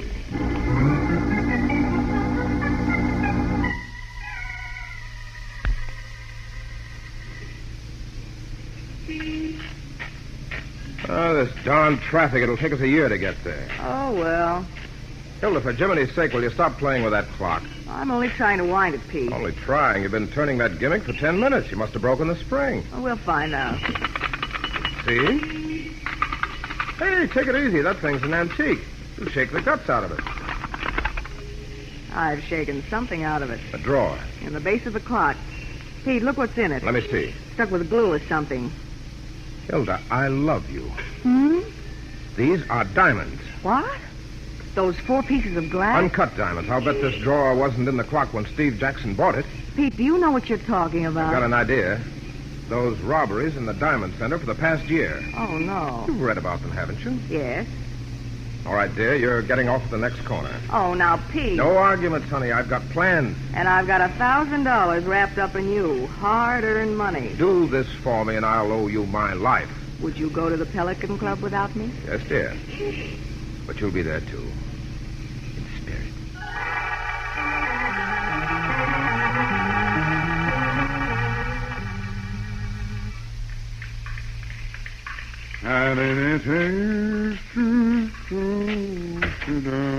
Hello, Mr. Jackson. Huh? Well, Pete. Well, if it is my old friend. Come in. How's your head? S. Parker Jackson. Yeah, I come from good stock, bottle and bond. Yeah. How'd you get in here? I walked. That's quite an office you've got. I like comfort. And those clocks on the wall, some collection. Mind if I look at them? Who told you about this place? A clock that Dixie had given to Mr. Carl Andrews for repair. Andrews? Oh, Andrews. He does all my repair work. Yes, so he said. Where is that clock? How much is it worth to you? Let's say your life. You talk big. Where's that clock, Pete? Now, look, Steve, I'm a lawyer. I get paid for asking questions. You'll get paid off if you... Yeah? Okay, name your price. Why does that clock mean so much to you?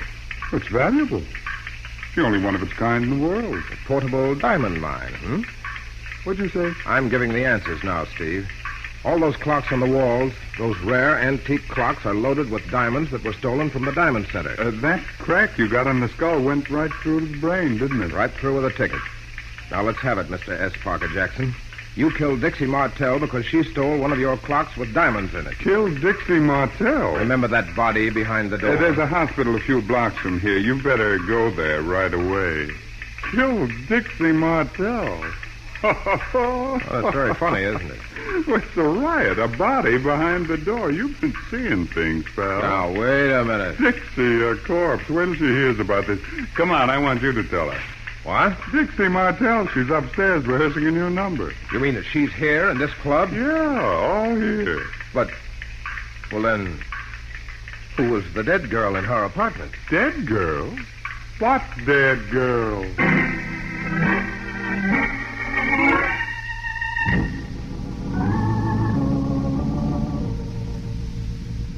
Rehearsal room, Pete. Last stop.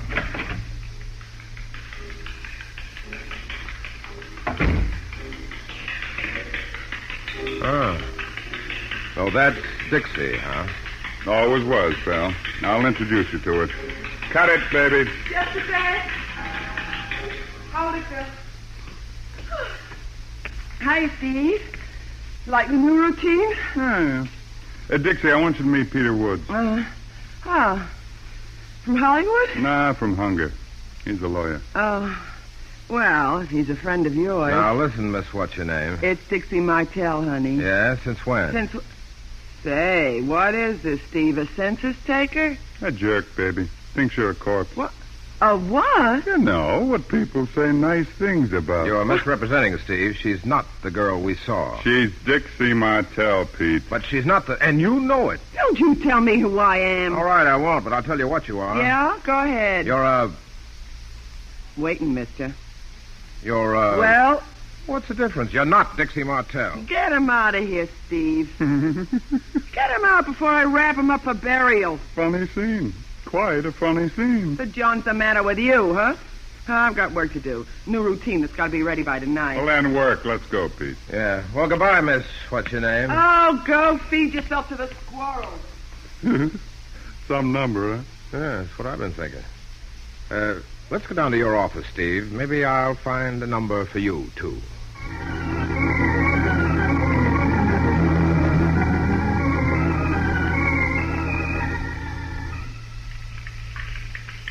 And, here, Pete, some of the publicity we've sent out on Dixie. We'll break in tonight's papers.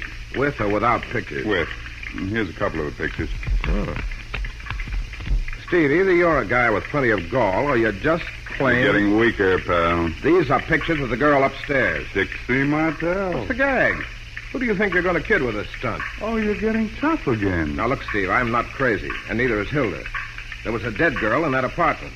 We all saw her. You were going to phone the police. Was I? That girl was Dixie Martell, and the girl upstairs... Oh. I have a feeling, I don't know, but perhaps I could make a... Oh. Excuse me, pal. Yeah? Come on. Oh, so you're still talking. Oh, me? What is this? Don't tell me you don't know. Or aren't the dead supposed to be heard? What? Yes. You recognize the voice now, don't you? Dixie Martell. No. How does it feel listening to a ghost? I'll let you know. You thought I was dead, didn't you? You were so sure. The guy who does such a perfect job on everything. Wait a minute, sweetheart. So you're mad, okay, but... You tried to kill me. And why? Just because I swiped one of your lousy clocks with diamonds in it. Was that a reason for murder? Oh, that's a big question, honey. I can't answer it now. That's all right with me, Steve. You're through. Women trouble, Steve? Sort of. Well, then you have too many. It was your girl, Pete. Huh? Hilda. You put her up to it, didn't you? Now, chum, if I knew what you were talking about... She makes a very bad ghost, chum. Oh, that. Yeah. Don't reach for that gun, Steve. I've got one right here in my pocket. Is that fact or fiction? Don't try to find out. Once a lawyer, always a lawyer? What does that mean? How much? For you, 2,000 votes. How about $50,000 for you? In cash? In cash. All right, Steve. Get on that phone and call the police. No dice, huh? The police, pal. Okay. What do I tell them? About diamonds and Dixie and death. You're really nuts. Squirrel food. And while you're dialing the operator, you can tell me all about that girl upstairs you had posing as Dixie Martell. Oh, you mean Mona. Mona. A not-so-delectable slice of ham. Oh, you're wrong, pal. She's very delectable. Very delectable. Nice work, Mona. Your timing was perfect. Oh, thanks for leaving the door open, Steve. Hey, everybody wants to get in the act. But you, baby, you belong. Well, what do we do with him? Leave him there. Come on, help me get the clock down from the wall. Clock? But, Steve, we... Come on, honey, time marches on. We've got to keep him staffed.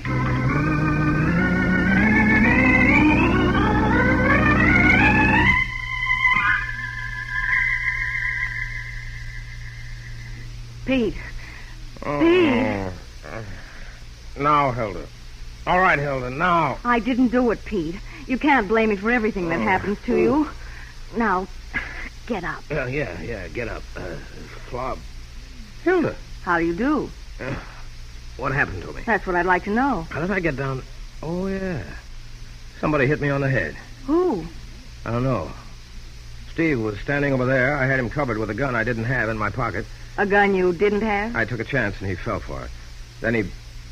I know. Oh, now we'll get It someplace. was Mona. It must have been Mona. Who's Mona? That girl in the rehearsal room who pretended to be... Hey, the clocks. What happened to the clocks? Huh? The clocks were in this room. The walls were covered with them. Pete, you poor darling, you're delirious. 2 hits on the head in one day. They're gone, Steve. Mona, clocks, and diamonds. Beat it. Are you talking to me? No. The clocks that were full of diamonds and those 2 killers. Oh, dear. You mean I was Dixie's ghost for nothing? Hilda, don't you realize the evidence is gone? And sooner or later, somebody will find Dixie's body in her apartment. The police will start asking me a lot of questions. What'll I tell them?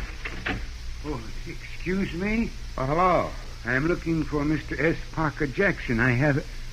Oh, haven't I seen you two before someplace? Of course you have. We were the 2 folks who, you remember, Dixie Martell's clock? Oh, yes. You will pardon my bad memory, I hope. How are you? Oh, so-so. Oh, that's too bad. And you, young lady? Oh, fine, Mr. Andrews. And you? Oh, I can't complain. Are you waiting for Mr. Jackson? Who isn't?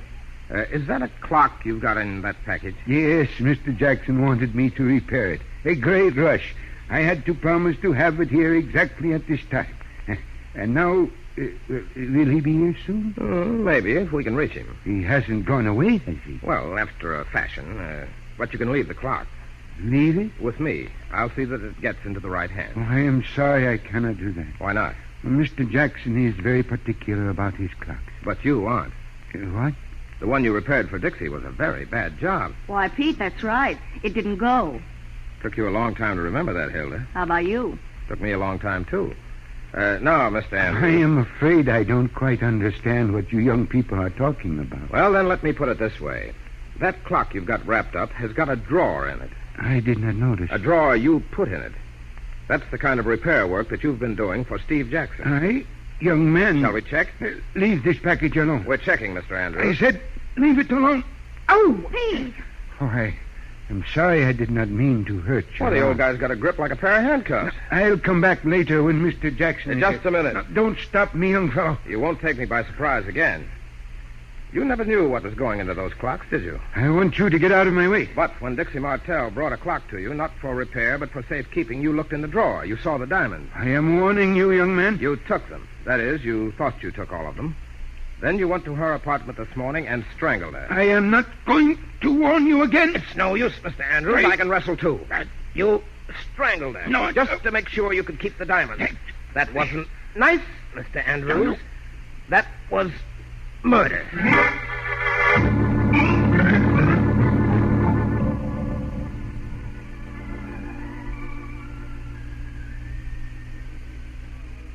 Oh, a hot dog, a bottle of pop, and thou. I just can't get over it, Pete. Mr. Andrews. He did it. The police found the diamonds in the back of his store. Greed, greed, greed. Once is too much, Hilda. What people won't do for money.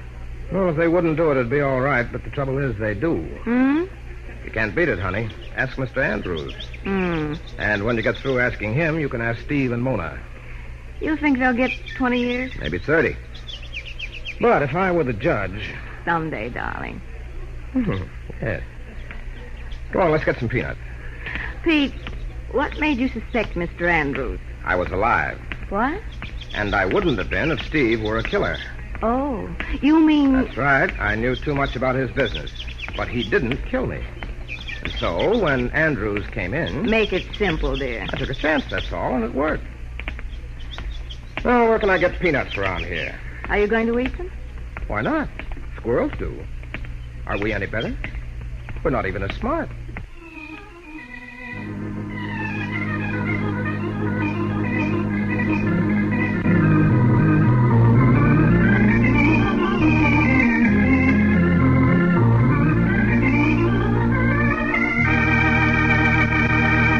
And so closes tonight's story, No Time for Murder.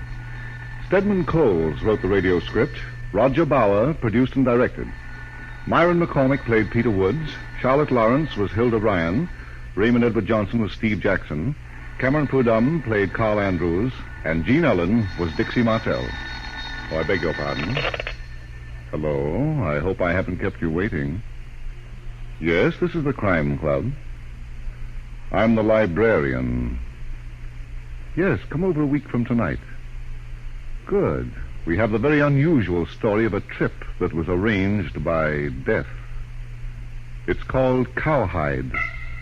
In the meantime? Well, in the meantime, there is a new Crime Club book available this week and every week at bookstores everywhere. Yes, it's available now. Fine. And we'll look for you next week.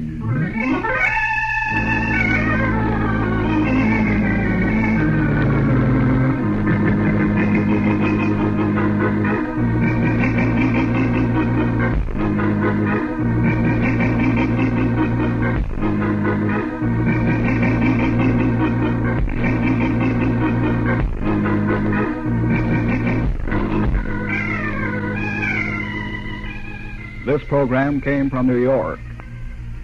This is the Mutual Broadcasting System.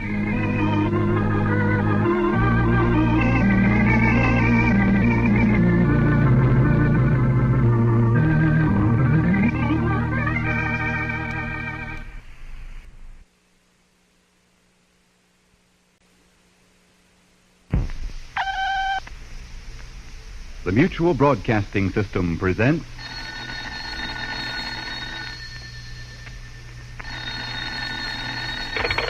Hello, I hope I haven't kept you waiting. Yes, this is the Crime Club. I'm the librarian. Cowhide. Yes, we have that story for you. Come right over.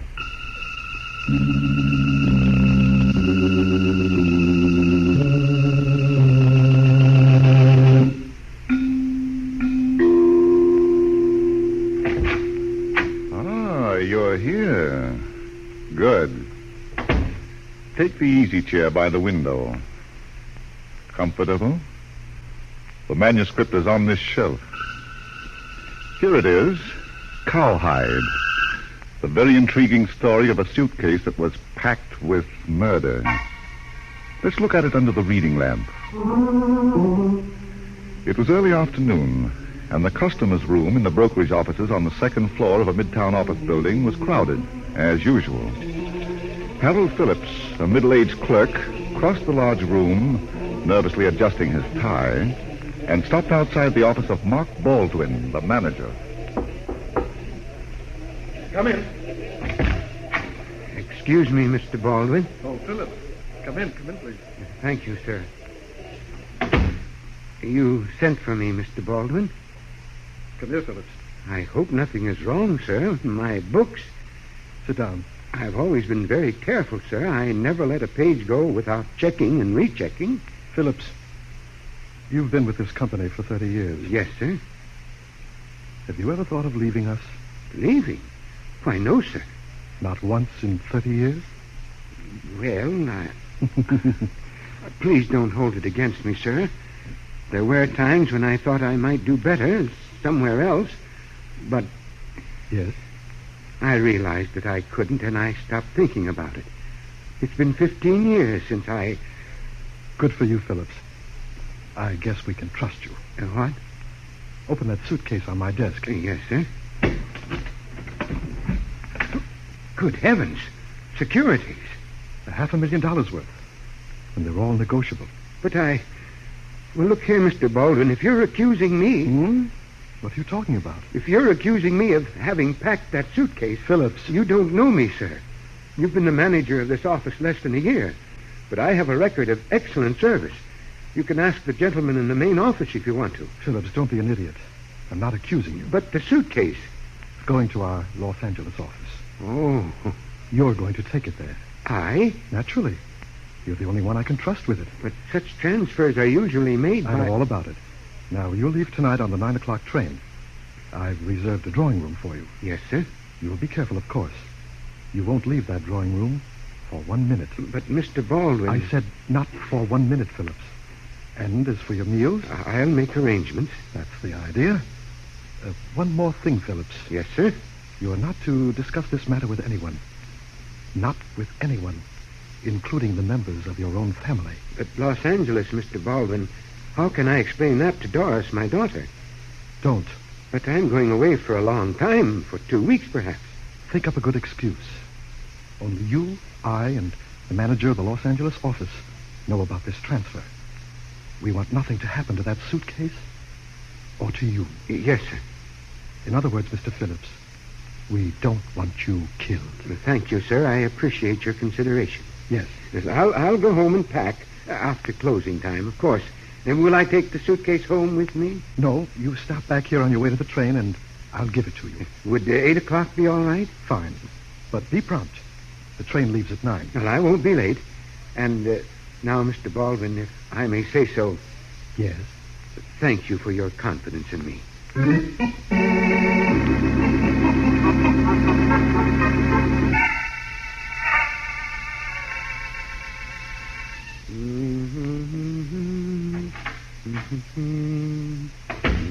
Dad? Oh, in here, Doris, my room. Oh. Did you eat? Scrambled eggs. You would. Every time I come home late from work, you... Say, what's going on here? Just packing. Walking out on me? Only for a little while, dear. What? Yes, Mr. Baldwin has given me a 2 weeks vacation. Oh? With pay, of course. Oh, now don't stare at me like a frightened little girl. Dad, where are you going? Aunt Martha's. That sister of mine has been after me to pay her a visit. But you had 2 weeks vacation not 3 months ago. Well, Mr. Baldwin wants me to have another one. Why? As a bonus for my good work. 30 years on one job. Why not cash? He's only the manager of a branch office, dear. Now, stop worrying. You'll get wrinkles. Dad, he's not sending you away because of something that happened this afternoon. What do you mean, Doris? Well, you didn't get sick. Oh, no. Those headaches you used to complain about. Oh, I haven't had one since... Well, I know you've been seeing the doctor. Oh? I didn't say anything because you didn't. I thought if you didn't want me to know... There's no keeping a secret from you, is there? Well, everything's all right. My blood pressure's down. Yes, but this afternoon... A mild attack, nothing serious. But Mr. Baldwin happened to notice it, and, well, he's very fond of me and the kind who appreciates loyalty. Oh, Dad, why won't you give up your job? Give it up? Well, what would I do? Must you do anything? I'm making enough for both of us. Nonsense, dear. You're going to be married someday. Oh, sure. Don't you think so? First, I've got to find a man. What's wrong with the men you know now? Oh, why talk about them? Listen, Dad, you've been working long enough. And I'm going to keep right on working. Goodbye, dear. I'll see you in 2 weeks. Oh, no, you don't. I'm going to station with you. Haven't you a date for tonight? I'll call it off. You'll do nothing of the kind. Dad. Why, I'm sorry, dear. I didn't mean to lose my temper. It's all right. Well, you see, treating me like an invalid. I just wanted to see you off, Dad. It isn't necessary. You've got a date. Keep it. Goodbye, darling. Goodbye. Take good care of yourself.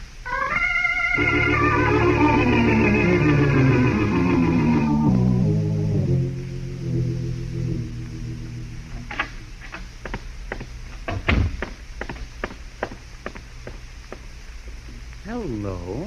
I'd like to see Mr. Kenneth Badger. I'm Ken Badger. Are you the private detective? Well, so they say. But... all right, take a look at this newspaper. For free? Read it. Now, look, miss, Read the headline, please. You've got a way about you. Okay. Brokerage clerk disappears with $500,000. Harold Phillips for 30 years a clerk in the brokerage offices of... How am I doing, kid? Do I pass the literacy test? My name's Doris. My favorite name. Harold Phillips is my father. Mm-hmm. Well, what'd you say? Mr. Badger, I'm desperate. A good-looking girl like you? My father didn't steal those securities. What a shame. I know he didn't. And you're going to find him and prove that he didn't. I am? Yes.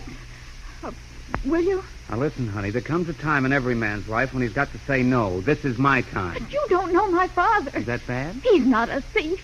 He's the most honest, the most conscientious. Oh, somebody told you about my weakness, huh? Well, you don't even try to understand. Dad's been with that company for 30 years, handling money and securities every day. If he wanted to steal, he could have done it in dribs and drabs, fixing the books. Mm-hmm. He didn't have to wait until yesterday to take $500,000 at one time. Maybe he didn't get the idea until yesterday. Oh, please. Oh, cut it out, will you? I can't. Will you please cut it out? I'm not going to be carried away by a flood. All right. All right, Mr. Badger. You don't have to take this case. But I'll tell you what I really think. Over a cup of coffee? When I came home from work last night, Dad was packing. There's a nice little restaurant down the street. Come on. Listen to me. Dad said that Mr. Baldwin, the manager of his office, had given him a 2-week vacation. He was going to spend it with Aunt Martha at her place in the country. I phoned Aunt Martha this morning. Dad wasn't there. No. Mr. Badger, my father wouldn't lie to me. Something happened to him last night. What do you think? He might have been kidnapped or murdered. What? Mr. Baldwin's got those securities. That's why he told Dad he could go away. And then last night his dad was going to the station. Wait a minute. Why did you phone Aunt Martha this morning? Dad hasn't been feeling well. I was worried. Mm-hmm.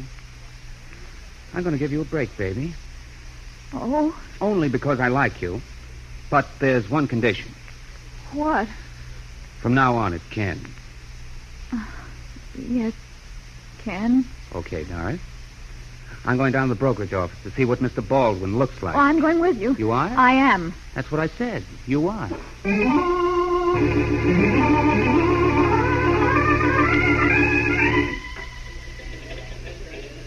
Now, you stay here, Doris. Oh, but Ken, Here, baby. I want Baldwin all to myself. Well, I've got a special interest in international pigs, so long, honey. I'll see you later. Come in. Why, Badger, what are you doing here? Inspector Hopkins, my old friend. I asked you a question, Ken. I've been retained. By who? Doris Phillips, the daughter of... Well, Inspector, don't I get a knockdown? If it'll make you happy. I'm talking about those 2 nice people over there. Walter Conrad, the assistant manager, and that's Joyce Lipton, Mark Baldwin's private secretary. How do you do? How do you do? Joyce Lipton. Say, haven't we, Have we? Oh, I'm pretty sure of it, but, where? Now, see here, Ken, I'm conducting an investigation. Oh, you're a hard man, Inspector. All the pretty women... State your business and get out of here. Well, since you put it so politely, I'm looking for Mark Baldwin. That's good, so am I. What? Anything else, Ken? Now, wait a minute. Let me get this straight. Are you saying that Baldwin and Phillips... That seems to be his pet theory, Mr. Badger. Shut up, Conrad. All you have to do is answer questions. And all you have to do, Inspector, is to ask them. Intelligent ones. You're looking for trouble, aren't you? Just because Mr. Baldwin didn't come to the office today doesn't mean that he and Phillips took those securities. He didn't show up at his hotel all night, either. That can mean anything, Inspector. Well, son, how do you do, huh? Mr. Conrad. Are you butting in, Ken? Just for a couple of questions, Inspector. Mr. Conrad, when was the last time you saw Mark Baldwin? When I left the office yesterday, about 6 o'clock. And you, Joyce? 7 o'clock. Mr. Baldwin wanted me to stay for some last-minute dictation. Dictation, Mr. Baxter. Oh, yes. Anybody see him after that? We've been all through that, Ken. My client wants to know, Inspector. Well, I don't know who saw him afterwards. I left at 7 o'clock. I don't suppose you realize how ridiculous this is, do you? Now, see here, Conrad. All these questions about Mr. Baldwin. If he had a part in this robbery, do you think he'd be fool enough to disappear? It's been done before, mister. Mark Baldwin wouldn't take $500,000 to share with a clerk. Is that your opinion, too, Miss Lipton? I have no opinion. And I just can't believe that either Mr. Baldwin or Mr. Phillips could have done such a thing. Yes. Now, Mr. Conrad, let me tell you something about who takes and who shares. Hey, Inspector. Ken, if you don't stop butting in... Take a look over here. I think you'll be my friend again. Huh? What did you find? I always travel with my nose close to the carpet. My dog taught me that trick. Listen, Ken. Down here. Huh? Tell me what they look like to you. Bloodstains that somebody tried to wash out. It's funny, that's what they look like to me. They form a line from the desk to the coat closet. What do we do now, Inspector? I'll let you know.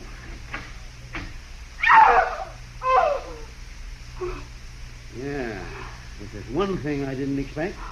Would you say he's dead? I don't say anything when the coroner gets here, Ken. Mr. Conrad, who's that man? Baldwin or Phillips? That's Mr. Baldwin.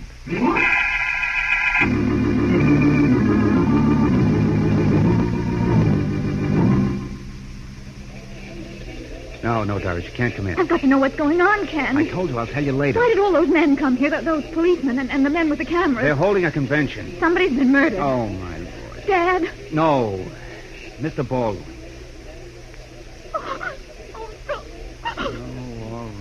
All right. I'm still working for you. Ken, you know what they're going to think? Just keep looking at those quotations. I'll be out as soon as I can.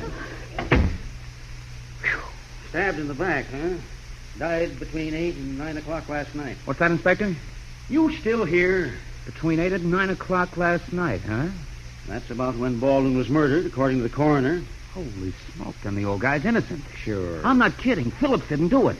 His daughter told me he took an 8 o'clock train last night. Yeah? Where was he going? To the country to see his sister, Aunt Martha. So it's Aunt Martha, huh? Oh, all right, so I'm gone for the girl, but... Did he get there? Did he... Oh. All right, you win, Inspector. You've got logic. Yeah, stick around, sonny boy. I'm giving free lessons today. Now, Mr. Conrad, you get first crack at the truth. I've told you everything I know, Inspector. I haven't asked you everything. What was kept in that safe? Oh, bonds, securities, cash. Who knew the combination? Mr. Baldwin, myself. You too, Miss Lipton? I never went to that safe unless it was open. Did you know the combination? Of course not. Look here, Inspector, what are you driving at? Somebody gave Harold Phillips those securities. Somebody did nothing of the kind. Phillips knew the combination of that safe. A clerk? He was our oldest employee. We felt that we could trust him. Whoever dreamed that he would... I'll take that, Miss Lipton. But it might be company business, Inspector. Yeah, it might. Hello? Yeah, Hopkins talking? You don't say. Good. Perfect. Tell Detective Riley to hop on a plane right away. Yeah, I know he's with homicide. We want Phillips for murder. Well, they picked him up in Chicago on a train with 2 suitcases. What's the matter, Ken? No comments from the lovelorn? What about the security? That's the next episode. Tomorrow morning at police headquarters. What do you mean? The suitcase wasn't loaded with clothing and personal effects, and it wasn't loaded with securities either. Huh? It was loaded, Ken, with newspapers.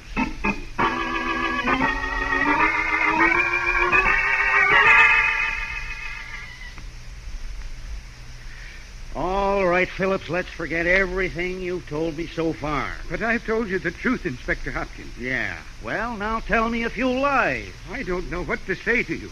I didn't kill Mr. Baldwin. I didn't steal any securities. You didn't load that suitcase with newspapers either. No. Baldwin did that, huh? And then he stabbed himself in the back. He was alive when I left him at 8:20 the other night. He wasn't in the closet? I told you he was alive, sitting at his desk. Where are the securities, Phillips? I thought they were in the suitcase. Now, listen to me, Inspector. Mr. Baldwin told me to deliver the securities to our Los Angeles office. He didn't want anyone to know. Where are they, mister? He wouldn't even let me tell Doris where I was going. I had to lie to her about a 2-week vacation that I was going to spend with my sister Martha. Phillips, You've got to believe me, Inspector. I saw the securities in the afternoon. They were in that suitcase. But Mr. Baldwin wouldn't let me take it home. Yeah. I met him that evening at the office, his office, and he handed me the suitcase, locked, and train ticket. One way? Yes, he said the manager of the Los Angeles office would give me a return ticket. You've got to believe me, Inspector. Come on, Phillips. Let's start from the beginning. Now, you knew Baldwin was working late, so you went to the office and killed him. No. You opened the safe and took the securities. Then you took a train for Chicago with a load of newspapers. No, I didn't. Just in case you got picked up. You figured we might take you for a poor sucker who was being framed. That's exactly what I am, but you won't... Hold everything, Phillips. Yeah? Uh-huh. What did he say? Yeah, that's what I thought. All right, Dempsey.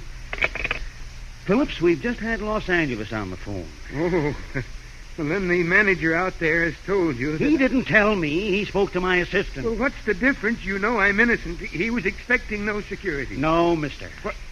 Well, but there must be some mistake. Mr. Baldwin told me... Sit down, Phillips. Have a cigarette. And then talk.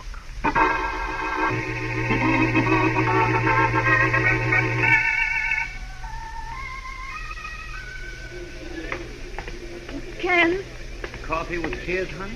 Bad combination. did you get Inspector Hopkins? Yes, darling. When can I see my father? Will you promise not to turn on the faucets? Ken. You can see him anytime. He's just been booked. Oh, Murder in the first degree, without a confession. he didn't do it, Ken. The inspector also told me a lot of other things. He didn't do it, Ken. Things your father told him. Doris, Yes? Your father knew he wasn't going to Aunt Martha's. What? He was going to California on orders from Baldwin. But he told me he... What time is it? 4:15. But Come on, let's get out of here. Are we going down to the prison? Nope. We're going to find out more about a certain security transfer. And about a certain gal with red hair and blue eyes in a way that's very tantalizing.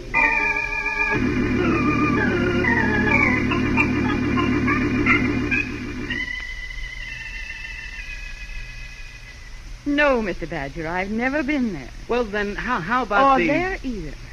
Okay, Joyce. Can't blame a guy for trying, can you? I can. North wind blew me right out of my... Say, have you heard the latest about Philip? No. He's going to be indicted for murder. Oh, for pity's sake, then he is guilty after all. Only indicted, baby. He's still got an alibi. Really? He claims Baldwin sent him to Los Angeles for those security. Los Angeles? You mean our office out there? Mm-hmm. Sort of transfer. Who told you about it? My bosom pal and crony, Inspector Hopkins. Oh. If a transfer had been arranged, would there be a record of it? Of course. In the form of correspondence? Possibly. Well, now we're talking the same language. Where's the correspondence? It's in those files. I mean the letters he dictated when he asked you to stay late. Oh, they're in my stenographic notebook. Still there, huh? I didn't type them up. Uh-oh. That's not being a good secretary, Joyce. Why don't you mind your own business? Okay, I'll just take the book and let Inspector Hopkins mind his business. Well, I was going to type them up, but Mr. Baldwin told me to go home. And then the next morning... Well, I don't have to tell you about the next morning, do I? Aren't you glad? There's nothing in that book about transfer of security. Nothing? What do you mean? Well, it might be in code. You know, $10,000 a word, spelled backwards. Well, I don't think so, because... I know. I'll take the book down to police headquarters. Why? Well, they've got some of the best typists and code busters in the world. Oh, Miss Lipton. Hello, Conrad. What are you doing in this office? Just talking to a lady. You talk to no one but me, understand? So you've been promoted, huh? I'm in charge here now, and I don't want snoopers around. The reason? This is a private office. If you have any business, the customer's room is open every day from 10 to 3. Now, get out. Conrad, did you ever get a massage? You wouldn't dare. Oh, I would. But why waste it on you? You hoodlum. Miss Lipton, the next time such characters come in here, I'll... Well, Ken, what did you find out? That's what I'm going to find out, Doris. It counts. What do you mean? You go back to your apartment and wait for my call. Oh, and you? Police headquarters. And wish us luck.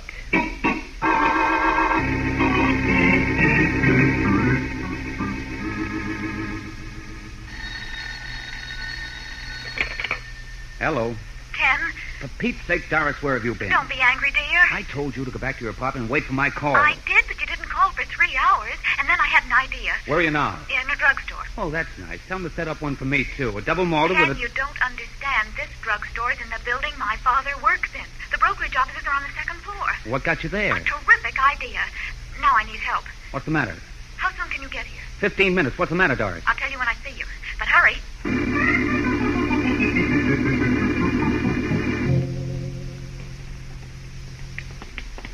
All right, kid. You just leave him to me. I'll take care of him. Don't be rough with him, Ken. He's not young. So you went out and got a detective, huh? What's this about you refusing to answer questions, mister? I got a right to, ain't I, when they come from her? She's only a civilian, like me. What's your name? Joseph. Now, look, officer. You know Harold Phillips? Sure I do. Seen him lots of times when he was working late in the brokerage office. Did you see him the night of the murder? I ain't talking to you, lady. All right, then you'll talk to me. Sure I seen him. I took him up in the elevator. What time? Now, listen, you. All right. Tell him. It was 8:15, and I brung him down again at exactly 8:30. You talk like radio time, pal. I got it on my mind. Another detective asked me them same questions about an hour ago. Showed him the book. What book? That's what I wanted to see, Ken. The book everybody must sign when they come in and go out of an office building after 6 o'clock. Did you think of that all by yourself? All of a sudden. Where's the book, Joseph? Right here. And that's where Mr. Phillips signed it. Darling. Hey, are you talking to me? Not tonight, Joseph. You go right up and down your elevator. Come on, Doris. That does it, Ken. That proves Dad's innocent. And you thought of that all by yourself? Dad wouldn't have signed that book if he were going to steal or commit murder. He wouldn't have used the elevator. And I went to school and paid for a license. What are you talking about? Just thinking out loud about how good I am. Will you do me one favor? Oh, you know I will. Then go home. What? And stay there. And don't move until you hear from me.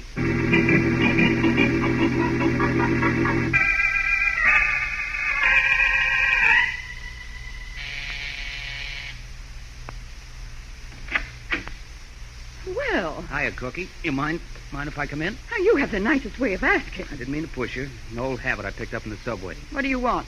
Well. It's a nice place. You live here alone? Now, listen, Mr. Badger. Joyce, when will you learn to call me Ken? I'll be at the office at 9 o'clock in the morning. Now, if you have anything... I have. Your stenographic notebook. Oh. Did the police get anything out of it? Mm-hmm. A murderer. Really? You're pretty cute, baby. Huh. What did Phillips have to do with my notebook? Fingerprint? On my notebook? You're not working on all cylinders, Cookie. They were your fingerprints. I'm afraid I don't follow you, Mr. Badger. You don't have to. I'll follow you. Why? Oh, I knew I met you somewhere before. But I don't recognize the gun. I let you pull a fast one on me, didn't I? I'll have a lot of fun, Ken. Because you're going to be a dead duck in about 2 minutes. Annie Joyce, the confidence gal. How long did they keep you in stir? A year and 2 months. Yep. You've come a long way in the last 8 years, baby. From swindling to murder. Well, now, wait a minute. You don't have to be so impatient. This gun doesn't shoot with a safety catch on. It's all right with me if it doesn't shoot at all. Tell me, how did you get Baldwin to turn his back for the knife? I didn't. He was kissing me when I killed him. Oh, you're just the woman for me.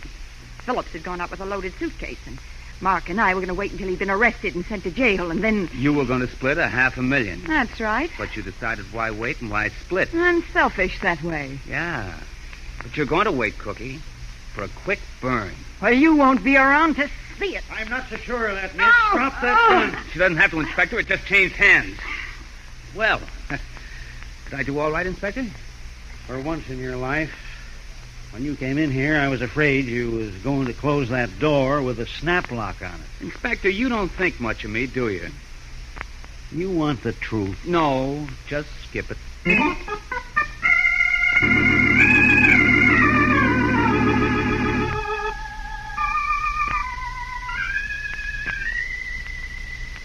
Imagine hiding those securities under a rug. Yeah, and such a nice rug, too. $500,000 worth in her apartment. And me stepping on it all the time. Ken, Yes, dear? how well did you know her? Doris, I told you. I saw her in a courtroom 8 years ago. And you remembered her for so long? I've got a weakness for redheads. I'm not a redhead. Oh, that can be remedied. Would it make you happy? All over. Oh. Hey, take it easy. Your father's asleep on that chair. Suppose he wakes up and... Well, suppose he does. Dad won't mind. Will you? Well... Well, will you? Oh, but Dad! I can't wait all night, Doris. I've got to go to bed.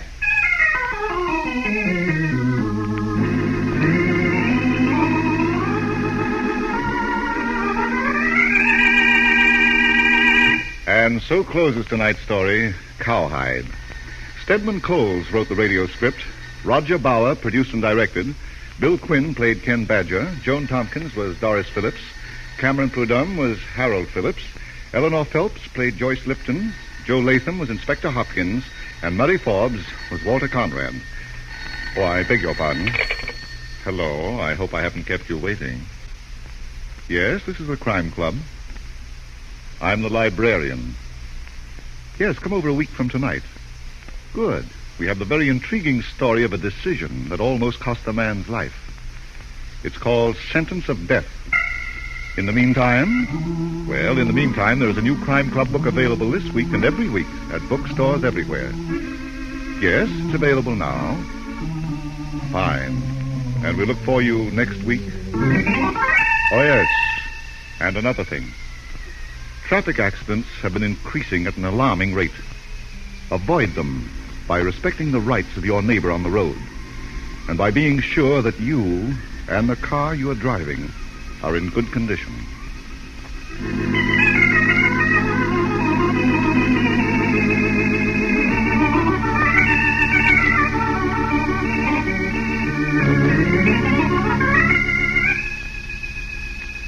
This program came from New York. Stay tuned now for another mutual favorite. Quiet Please follows in just a moment. This is the Mutual Broadcasting System.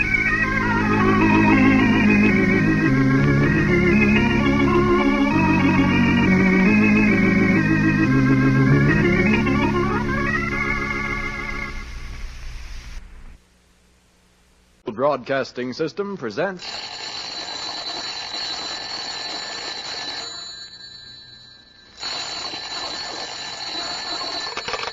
Hello, I hope I haven't kept you waiting.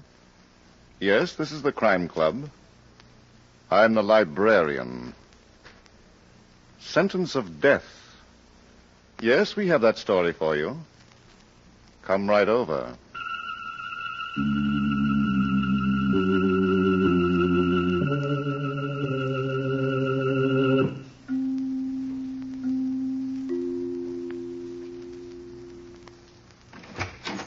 Ah, you're here. Good.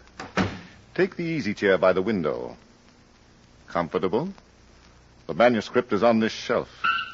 Here it is, Sentence of Death. The very intriguing story of a conflict that proved that justice was not blind. Let's look at it under the reading lamp.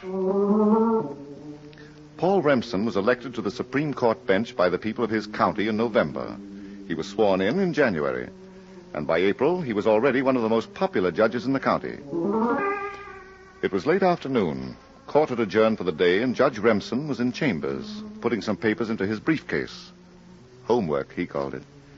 When Senior Judge Graham Palmer walked in and sat down in the chair alongside Judge Remsen's desk. What's the matter, Graham? I'm glad you're still here, Paul. Have you heard the news about Sam Howard? Why, no. He had a stroke.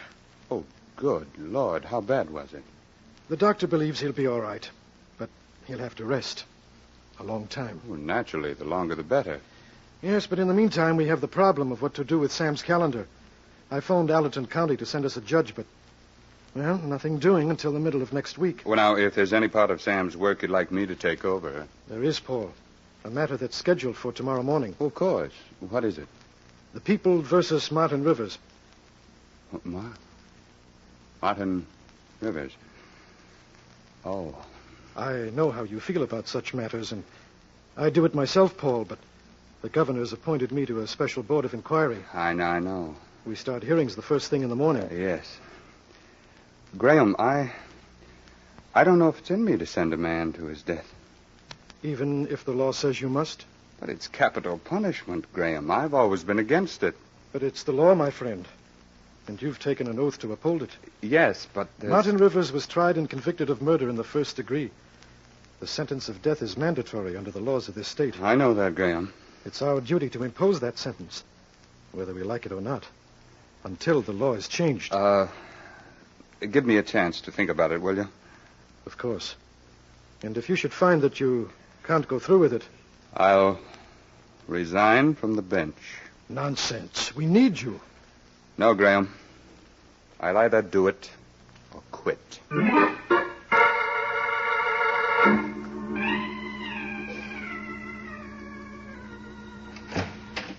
Paul? Yes, Mother. Hello, darling. Did you have an exciting day in court? Yes. Pretty exciting. A big day, too, if those bulges in your briefcase mean anything. Homework? Maybe. Maybe? You sound like a very tired judge. Let's go into the living room, Martha. I'd like to sit down. You're worried about something, Paul. Yes. What is it? Tomorrow morning, I've got to sentence a man to die. You? But you didn't have a murder case. It's Judge Howard's case. Howard's sick, and Graham Palmer's going to be tied up with that special board of inquiry, so... Oh. Martha, I don't know if I can do it. Why? Send a man to his death. Tell him when and how he's going to die. Is this the man who was convicted last week? Martin Rivers? Yes. And you're worried about him? Now, look, Martha, He please. killed another man in cold blood, dear. His victim never had a chance to defend himself. I know. But the state gave Martin Rivers every chance to defend himself, Martha. didn't it? He was given a fair trial and convicted. Now, there's nothing for you to be concerned about. No. Nothing except my conscience. I order a man's death, and then I have to live with myself. But, Paul, the man was a professional gangster. Heaven knows how many other people he's killed. Don't you think he should be punished? Yes, I do. Send him away to prison for life. Take away all his rights and liberties. But what right have we got to take a life we didn't create? What right did Martin Rivers have? Well, he lived by another code, the underworld, the law of the jungle. Take what you want, kill or be killed. You don't mean that, Paul. No, I guess I don't. No one has the right to kill, no matter what his code might be. But where does that leave me? What do I do? It's very simple. You have a sworn duty. Yes. Maybe I took on more than I can handle. What do you mean? Becoming a judge, deciding for other people. Oh, I don't know. I'm too confused right now to even guess what it's all about. Of course, dear. Why don't you go upstairs and lie down for a while? No. Dinner won't be ready for an hour. And a little rest will do you good. I couldn't rest, Martha. Well, try it anyway. I'll call you when dinner's ready. Listen, dear, Go ahead now. All great men have to make important decisions, Mr. Justice Remsen. You're no exception.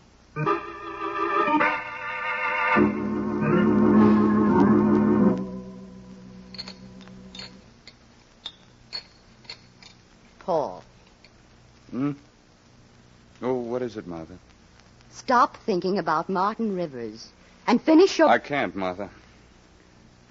How can you feel pity for a cold-blooded killer? Pity for Martin Rivers? As far as I'm concerned, he's finished. But he's a man, a human being. And I cannot pronounce a sentence of death. I cannot do it. But... Very well. What's the alternative? I'll have to resign from the bench.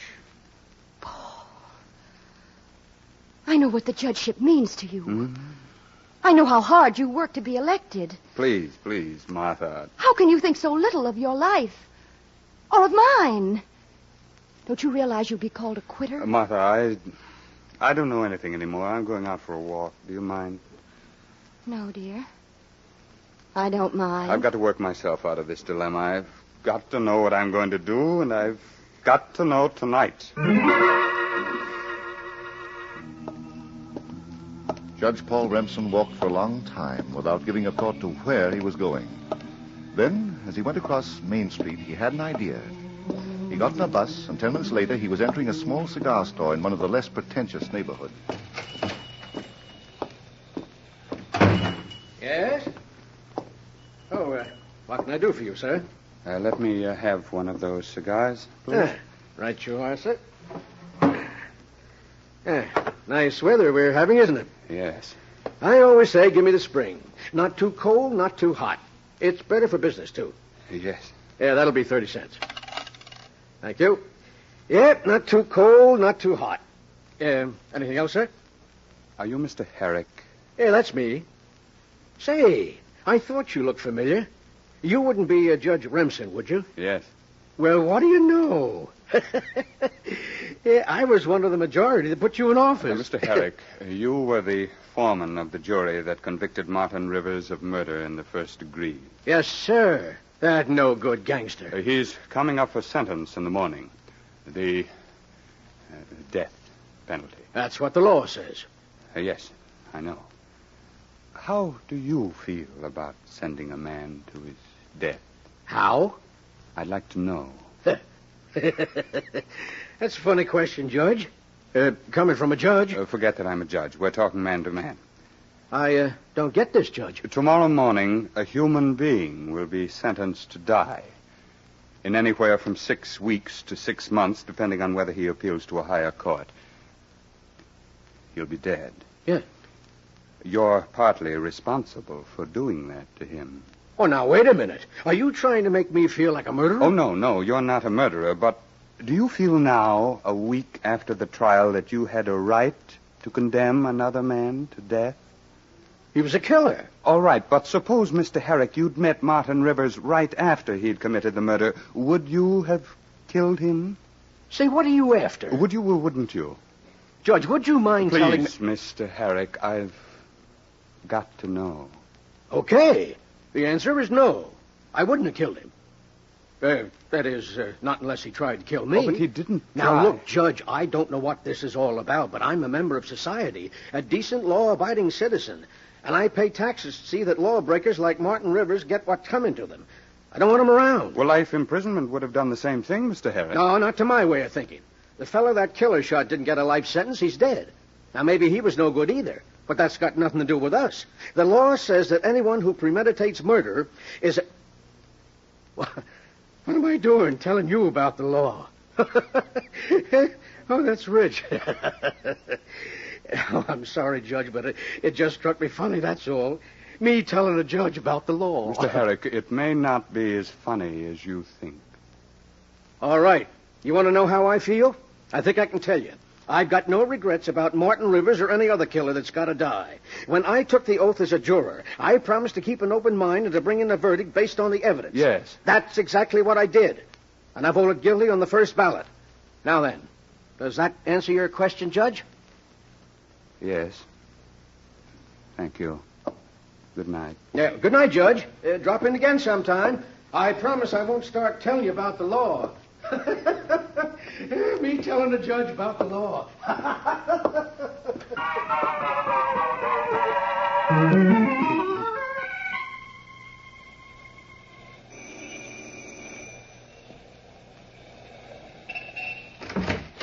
Good evening. Hello, Dr. Benjamin.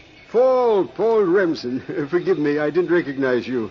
That street lamp behind you in my old eyes. Come in, won't you? Thank you.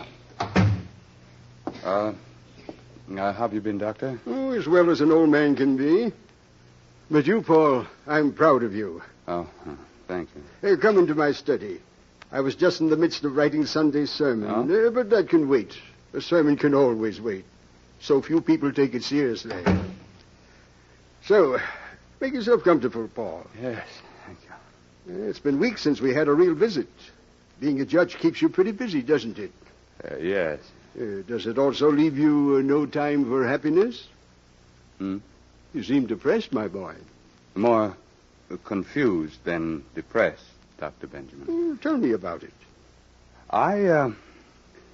I've been given an assignment. A man's life. A criminal. He was found guilty of murder. I see. Oh, it's my duty to sentence him tomorrow morning. But You find that you can't do it? I can't make up my mind. Well, it's difficult. I know it's my duty to pronounce that sentence. The man committed murder, cold-blooded, premeditated murder, and the law is explicit. But still, I can't get it out of my mind that in sentencing that man tomorrow, I'll be sentencing myself. Why? My principles, the code of a lifetime. What right have I got to order the death of another man? Well, the law gives you that right, Paul. As a man, Pastor? Do you want me to answer that? No, it's something I'll have to decide for myself. Then why did you come to me? I want to talk. And I don't know where I can talk more freely than before you. I want to expose both sides of the case to myself in words that I can hear. There are two sides, Doctor. You know that. Well, there may be. Now, I'm a judge. I took an oath to uphold the law. The whole body of law, including the criminal code, the code of crime and punishment. By man unto men. Yes. But where did that law come from? Yes? It came from the Bible. Our whole concept of criminal law is based on the premise of an eye for an eye, a life for a life. Yes, that's true, Paul, unfortunately. But there's a higher law, a moral law. And that, too, comes from the Bible, my son. Yes, Thou shalt not kill. That's what I mean, Dr. Benjamin. Which law do I follow? Oh, I can't answer that, Paul. I'm a minister. My way of living is different from yours. I've taken an oath, too. But it's an oath to uphold the laws of God. If I had chosen another way of life, perhaps the laws of man would be more important to me than the word of God. I don't know. But I admire you greatly. You have mercy in your heart for a man who had no mercy. That's good, my son. Whatever you do, whatever decision you make, I'm sure you won't be less of a man. Oh, I'm sorry I can't do more to help you, Paul. But your soul is your own. No one can keep it for you while you're on this earth. I know. Thanks, Doctor. No thanks to me, son. Well, I think I'll be going now. There's one more stop I've got to make. It might be the last.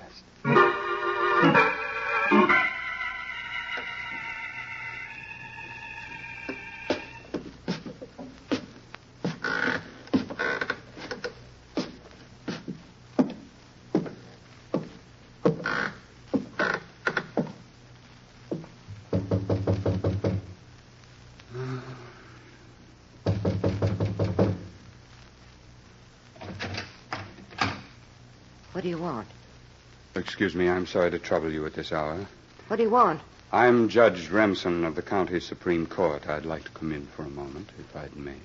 Judge Remsen of the Supreme Court, but I... Please, Mrs. Dover. Oh, sure. Come in. I'm sorry. You see, I wasn't expecting you, and the house is in an awful mess. Oh, please don't apologize to me. My daughter Mary went out and left everything for me to clean up. She always helps me, but tonight she... Judge, what do you want?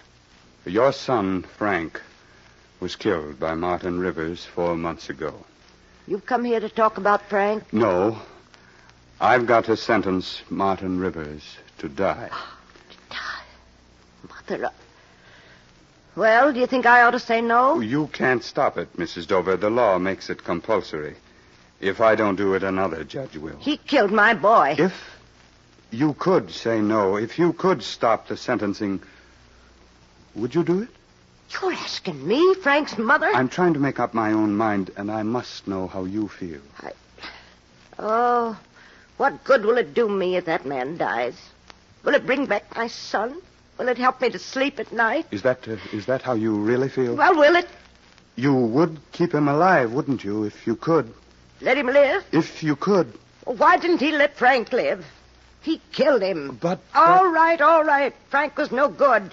He told lies. He beat people. He was a gangster with a gun in his pocket. He slept all day and all night he was out. Oh, no, Lord. I'm sorry, Mrs. Dover. Oh, well, maybe he was a thief, too, but for that you don't deserve to die, to be murdered. No one has a right to kill. No one, Mrs. Dover. Is that what you really feel? Oh, how can I say what I feel, Judge? I brought up 2 children. One's gone. One night he said to me, "So long, Mama." And he went out. Then the police came and told me he was dead, a bullet. How do I feel now, Judge? Oh, who can say when there's so much pain? But do you want revenge? Do you want Martin Rivers to pay with his life for what he did to your son? Martin Rivers, he doesn't mean anything to me, whether he lives or dies. I don't hate him, though. He killed my Frank, but I don't hate him. I'm sorry for people that kill. That's how I feel when I'm not mixed up. I've lost my boy, but... Oh, no. I don't want to kill. I think that's how most of us feel when we're not mixed up. Good night, ma'am. You've been a great help. Judge Paul Remsen went home and he went to bed. But he didn't sleep. All night the words he had heard, the opinions expressed by the different people kept running through his mind. He couldn't sleep. The sentence is mandatory, Paul. It's our duty to impose that sentence until the law is changed. He was given a fair trial and convicted. That's more than the man he killed got, Paul. He was a killer, Judge. I pay taxes to see that killers like Martin Rivers get what's coming to them. I did my duty as a juror and a citizen. My duty. Yes, Paul. An eye for an eye, a life for a life. But there's a higher law, a moral law. And that too comes from the Bible. Thou shalt not kill. Oh, what good will it do me if that man dies? I've lost my boy, but I don't want to kill. That's how I feel when I'm not mixed up. Your career. Now you want to throw it away because of some silly notion. How can you think so little of your life? You'll be called a quitter. It's your duty, Paul. The law, Judge. Our duty. Your duty, dear. Duty? What am I going to do? What?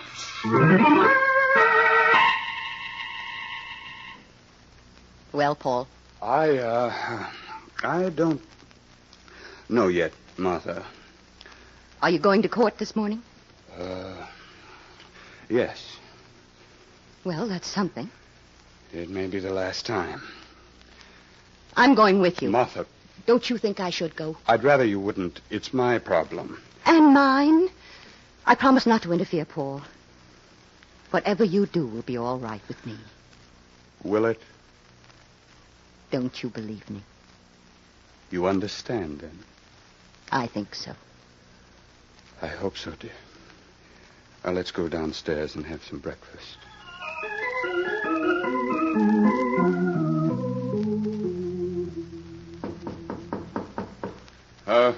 Come in. Excuse me, Judge. Yes. What is it, Henry? I just looked in to see if everything was all right with you, Judge. It's pretty near 11 o'clock. Oh, come in, Henry. Close the door. Yes. The courtroom's kind of crowded with lawyers waiting for things to get started, Your Honor. Yes. Not that I give a hoot and holler about them, but we're an hour behind schedule, and that means we finish up late this afternoon. Did you see Mrs. Remsen out there? Oh, yes. Right in the first row with the spectators. Do you want me to send her in here? Where's Martin Rivers? Martin Rivers. Well, they've got him in the detention room. He's waiting, too. Well... Of course, he's in no hurry. What's the matter, Judge? You worried about him? It's about him. And about me, too. Yeah. I sort of figured it was that business that was keeping you in chambers so long. Henry, how long have you been a clerk in this courtroom? Well, pretty near 40 years. You've seen many judges and many murderers. You've heard the sentence of death pronounced many times. Enough. Have you ever thought how you would feel if you had to pronounce that sentence? Could you do it? Well, maybe not so long as I was me. I see. But if I was a judge, it wouldn't make any difference. Oh? Why not? Well, a judge isn't a man, Your Honor. He isn't human. Oh, Henry, is this something new? No, sir. It's as old as history. A judge has got no right to be human. And that means he's got no right to work with his heart. I see what you mean, but where would you draw the line between the man and the judge? That black robe you're wearing, that does it.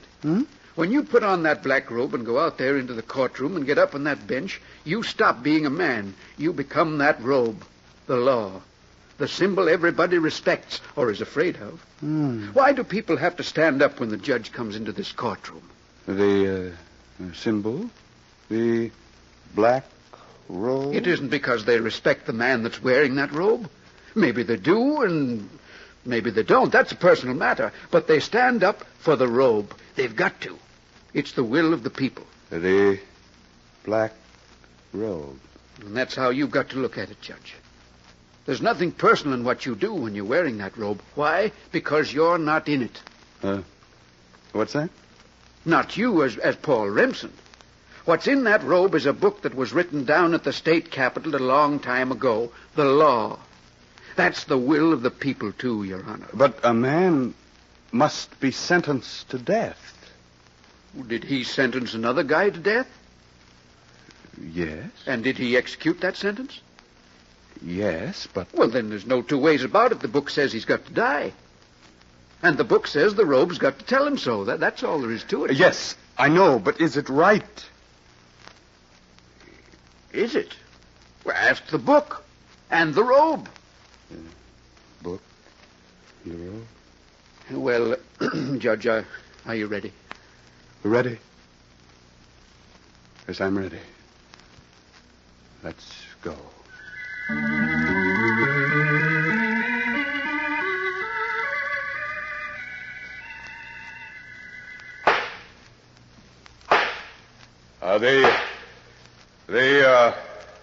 The clerk will call the business of the day.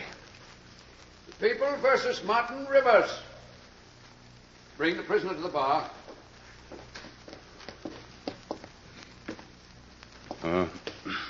Would counsel for this man like to say a few words? No. But the court realizes that counsel cannot say anything to affect sentence. But, Martin, I would like to say a few words to you. Martin, I'm about to say isn't easy for me. I hope you'll realize that. And I hope you'll do me a personal service, and yourself, too. There's a chaplain at the state prison, a fine, understanding man. I've known him for a long time. Let him counsel you. Let him talk to you. And please, Martin, listen to him. He can do you a lot of good. He'll give you peace of mind, and perhaps peace in your heart. What is it, Judge? Sermon from the bench?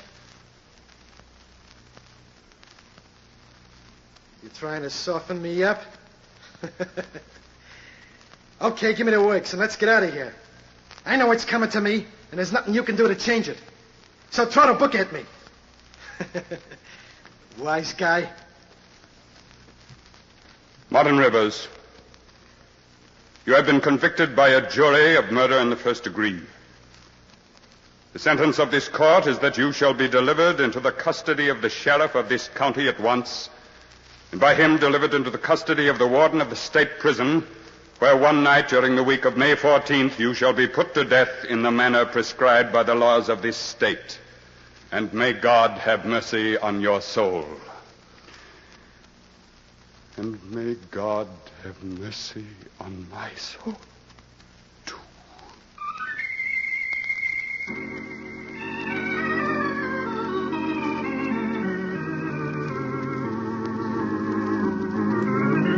And so closes tonight's story, Sentence of Death. Stedman Coles wrote the radio script. Roger Bauer produced and directed. Raymond Edward Johnson played the part of Judge Paul Ransom, and the cast included Helen Shields, Maurice Franklin, Irene Hubbard, Bill Smith, Ed Latimer, and Murray Forbes. Oh, I beg your pardon. Hello, I hope I haven't kept you waiting. Yes, this is the Crime Club. I'm the librarian. Yes, come over a week from tonight. Good. We have the very exciting story of a nightmare that was as real as murder. It's called Cupid Can Be Deadly. In the meantime, there is a new Crime Club book available this week and every week at bookstores everywhere. Yes, it's available now. Fine. And we look for you next week. Oh, yes. Here's something important. The horrible suffering and tragedy of a cancer death can be avoided in many instances.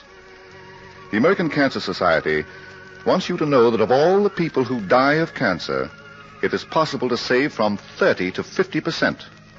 Protect yourself by getting a free booklet which tells of the 7 danger signals and many other important facts on cancer. Address your request for this information to the American Cancer Society, New York 4, New York. The American Cancer Society, New York 4, New York.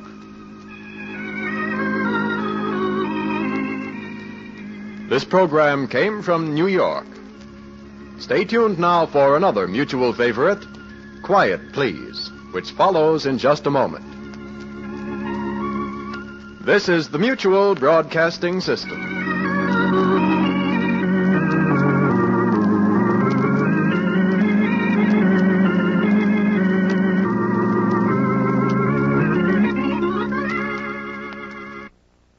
Broadcasting System presents...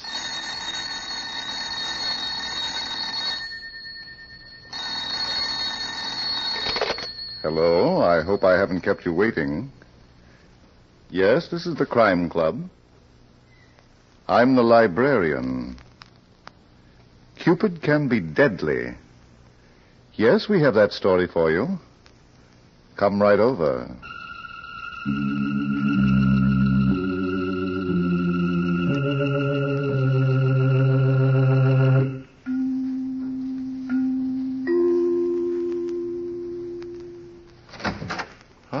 You're here. Good. Take the easy chair by the window. Comfortable? The manuscript is on this shelf. Here it is. Cupid Can Be Deadly.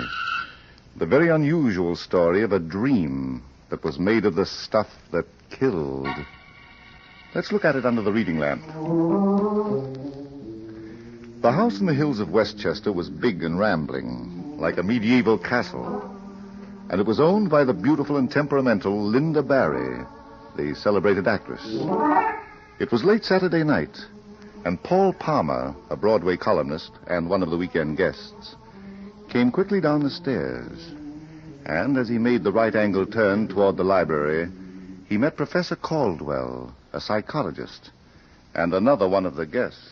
Oh, excuse me, Mr. Palmer. I didn't hear you coming. I walk on my toes. Have you seen Toby? Toby? Miss Randolph. Oh, yes. No, I haven't seen her in quite a while. Where can that girl be? Have you looked in her room? Just now. Well, I'm going out for a drive with Sam Winslow. That phony private detective? I'll look around outside if I should see Miss Yeah, Randolph. tell her about me. Well, of course. In the meantime, you might ask Miss Barry. Where is she? In the library. Now, if you don't mind. I don't. Well, thank you. I asked Mr. Winslow to be ready in 10 minutes. It's almost that now. Well, good luck, Mr. Palmer. Why don't I stay home for a change? Paul. Linda, have you seen... Yes? What's the idea of the gun? You'll find out. Ah, the lady's mad. You've got no idea how mad, honey. You're sizzling. Don't be clever. I can't help it. Give me the gun. No. Give it to me. You can sizzle without it. You had no right to do that, Paul. Oh, it's done. Shall we go before an arbitration board? You keyhole peeper. Oh, a big one for my column. Linda Barry slaps a guest in her own house. And who was that guest? Your Broadway reporter. That ought to make me the toast of the world. You can go home now, anytime you want. Wait a minute. I haven't got time. We'll give it to you. Who was going to get that bullet? Take your hand off that door, Paul. Was it going to be your manager and half a heartthrob, Wally Brooks? Paul? Ah, then it was for the other half a heartthrob, Sam Winslow. No. You'll have to suck me again, honey. You're not leaving this room until... Oh, the lady's smiling. Oh, you're such a fool. Don't tell the guys in the other papers. That bullet was for your girlfriend, Toby Randolph.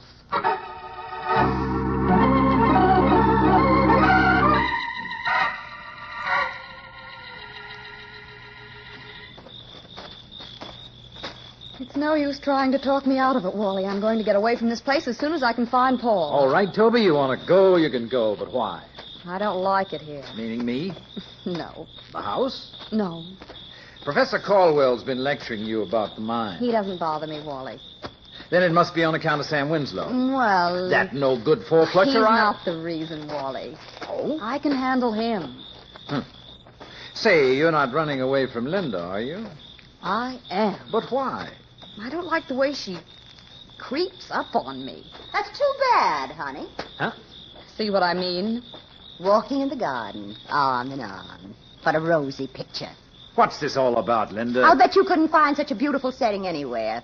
Even the moon is perfect tonight. What on earth are you talking about? Excuse me, Wally. I'm not sticking around to find You're out. sticking around, Toby. Hey. And you're going to find out how I really feel about you. Let go of my hair. Linda. You're not going to leave this place alive. Let go of her, Linda. You take out of this, Wally. Get her out of my hair. She's killing me. I said let go of her, Linda. Ow! Let go. You're breaking my fingers. I'll break them, Linda, if you don't get your hands off. All right. Let go of me. Now. Thanks, Wally. Now I'll give her a sample of my No, brand. you don't. But she Toby. got me from behind. I don't care how she got you. But I want to know why. Well, Linda, why? Nobody's making a fool out of me. Nobody has to. What's that? That's enough. Just let me get at her. I'll show her how to pull hair. Stop it! That goes for both of you. Listen, Wally, anytime we need a referee... Shut up, Toby, and stand over by that tree. What about her? I'll take care of her. All right, Linda. How was Toby making a fool out of you? She wouldn't leave you alone. What? From the minute she got here with Paul, she's been trying to get her claws into you. And you let her. Are you nuts? You didn't do a thing to stop her. I've been watching you. Both of you. You are nuts. It took you a long time to find out, Wally. Shut up, Toby, and stay that way until I got this thing settled. Now, Linda, since when do I have to sign the book every time I look at another girl? Mm-hmm. If you only look. There's nothing between Toby and me. She's got Paul, and for what I know, she's completely satisfied. Am I right, Toby? You're right. Yeah. But you are not completely satisfied with me, Linda, are you? I never said I was. Well, you never had to. We've been engaged for exactly 1 year. How many protégés have you had in that year? Don't be low, dear. 5. And now it's that cheap, chiseling Sam Winslow, a private detective, the worst of the lot. I like to help people. Sure, but why are they always men? Coincidence. Oh, cut it out, will you? You're not talking to someone behind a bib. Darling, I didn't know you were jealous. I'm not. I've never said a thing to you. Third party here. Can we wait? No, I don't care who's listening. I'm fed up and I'm... Yes? Yes, and you can get yourself another manager, too. The less I see of you, the better. You're raving. We'll see about that. Come on, Toby. Let's find Paul and get out of here. I'm on our way. Just a minute, Wally. You're not walking out on me. Save your breath. I said you're not, dear. Listen. When there's any air to be given, I give it. And, Wally, I'm not giving you the air yet. You don't seem to get the idea, Linda. I happen to like you, darling. Enough to marry you tomorrow. You either marry me tomorrow or you go to prison. What's that? I'll repeat it for you. Slowly. What have you got up your sleeve? The ace of trumps, and it's been there for a long time. Okay. Show it. You're a thief, Wally. What? And I'm the only one who could keep you out of jail. You'd better start explaining, Linda. All right. If you don't mind the crowd. Well, let Toby hear it. You've been forging my name to checks. Have I? $70,000 worth. You know my signature, and you've been doing a perfect job. Where are those checks? You'll see them in court. I see them now. Where are they, Linda? Oh, stop it. You're twisting my arm. Come on, baby. Produce. You'll never get them, Wally. You could kill me, but you'll never get those checks.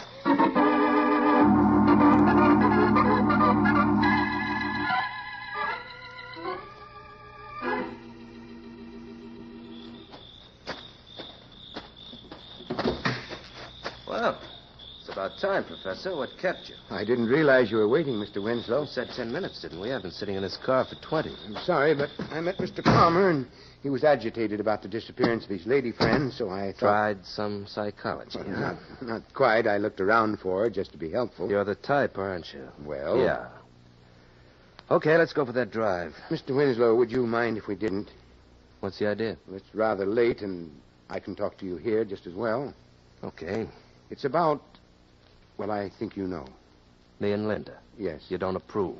Miss Barry is my patient. Her welfare is my concern. I'm not good for it, huh? I think you ought to leave at once. I'm sorry. I was only trying to relieve a delicate situation. Miss Barry and Mr. Brooks are engaged to be married. I read that in Paul Palmer's column a year ago. They should be married, Mr. Winslow. But as long as you're in the picture... Stop right there, pal. If Linda wants to wash me out, she can do it any time. Well... The fact is, she wants me in. So that's where I stay. Would you marry her? You won't. You don't love her. No, I'm not exactly indifferent to her charms, Professor. She has a lot of money. Now, you catch on fast, don't you? Suppose I were to tell her that. You want to live, don't you?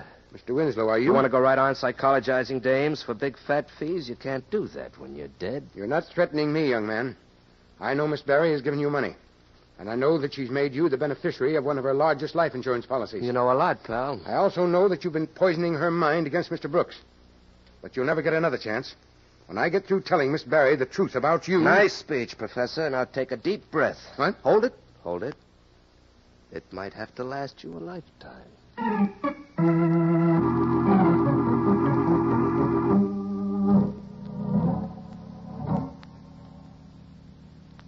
Here's your room, Toby.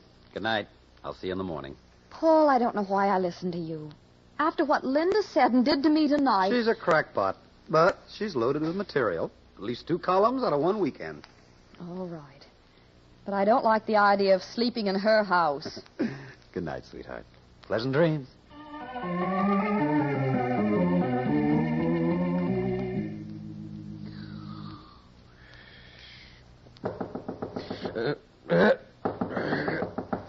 Who's there? It's me, Paul. Let me in. Well, what's the matter, Toby? Don't ask me now. Just let me in. Wait a minute. I'll get in my bathroom. Won't you please hurry? I'm doing the best I can. Even getting into a bathrobe takes time. All right. Oh, Paul, darling. What's the matter? I had the most awful dream. What? I dreamed I was Cupid riding a black horse. Toby, do you realize it's only 5 o'clock in the morning? I couldn't sleep a wink after that. Every time I closed my eyes, there was that black horse. And Linda. Oh, my aching life. It was terrible. I was sitting on the horse, and I kept shooting arrows into her heart. Yeah. Poisoned arrows. Every time I took one out of the quiver, I dipped it into a bottle of cyanide that was tied around the horse's neck. Go back to bed, sugar. What you need is some sleep. But I can't. Darling. Paul, you've got to help me. Let's go down to the living room. But, honey, why? That's where the dream took place. You expect to find a black horse down there? I don't know what I expect to find. But if you don't come with me... Get that look out of your eyes, Angel. Paul, I'm desperate. I've never been so upset before. Now, take my arm, Cupid. We're off to catch a dream. I wouldn't bother you ordinarily. Sometimes I wish you would. Hunting we will go. Hunting we will go. Watch your step, the stairs. Thanks. If I could only be as calm as you. My arm would feel fine.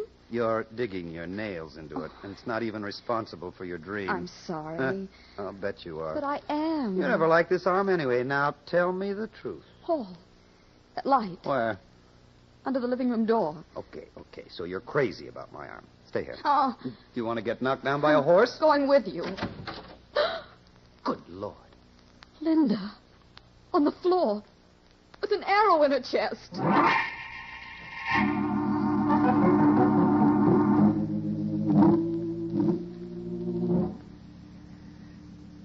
I killed her, Paul.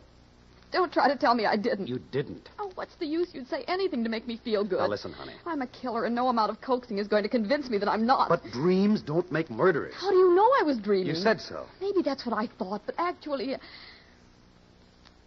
Goodbye, Paul. It's been nice knowing you. Where are you going? The police will have to know about this, and I'm going to phone them. No, you're not. Put it down, Toby. I've got to give myself up. Okay, then I'll put it down. Sorry. Your hand was in the way. Now, you'll do me one favor. Don't tell anyone about your dream. We're going to have the police in on this, aren't we? Sure, but not until I've got you straightened out. Come on. Where? Out for a walk. Let somebody else Good find... morning. Huh? Ah, Professor Caldwell. Up bright and early, aren't we?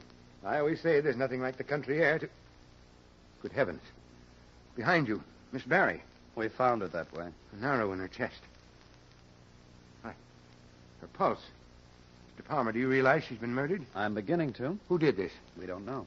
I did, Professor. Toby. You, Miss Randolph. You'd better send for the police. I'll tell them everything. Well, as long as you've gone this far, why not tell it to Professor Caldwell? He's a psychologist. Is this a problem in psychology? She had a dream. It was more than that, Paul.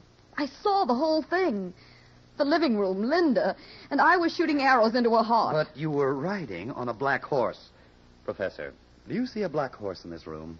Very, very interesting. She was also dressed up as Cupid. She was? Forget it.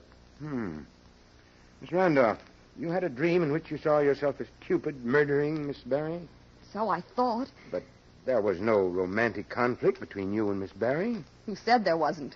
Toby, for Pete's sake. Let her talk, Mr. Palmer. She'll hang herself. We'll see about that. Go on, Miss Randolph. Last night, Linda accused me of trying to take Wally Brooks away from her. We had a hair-pulling match. Amazing. The most unusual dream coincidence I've ever heard of. Professor... Now, don't be alarmed, Mr. Palmer. This young lady is quite innocent. You mean it couldn't have happened as I told it? Certainly not. You're not Cupid and there's no horse. But... Yes? Well, on the other hand, Miss Barry is dead. There is an arrow through her heart. This young lady is quite innocent. You mean it couldn't have happened as I told it? Certainly not. You're not Cupid and there's no horse. But... Yes?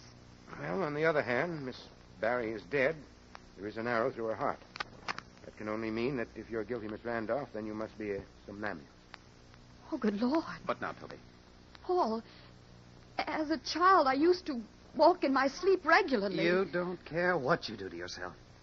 Listen, Professor, I've got an idea. I'm afraid we need one, Mr. Palmer. If you hypnotized Toby, we could really find out what she did last night, couldn't we? We could. All right. Then hypnotize. Sit down, Toby. We're going to work. But, Paul, I told you. I want to know the truth. And I've got it. You mean I don't have to be hypnotized? No. All you've got to do is remember what happened after Linda pulled your hair last night. She... What you told me just before you went to your room. Wally said he was through, and she... Of course. She accused Wally of forging her name to checks. Mr. Palmer, do you realize what you're saying? I'm saying what Toby said Linda said. And she was there. Come on. We'll ask Wally. Don't knock yourselves out, kiddies. Sam. Yeah. I'll bet she never expected to die that way off stage. How long have you been here, Sam? Not long enough to embarrass anybody. Why? What made you come down? It's only 6 o'clock. I get restless sometimes. Why? You've got a reputation for waking up with a dinner bell. Oh, you think it was me, huh? It could have been, Mr. Winslow. Oh, we're going to hear from the professor. Mr. Palmer, this man is the beneficiary of a $50,000 insurance policy taken out by Miss Barry. Well, I'll be... Not anymore, Toby. Okay, Sam. You tell me. I had influence with the babe. I was her type. That's not telling me, pal. She hired me to find out where her dough was going. Checks she didn't remember signing. Then she took a shine to me. What was I going to do? Now, listen, That's Sam. exactly what I did. After I found out who was signing those checks with Linda's Johanna Hancock. It was her boyfriend, Wally Brooks. I know all about that. Great. Now, here's something you don't know. Where's Wally? What? His room's next to mine. I heard him going out about 10 minutes ago. That's what woke me up. That's ridiculous. Mr. Brooks has a car in the garage, and we heard no car. There it is, Professor. Well, what do you say, Paul? They'll send for the police. They know all the answers.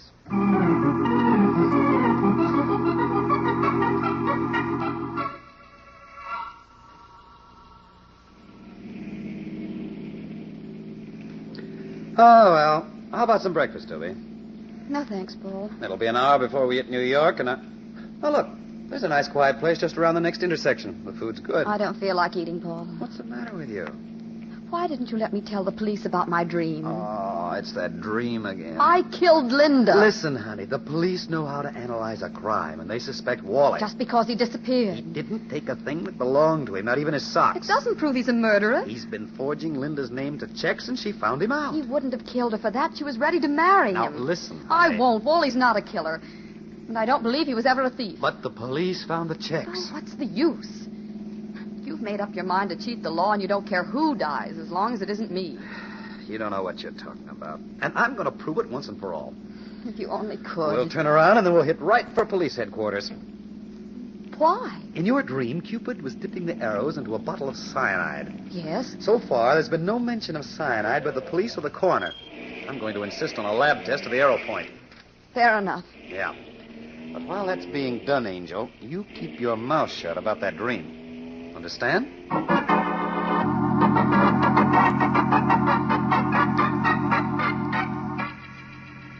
That's a very unusual request, Mr. Palmer. I'm an unusual guy, Captain. Yeah? You read my column? Sometimes. And you want to know how I work.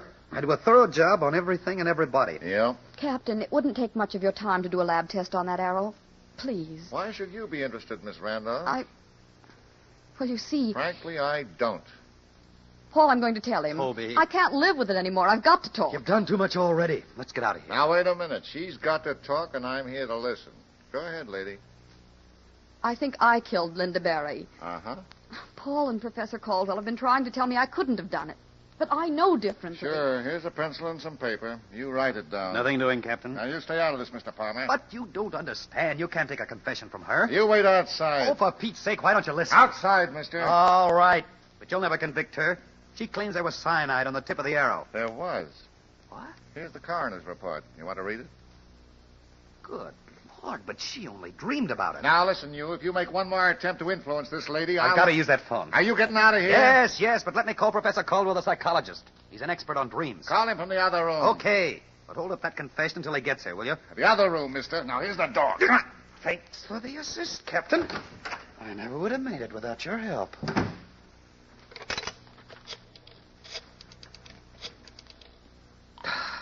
Hurry up, hurry up. Now, Professor Caldwell. Yes? This is Paul Palmer. Oh, Mr. Palmer, I'm so glad you phoned. How soon can you get here? No, I can't. I want you But to... you must. Mr. Brooks came in a few minutes ago. What? And without a word of warning, he began to beat up Mr. Winslow. If you don't get out here as soon as you can, there'll be another murder in this house. Wally? He came back? Please, Mr. Palmer, as soon as you can. It'll take me at least 15 minutes. That won't do any good. It'll have to. Now, listen, Professor. Don't let Wally get away. I wanted to meet a certain captain of the police with a first-hand story of why he disappeared. Is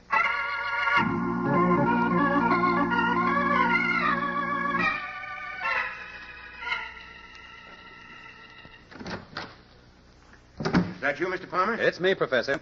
Where's Wally? You said you'd be here in 15 minutes. It's more than half an hour since you I called. had a flat. Where's Wally Brooks? We took him up to his room about a half an hour ago. You took him up? He means we dragged him up. Sam, what are you doing on your feet? But, Professor, you told It was me... phenomenal, Mr. Palmer. I went back to the living room after I spoke to you, and there was... I couldn't believe it. Yeah, I was standing, and Wally wasn't. But I thought that So it seemed, pal. He took me by surprise, but all I had to get over was one punch. And when that was settled... Okay. Let's go up and have a talk with him. If he's conscious. Ah, Sam, don't flatter yourself. You don't hit that hard. My pal. Not by any stretch of the imagination. Professor, would you say that Sam is human? Definitely not. A species of two-legged animal.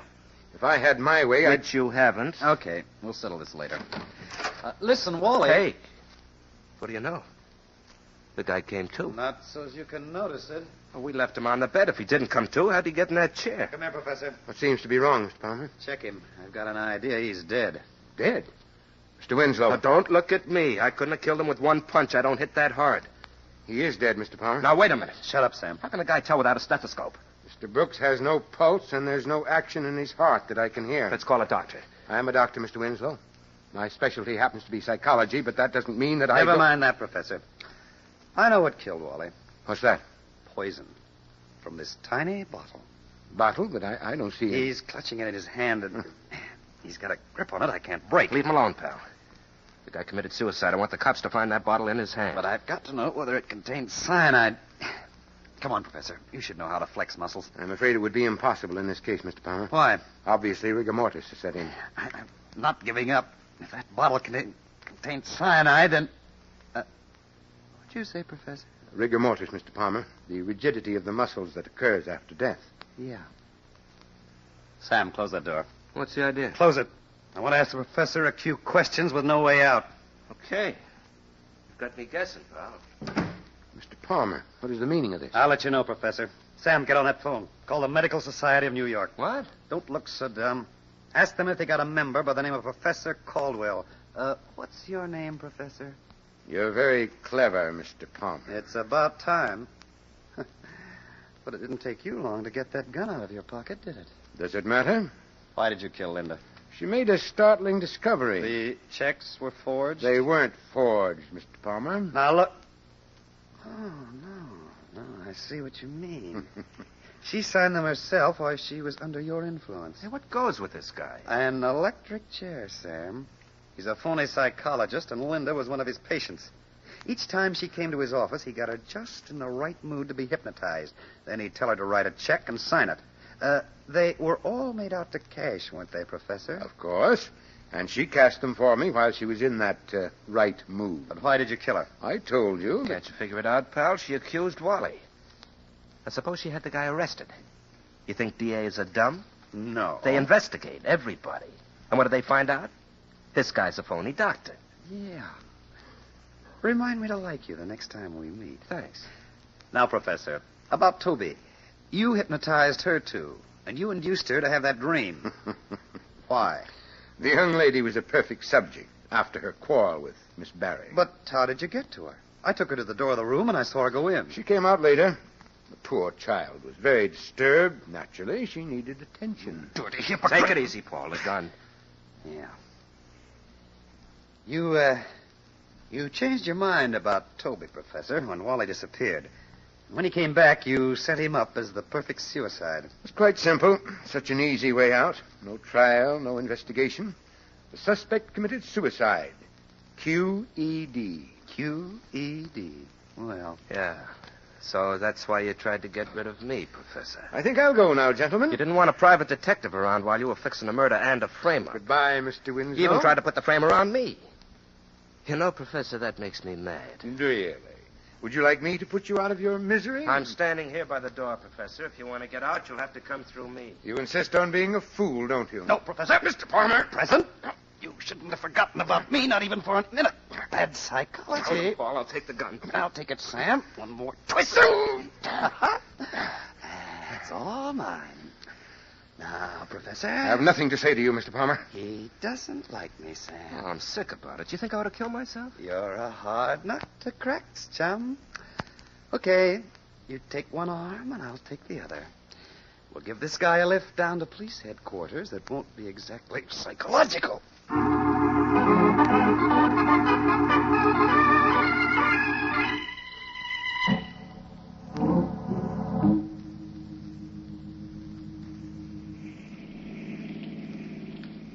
Hunting we will go. Hunting we will Paul? go. Yeah? Yes, Toby? How did you decide that Professor Caldwell was the murderer? He said rigor mortis.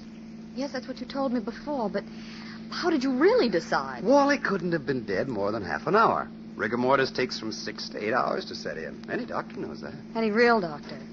But what made Wally so rigid? Hypnotism. Did you ever see people hypnotized? Several times, but of course. Their bodies become so rigid they couldn't even be bent. There you have it. Thanks, I don't want it. Death doesn't relax those muscles. They stay that way. I still don't want it. You're hard to please, young lady. What do you want? Would you really like to know? Sure. I want something to eat. I'm hungry.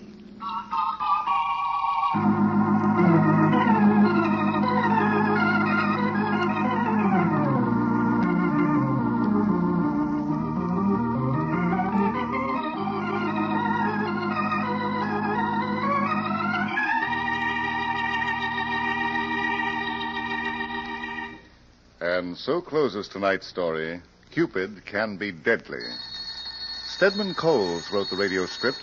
Roger Bauer produced and directed. Sidney Smith played the part of Paul Palmer. Virginia Dwyer was Toby Randolph.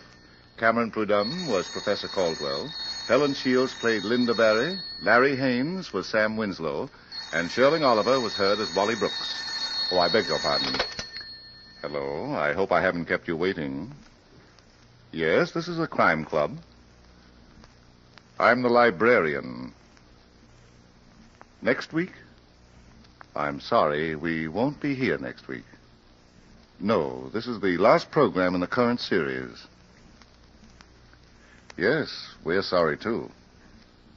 Of course there'll be something here next week. Racket Smashers. Yes. At the same time and over most of these same stations. You'll be listening? Fine. I'll tell them to look for you.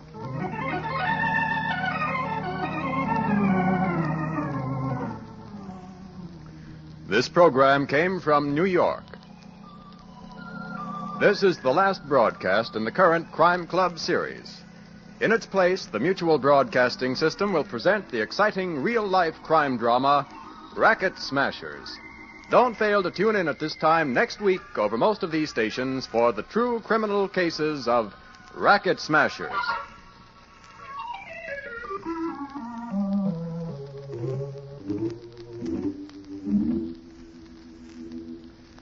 Stay tuned now for another mutual favorite, Quiet Please, which follows in just a moment. This is the world's largest network, serving more than 450 radio stations, the Mutual Broadcasting System.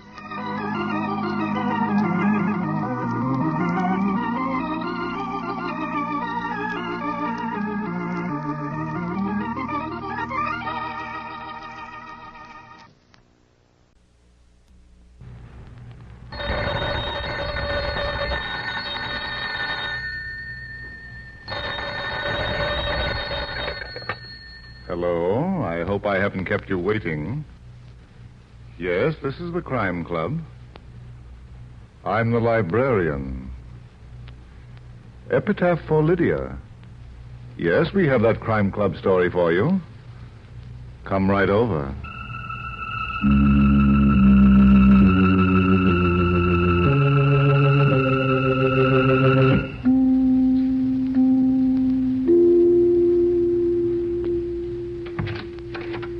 Ah, you're here. Good. Take the easy chair by the window. Comfortable? The book is on this shelf. Here it is. Epitaph for Lydia by Virginia Roth. The exciting story of a missing person who was found by death. Let's look at it under the reading lamp. In the spacious living room of an impressive house on Lombard Street, a party is in full swing. A tall, keen-eyed man, bored by the noisy music and the chattering people, retreats to the comparative quiet of an adjoining room. Attracted by several modernistic paintings on the wall, he steps over to one for a closer look. Do you like it? Huh? You're Michael Dundas, the detective, aren't you? Well, I'm really an architect, but You were pointed out to me when you came in. Oh? I'm Lydia Courtney. You don't know me. Well, no, but... Do you like modernistic art? If it's art, yes. Well, but most of the models look like exercises in children's finger painting. This one, for instance... Rooftops at sunset. Yes, at least that's what the artist calls it. To me, it looks like a hangover at sunrise. Now, there's one over here. There's possibilities. Ah, here it is. Just a simple study of some sand dunes. Why, what's the matter, Miss Courtney? I'm afraid I don't feel very well. Can I get you anything? No, I'll be all right. It's just that... That's a horrible picture. Miss Courtney, I think you'd better sit down. Right over here on the sofa. No, I'll be all right. Really, I'm feeling much better now. Fine.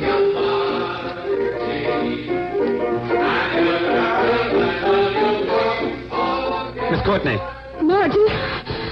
Oh. Miss Courtney. Oh, I knew she'd faint. Lucky I grabbed her before she fell. Now, onto the sofa. There we are. Lydia, aren't you going to... Oh, what's happened? She fainted. The sand dunes. Many a one for him shall mourn, but none shall know. I've forgotten. That's odd. What? That she should quote from that old ballad. She was just delirious. She didn't know what she was saying. And I guess Margie doesn't mean anything either. Margie? Yes. By the way, I think I know you from someplace, don't I? Yes, I run a bookstore, Mr. Dundas. I think you've been in it a few times. Oh, that's right. I bought some books and had them sent. Your name is Bond, isn't it? Yes, Sally Bond. Uh-huh. Tell me, how'd you burn your wrist? Oh, there, some grease splattered on me. I see. Sally. Yes, Lydia. I didn't say anything, did I? No, dear. Now, you just lie still. That's right. Can I give you a lift home? That won't be necessary, Mr. Dundas. Our escorts are somewhere in the crowd. They'll drive us back. I see. Just a suggestion, Miss Bond. Yes? I think it'd be wise for you to stay at Miss Courtney's home tonight. I will. You see, we live together. Oh? Don't worry about me, Mr. Dundas.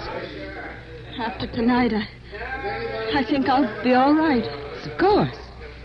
Lydia's going to be just fine.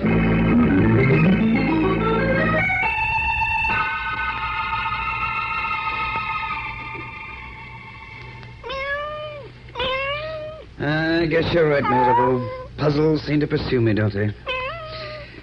I go to a party for relaxation, and up bounces the prettier problems I've come across in years. A painting, a song, a woman who faints, and that poetry she quoted. Oh, am I boring you? I get it. That look in your eyes. L'amour. Time for a rendezvous. Oh, but it's 1:30 in the morning. Okay. Stop pawing your whiskers, you roue. I'll let you out. Come on. Up we go.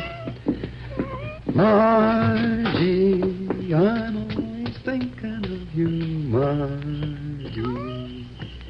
Not a bad night. Peaceful, nice moon. Okay, pal, I guess. Wait a minute. Those were gunshots. Come on. It should be somewhere around here. What? Oh. So when I was telling you about Mehitable, Lydia Courtney, and she's dead.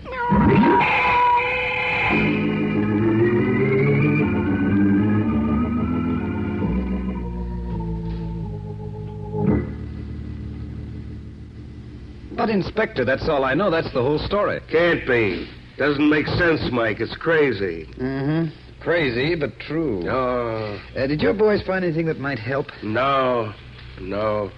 Say, what do you think Lydia Courtney was doing around here? I think she was on her way to see me. Mm-hmm. You see, when she spoke to me at the party, I had the feeling she wanted to talk to me about something that worried her. Yeah? Then she fainted, and when she came to, the time for opening up had passed. Sally Bond was around. Anybody else? No, their escort, Sally's brother Bill, and a fellow named Jay Stanton were among the crowd in the living room. I was introduced to them before I left. I see. Well, we'll check them all, and we'll begin with Sally Bond.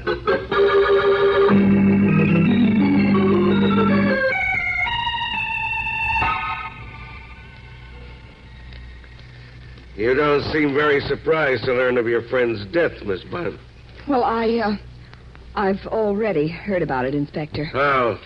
Neither the radio nor the papers have broken the story. My brother Bill here told me. Oh, Brother Bill told you. Yes. And how did you know, Brother Bill? Well, I'm a special feature writer for the Clarion. I'm doing a series on crime, and I happened to be at a nearby precinct when the flash came in. Uh-huh. Naturally, I rushed over to tell Sally. Naturally. Mind if I ask a few questions, Inspector? No, Mike. Go right ahead. Sally, what time did you and Lydia get home last night? About 12. I thought you were going to keep your eye on her. Well, I was upset. I took a sleeping pill and gave one to Lydia. Apparently, she didn't take hers. She must have slipped out after I fell asleep. I see. Do you know what was bothering her? No. All I can tell you is that for the past 3 days, ever since Tuesday night, she was just a bundle of nerves. What happened Tuesday night? I don't know. Lydia went out at 8 o'clock. I heard her take her car out of the garage and drive off. When she got back, I couldn't say. I was asleep. And on Wednesday morning, you noticed something wrong. Yes, Lydia was very jumpy. I asked her where she'd been the night before. She wouldn't tell me. Do you know who might have been with her? No. It wasn't Brother Bill, was it? No, it wasn't. Well, where were you that night? Well, I was over at Jay Stanton's house. We were playing gin till about 1 o'clock. Then I went home. Oh. Sally, does anyone else live here with you? Well, our handyman, Al Kemper, occupies the room over the garage. Well, perhaps he can tell us when Lydia returned Tuesday night. Will you take us to him, please? Yes, of course. Follow me. Inspector. Yeah? You mind if I run along? I have to check in early at the office. Okay, but just remember to stay within reach. You understand? Yes, sir. All right, Sally. Let's go.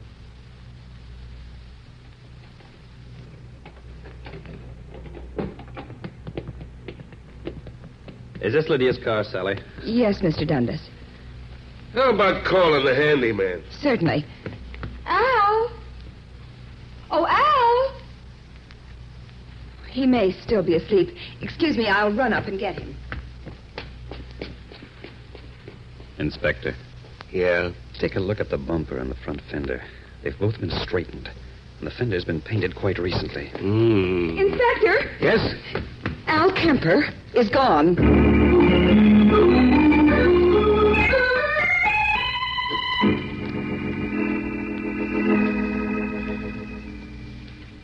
Lydia dead?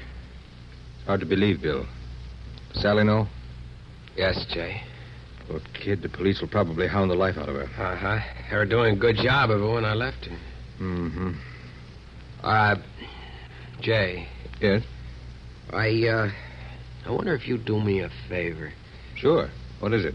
Well, it seems that something happened Tuesday night. I mean, Lydia was out with someone, and that person may be the leading suspect. Well? I told the police that I was playing gin with you till 1 o'clock. What? They asked me where I was. I couldn't tell them I was just cruising around in my car that night. But, You've Bill... got to back me up, Jay. You've got to. You're putting me on an awful spot, Bill. I know, but I just said the first thing that popped into my head. Now I've got to stick to it. I don't know. Not only for me, Jay, for Sally. Well... You will? Okay. Thanks, Jay. Thanks a lot. I'll never forget this. Never. Just one thing before you go, Bill. What's that? If I find out you're involved in Lydia's death, I'll hand you over to the police so fast it'll make your head spin.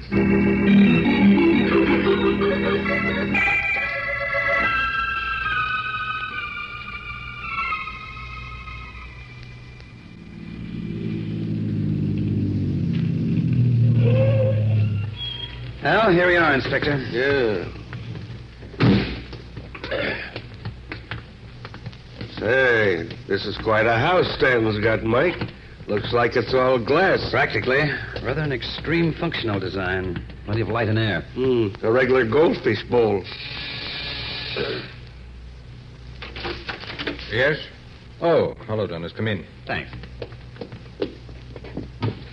Stanton, this is Inspector Prevost of the police. How do you do? How are you? I've been rather expecting you. Yeah? How's that? Bill Bond called me a little while ago. He told me of Lydia's death. Oh, he did, eh? I wonder if there's anyone he hasn't told. Well, I was a very close friend of Lydia's, as well as her attorney. I guess he thought I should know. Uh-huh. Stanton, we've been told by Sally Bond that Lydia had been acting queerly lately. Do you know why? No. We all commented on it, but she wouldn't tell anyone what was bothering her. I see. By the way, Stanton, where were you last Tuesday night? Oh, right here. Bill dropped in early in the evening, and we talked, played cards. He left about, 1 o'clock. Mm-hmm. Stanton, did Lydia make a will? Yes. Would you like to see it? You mean you have it with you? Well, not exactly. It's in my safe. You see, this is my office as well as my home. Oh, well, you probably remember the contents of the will. Tell me, who benefits by Lydia's death? Well, outside of certain small bequests, where the bulk of the estate goes to Sally Bond.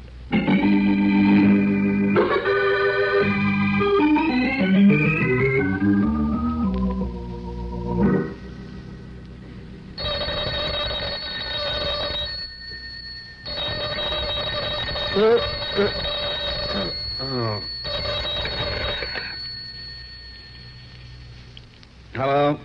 Hello, Mike. Inspector Prevost. Oh, what's the idea? I told you I wanted to catch a little shut-eye. I'm dead. I know, but listen. Is Sally Bond there? Huh? What is this, a gag? Of course not. After I left you, I decided to talk to that girl again. Well, I went over to her house and she wasn't there. Huh? I thought maybe she'd gone to see you. No. Inspector. Yes? There's a chance she went down to the bookstore she runs, and maybe... Yes? Better drive over here and pick me up. I want to go down there with you.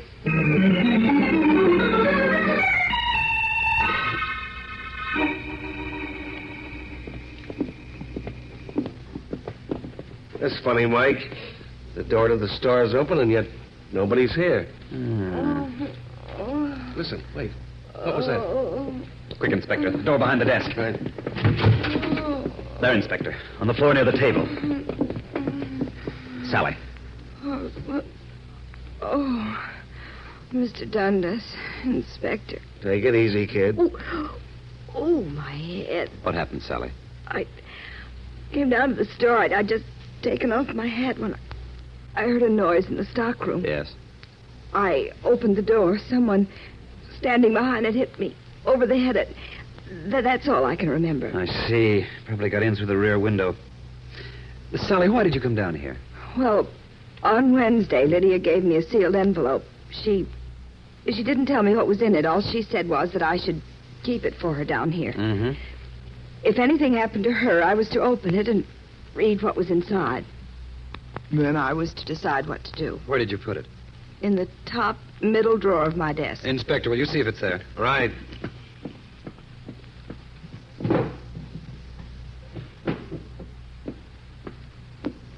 Well? It's gone, Mike. Uh-huh. It would be.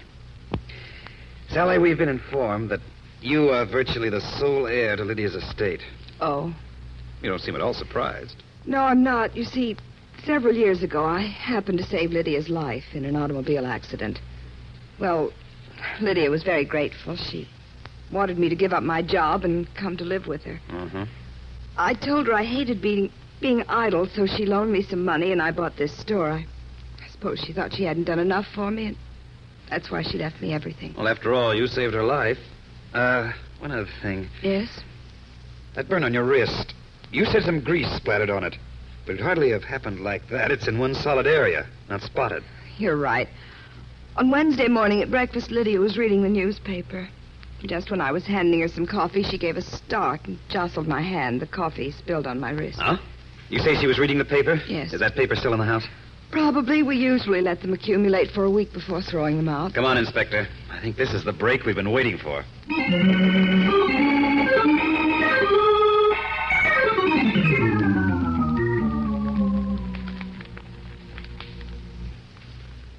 Here they are, Mr. Dundas, the papers for the past week. Thanks, Sally. Now, let's see. Thursday, Monday. Here we are. Here we are, Inspector. Wednesday. Good. Now to find the page with the darkest and biggest coffee stain. Here it is. What could have startled her? United Nations in special session, dry goods convention, urge... Oh, this must be the one. Girl missing. Oh, what does it say, Mike? Mrs. Thomas Kaysen of 624A Flyshacker Avenue reported to the Bureau of Missing Persons that her niece, Margie, 14, left home last night and is missing. The girl left her house at about 10:30 following a dispute with her aunt. A search has been instituted by the authorities. There's a picture, too, Margie Kaysen. Yeah, the missing Margie. But what do you think...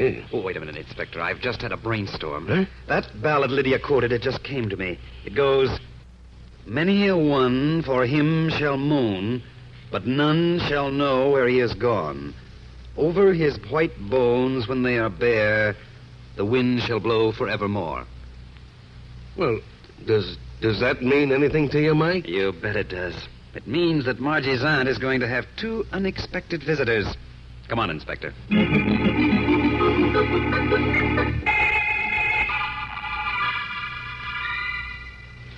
Why don't you two guys beat it? Go on, let me alone. But, Mrs. Kaysen, we want to talk to you about your missing niece, Margie. Margie? She ain't missing.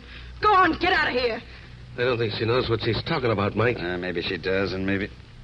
Wait a minute. Get a load of the stock of liquor on that table. Yeah, scotch, rye, bourbon. That stuff must have cost a small fortune. Uh-huh. And where did she get the money for it? This place makes Tobacco Road look like the Waldorf. Inspector. Yeah? Take a look at that purse she's holding. It's just bulging. Yeah. Mrs. Kaysen, may I look at your pocketbook? No. I shall let you look at it. Because I want to look inside. Hey, give me that purse. I thought so. It's stuffed with bills and big ones at that. Must be about $1,000 here. Yeah, that's right. Okay, Mrs. Kaysen, where'd you get it? Come on, talk. Someone sent it to me. Who? I don't know. It came in the mail Thursday with a letter. Have you still got the letter? No, I tore it up and threw it away. Do you remember what the letter said? Yeah. It said I shouldn't worry about my niece. And if I didn't ask questions, I could keep the money. Oh, so you were smeared with some dough and you called off the search, huh? So what? The kid was nothing but a little tramp anyway. Why, you dirty... Easy, Inspector. Miss Kaysen, where do you think Margie was going when she ran away? Probably to her friend Betty's. It's where she always went when we had a fight. I see. And she never reached her friend's house, did she? No. Where does Betty live? Over at 2142 Wawona Avenue, near the beach.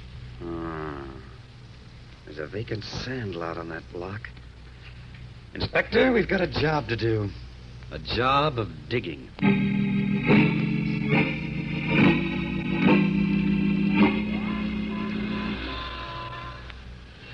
You got a lot of men here, Mike, but they haven't found anything so far. Keep them at it, Inspector. I'm sure... What's the matter? Bit of luck, I think. Look at that mongrel dog over at the corner. Yeah. He's digging in the sand like mad. Come on. Right. Boy, the mutt's run away, Mike. That's okay. I got my eye on where he was digging. Here it is. Do you see the hole? Uh-huh. Okay, give me your shovel. Right, here you are. Thanks. Now pray.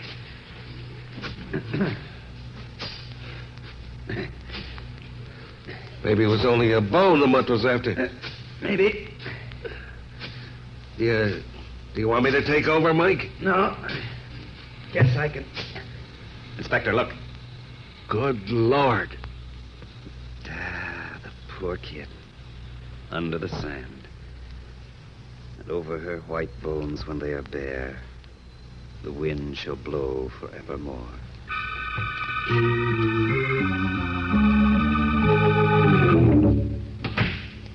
Did you get the coroner's report on Margie, Inspector? Yeah, Mike, it was just as you figured. The kid was dead before she was buried. Uh-huh. It's fairly easy now to reconstruct what happened. It is? Not for me. Well, the only conclusion which fits all the facts is that Lydia's car hit Margie and killed her. Terrified, Lydia and whoever was with her buried the body in the sand. Why? After all, it certainly wasn't deliberate. It wasn't murder. True, but a conviction on at least a reckless driving charge is fairly probable. Okay, go on. Well, Lydia couldn't stand what she'd done. That's why she gave that sealed envelope to Sally. Probably contained a full account of what happened. Kind of a confession to lighten her guilt, huh? Yes. By the way, how did the killer know about it? Probably through Lydia herself. Lydia? Yes. She must have tried to forestall her murder by threatening the killer with disclosure by means of the envelope. But the killer was desperate and made sure Lydia would never talk. Exactly. Just a minute. Hello? Inspector Prevost speaking. What? Uh-huh. Uh-huh. He has, hey? Why, of course. Certainly. Bring him down right away. Mike, a couple of the boys just picked up the handyman, Al Kemper. They did? Yeah, and get this. One of the men recognized him as an old con with a record as long as your arm.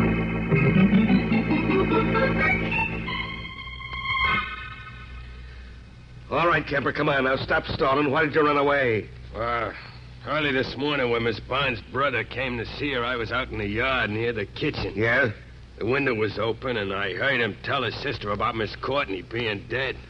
I figured me with my record, it wasn't healthy to stick around. You're lying. I'm not, I tell you. You are. Just a minute, Inspector. Kemper, where were you last Tuesday night? Well, I was in a neighborhood bar until about 11:30, and then I beat it home and hit the hay. Did you hear Miss Courtney come home? Yeah. When she drove in, she woke me up. Was there anyone with her? Yeah. Who was it? I don't know. I heard Miss Courtney's voice, but whoever was with her was whispering. Did you hear what they said? Well, not much of it. Miss Courtney was scared. She kept saying something was all wrong. The other person kept telling her she had to keep her mouth shut about it. Anything else? No, wait. There was just one other thing. Yes? The other person said something kind of funny. Let me see. Yeah. I could never stand it. Never. I'd go insane in a month. That's just what was said. Oh, not very much to go on, is there, Mike? On the contrary, Inspector. I think it's the key to the whole case. The key? Yes. Get Sally Stanton and Bill down here right away. What for? I'm going to trap the murderer.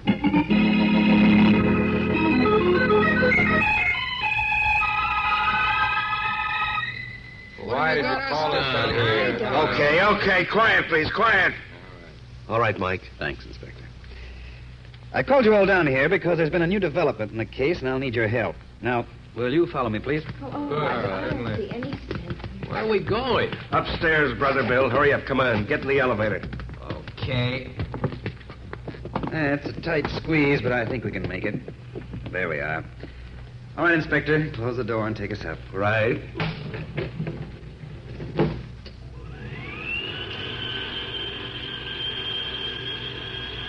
You all right, Sally? Yes, Jay.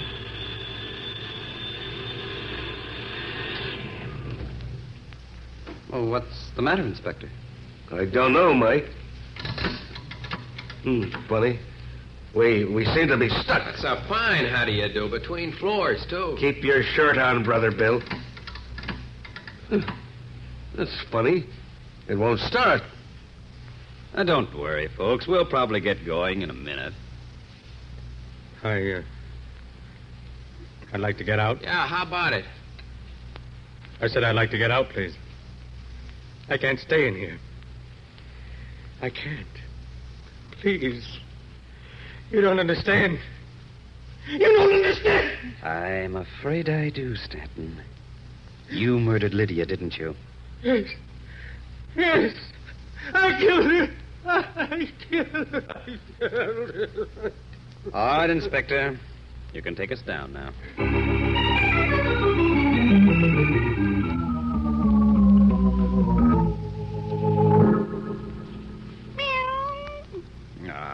You missed me, didn't you, Mahitable? Mike, will you put that darn cat down?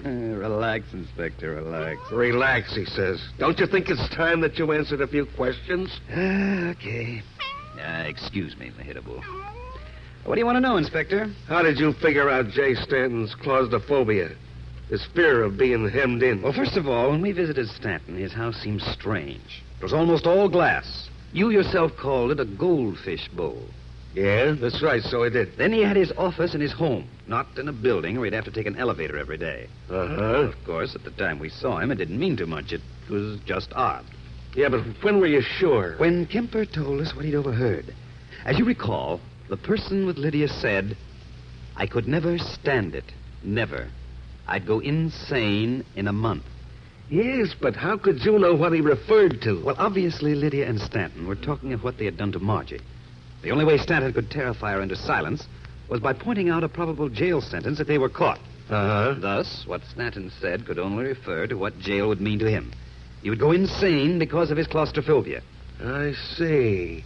And when you tied that up to his glass house, having his office there, you had him all wrapped up. Yes. Oh, what's the matter, Mahitable? Rubbing your whiskers again, huh? You Casanova. Well, I'll let you out. Mike, will you stop bothering with that cat? Sorry, Inspector. There are some things which are much more important than crime.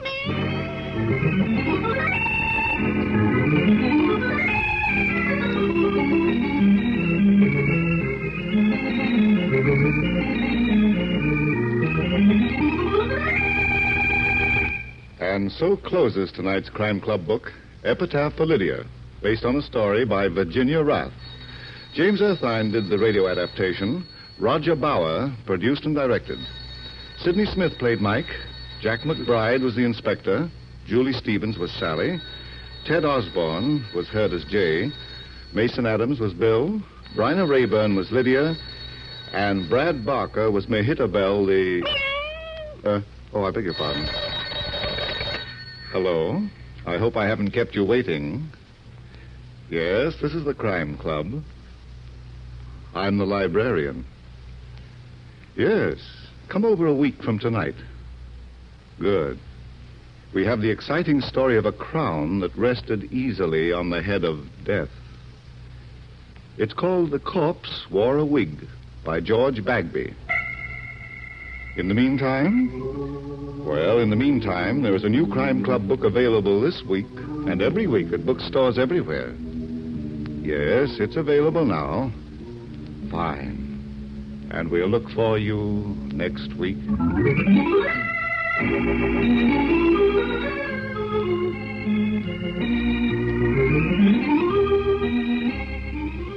This program came from New York. This is the Mutual Broadcasting System.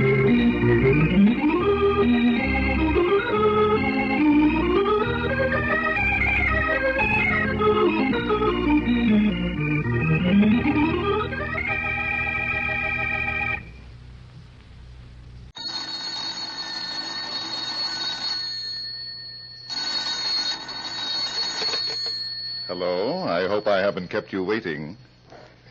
Yes, this is the Crime Club. I'm the librarian. The corpse wore a wig. Yes, we have that Crime Club story for you. Come right over.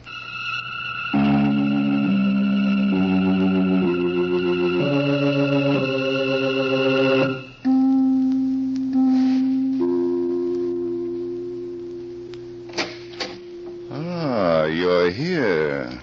Good. Take the easy chair by the window. Comfortable? The book is on this shelf. Here it is. The Corpse Wore a Wig by George Bagby. The very intriguing story of a method of dying that was as deadly as murder. Let's look at it under the reading lamp.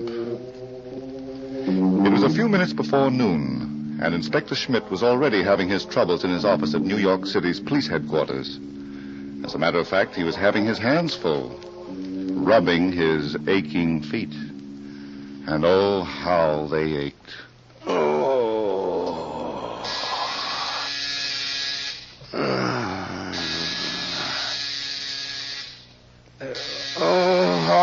All right, you bloodless devil, you. Hello, Schmidt talking. What do you want? Inspector, this is Cassidy. Cassidy, huh? That's a big help. Which Cassidy are you? The sergeant, sir. I suppose it's wondering you are what me and Inspector McKee man is doing on one of your cases. Well, you see, it's like I this. don't start wondering until I know what you're talking about, Cassidy. Oh, sure. And it's right you are. You know, the good Inspector McKee went on his vacation last night. Yes, but what's that got to do with me? Well, I'm working for you now. Inspector McKee's orders. Oh, my aching feet. That's the reason, sir. Well, I'm down here in the coroner's autopsy room. You know that suicide cadaver that was brought in this morning? I had him brought in. That's Dr. Jeremy Bullock. I wanted an autopsy done. It's been done. And it was no suicide, Inspector. What? Clear and simple. An open and shut case of murder. Let me talk to the coroner. Well, he just left a few minutes ago. He got a call to go out on another killing. And he asked me Stay where you are. I'll be down as soon as I get my shoes on and learn to walk again.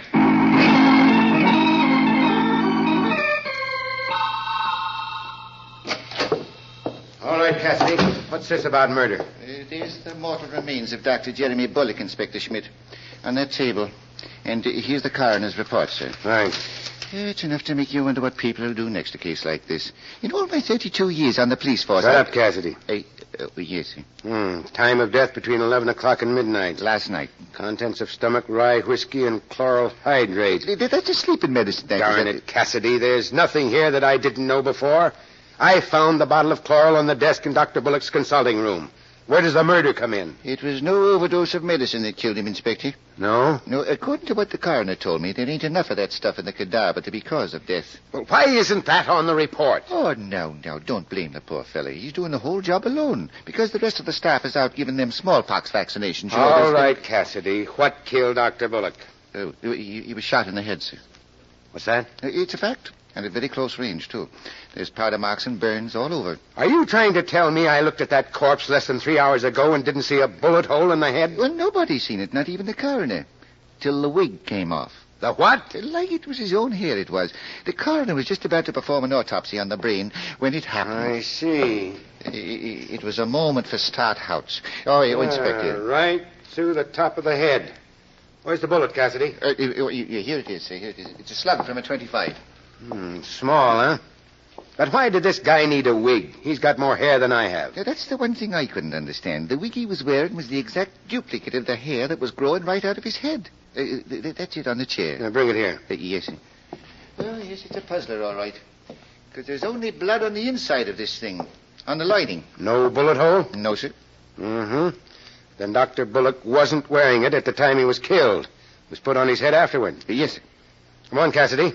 You'll take a ride uptown to Dr. Bullock's place. Yes, sir. This time I'm going to do a complete job on it. And on that cute little nurse of his, too, Miss Teresa Chalmers, if she's still around.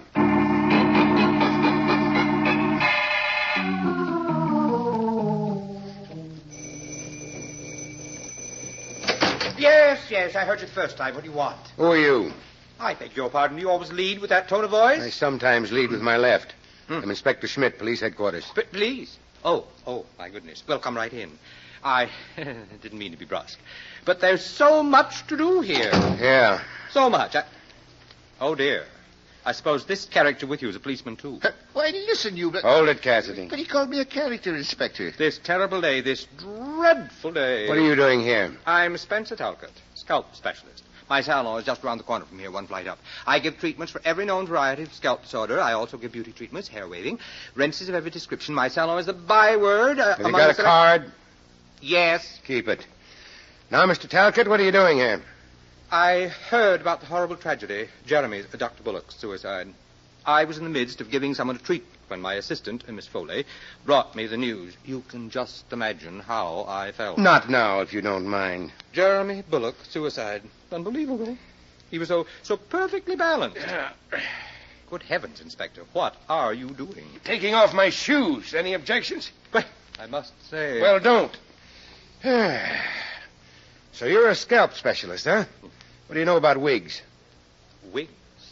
Are you talking to me? I hope so. I don't know anything about wigs. My job is to do everything I can to avoid them for my clients. I am a scientist. Yeah. Where's the girl? Would you be crudely referring to Dr. Bullock's nurse? Where is she, Talcott? Oh, well, you don't have to shout, Inspector. Miss Chalmers is resting in Dr. Bullock's living quarters. The shock of her employer's unexpected death, I'm afraid. Tell her to come in here. Inspector Schmidt, the poor child is just a tangle of nerves. Couldn't you forego the usual procedure of... Get going, Talcott. Of course. You give me no alternative. If only there were not so many brutes in this world to tell decent people where to go. And that calls me a character. Forget it, Cassidy. You notice anything about this place that's out of line? Only that worm that just crawled out of here. If I were a private citizen without the dignity of a whole department to uphold, I'd show... Why, Inspector, this room is all wrong. Thanks for the cooperation. The furniture's old and broken down. Now, this is a high-class building in a fine high-class neighborhood. Pretty expensive, huh? Well, if I'm any judge of rentals, it's more than the likes of me can... Well, I'll be an Englishman. What's the matter, Sergeant? Now, what would that dirty, dilapidated moose head be doing on the wall of a doctor's waiting room? A moose head with one eye and a crack under the chin. It ain't the sort of thing that gives peace of mind to the sick and the troubled, is it now? Not exactly, Cassidy. But it is something to wonder about. Inspector Schmidt. Oh, Miss Chalmers. Mr. Talcott said you wanted to see me. Mm-hmm. Come in. We don't have to talk long distance.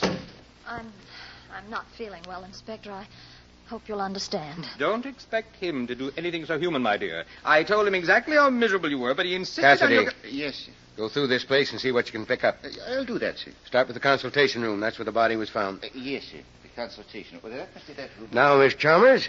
What do you want? I told you everything hours ago. You told me you came to work this morning and found Dr. Bullock sitting at his desk, dead.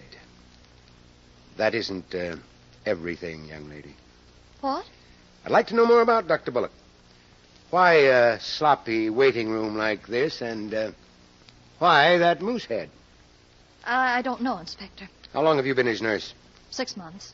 What kind of people came into this dump of an office? All kinds. What are you getting at? Miss Chalmers, I've been a policeman too long not to recognize a phony setup. You saw nothing wrong with it this morning. Bright girl. I wasn't looking for the same kind of evidence. The same kind... Inspector. Yes, you're catching on fast. Jeremy Bullock didn't commit suicide. I knew it. He took an overdose of that chloral hydrate by mistake. I knew he wouldn't kill himself. You're so right. He was murdered. Murdered? Murdered? You take second money, Talcott. What of all the ridiculous, utterly Now fantastic... go back to your stall. What you won't think of next, you policeman. Good heavens. Go back, Talcott, or I'll have Cassidy give you a scalp treatment. Oh, good gracious, please. I don't believe it. It can't be true. Somebody dropped enough chloral hydrate into some rye whiskey to put Dr. Bullock to sleep, and then shot him in the head. In the head? Oh, I know this is a trick. You're only fishing. The top of the head, Miss Chalmers. Did you ever see this wig before? No. And what's more... Wait a minute. Yeah? That looks like Jerry's hair. Jerry, huh? Was he? No, he wasn't. How long has it been Jerry, Miss Chalmers? We were going to be married in 2 weeks. Is that so? I know what you're thinking. He was old enough to be my father. But I didn't care. I loved him. Well, there's no law against it. Yet. Inspector, was Jerry really murdered? Would you like to see his body again? Talcott. She killed him. Kate Foley killed him. Kate, my assistant? Well, you must be out of your mind. She threatened him. She was here yesterday screaming bloody murder because he was going to marry me. Don't stop, Miss Chalmers. This is becoming very interesting. She said she'd kill me, too. That jealous lunatic. She had no claim on Jerry. He never promised to marry her. How do you know? Well, suppose he did and he changed his mind. He didn't love her. That's no reason to be murdered. Yeah. Talcott, would Kate Foley be in your finger-waving paradise now? Of course. But, my dear Inspector, you can't be thinking that... I'm going to tell you, huh? Come on, I want to get her side of the story, and quick. But, Kate, she's one in a million. Expert assistant. Oh, I almost forgot my shoes. Dear me. What am I going to do? Don't say another word. The minute I get into these, I start hating things. All things.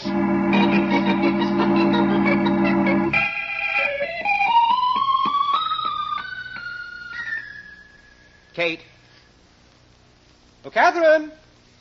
Miss Foley! Save your breath, Talcott. The bird has flown. But she left the door unlatched, and she has appointments. It could be she's got other things on her mind. Well, where does she live? She didn't run away, Inspector. Oh, dear, such a splendid assistant. And with just the right attitude. Miss Foley's address, Talcott. Yes, it's in my book, right there on the desk. How can you be so unsympathetic? It's